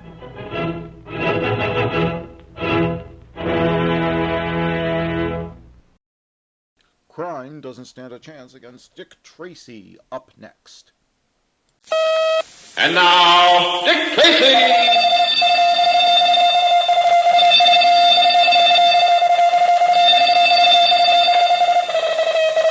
This is Dick Tracy on the case of the positive negative. Stand by for action. Let's go, men.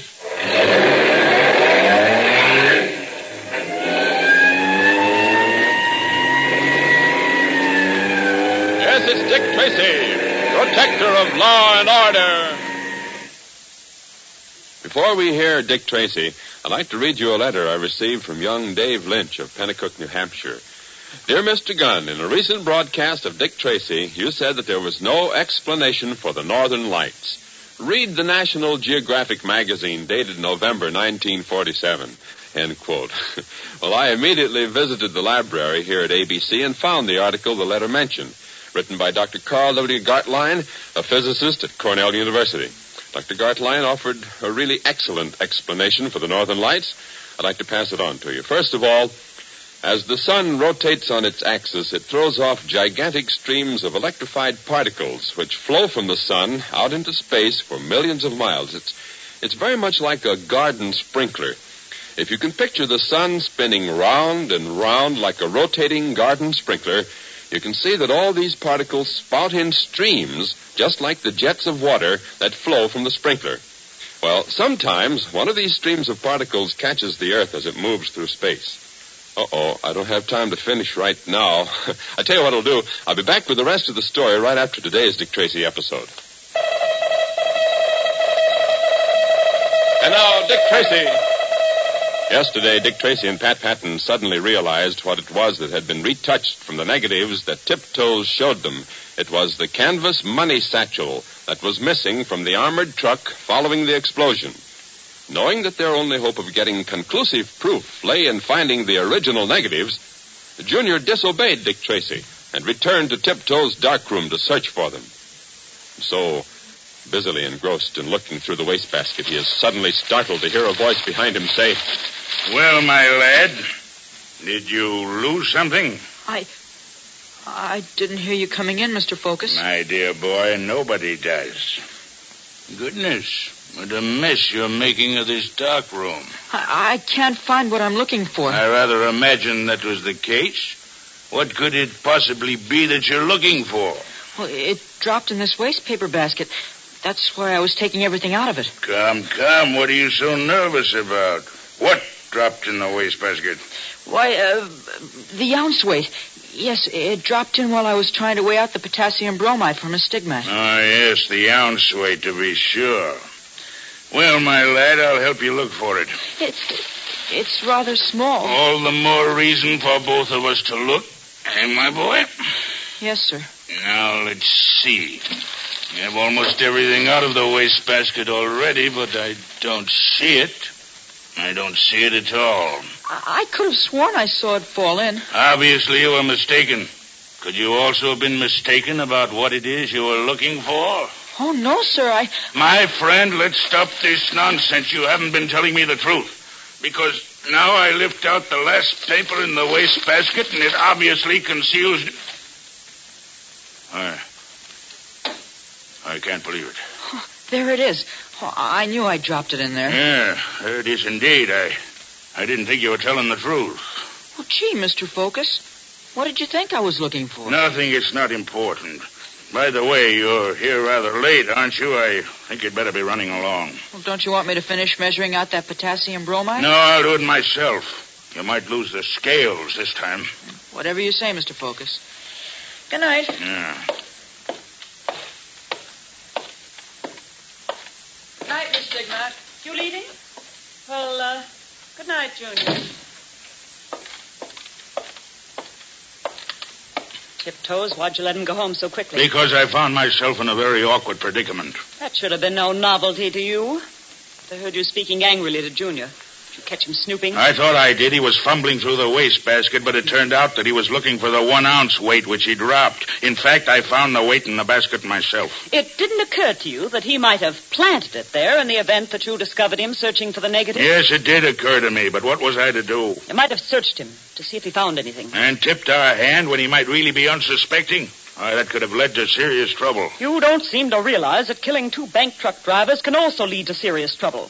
Tiptoes, we're playing for keeps now. One slip and they'll strap us into the governor's pop-up toaster. I wish you'd stop talking about the chair. You know what a phobia I have about electricity. It even gives me the creeps to change a flashbulb. You'd make a great companion during a thunderstorm. Anna, please, I don't even like to think about him. All right, then think about this. Are you sure that Junior didn't find anything in that wastebasket? There wasn't anything to find. I emptied it this morning. Thoroughly? Of course. I tossed the contents into the furnace. You're sure nothing stuck to the bottom? Stop worrying, will you? Everything's all right. I hope so, but I doubt it. How about the money from the armored truck? Put away very safely. It's hidden so well that I'll probably have trouble finding it myself. This I am sure of. By the way, in all the excitement, I never asked you. How much was there in the satchel? Well, I hit it almost on the nose when I said 10,000. $9,485.18. And when are we going to spend it? You said it was all in small bills. It is, but I still think we'd better keep it out of circulation for a while. In the meantime, we can make plenty of legitimate money. That would be a novelty.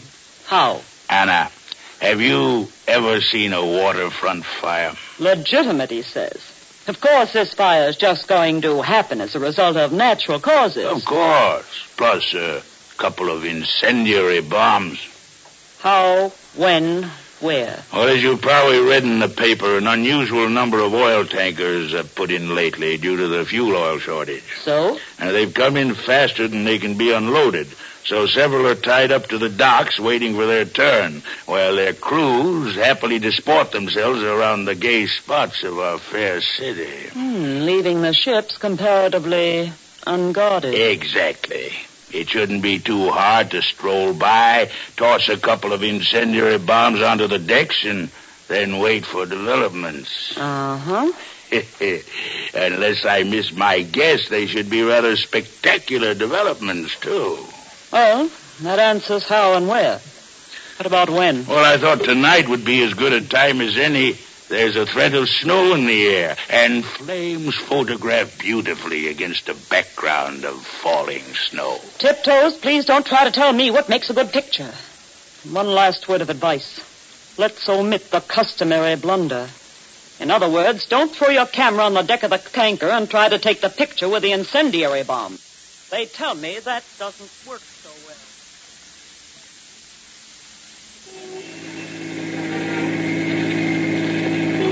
But, Dick, why did Junior want us to meet him at a soda fountain? Not just to mooch a free soda patch, you can be sure of that. He didn't want to talk too much on the phone, but I gathered that he'd found something pretty important.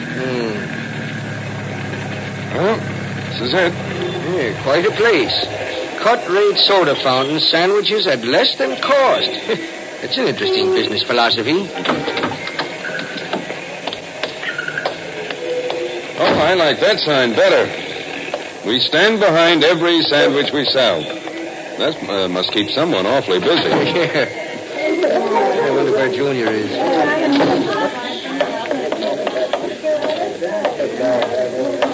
There he is, over in that booth. Don't speak to him yet, Pat. Let's walk over by him and see if it's all right to join him. Yeah. He's signaling us to come over. Well, I guess that means it's safe. All right, Junior. Hi there. Okay, here we go. Well, what's up, Junior? I found something while I was in the dark room, but I was afraid they might discover it was gone and follow me. That's why I came only as far as the corner and then stayed in here where there'd be plenty of witnesses if they came after me and tried to take it back. A good move. And what was it you found? Well, it was this, Dick. What you having, Jen? Oh, nothing, thanks. Look, Bub, you gotta pay for sitting in them seats some way. This ain't a charitable institution. Oh, well, give me a vanilla milkshake. Okay, sport. How about you, handsome? Bring me a tuna fish and whipped cream sandwich. Well done. With or without? With or without what? Pickles and cherries. Oh, with, of course. And don't stand behind it. I never do. That's Mr. Garfinkel's job. Hey, Eddie. Mr. Garfinkel. Number one sandwich, regular. All right now, Junior. What was it you found? This. That's fine, but what is it? Boy, it must be the print that Anna made up in order to make the second set of negatives. I found it sticking to the side of the wastebasket. It's so faded, it's hard to tell what it is. That's because she was in such a hurry, she probably didn't rinse it at all. And the hypo just keeps on working if it isn't rinsed until it's eaten off the entire picture. I see. But look, the upper part of the picture isn't faded as bad as the rest. And you can see that the background is the same as that wreck picture he showed us. Yeah, but what's that big blob of red in the center? Well, I guess that's the new cosine that she used to paint out the valise that was stolen from the armored truck. Yes, it's exactly the shape of the money carrier, all right. Yeah, the only trouble is there isn't enough of the rest of the picture left to definitely prove that it really was the valise that was touched out. I'm afraid Pat's right.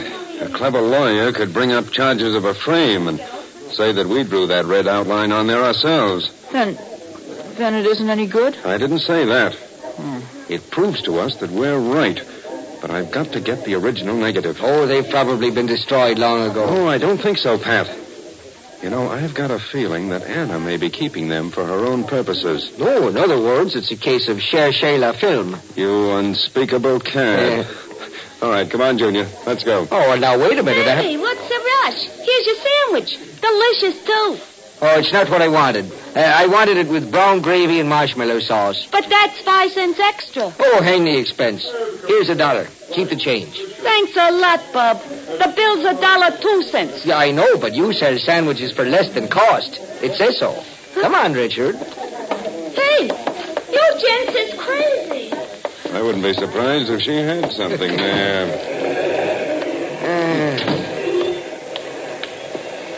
You know something, Dick? Maybe I was just a little bit hasty about that sandwich. Seems to me the least you could do is... Hold it, Pat. Tiptoes and Anna Stigmat were in that car that just started up. And unless I miss my guess, they're up to something. Come on, Pat. Let's go. I'm right with you, my boy. And this time we're going to catch them dead to rights. Or better yet, just plain dead.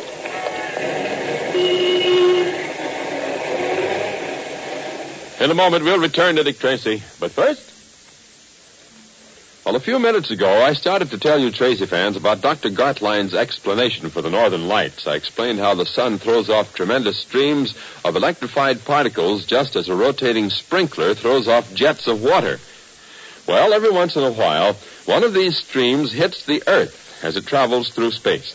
And when that happens, the Earth is drenched for hours or days with these particles. Of course, you know that on the Earth, the North Pole has an invisible field of magnetic force. That's a big sentence, but this magnetic force is really the thing that causes compass needles to point north. Well, this same magnetic force causes the particles that flow from the sun to go toward the North and South poles. And once there, this steady stream of sun particles enters the upper part of the Earth's atmosphere, and the particles crash into atoms in the very thin upper air. The collisions cause the atoms to give off light, setting up a glow which can be seen by us from the Earth far below. And this glow is the aurora, the northern lights. Well, boys and girls, I hope this explanation was clear. And, oh yes, thanks, Dave. And now, back to Dick Tracy.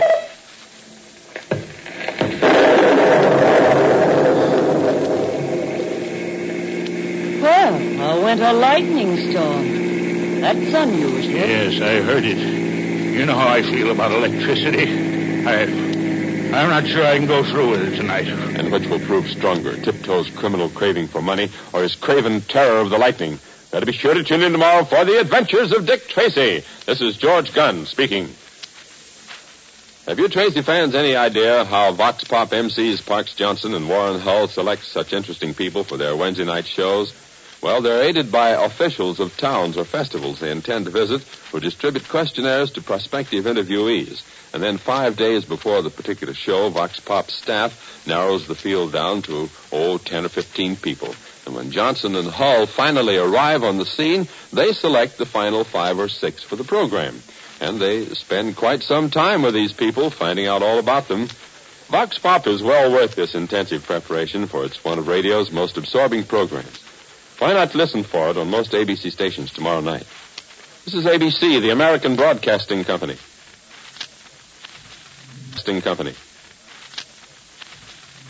Company. Organized crime doesn't stand a chance against the gangbusters, who are up next. And now, Gangbusters! Gangbusters, presented in cooperation with police and federal law enforcement departments throughout the United States. The only national program that brings you authentic police case histories.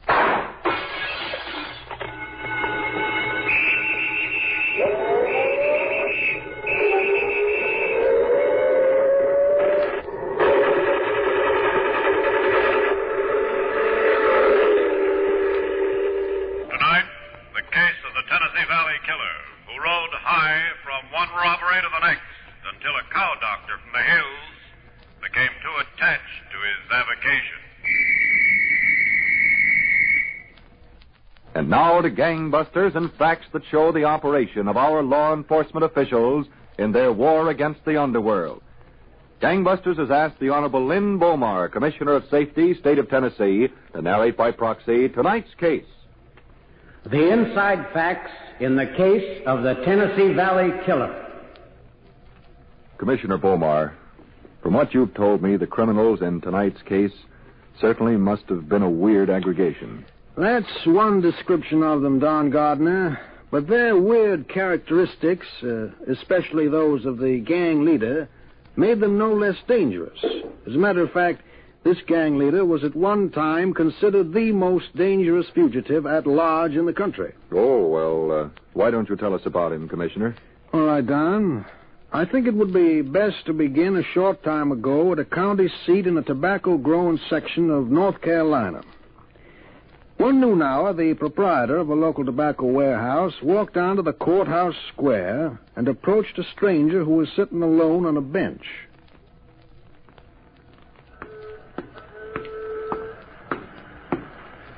Howdy. Howdy. I guess there's room on that bench for another one. Help yourself. Bench belongs more to you than to me. I'm the stranger. Awful unseasonable weather we've been having. Oh, weather doesn't bother me none.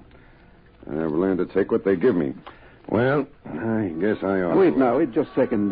I'm Roy Clark. I own the tobacco warehouse here. Oh, pleased to know you, Mr. Clark. Are you the same stranger that was in Logan's feed store this morning? I was in a feed store. I don't know whether it was Logan's. I hear you got some birds you're mighty proud of. I got a few Baltimore top nuts, I fancy. Have you got them with you? Well, not this minute. Well, have you got them near? Well, out of the cabin camp a mile or so north. Well, you know, stranger, I've got a few birds myself I'm kind of proud of. Eslin red quills. Don't care none for the breed. Oh, I found them to last pretty good against Baltimore top nuts. Not that I ever heard. You wouldn't care for a test? Oh, I wouldn't mind one. Tonight? Anytime. Well, we've got a cockpit in the basement of that furniture store there, north of the square. The brick building? Yeah. 9 o'clock? It suits me. I've got 7 birds I'll fight. Well, 7's all right. What have you got for stakes? $200 a match, $1,000 a main. Well, you are proud of your birds. Well, if I wasn't, I wouldn't have them. Well, we can make the stake. Conditions are short heels. Birds may not be touched after setting down in the pit. If a bird refuses to fight longer, he's set down in the middle of the pit, breast to breast with his adversary. If he still then refuses to fight longer, he's regarded as defeated. Satisfactory, Mr. Clark. All right. I'll see you tonight, then. Good day, sir, and good luck.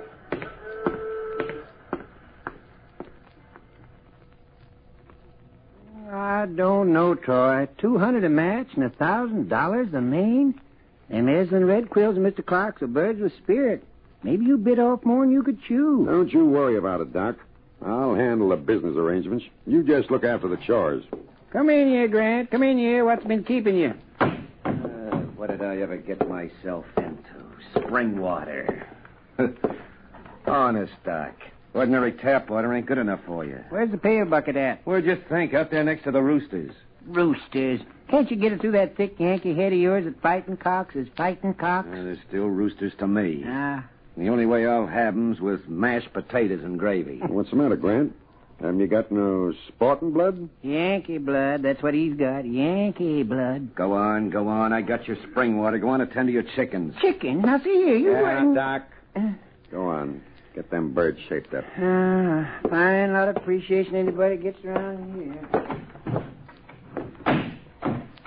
Spring water, graham bread for a bunch of chickens. That's what puts them in the best shape. Because that cow doctor says so? Because I say so. Oh, now look, Troy. It's okay for a guy to have a hobby. I got nothing against that.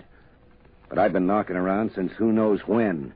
This is the first mob I ever ran into that operates with a bunch of chickens and a cow doctor. We've been doing okay with the chickens and the cow doctor, have we? Well, there's lots of ways to do okay. I like this way. We get what we're after and I have a little sport. All right. What's the deal for tonight? The first 2 birds go into the pit at 9 o'clock. With the 7 matches, we ought to be busy there nearly 2 hours. What about the warehouse? You sure nobody will be around? Look, I know these folks. They'll all be at the cockfight. You won't have no trouble. You can be in and out of that safe in plenty of time. Some job you picked out for me. You can do it. You'll have Doc to help. Some help. Probably treat that safe like an ailing calf. Just you do a good job. After you get finished up, come by the cockpit. I'll stall the matches as long as I can until I see you. Well, okay. But have them birds of yours win, will you? I don't feel like breaking into a safe and then having to pay out all the dough in bad bets. You just open up that safe, Grant. I'll see the birds come out okay. Aslan red quills. Mr. Clark thinks they're any match for a Baltimore topknots. He's got another thing coming.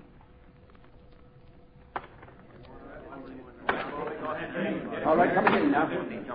Well, did you change your opinion of Baltimore topknots, Mr. Clark? Well, I'm not beat yet. Go on, get in there. Mix it. Come on. Well, would you like to up the stakes, Mr. Clark? Get in there. Get in there. Come on now, get in there. How you doing, Troy? In the bag. 3 to 1, and this is for the main. Go on, get him. Get him. We gotta get grand. Clean as Monday's wash. Okay. Tell Doc to get ready to move. We'll be through here in another 10 minutes. Finish him. Finish him. Finish him. Finish him. Come on, finish him. Finish him.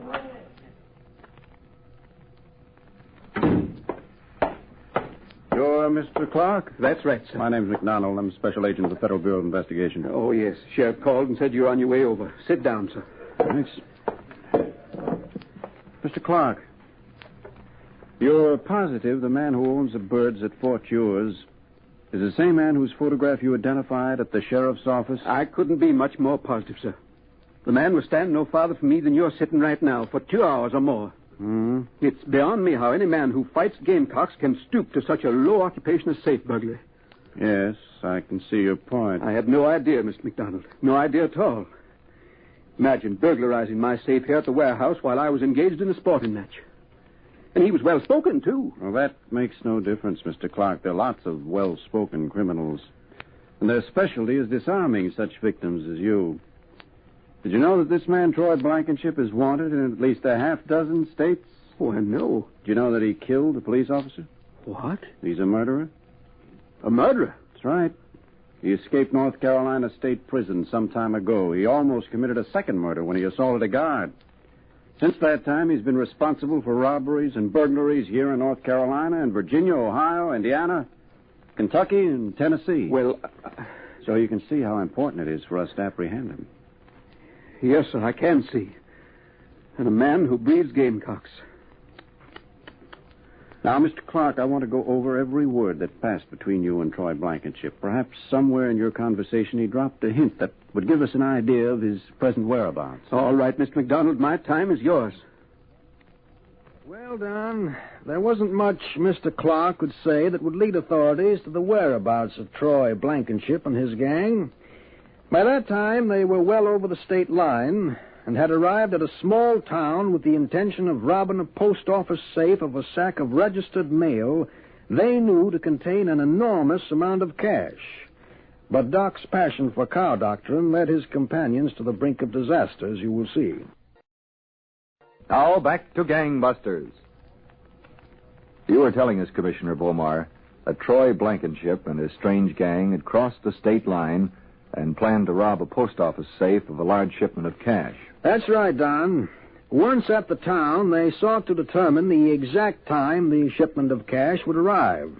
Troy Blankenship and the criminal Grant stood on the platform of the local railroad station shortly after the afternoon train pulled in. Okay, Grant, I've seen enough. Let's go. Yeah, right with you. That Sankey just signed the form. It's the registered mail. Oh, look, Troy, let's grab it here at the station. It'll be a cinch. Small town, one cop. What are we waiting for? No, we'll do it like I figured. Well, why break into the post office? We could lift it off those guys, and we got it. Go on, get in the car. Oh. Come on. Get in. See it, Troy? How'd it look? It looks okay. Nobody asked you nothing, Yankee. Yeah, now listen. All right. Well, how do we do it, Troy? Well, if you listen, I'll tell you. I'm listening. They take that payroll and lock up the post office overnight. Tomorrow morning, the boss of the construction gang comes to pick it up. Only it won't be there. We're taking it out of the post office tonight. Well, let's grab it now. They won't know what hit them. If Troy says it's tonight, it's tonight. Look, Doc, why don't you stick to patching up those chickens? Are you blue-coated rotten? Okay. Here's how we do it, and I don't want any argument. Doc. Yeah, Troy? The postmaster owns that farm I showed you, about a mile outside of town. The one with the pretty little white barn? Yeah, that's it. Nice barn. You go pay a call on him. Sure, Troy, but what am I going to call on him about? Listen, you'll get told. Not by no one named Grant. All right. Doc, that postmaster has a habit of coming back to the post office, some nights to work. Now, I don't want him back there tonight. But if he wants to go to the post office, how am I going to keep him? That'll be harder than getting a gold off a tooth dentist. I said I'll tell you how to keep him. Get this car out of here. Sure, Troy, but how? I said I'll tell you, move.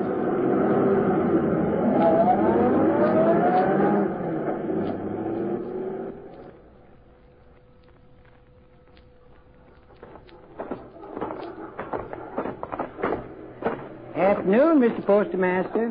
Yeah, what is it? Your missus said I'd find you out here near the barn. Now, I got a number of gadgets for sale here. Razor blades, pocket knives, cuff links, and et cetera. You caught me at a busy moment, mister. I don't want Well, sir, and I even got some of the finest gamecocks ever you did lay eyes on. With each purchase, we're giving away the finest gold-plated keychain this side of the Tennessee River. I said you caught me at a busy moment. You'll have to make it some other time, mister. I got a sick cow. Sick cow? Yeah. Did you say a sick cow, Mr. Postmaster? I was just going to call the veterinarian. Mr. Postmaster, you're the most luckiest man in the county that I come along. I'm a natural-born cow doctor. Been fixing cows since I was just a kid of a boy. Yeah, but I'll have that cow brood well again before any veterinarian fellow could even get halfway up the hill. You just show me where she is at. Well, she's right in the barn, but don't you think Just it might... lead me there, Mr. Postmaster. Just lead me there. Well, I'll... right this way. I'll have it fixed up in no time. No time at all. In here. Brute sounds sick, all right. Yeah. I can tell from here what's ailing her. It's a bad case of traveling brayer stilts. Traveling brayer still? Yes, sir, and I can fix her up in a jiffy. I'll have her back on her feet come night and giving milk come morning. If it's that serious, I suppose I should get in touch with the veterinarian. Oh, it's serious, all right, but simple. Simple as they come. Now, I noticed I come up the road, you had some nice tall pine trees a-growing. How old are them pines? I don't know. Well, pine needles got to be from trees just the right age. Now, I got some right age pine needles over where I'm staying. Well, now, look. Now, Mr. Postmaster, now you get me them mustard greens and the brine water. I'll be back here in a half hour with the pine needles. Now, don't touch that cow till I get back.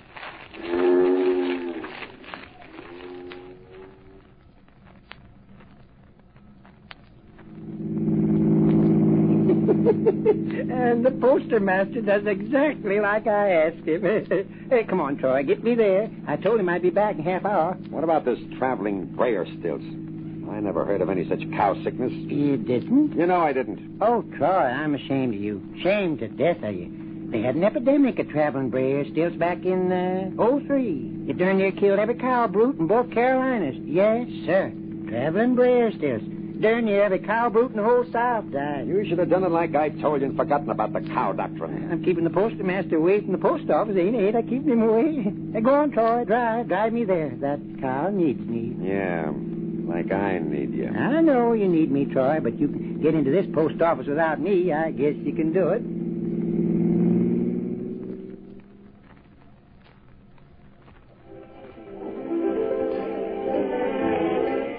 What's keeping him, Troy? Should have been here waiting for us. He'll be here. Take it easy. Besides, nobody will know about that job until morning.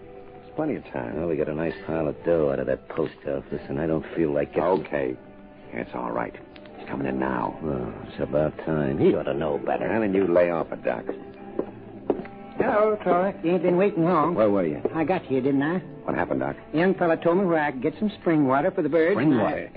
We're waiting here to lay him out of town. Where's your head? Okay, let's get going. Where's the car parked? Right out in front, just in the... Uh-oh. What's the matter? The postmaster. The postmaster? Yeah, and that's the law with him. Well, come on. Let's get out. Hold it.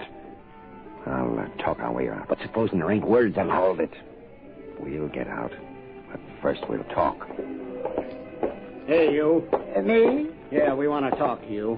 That's the one, Deputy Hickson. Oh, hello, Mr. Postmaster. What's the trouble, officer? Lots of trouble, boys. The postmaster here's got a complaint. Oh, is that right? Well, if there's anything I can do to straighten it out... I'm afraid all the damage has been done. Oh, what damage? I guess you better come along with us. Hey, turn me loose. Let go of me. Now, just a second, officer. There's no use talking about it here. I've already sworn out a warrant against this man. Against Doc? I'm charging him with practicing veterinary without a license. Oh. The cow died. Traveling bred stilts. Well, she wouldn't have died if you'd done like I told you. We can't argue about it here. Let's go. Oh. Yeah, now, just a second. My friend's an old cow doctor from the hill country. That doesn't give him the right to practice veterinary in this state. And kill my cow. I do not need to kill your cow. As soon as I get him booked, you can come down and make bond for him. Let's go. Come on, come on. You go my bonds, won't you, boss? You go my bonds. Sit tight, Doc. I'll be there. Well, ain't this some mess? Just be thankful they didn't come to get us all on account of that safe cracking. Hey. What? If Doc opens up his mouth, he can tell him plenty. You just waking up to that? Well, let's get him out, fast. Why? What? Well, he's been stringing along with you, hasn't he? He's been doing all your dirty work. There's a good chance to dump him. Let him talk if he wants to. He can't tell him much. You mean you let the old guy rot there in jail? How much could the bail be? Whatever it is, it's too much. Come on. We gotta make time. Troy. What? It ain't right. How do you know what's right and what isn't? Come on. Let's get moving before he talks sooner than we figure. Oh, all right. Yeah, I got a nice program lined up for us. Doc's going to get in the way.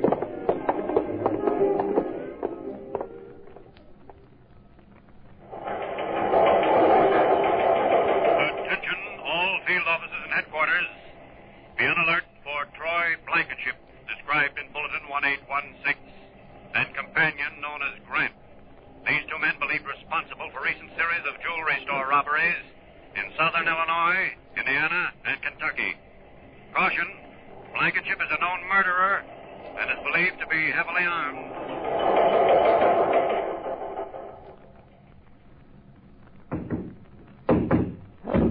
Okay. Take it easy, will you? Time coming. Yeah? Who is it? Me. Open up. Oh. Hello, Troy. Come on in.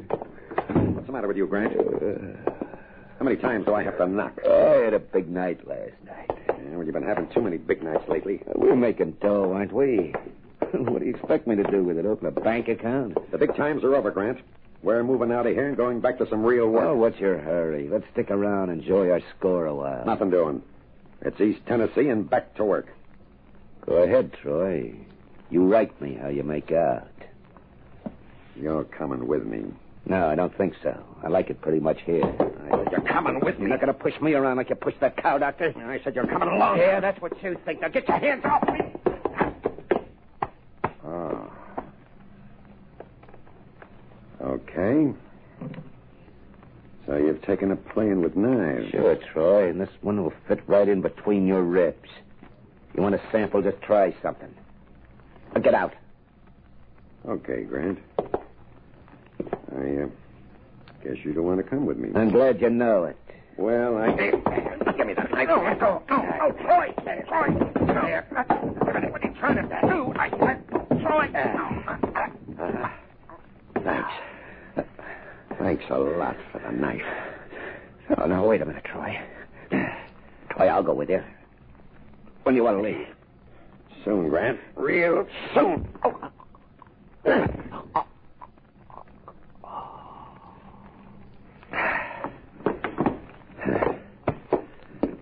Here. Here's your knife.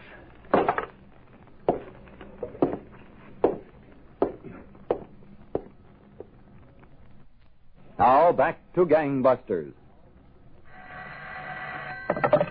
Special Agent McDonald. This is Deputy Sheriff Hickson, McDonald. I just got your message to call back. Look, Hickson, Grant regained consciousness again. I was out at the hospital to see him. Yes? He says now that before his argument started with Troy Blankenship, they were talking about some jobs in East Tennessee. Any place specific, McDonald? No, that's the trouble. East Tennessee takes in a lot of territory. Troy might have changed his mind after the fight. I know, but it's our only lead, and, you know, he's pretty fond of cockfighting. So I hear. Well, there's some places where they still hold cockfights in East Tennessee, aren't there? Yes, some places, but it's not exactly legal, you know. I know, but they do hold cockfights. And if Troy Blankenship's in the neighborhood, he's going to show up. I'd say he would. Okay. Supposing I come over to see you in the morning. We'll figure out how we're going to get all those sporting exhibitions covered.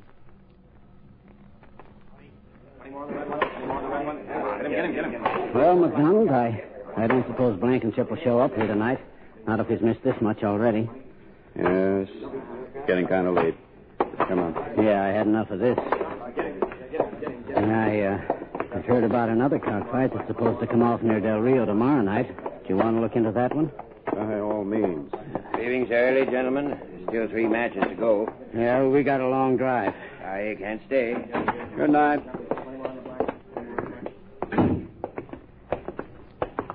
It's gotten pretty chilly. Yes. My car's right over here. Excuse me, fellas.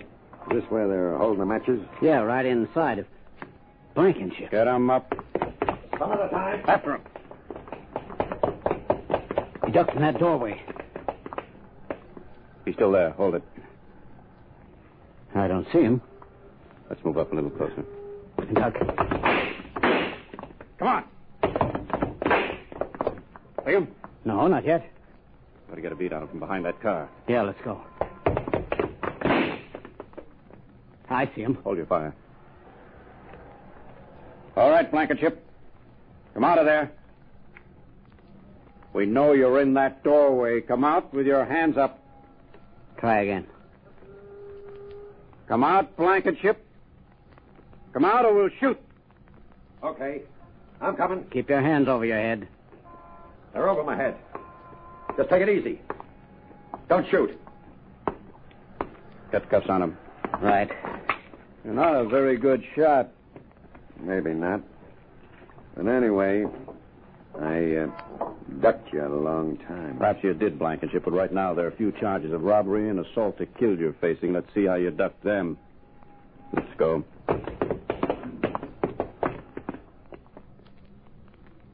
That, Don, was the end of the road for an unusual public enemy.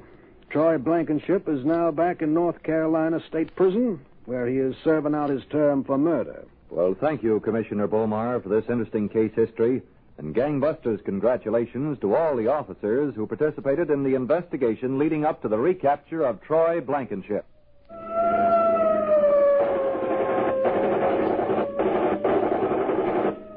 Leading roles were played by Arthur Vinton and Will Gear. Don Gardner speaking. Gangbusters is a Phillips H. Lord production. And Will Gear. Don Gardner speaking. Gangbusters is a Phillips H. Lord production. And Will... Have Gun, Will Travel is up next on Nightly Old Time Radio Shows.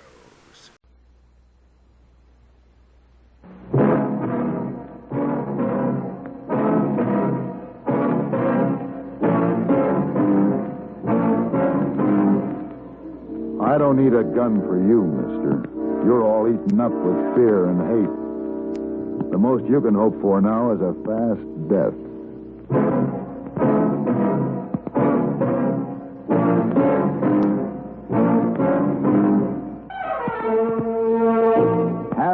Gun Will Travel. Starring Mr. John Daner as Paladin. San Francisco, 1875. The Carlton Hotel, headquarters of a man called Paladin.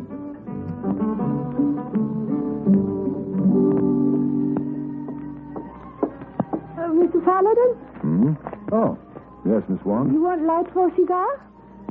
Oh, I didn't realize I hadn't lighted it.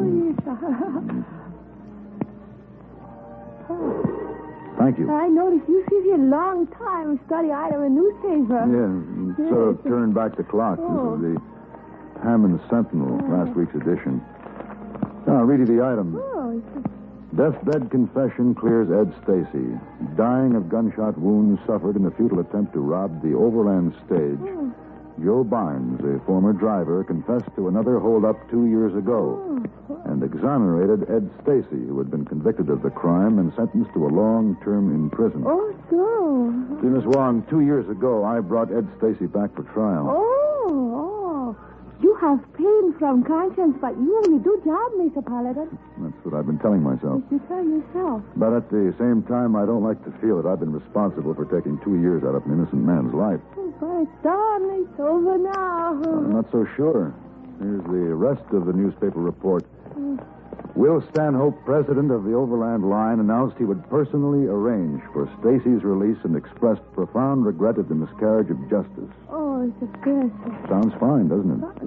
Oh, he does. He's very fine. Well, that telegram you delivered to me a half an hour ago was from this same Will Stanhope. Now, what did I do with him? I don't know. Oh, yeah, here. Listen. Need you. Life in danger. Come at once. My, how unfortunate. Oh, what you plan, Mr. Paladin? Well, he says at once. At once. I guess I better get started.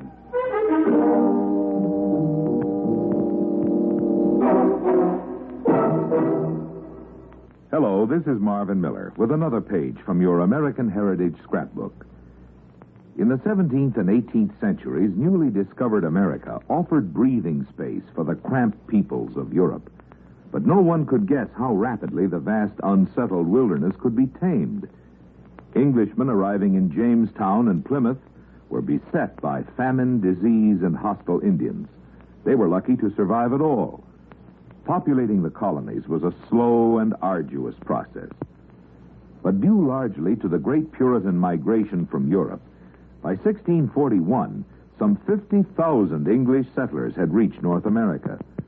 75 years later, this continuous migration from Europe and the British Isles had brought the colonial population to 435,000. On the eve of the Revolution in 1775, 2.5 million people inhabited the 13 colonies, approximately 1/3 of the population of all Great Britain. The first federal census in 1790 disclosed that less than 3% of the population were in towns of more than 10,000. Most immigrants lived on the land, but cities were beginning to flourish. Revolutionary Philadelphia, with its 40,000 inhabitants, was the first colonial city in size. New York was second with 25,000. Boston, with 16,000, third. Charleston, the largest city of the South, numbered 12,000. America was growing. And in spite of all adversity, America was destined to continue its growth. Why? Possibly because America was a dream for freedom-loving people, then as it is today.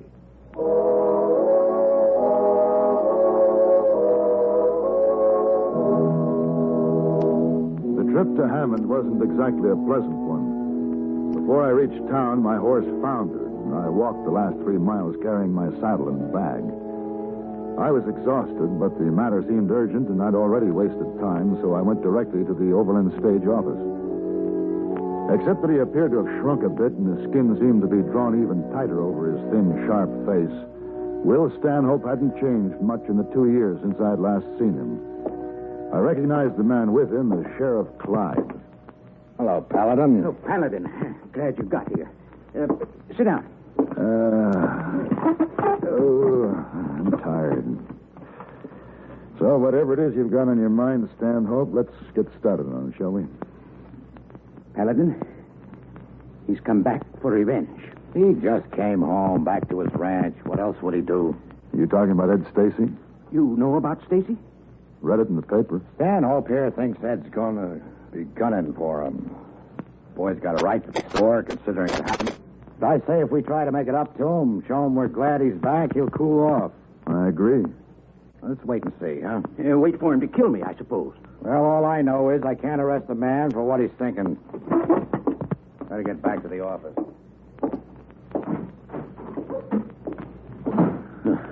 Fool. Now do you know why I sent you that wire, Paladin? I need someone to protect me. Just what do you want me to do, Mr. Stanhope? There's $3,000 in this envelope. If Stacy could be persuaded to leave Hammond for good. $3,000 is a lot of persuasion. Use whatever you have to and keep the rest. I wouldn't even care if you kept it all.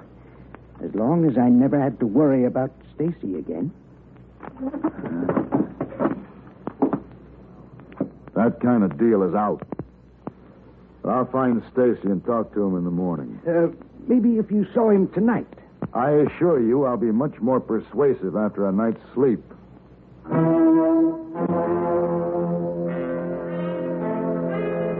I was just settling down to get that night's sleep when I heard someone in the hall outside my hotel room, and a splintering sound as the flimsy door gave way to pressure. I made a try for my gun, but it hung just out of reach. Paladin. Who are you? My name is Ben Stacy. You and me are going to have a little talk. Ben Stacy? We're going to have a little talk about the way you and Stanhope railroaded my brother. Ed? I wasn't his judge and jury. I did the job I was paid for. You're wrong, mister. You ain't been paid yet. I'm taking care of that right now.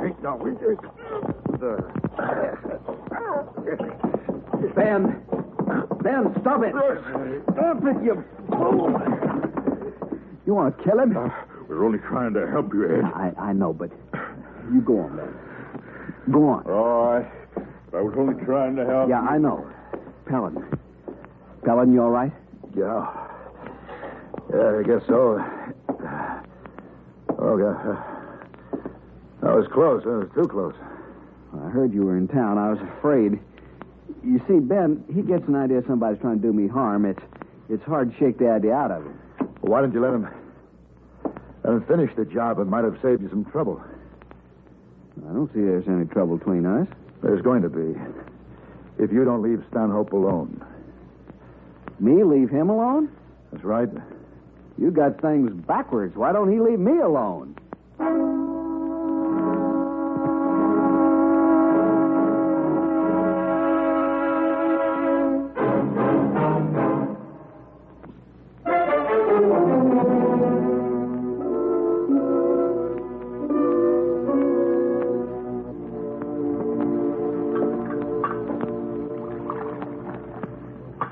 You say Stanhope is after you. Tell me about it. When I came back, I made up my mind to forget what had happened. I didn't expect any favors. I just wanted to start from scratch. But with a fair shake. You aren't getting a fair shake, huh?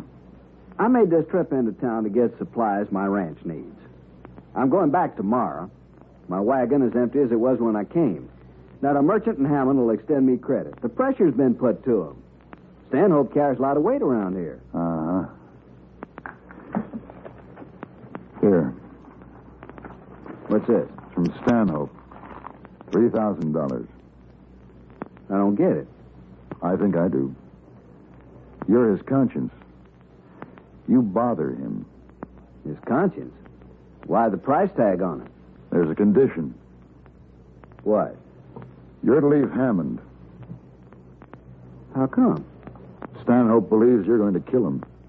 Oh, I thought about it. I was going to make him pay for every rotten second. And now? Now, he's just a sniffling, scared little man he's not worth going to prison for. Now, take his $3,000 back to him. His conscience is going to stick around and bother him for a long time.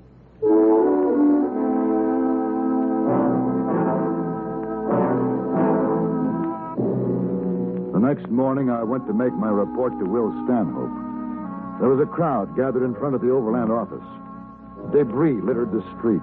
The windows were broken, and the door was ripped off its hinges. As I walked in, it sounded as though somebody were tearing the place apart. Somebody was. Big Ben Stacy was on a rampage. Sheriff, stop him. He's going crazy. Sheriff! Ben, I order you to stop.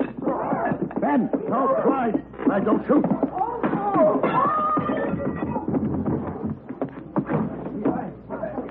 You better get the cuffs on him, Sheriff, before he comes to. Yeah. Phew. That boy really went loco. He'd have killed me. What happened? Somebody told me... Ben. He'll be all right, Ed. Sorry, Ed. Gonna have to lock him up. Ben do this? Yeah. Ben's a simple guy. Easygoing as a rule. Only one thing sets him off. It's always been that way ever since we were kids. Easy, Ed. Ben don't like seeing anybody shove me. All right, what started him off? Well, I gave him a letter. A letter? It was for you. He read it and busted loose. Well, what was in the letter? It was a delinquent tax notice on Ed's ranch. He's threatening foreclosure? For $3,000. Taxes haven't been paid for 2 years. You know why they weren't. Couldn't you have waited? Routine business, Paladin. I'll handle it my way. You're handling it Stanhope's way. Now, look Everybody in town's handling things his way, and I'm up to here with it. Easy there, boy. I was willing to forget that Stanhope in this town cost me 2 years out of my life. I just wanted a chance to start over, but you won't let me. You're pushing me around, treating me like I was really a criminal. Now, Ed, this is... A man can take just so much pushing around, Paladin. You gonna take my brother to jail? I have to, Ed. All right. Stanhope, we'll play this your way from now on. Since I've already put in 2 years for nothing, I got something real big coming right out of your hide. Yeah, you heard him, Sheriff. He threatened me. I demand protection. You'll get it when I see that you need it. Paladin? You didn't play straight with me. You didn't tell me you were trying to crowd Stacy out. Well, I gave you that $3,000 for him. After setting him up so he'd have to take it and leave town or lose everything. I had to do it, Paladin. He would have killed me. He didn't want any part of you. But whatever happens from now on, you can blame yourself, Stanhope. Here. Your money. Hire an army with it.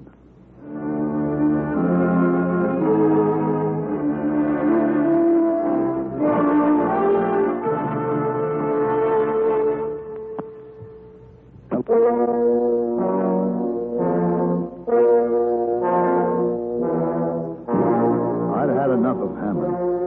But without a horse, I was at the mercy of Will Stanhope's stage line, and I had to wait over.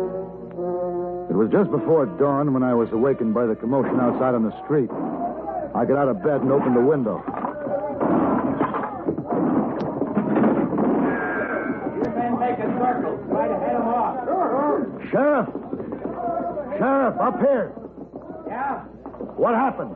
They just busted Ben Stacy out of jail. Did Ed do it? No, it wasn't Ed. It was Dan and Floyd. They worked for Ed. Ah. Seems like they're fixing for real trouble. He said it, Sheriff. Said what? A man can take just so much pushing around.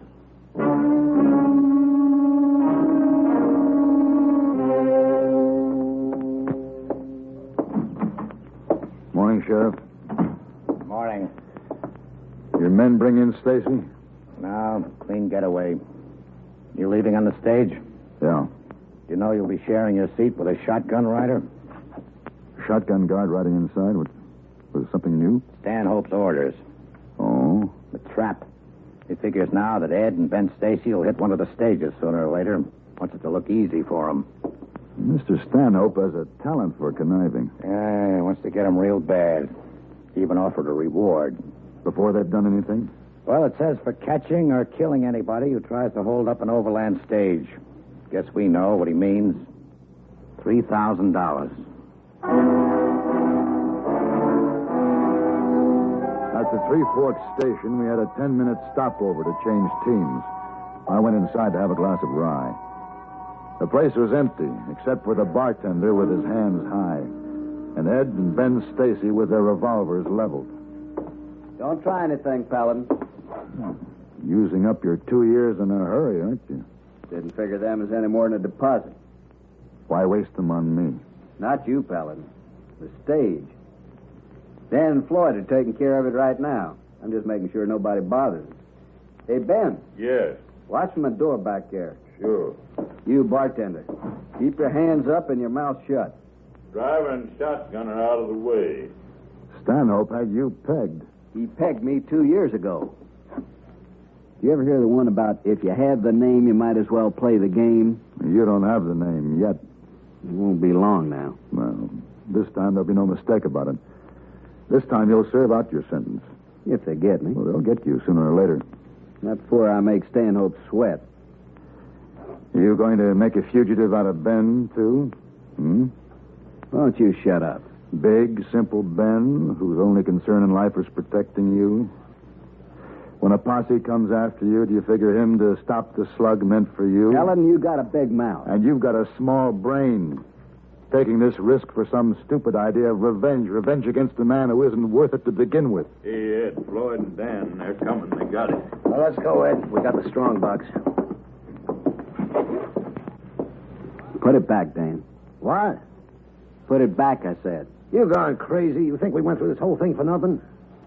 For the last time, put it back and cut out. We'll cut out, but we're taking the money with us, huh, Floyd? Listen, you want to stop us. If I have to. Don't try it.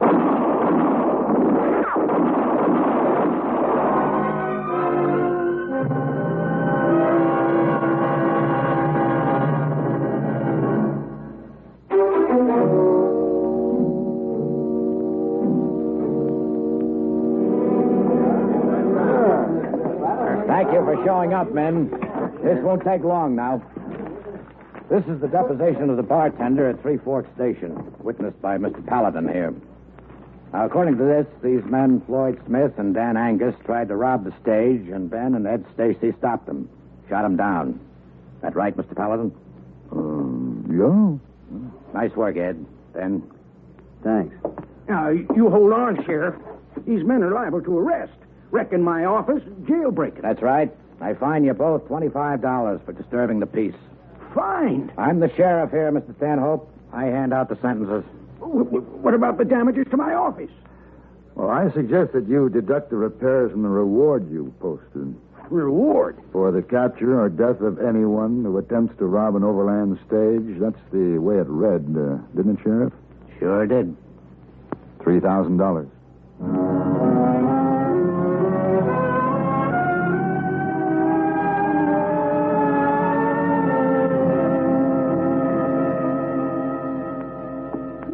Mr. Paladin. Oh, well, thank you, Miss Wong. Oh, thank you. It's nice to have you home. You see a cause of justice was served. Well, I think so, Miss Wong. Of course, there are those who might question. Oh? You see, there was a little matter of convincing a certain bartender that he didn't see what he thought he saw. For a certain sum of money, you understand. Oh, yes, sir. I understand. Bribery. Now, Miss Wong... At any rate, I believe I can truthfully say that Truthfully say? I have no pain from conscience.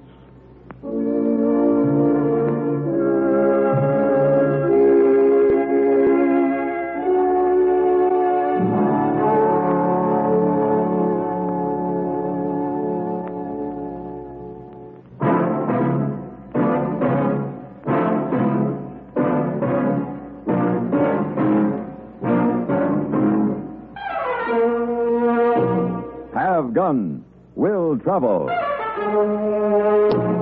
Created by Herb Meadow and Sam Rolfe, is produced and directed by Norman McDonnell and stars John Daner as Paladin with Ben Wright as Hayboy.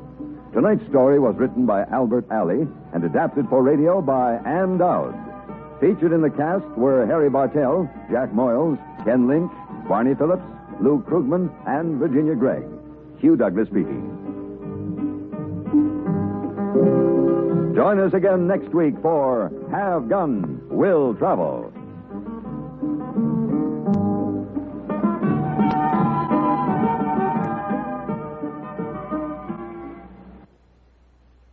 Hop Along with Along Cassidy. Up next. It's Hop Along Cassidy.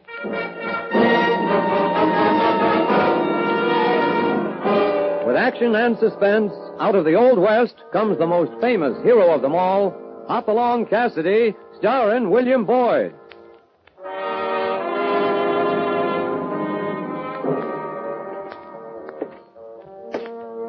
The Ring of the Silver Spurs heralds the most amazing man ever to ride the prairies of the early West, Hop Along Cassidy.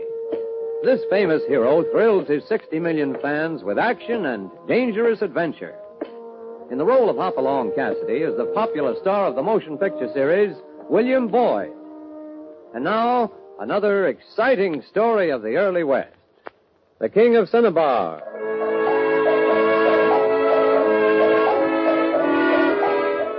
In the vast, shimmering landscape of mesa and mountain and sage-covered plain, there were two moving points of light. A golden eagle making easy circles in the sparkling blue sky, and the stage 6 hours out of Alta Mesa, rumbling along the ruts of red dust toward the setting sun. The young woman was tired. An hour ago, her head had begun to nod, and now it was resting comfortably on the shoulder of the boy next to her. Across from them, the third passenger, a cowboy, was stretched diagonally across the compartment, his head in the corner of the seat and his black Stetson covering his face. Oh, there! Easy now. Oh, Betty. Oh, I knew that was too good to last. Dry wash. Yeah. Oh, I'm sorry. I didn't mean to... Oh, that's all right, miss. Oh, happens every time I ride a stagecoach. Just when I find that one soft place for my head, we hit a dry wash. Oh, you're awake, miss? Uh-huh. I guess I used this young man for a pillow. You're mighty lucky I was here, young lady. Why's that? That fellow was fit to be tied. Huh? He was so mad when you went to sleep on his shoulder, I had to keep a 6-gun on him to make him hold still. Don't you believe a word of it, miss. If you want my shoulder, she's yours clean into Cinnabar. The arm goes with it. Well, I'll take you up on that. Cinnabar, eh? Want to stay long? I hope to. I bought a cattle ranch near there. I'm going to Cinnabar, too. Stay? If I have any luck. It's nice. Maybe I better introduce myself. I'm Ben Farley. And I'm Jessie Meredith. What about you, stranger? Hop Along Cassidy, bar 20, north of here. I get off the next stop. I see. Well, is that where we leave it? Leave what? This lady's Jessie Meredith, I'm Ben Farley, and you're Hop Along Cassidy. Just that. Nobody asks any more questions about what we were before, where we came from, why we're here. That's right. I like that. I'm awful tired of answering questions. You'll find things are a little different out here, Ben. We don't give a hoot about what a man used to be, just what he is. Does that go for me, too? Yes, for you too, Jessie. I hope you're right. I've got $250, and I want to start up a dress shop in Cinnabar. There are quite a few women around there, and I can sew pretty well. You likely know a lot more about sewing than I do about raising cattle, Jessie. You'll know a lot more by this time next year, Ben. I've just got to make good, Mr. Cassidy. Well, all you need is a pair of strong hands, some sand in your gizzard, and a few real friends. You see? You're ahead of the game already.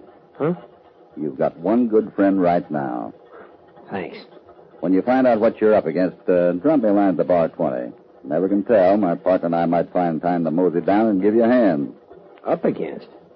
What do you mean? Bill McGrath. They call him the King of Cinnabar.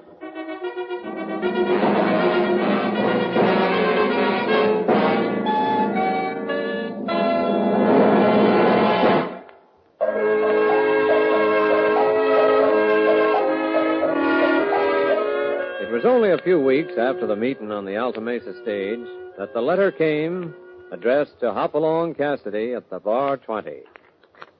Dear Mr. Cassidy, Ben and I talked again last night about what has happened since we came to Cinnabar 3 weeks ago.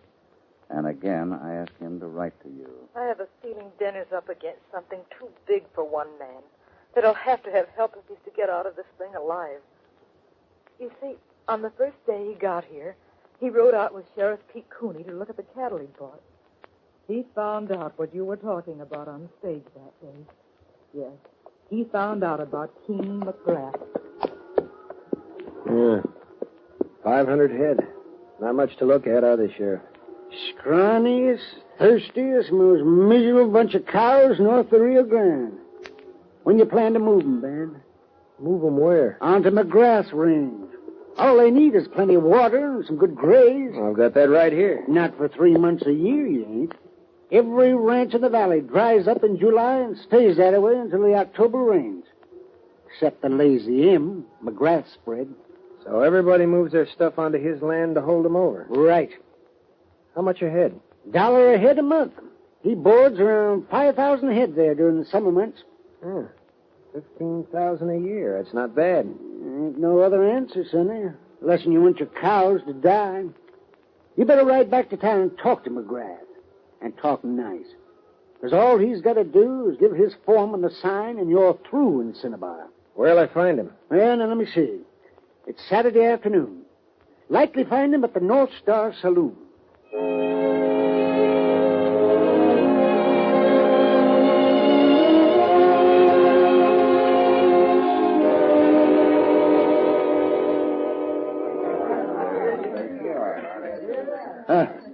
So you're Bill Farley. Ben. Oh, yeah, Ben. And you got 500 head. That's right, Mr. McGrath. Well, you look like a nice young fellow. Reckon we can take care of you. You can move them over tomorrow. Be $500 for the first month. Payable in advance. That's why I'm here. Huh? 500 is all I got to my name.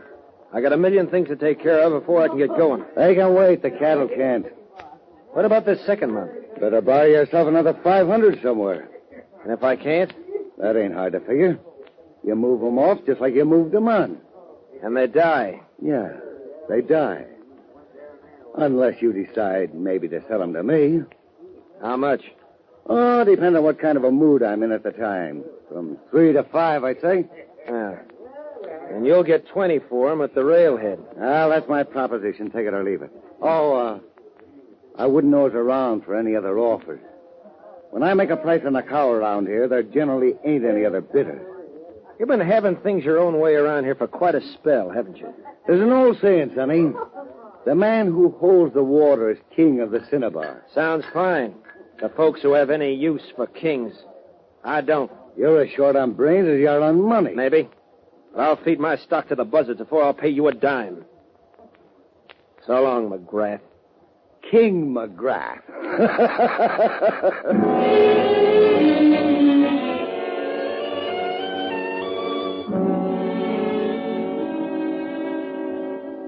Well, what's happened to you, Ben? I haven't seen you for over 2 weeks. I've been busy, Jessie. I don't know yet, but I think I found something. What? The answer to this McGrath business. Oh? The man who holds the water is king of the Cinnabar, he said. And he's right. 5,000 head in this valley. 8 miserable little ranches. Well, there's graze for 10,000 head if you can find water for them. That's the trouble, you see. McGrath's got the ranchers jumping around like crane seals. He told them there was no other answer. And he's got them believing it. But I think I found a way to leak it. I think Ben. Huh? Ben, this is Mrs. McGrath, one of my customers. How do you do, Mr. Farley? How do you do? Well, the dress is lovely, Jessie. I'm so pleased with it. I'm glad. What did your husband think? Why, I never showed it to him. Oh, I see. You see, he's such a busy man, you know. He can't be bothered with silly things like new dresses and such like that. Jessie, maybe I better be going. No, not yet, please. You see, I couldn't help hearing what you said about Mr. McGrath. You're such nice young people, both of you. Please don't try to fight him. He's different now from when I married him. He's cruel. Well, I came to tell you to go while you can. I don't want to see any more of it. I don't want to see any more killing. What makes you think there'll be any more? My husband called and every man on the ranch had a meeting in the bunkhouse last night about that dam on Cass Creek. A dam? Yes. That's what I started to tell you about, Jessie. Huh? There's a natural dam site on Cash Creek, about 5 miles up the gorge. I found it last week. Oh, please. It'll hold back enough spring runoff to keep every ranch in the valley over the summer. You know what this dam will mean, Mrs. McGrath. Well, I don't care anymore. I only want to help you. You can't help me by telling me what kind of a stew your husband's cooking up for us, if and when he picks out the recipe. A fellow named Starbuck, an engineer, ought to be here Thursday to take a look at the site. That gives me 4 days to get the ranchers together. Ben! Oh, Ben, are you hurt? Clipped my shoulder. It came through the window. Hold it. Okay. Now. goes. You got a mighty determined husband, Mrs. McGrath. I tried to tell you. There are too many for you, Ben. No, Jesse. Remember what he said? All it takes is a pair of strong hands and some sand in your gizzard. And a good friend. You'd better write to hop along Cassidy, Ben. Not yet. Not till I try it alone.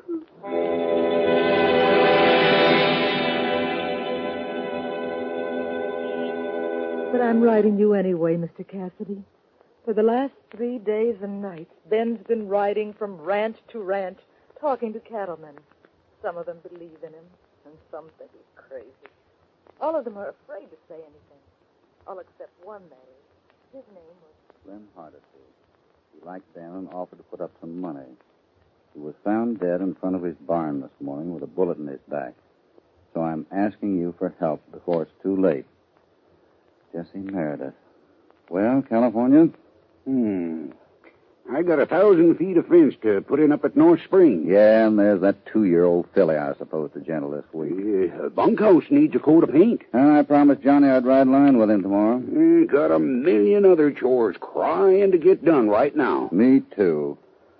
Well, California, Where you going? Just beating you to the draw, Hoppy. Going out to wrangle a pack horse. I reckon we'll be set to leave for Cinnabar in about a half hour.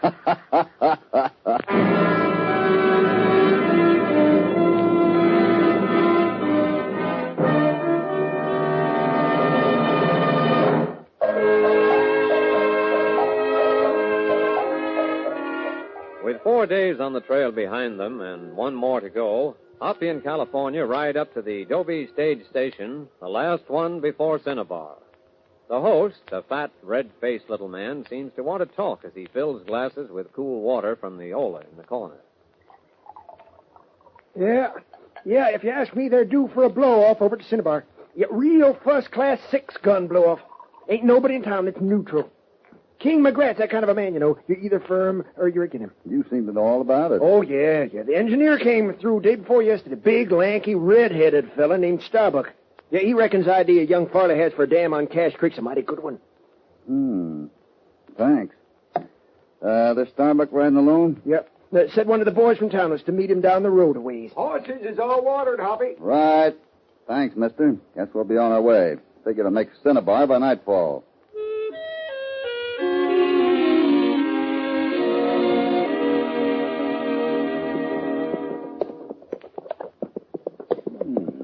Never knew there was a war brewing around here, Hoppy. Oh, Cinnabar's a nice, quiet-looking town. Oh, there it is. Jessie Meredith, newest Paris fashions. She'll make good, all right. Come on, let's tie up here. Easy, boy. I'll get that saddle off of you before long. Yeah, where do you reckon we'll find this Farley fella? No telling. He's been riding across the country like a banshee for the last week. From what I hear, Well, Cassidy. Oh, Mr. McGrath. Mister. Come on now, Hoppy. We was closer friends than that. How are things on the Bar 20? Fine, I guess. How about you? Just dandy. We got a big improvement society around here now, you know. Ambitious young fella named Farley who's going to make a lot of changes. I ain't quite made up my mind yet what I'm going to do. When you decide, let me know, will you? Don't worry. When I decide, you'll know it. See you later, boys. Don't know as I like the way that man wears his head. That's treason, California. You're talking against the king. Come on.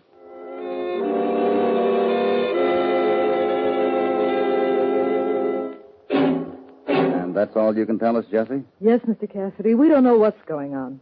When I wrote you, it looked like war any minute. Windows were broken at ranch houses, mysterious notes stuck under doors.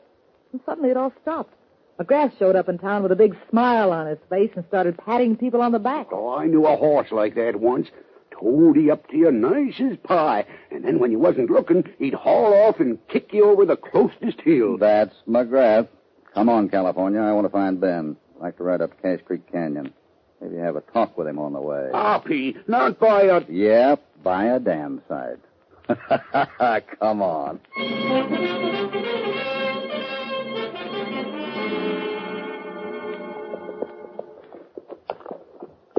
Well, there she is, Hoppy. That's the gorge down there. That's unnatural, all right. Wonder why they never thought of it before. McGrath took care of that. He had him so buffalo they wouldn't take a step without permission. Yeah, this is going to change a lot of things. What's the matter? How long since you've been up here? About a week. Why? Looks like someone was here a couple of hours ago from those tracks. Yeah, they get down over the rim toward the base of the overhang there. Painted rock. Any reason for anyone to be fooling around here now? Not that I know of, Hoppy. Let's leave the horses here and get down on foot. Whoever made those tracks is still there.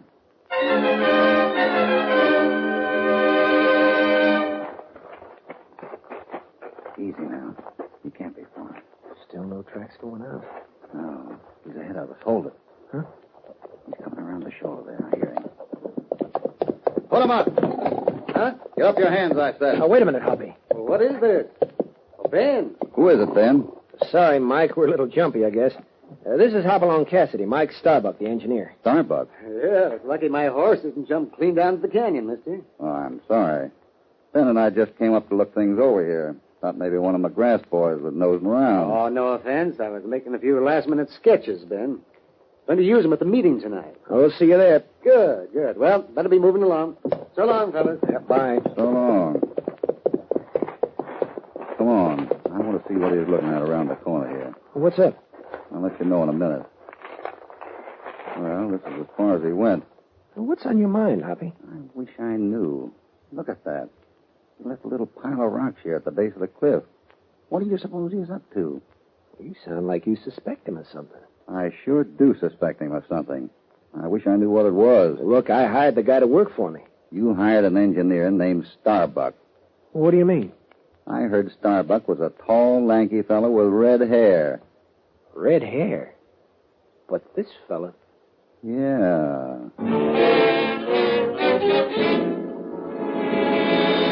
After making a pretty careful survey of Cache Creek Canyon, I figure we can throw a temporary earth dam across the creek at the gorge in about 6 weeks. Back up enough water to get us through this summer. The total cost will be around $50,000. Oh, yeah. My gosh, I never would have believed you. Wonder what the king will say to that. Ben. Well, let's sneak out the side door. I want to talk to the sheriff.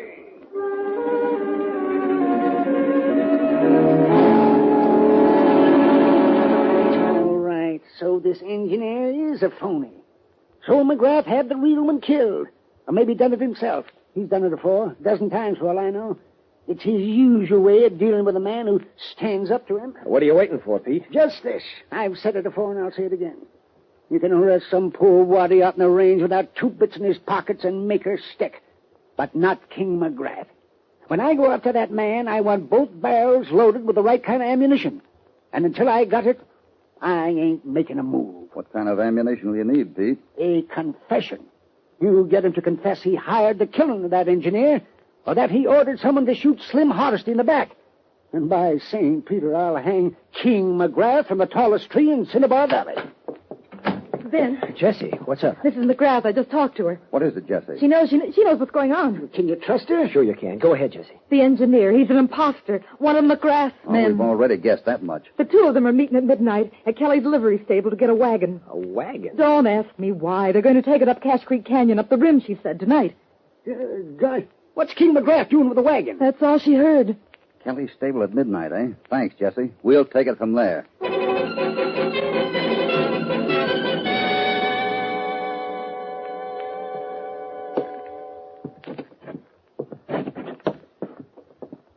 It's so dark in this here stable, I can't even see to think. Shh. Hold it now. Here's the wagon. Loaded down with boxes or something. Feel anything? Wait. Guess it's safe to light a match.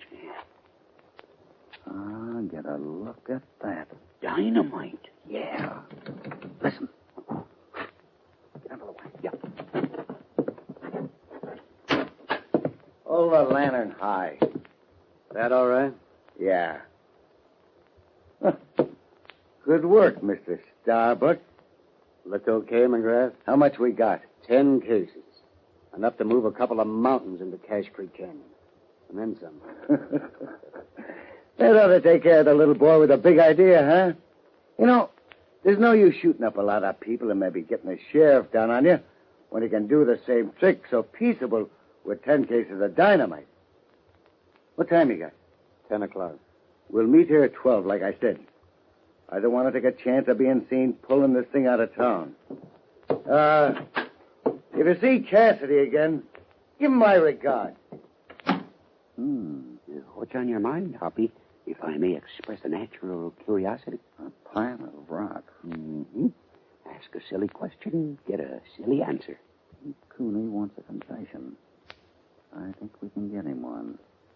If we take the dynamite out of those boxes and fill them with sand... We got 2 hours till midnight. Now, listen. I want you to get this straight. Ben and the sheriff and I will have our hands full rounding up a posse. The rest is going to be up to you. Me? And get it the first time, because I won't have time to give it over.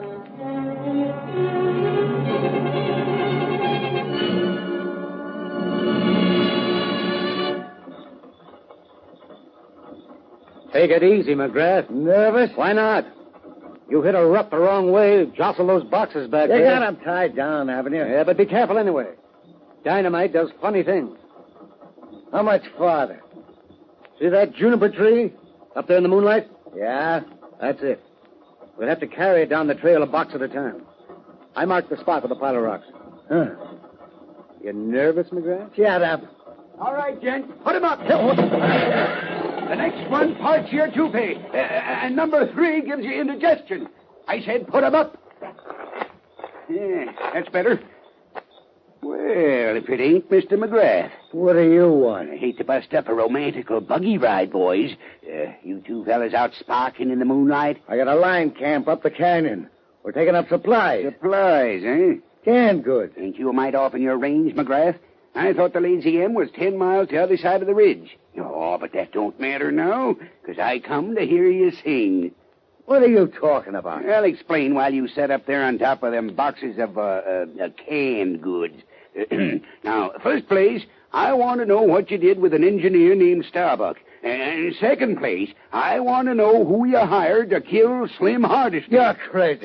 Get away from those boxes! Why, nothing but canned goods. These wooden boxes, you see. And when I need some luck, I always knock on wood. Like this. Kill him, McGrath. Kill him. Shut up. It's his high too if it blows. Oh, you told me a fib, huh? There ain't a canned goods in them boxes. Well, maybe I'll just back off a ways and put a 44 slug into one of them, huh? No, don't I... Once again, that was a little high. Next one goes through the label. All right. I did it. I killed Starbuck. Shot him on the trail. Stuck his body in a crack in the rocks at Juniper Spring, 10 miles out of town. Oh, what about Slim? Logan did that. I paid him. Who's Logan? Me. California. Well, it's okay, Hobby. Oh, they're jabbering like magpies. This way, Sheriff. Did you get it? Stem to stern. You can start fitting them both for a rope necktie. Dynamite? Yeah, they figured to blow painted rock and half the ridge here down into the canyon. That would have finished any idea to put a dam in this spot once and for all. Yeah, sure. Okay. Come on, boys. I ain't exactly sorry it's over, Hobby. Got quite a bit to tell you. And I've got something to tell you. Come on, let's get back to town. Time the sheriff started earning his money.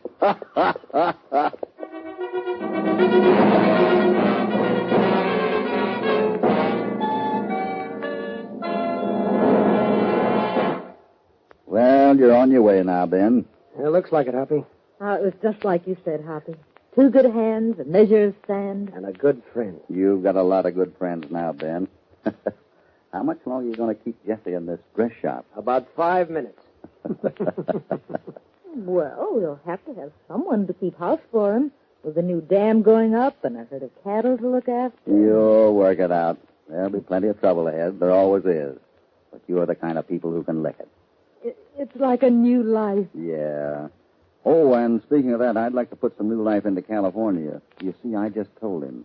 Told him what? That we got our wires crossed and he was pounding on a box of real dynamite in that wagon. Oh, no. Matter of fact, that's why I'm here. Got any smelling salts, Jesse?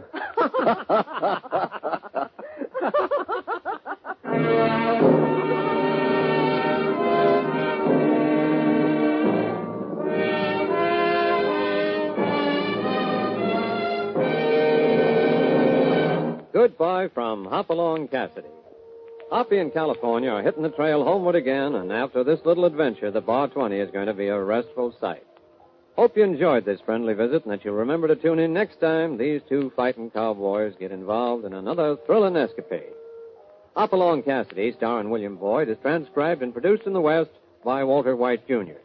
The King of Cinnabar was written by Harold Swanton. All stories are based upon the characters created by Clarence E. Mulford. This is a Commodore production.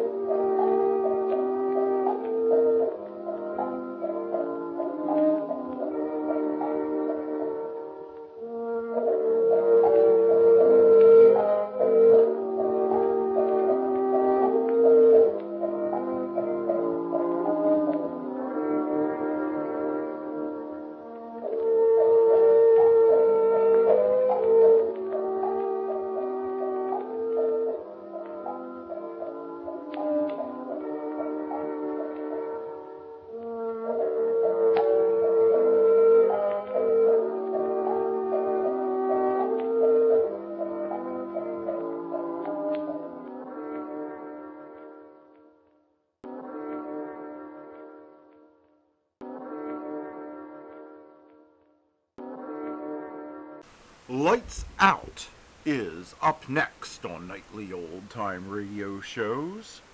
Ironized Yeast presents Lights Out, Everybody. It is later than you think.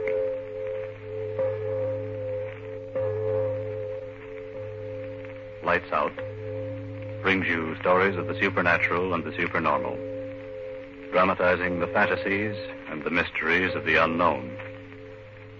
We tell you this frankly, so if you wish to avoid the excitement and tension of these imaginative plays, we urge you calmly but sincerely to turn off your radio now. This is Arch Obler. If you don't mind, I'm not going to tell you anything about the story we're going to do in a few minutes. Neither the title, nor anything about the characters, nor even the usual remark about any similarity of this story to real events and actual people occurring so and so. No, we're just going to tell you a strange story. But first, Bob Stevenson. And ladies and gentlemen, I want to talk about you. If you're so unattractively thin and jittery and run down that you're really only half living, maybe it simply means you're not getting enough vitamin B and iron from your food. If that's it, don't pin your hopes on halfway help. Get ironized yeast. It's a two-way tonic. It gives you both vitamin B and iron. Thousands of weary, worn-out men and women who only needed more of these substances are singing its praises.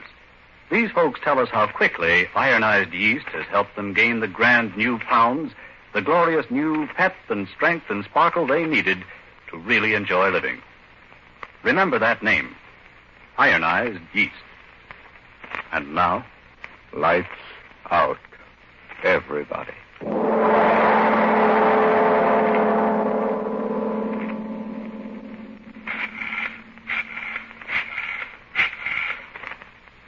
Hello? Hello, Police Department? My name is Charles Krager. Dr. Charles Krager. I live at 872 West Street, apartment 2B. I want you to come and get me. I've just killed a man. J. Drogan. Did you hear me? I said come and get me. I just killed a man. His name was...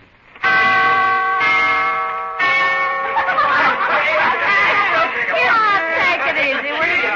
No, I'm willing to bet on it. I'm telling you, sir, my name is Jay Drogan. I'm going to drink this. Jay, forget it, will you? You better lie down and get some rest. Let me lie. Put your hands off me. I said I was going to drink this mess, and I'm going to drink it. Right out of the cocktail shaker. What are you doing? He's really drinking it. Holy cats, look at him. Oh, boy. Oh, that was terrific. How did it taste? Wonderful. Jay! He's sick. No, I'm all right. Hot in here. Window open. the windows? Who broke all the windows?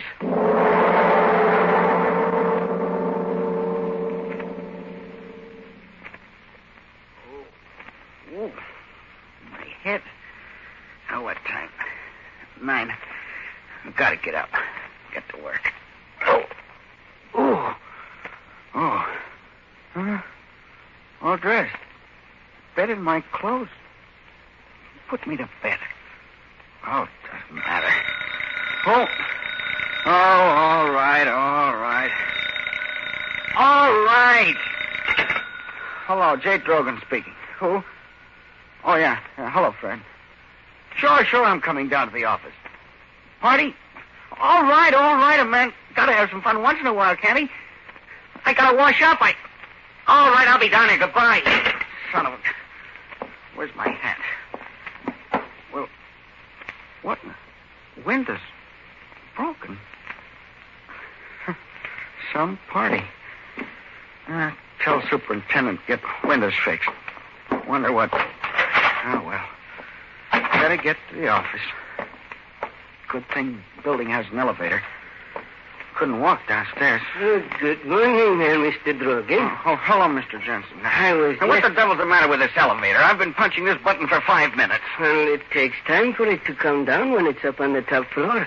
Takes The time devil for... with the time. It's always going wrong, that elevator. I wish that blasted thing would fall through the basement. Hey, it's falling.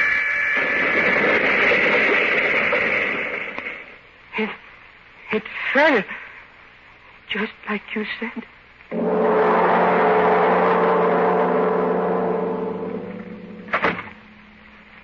Oh, then, Drogan, sit down. Sit down. Thank you, Doctor.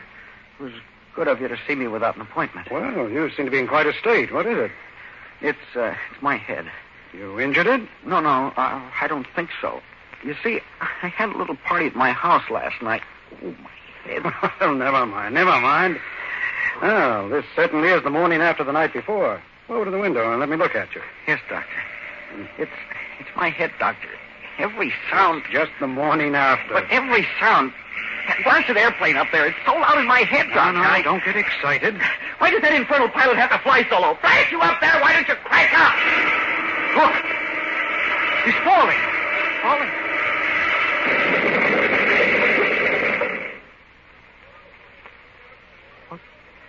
What you said, Drogan, really happened.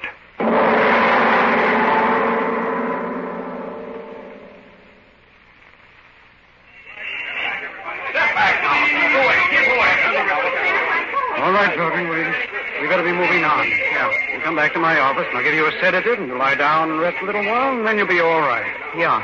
Coincidences. That's nothing. That's all it was. Nothing more. Oh, watch out, man. Watch out where you're walking. It's okay. Now we can cross. Hey, you! How do you like that guy? Blasted cabs, they think they own the street. If I had my way, I'd smash them all up. Stop!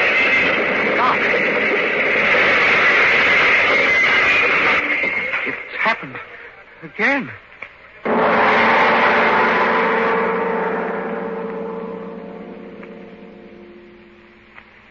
Drink this.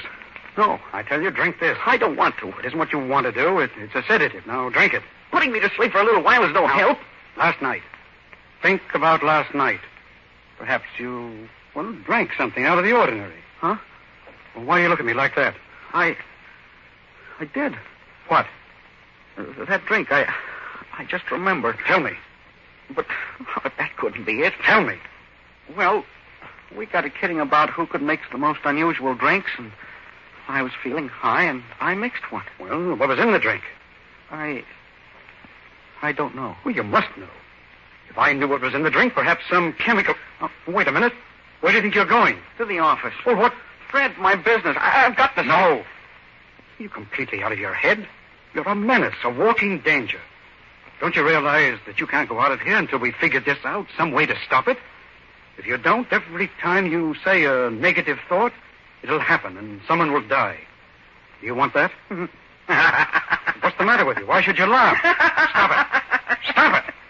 Well, it's funny. I go to see my doctor because I'm going out of my head, and he goes out of his head. But what happened to you that all of a sudden you said that I was a menace. When you said that, all at once, everything cleared up. What? Yeah. Me, a menace. That's the funniest thing anybody ever said about me. Look at me.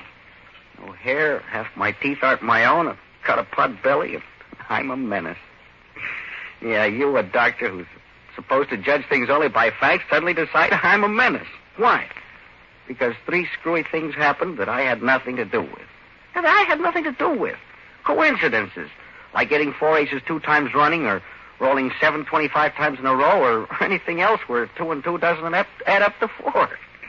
That elevator would have fallen anyway, and that plane, so his motor cut out just when I said it. And the cabs, we were both so scared we ran off without finding out whether or not there was a good reason why 3 cabs smashed up. Sure, cabs have accidents all the time. So, well, does that make me a menace? I ask you, is that the way for a doctor to talk? Oh, I'm sorry. Of course you're right. I'm talking like an emotional moron. Funny, isn't it? I'm the man who has always evaluated situations through factual evidence. And even then, I've retained some measure of skepticism because I know how misleading human observation can be. Trogan, would you mind shaking hands with a blasted fool? Sure, Doc. And you're shaking hands with one, too. Now, if you don't mind, can I use your telephone? Sure, of course. Got to call my office, explain why I'm late. Oh, had me scared for a while. Hello, that you, Fred? Yes, I'm on my way in. But I tell you, I'll be there in a few minutes. But I'm telling you, I know, but I'm coming. Oh, stop yelling at me. Why don't you drop dead? Fred. Hey, Fred. What's the matter? Why, I don't know. One minute I was talking to him, and then... Fred, answer me. No, it can't be. You're lying. Hello? Trogan, what is it? Tell me. Someone said Fred just dropped dead.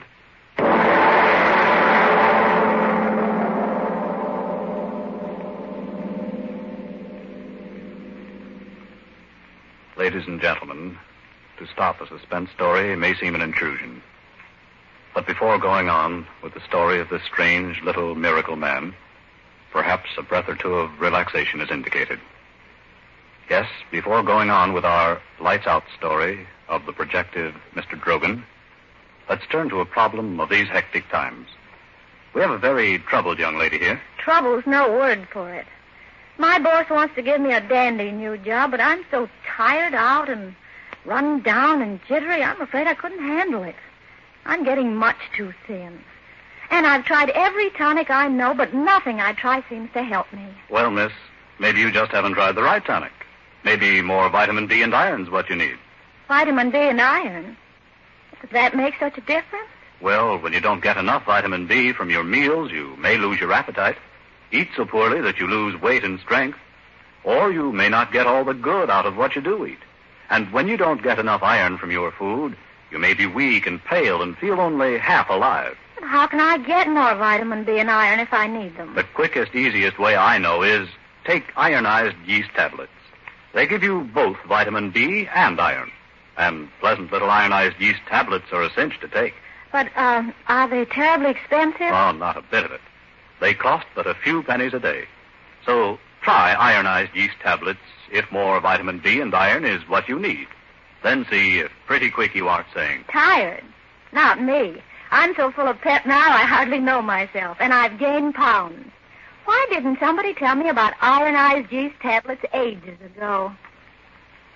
And now, back to lights out. At the moment when both Drogan and the doctor had rationalized the miracles into coincidences, another miracle had taken place. Another miracle of death. And now the men sit in the doctor's office, and there is great fear in both of them.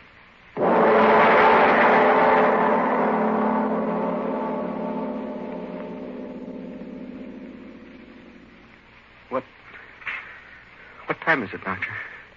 1. I can't just sit here. No, you're my responsibility. I've got to think something out. I just can't keep on not thinking anything. Great Godfrey. What? What's the matter with me? You can perform miracles. I'm convinced of that. All right. Then why in the name of common sense can't you perform positive miracles instead of negative ones? I don't understand. Listen to me. It's simple. It's so simple that neither one of us thought of it. Just as you can kill people and cause accidents, why can't you do good? Good? Yes, good.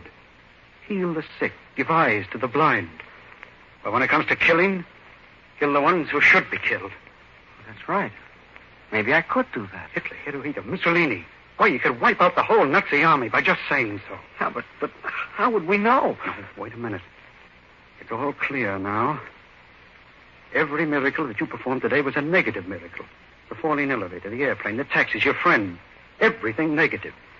You haven't performed a single positive miracle. Not a miracle for good instead of evil. Well, come with me. Where? Out into the street again. Come on, Drogan. We've got to find out if you can perform a good miracle just as easily as performing the other kind. And if you can, well, you'll start making history in a few minutes, Mr. Drogan.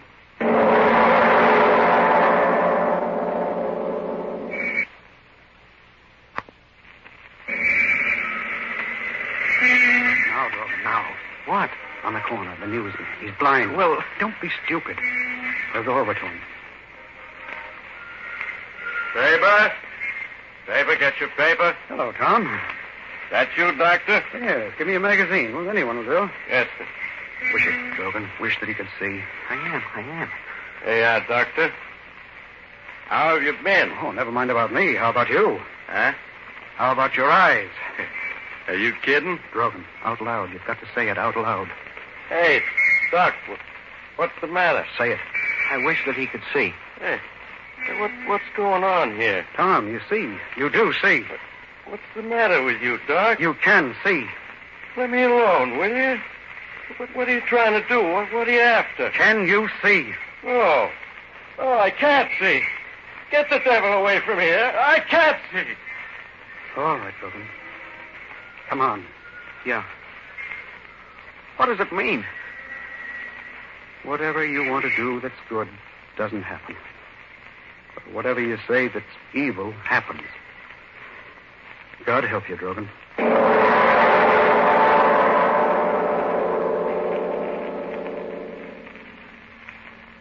I know I'll give it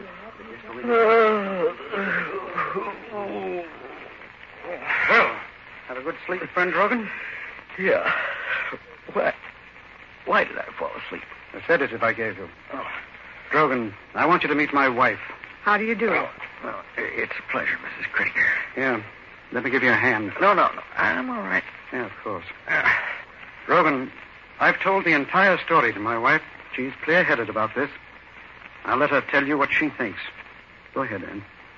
Mr. Drogan, Charles thinks you're a menace to humanity. I don't think so. I think the danger to others is not through you, but through somebody else.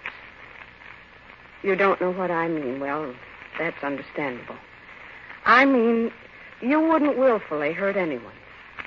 But what if someone forced you to? What if your ability to perform miracles... Evil miracles? Yes, evil miracles, was discovered by some criminal. He would force you to do what he wanted, at no risk to himself, because since the criminal was performing an evil act, you couldn't hurt him. In other words, Drogan, someone could use you for criminal purposes. Yes, blackmail the world because you thought he could kill anyone in the world. You haven't said anything, Mr. Drogan. You do understand? Yes, I understand. What do you expect me to do about it? We don't expect you to do anything. The responsibility is beyond you or us. Whatever happens is up to the proper authorities. Authorities? My wife means that what we must do is to tell the authorities of what happened. It's a wonderful idea. What did you say? It's a wonderful idea. Charles, I told you he'd understand. Drogan, I'm proud of you. Thank God it happened to a man like you instead of another little fascist who'd imagined himself a super Hitler. A wonderful idea. Yes, of course, but why do you keep on saying that? You gave me a wonderful idea. Thank you, but that's not important now. We've got to go to the authorities. All of us. No. Why should you say no? I'm not going anywhere. Neither are you. What? Charles, why should he say... Wait. What's the matter? Nothing. I'm not going anyplace, or are you? What do you mean? Sit down. What the devil for? Sit down. No, I don't see what... Doctor, I let you talk. Now let me. Well, in my own way, I figured out the world a long time ago. And that's why I was satisfied. Now, you see, it's like this. Some people are born with more than other people. One man has more brains, so he's an Einstein. Another fellow's born with good looks, so he's a movie star like that Taylor fellow. Another has muscles that work better, so he's a Joe Louis. Another one's got more energy, so he's an Edison. Most people are born with just enough brains and muscles to get along in a plain, ordinary life, like me. I knew that. So I was satisfied. Then this happened to me. All at once, all I've got to do is say something, and then it happens. Not good things, we found that out, but whatever I say that's wrong happens. I can do what anybody else in the world would like to do, can't do. No Army or Navy or Air Force. I can say that somebody should die or that something should burn or break or fall, and it happens. You know, at first it was the same for me as for you, Doctor. I couldn't believe it was really so. Then while I was lying here, I heard you and your wife talking, and I began to figure things out. And then you both gave me the real idea. Dempsey and Joe Louis and Tunney and those fellas who had better muscles made themselves millions. So did Edison and Ford and Chrysler and the rest of them who had brains. Now, I had something. Why shouldn't I get paid off, too? Paid off? That's right. How? You said it before. What? I think you call it blackmail. Charles. The way you both look at me, you'd think I'd said something you hadn't said before yourself. Anybody that's any good to the world, I can kill. All right. People get paid off in this world for not letting other people starve, so I'll get paid off for not making people die. That's a pretty bad joke. Joke? No. Of course you're joking. No. You don't mean that. Sit down, Doctor. Doctor, I said for you to sit down. Don't you order me around. Now stop this nonsense and... Oh. I brought you some tea, Mrs. Krager. Yes, thank you, Frederick. Just put the tray down. Wait a minute. Take that tray out of here. Go ahead, take it out. But I take orders only from Mrs. Krager. Is that so? Well, why don't you die? He's dead, isn't he, Doctor? Yes. So you see, it isn't nonsense. You devil, you. Well, up to now, it's always been plain Sam. I never thought that you... That's just it. You should never underestimate a little man, now should you? Charles, do you hear me? Call the police. He hears you, but he won't do anything about it, will you, Charles, Doctor? don't just sit there. This man is a murderer. He killed Doctor, Frederick. your wife is talking a little too much, isn't she? Sit there, won't you please? Doctor, do you hear me? I suggest you tell your wife to shut her mouth. Charles! Or maybe you'd like me to say something to her, the words I said about the servant. Suppose I said, Mrs. Krager, I wish you would... Stop! Will you please do something about this? Stop it. Stop. You hear me? Stop it. It'll be all right, dear. It'll be all right. Of course it will, as long as we're sensible about this. Now then, what is my plan? Well, very simply this. You and your wife are going to help me get everything in the world that I want. Yes, everything. What I tell you to do, you will do. Letters. I will decide on 3 influential gentlemen in our government, and 3 wealthy gentlemen in industry to whom you will send letters explaining about me. Now, they won't believe, but at the time I tell them to, they'll die, and the newspapers will know about it. And after that, everyone will believe me, now won't they? And so as not to die, everyone will do exactly as I want, won't they? Because they won't have any choice in the matter. They send soldiers against me. I'll wish that they'll be dead, and they will be dead. And soon from Washington to London to Moscow, everyone will be doing exactly what Sam Drogan wants them to do. And that'll be wonderful, won't it? All the good people of the world doing exactly what one little man wants them to do. Well, you haven't said anything, Doctor. You understand what I'm talking about, don't you? Yes. It was inevitable. Of course, I won't want you and your wife to leave here. Now then, we'd better have this man's body removed, and then we'd better get to work. Or have you any suggestions? Do you mind if I have a drink? Drink? Not at all. Not at all. A drink started all this, didn't it? Go right ahead, Doctor. Thank you. And you, Mrs. Krager, you're quite all right now, aren't you? Yes, I'm sure you are, the way you sit there looking at me. You and your husband will do exactly as I say because you're both good people, and I'm deaf to good people, and you know that now, don't you? Yes, I'm sure my wife knows that. Your drink. Oh, yes. Oh, and quite a full one. Thank you, Doctor. I drink to your continued good health.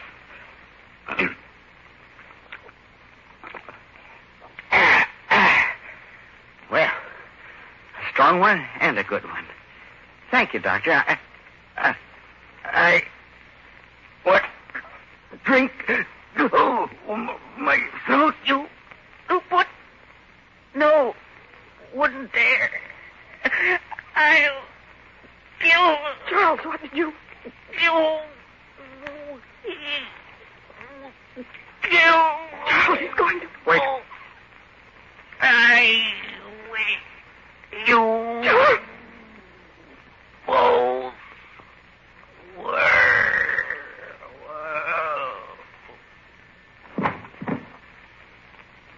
Charles, you killed... Yes.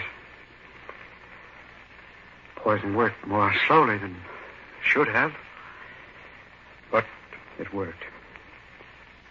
Drogan, you made one mistake. You should never underestimate what good people can do. If they have to.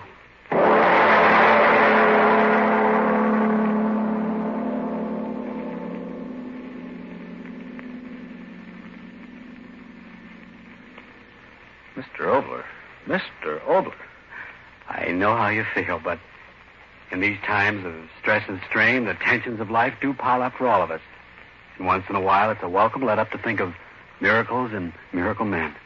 A miracle man who can solve all things with a wish and a wave of the hand. Of course, we know now that miracles actually do happen, with work and with the will of a fighting people. Which brings us to next week.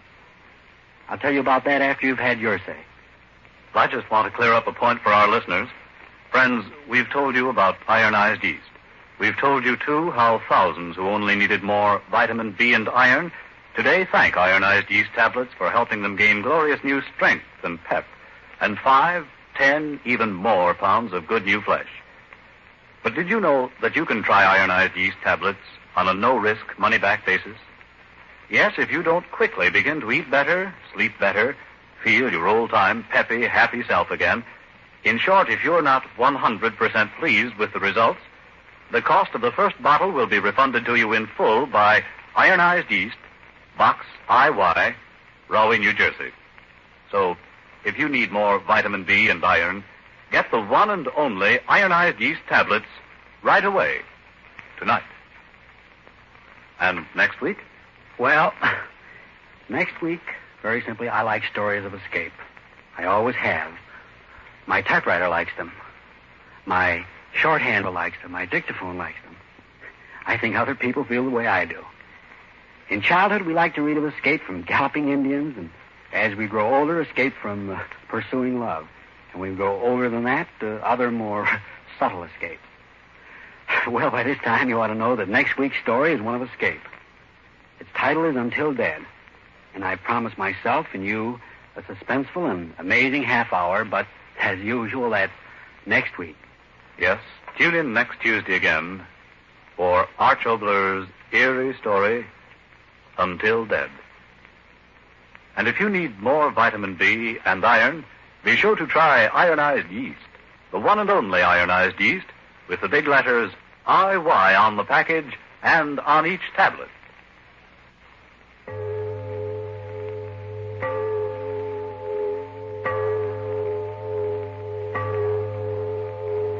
It is later than you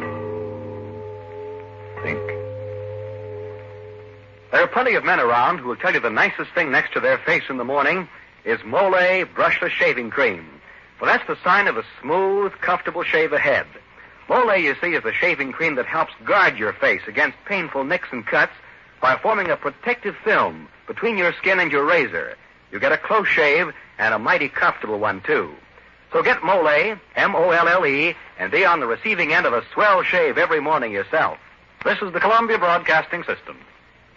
The character first introduced in The Third Man is up next with The Lives of Harry Lime.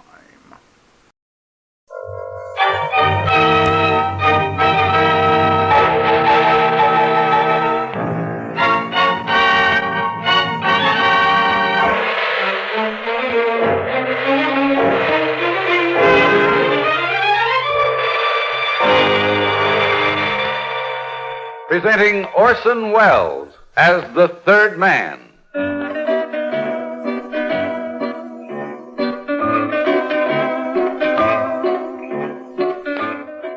The Lives of Harry Lime. The fabulous stories of the immortal character originally created in the motion picture The Third Man, with zither music by Anton Kara.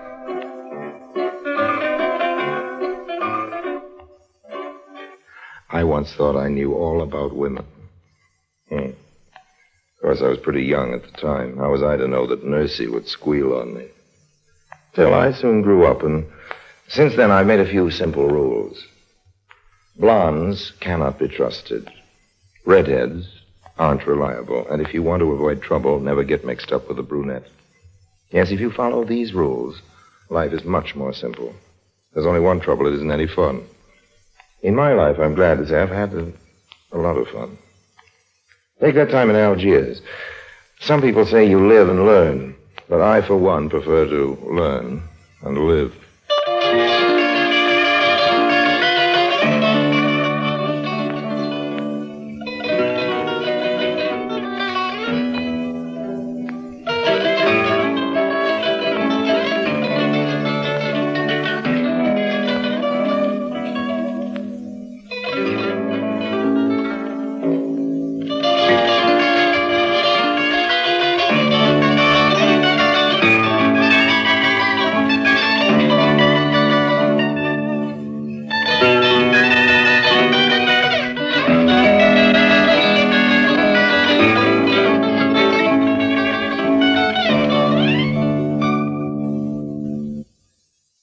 And now, Orson Welles as Harry Lime, the Third Man, in The Dark Enchantress. Algiers. Algiers. You've all heard of it. Algiers, the port of mystery and intrigue. Invaded by the Phoenicians, the Carthaginians, Romans, Vandals, the Byzantines, the Arabs, the Turks, the French, and Harry Lime. Algiers. Oh, yes, you've all heard about it. A city that is all things to all men. Algiers. The Indianapolis of North Africa. Then there's the Casbah, made so popular some seasons ago by Mr. Charles Boyer. But jokes apart, there is a place there where tourists definitely aren't invited and where I'm welcomed, or at least permitted to enter. And it's called the Barbary Queen. Harry Lime. Welcome back to the Casbah. I've been saving your favorite table here for... How long is it? How long? Oh, too long, Tutu. I see the Barbary Queen hasn't changed. Same sights, same smells. Haven't your customers gone home since my last... Please, mon ami. It's not so much like the old days anymore. The Barbary Queen is becoming almost dull. Nothing ever happens.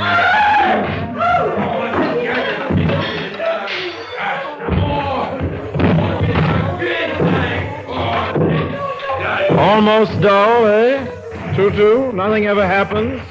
How many throats are slit on a night when things do happen? No, Lucien, these pigs are making me trouble. No, stop it.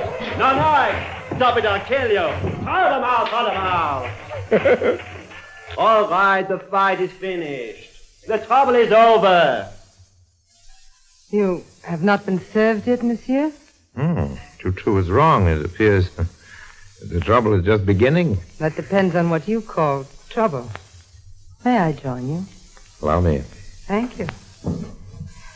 You haven't been to the Barbary Queen before? Not recently, not since you joined the staff. Ah, Magda, I'm glad you discovered my friend. This is Harry Lime. You treat him good. He's a fine man. I shall do my best, Tutu. Now, I send over 2 drinks on my house. Tutu's a busy little bee. You're friends with Tutu, and you're an American. Few Americans ever come here, and none of them are friends with Tutu. Oh, we aren't exactly bosom chums, Tutu and I, but we've been partners in a couple of deals. No, so that's it. I knew you must be valuable to him. You, Magda? Just how valuable are you? To you? We'll take that up in a minute. What's your connection with Tutu? I sing. I entertain the customer. Mm-hmm. That's what it says on your passport. With your looks, you've got to have a couple of rackets. Maybe I can help. And you, Harry Lyon, you're one of those men who profess to know women too well. Not me, honey. I profess to know nothing whatsoever about your sex. I just enjoy it. You know, Harry Lyon, I'm a little sad for the years I didn't know you. Well, don't burst into tears, honey. Remember, to know me better is to like me less. Is that a warning? As you like. I like it very much. Here you are, Harry Lime, the refreshment. Just about time, Tutu. Your Magda had me backed into a corner. Well, is she not the one? And Magda, after you finish the drink, another song, please, no? Of course, Tutu. But for now, just enjoy yourself. Now, what were we saying? I believe I was warning you about me. Oh, yes, and I was... Oh, Magda, I'm so glad I found you. I was scared to death. I thought perhaps you'd gone home or something. Susan. Say, the Barbary Queen is turning into a regular grab bag of surprises. Since when do high school girls cavort about in such a den of iniquity? You're an American. Did you think you were the only one? You don't have to be nasty about it. Susan, I thought I told you never to come to the Queen. Oh, but Magda, I wanted to hear you sing. You have no business in the Cosber at all. It's dangerous for tourists. Particularly for a young girl like you. Oh, it was all right, Magda. Nobody paid any attention to me. And I arrived here just in time to see the last of the fight. Wasn't it thrilling? You must leave, Susan. I can't give you any time tonight. As you see, I'm working. Go back to your hotel. I'll see you tomorrow. That's the way you want it. That's the way I want it. You're not angry? No, of course not. Go now, Susan. Like a good girl. All right, then. I hope I didn't cause you any trouble, Magda. Oh, these Americans. You try to be nice to them. Show them around. Well, I'm an American. You? You're not an American or a European or anything. You're Harry Lime. I drink to our long friendship. Thanks, honey. Now you better go sing your little song. I've got something to attend to. Susan, that's what you're going to attend to. Honey, you're a mind reader. That's schoolgirl. Well, there's nothing wrong with getting an education. Schoolgirls are okay with me, particularly when they're cute little redheads, but I don't think they've got much business in the Cosby, not in this part of it, not this late at night. It just occurred to me that your friend Susan may have more trouble getting out of the Cosby than she had coming in. Very well, Harry. If you wish to be gallant, when you tire of her, then you know where to find me. I'm always here, or in my room above the cafe. Okay, honey. Now, if you'll excuse me, you'll sing a little You're very song. insulting, Harry Lyman. Now I'll tell you something. I don't care whether you come to see me or not. I don't care whether I ever see you again. Magda, honey, don't say I didn't warn you. Remember, to know me is to loathe me. The Magda Polarises of this world are an old story to me, but this particular one had an interesting agenda, one I couldn't quite fathom as yet, so I gave her time to solve it for me. Meanwhile, there was this young Susan. I found her at the doorway of the Barbary Queen, peering somewhat uncertainly down the narrow cobbled streets of the Cosby. No use waiting for a streetcar. What? Oh, you're the man who was with Magda. Yes, I was just leaving. Suppose we scram out of here together. Thank you, but I can take care of myself. I can take care of myself. A familiar title. So many sad little stories of girls like you. You're going to start lecturing. My dear Susan, a lecture is the farthest thing from my mind. If you want to get kidnapped, it's your business, not mine. I think it's silly. The Casbah's no more dangerous than Market Market Street. I thought you hailed from San Francisco. What? Nob Hill, an old family, isn't that right? How did you... It shows, Susan, it shows. Even the dusky shadows of the Cosby. Don't your parents worry about you? Never mind my parents. I never minded my own. Of all the fresh... Oh, all right. I'll go with you.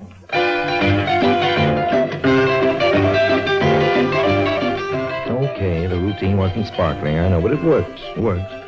I'd smelled money from the first moment I set eyes on Susan. Well-known lime luck was in. Just how it would pay off, I had no idea, so I took Susan to the edge of the Cosmo, found a cab for her, and was just sending her off home to Mother when I noticed a bulky individual observing us a little too closely. He caught my eye and then left the neighborhood fast. I pondered this over a cup of so-called coffee at a friendly tavern and then went on to my own hotel. Come right on in, Harry Lime. Well, this is a night of surprises. Who are you? You can call me Mike Nolan. Oh, you're a detective. Right down the button, Mr. Lime. What do you want for a prize? A Cupid doll, maybe, or a genuine plaster-up Paris in Genestre? How would you like me to call the manager? Or haven't you heard about invasion of privacy? Seems there's some sort of law. You were suspect the minute you landed in Algiers, Lime. Next thing I know, you're chaperoning Susan Claremont. Oh? That's pretty fast work, even for you. You seem to be speaking English, Nolan, but I don't get it. Passing over the fact that I'm suspect, as you call it. Just who is Susan Clem? Oh, Susan. See the light, Mr. Lime? That girl I put in the cab The tonight. same. It may interest you to know that her father asks us to keep an eye on his daughter. He's worried. Seems she's taken up with the wrong friends in Algiers. Mm-hmm. After tonight, I can see why. Sounds like he has money. Mr. Moneybags himself. As if you didn't know. No, I didn't, but thanks just the same. And you may tell the authorities that I was merely escorting Miss Claremont to safety. You? You may also advise her father that his daughter went into the Casbah quite alone. If he's so concerned about her welfare, he might devote more time to her whereabouts. But... Good night, Mr. Nolan. I've only engaged a single here at the hotel. If you insist on staying, I'll have to notify the management. Of course, you will pay the additional fee for your stay. What? Ah, well, they warned me you were slippery line. But if you try any funny business, just remember, we're wise to you. Good. I expect the same protective interest from the authorities that they extend to other American tourists. Okay, wise guy, but watch it. Good night, Mike Nolan. In my business, twists of fate are a specialty. I usually know how to keep the police wondering where I am during working hours, but just let me take a vacation, and all the authorities in town are suddenly very busy. In this case, the cops worrying about Susan only whetted my interest. I hadn't a notion of the spot she got herself in the next afternoon. 352, 350. Oh, this must be it.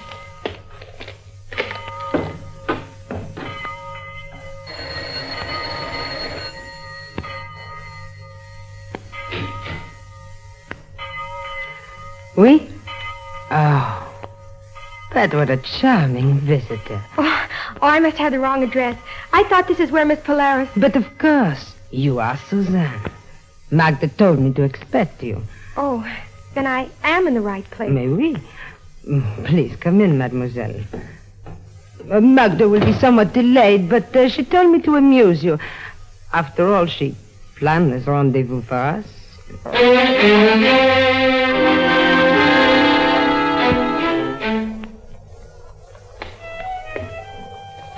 Please, help me.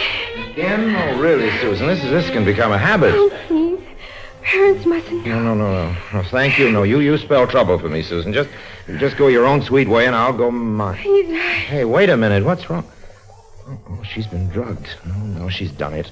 All I need is for Mike Nolan to walk by and see Susan draped in my arms like this. Well, if I must, I must. Taxi! Yes, monsieur. You heard me. I want a taxi. No taxis, monsieur. Please, buy a rug. I don't want a rug. Get me a horse and carriage. Straight to Nara, monsieur. Like to see some pretty girls, dancing girls? I got my own pretty girl. We're not going dancing. She's unconscious, and I want to get her home quick.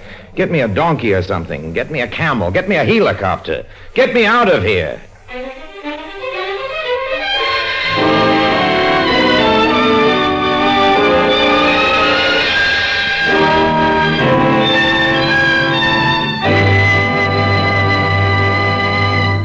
Orson Welles returns in just a moment as the third man.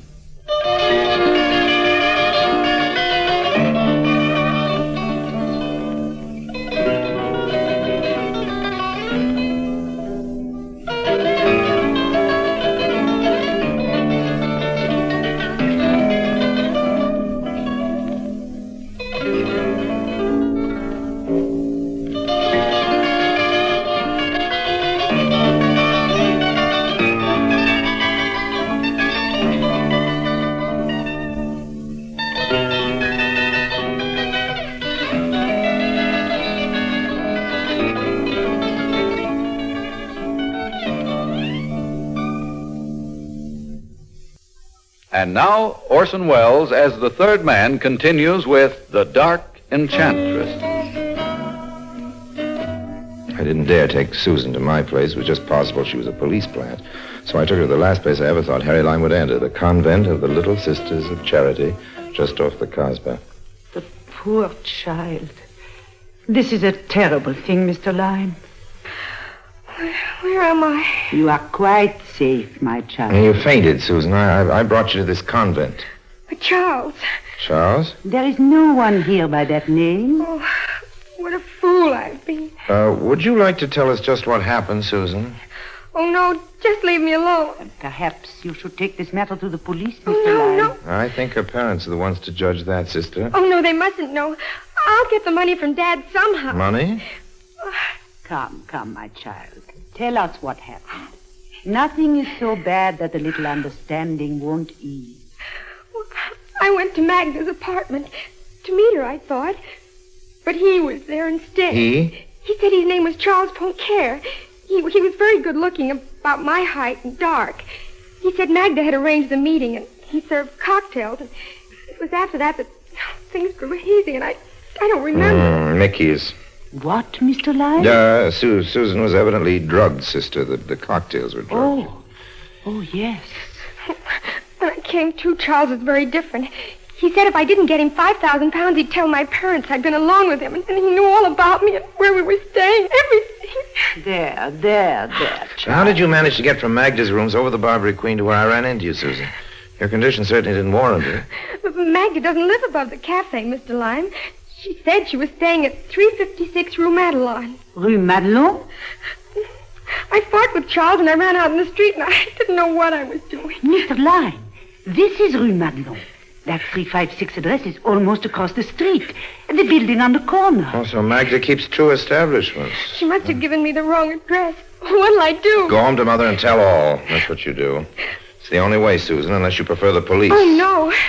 You happened into an unscrupulous blackmailer, and the best way out of the trouble is to inform your parents what has happened and then leave the rest to me. Oh, you'd do that for me? I find I do have an Achilles heel, my dear. Oh, how can I ever thank you? Oh, no, don't start weeping again. We'll flood out the Little Sisters of Charity. Come on, Susan. Let's get to your parents before I change my plan. Mr. and Mrs. Claremont were exactly what I'd expected. Wealthy, well-meaning, and incredibly stupid about the realities of life. All this fitted into my plan perfectly, and as Mother Claremont bustled her child into the boudoir, Father Claremont and I discussed business. This is a terrible thing, Mr. Lyme. Why such a scandal could wreck my daughter's reputation. I can't understand how she could allow herself to get into such a predicament. Well, it happens all the time, but how such things happen to beautiful young girls is beside the point now, Mr. Claremont. The important thing is how to deal with this Charles Poncaire. I'd like to beat him to a pulp. And make a pretty headline for the Chronicle. Financier manhandles daughter as blackmailer. Please, this must never get to the press. That's why I suggest you keep the police out of it. What shall I do then? Claremont, do you trust me? You, of course, Mr. Lyme. Why, you saved my little girl. Then give me the 5,000 in cash. What? Allow me to pay off your blackmailer and see that he doesn't come back for more, Mr. Claremont. You see, I understand these things.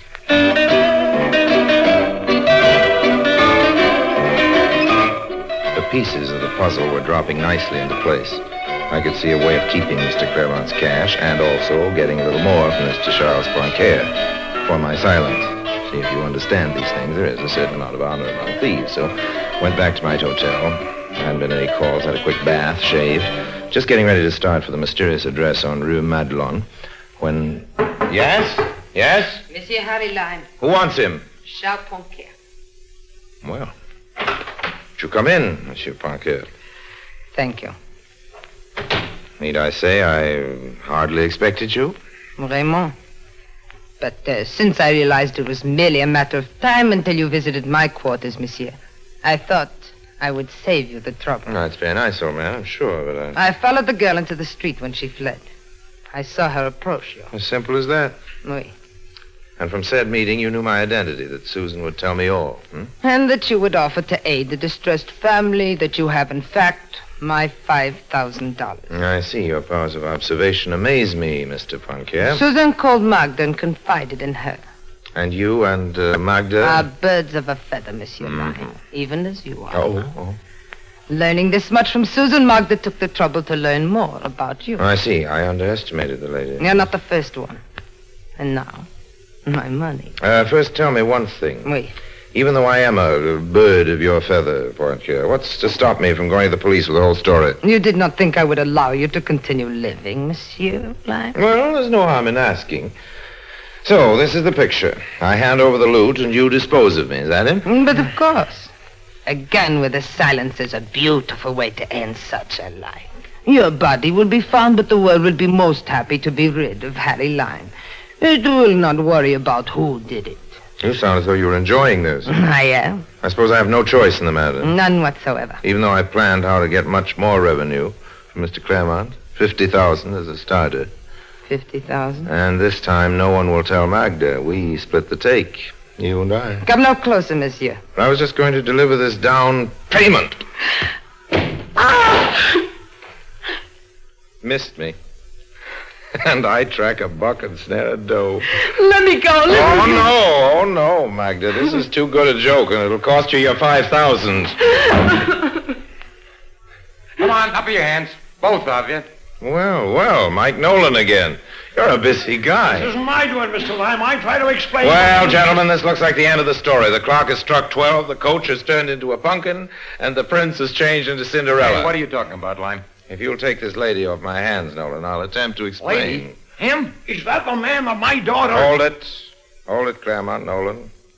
Allow me to introduce Magda Polaris. You fool. This is unbelievable. Magda and Charles Ponquer are one and the same, Mr. Claremont. She assumed masculine disguise to blackmail her own sex and used her own devastating personality and appearance to hypnotize the masculine. Quite a girl, I should say. Don't believe him. He was trying to talk me into getting more money from you, Claremont. That I believe. Like I said when Claremont told me you were helping him, Lime, he was jumping from the frying pan into the fire. Looks like we got here just in time. As always, Detective Nolan, you have performed magnificently. What are you trying to give me, Lime? Nothing but praise, you flatfoot. But to Mr. Claremont, I give $5,000, the blackmail fee for which I did not have to pay. I can't find words to thank you, Mr. Lime. Now, just wait a minute, Mr. Claremont. This guy's trying to weasel out of a fast deal. I believe what this Magda dame says. He was in on the deal with her, and he's hungry for more. Mr. Nolan, I asked the authorities to watch my daughter's activities, yet she fell into the worst kind of trouble. Mr. Lime was the one who saved her. But don't you see his angles? He was trying I came here with you to prove to you his innocence, but that wasn't necessary. Mr. Lime has pleaded his own case and won. What? No, he's guilty, I tell you. As guilty as I am. Take this woman away, officer. I'll be down later to prefer charges. Oh, whatever you say, Mr. Claremont. Come on, you. I'll get even with you, Harry Lime, if it takes 100 years. I don't know how to thank you, Mr. Lime. Now I'm doubly in your debt. Won't you accept a more substantial expression of my gratitude? This $5,000, for instance. $5,000 with pleasure, Mr. Claremont. With pleasure. Another payoff. What's the game now, Lime? What are you taking that money for? Charity, old man, charity. Charity? That's a new one. Yes, as a matter of fact, it is. Entirely new. I'm surprising myself, old man, but then I'm a surprising kind of guy. I swore a solemn oath years ago never to do anything fundamentally decent if I could possibly avoid it. And look what I'm up to now. Taking money again. That's what you're up to, exploiting these people. Nolan, there's a reward out for Magda, isn't there? A reward. Well, don't try to chisel in. The reward goes to me. Now, just a minute. I don't want to be greedy, old man, but I've got my expenses to cover. But you got $5,000. Oh, but that isn't for me, Nolan, old man. No, believe it or not, this $5,000 is going to the convent of the Little Sisters of Charity. It's going to Right. That ought to help them offer sanctuary to someone else's wandering daughters. Well, now I've heard everything. Tell you what, old man, I'll cut you in on the reward. Now, look, you're off your rocker. Now I know it. Lime giving dough to a convent? And splitting the reward with you, Nolan. The reward, a small percentage. If you promise never to tell. About the split? About the convent. After all, old man, I've got my reputation to think of.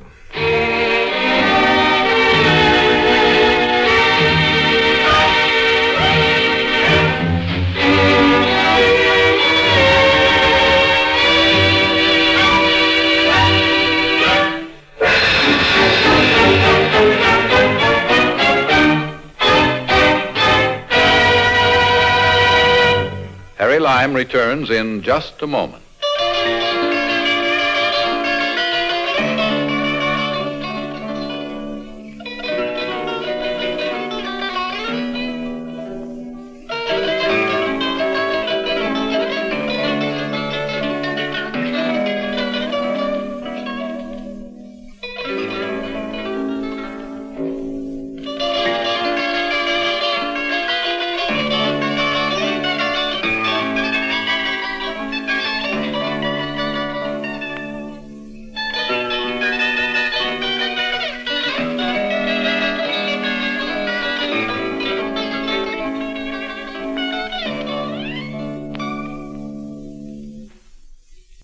And now, Harry Lime. So now, friends, you know all.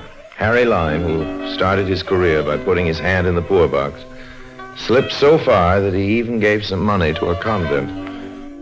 Believe me, I was so depressed after doing it, I got right out of town, took a tramp steamer that night. Funny thing, the name of the ship was the SS Polaris. Yeah. She had been a beautiful craft. Well. Heaven help the poor working girl. And so does Harry Lime.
Well, we've come to that time of day again. It is time for the Trivia Minute.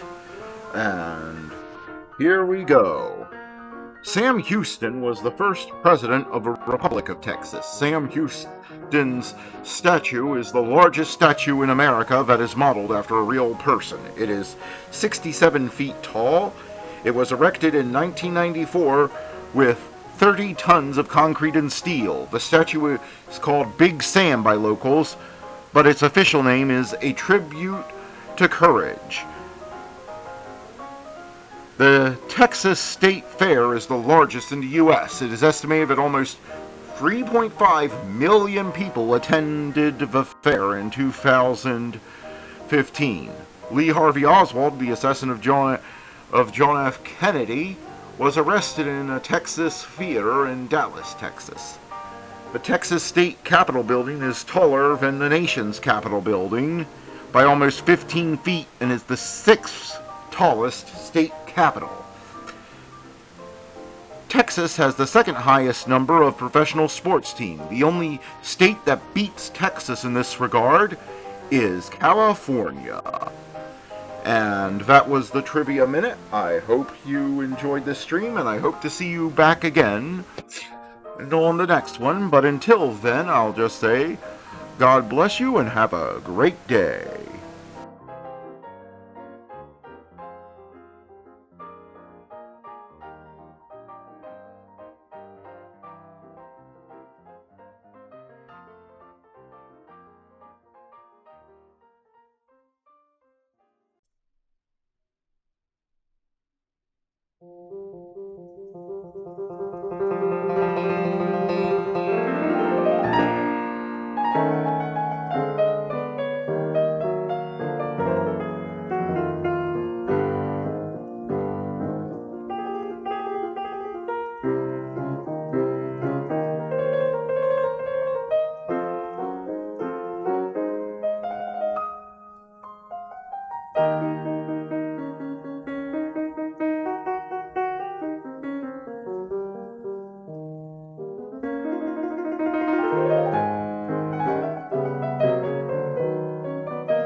Thank you.